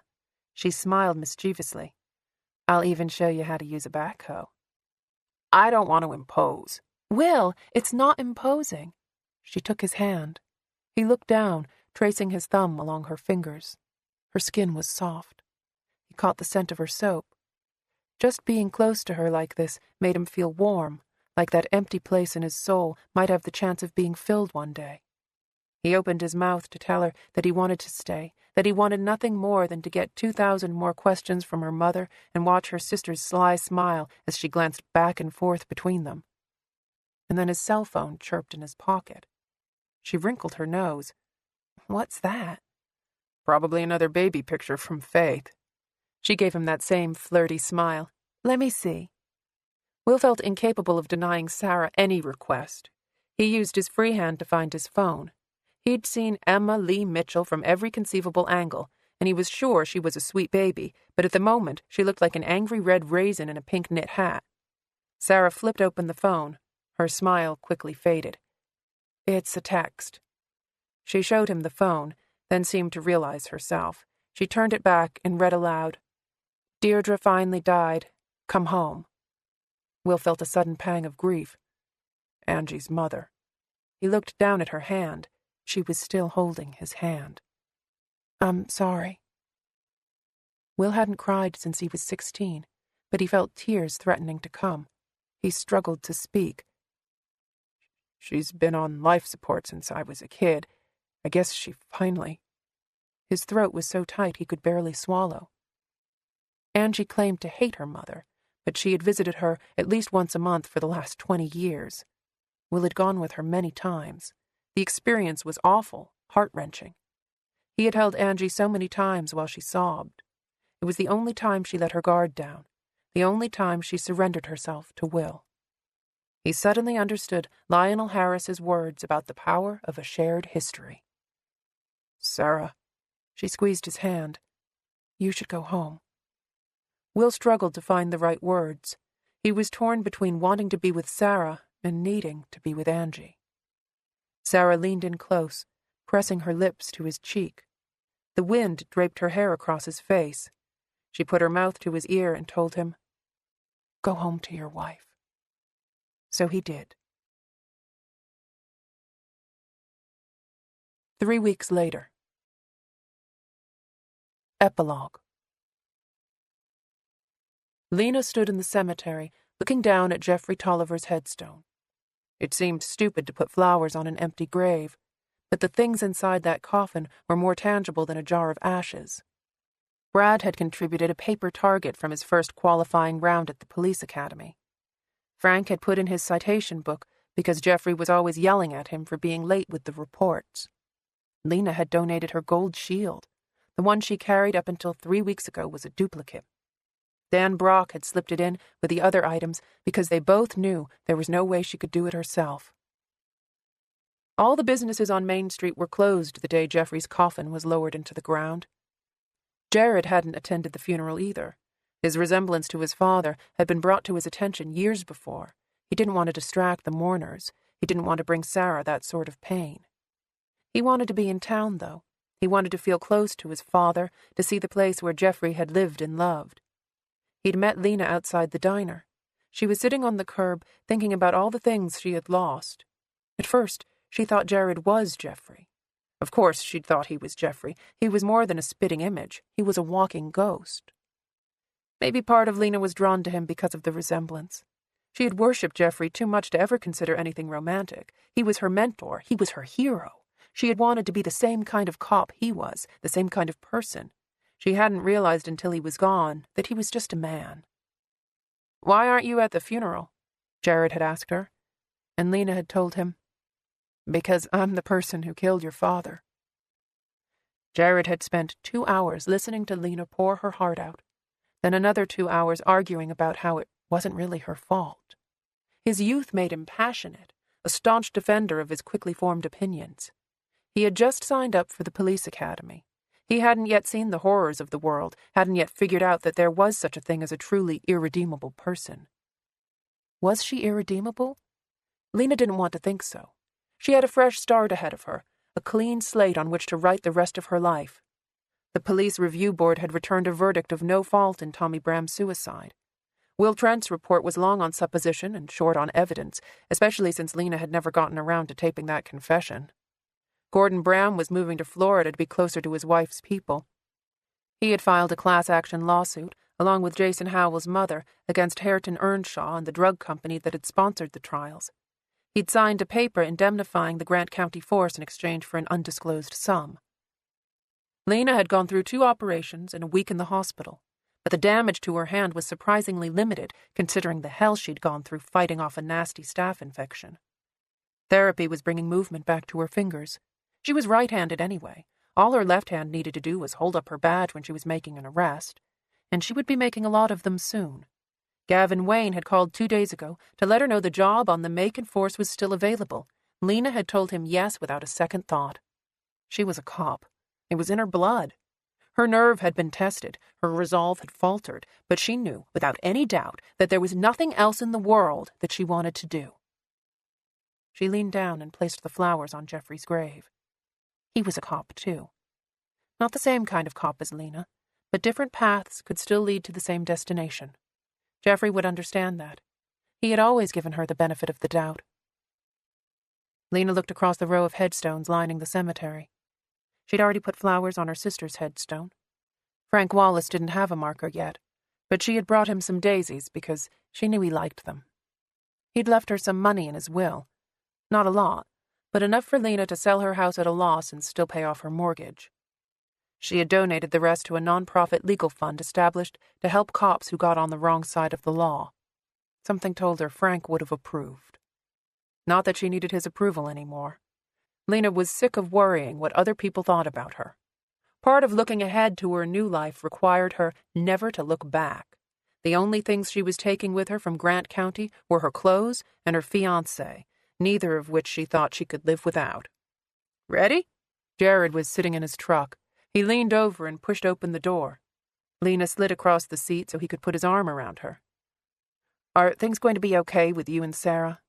He'd had coffee with her this morning. Lena gathered things hadn't gone well. "Don't worry about it." Jared's jaw tightened as he put the car in gear and pulled out onto the road. He didn't like giving bad news. "Aunt Sarah will come around." "I wouldn't hold my breath." He kissed the top of her head. "She just doesn't know who you are." "No, she doesn't." He reached down and turned on the radio. Joan Jett started singing about her bad reputation. Lena stared into the rearview mirror. She could see the road disappearing behind her, Grant County getting smaller with every mile. She wanted to feel something for the place, a sense of loss, a sense of nostalgia. All she felt was relief to have it finally behind her. Did Sarah Linton know Lena? Probably better than anybody else alive. But Jared didn't need to know that. He didn't need to know about the mistakes Lena had made, or the people whose lives she had ruined. Things were going to be different in Macon. This was her clean slate, her new beginning. Besides, Lena had never told a man the truth in her life. She wasn't about to start now.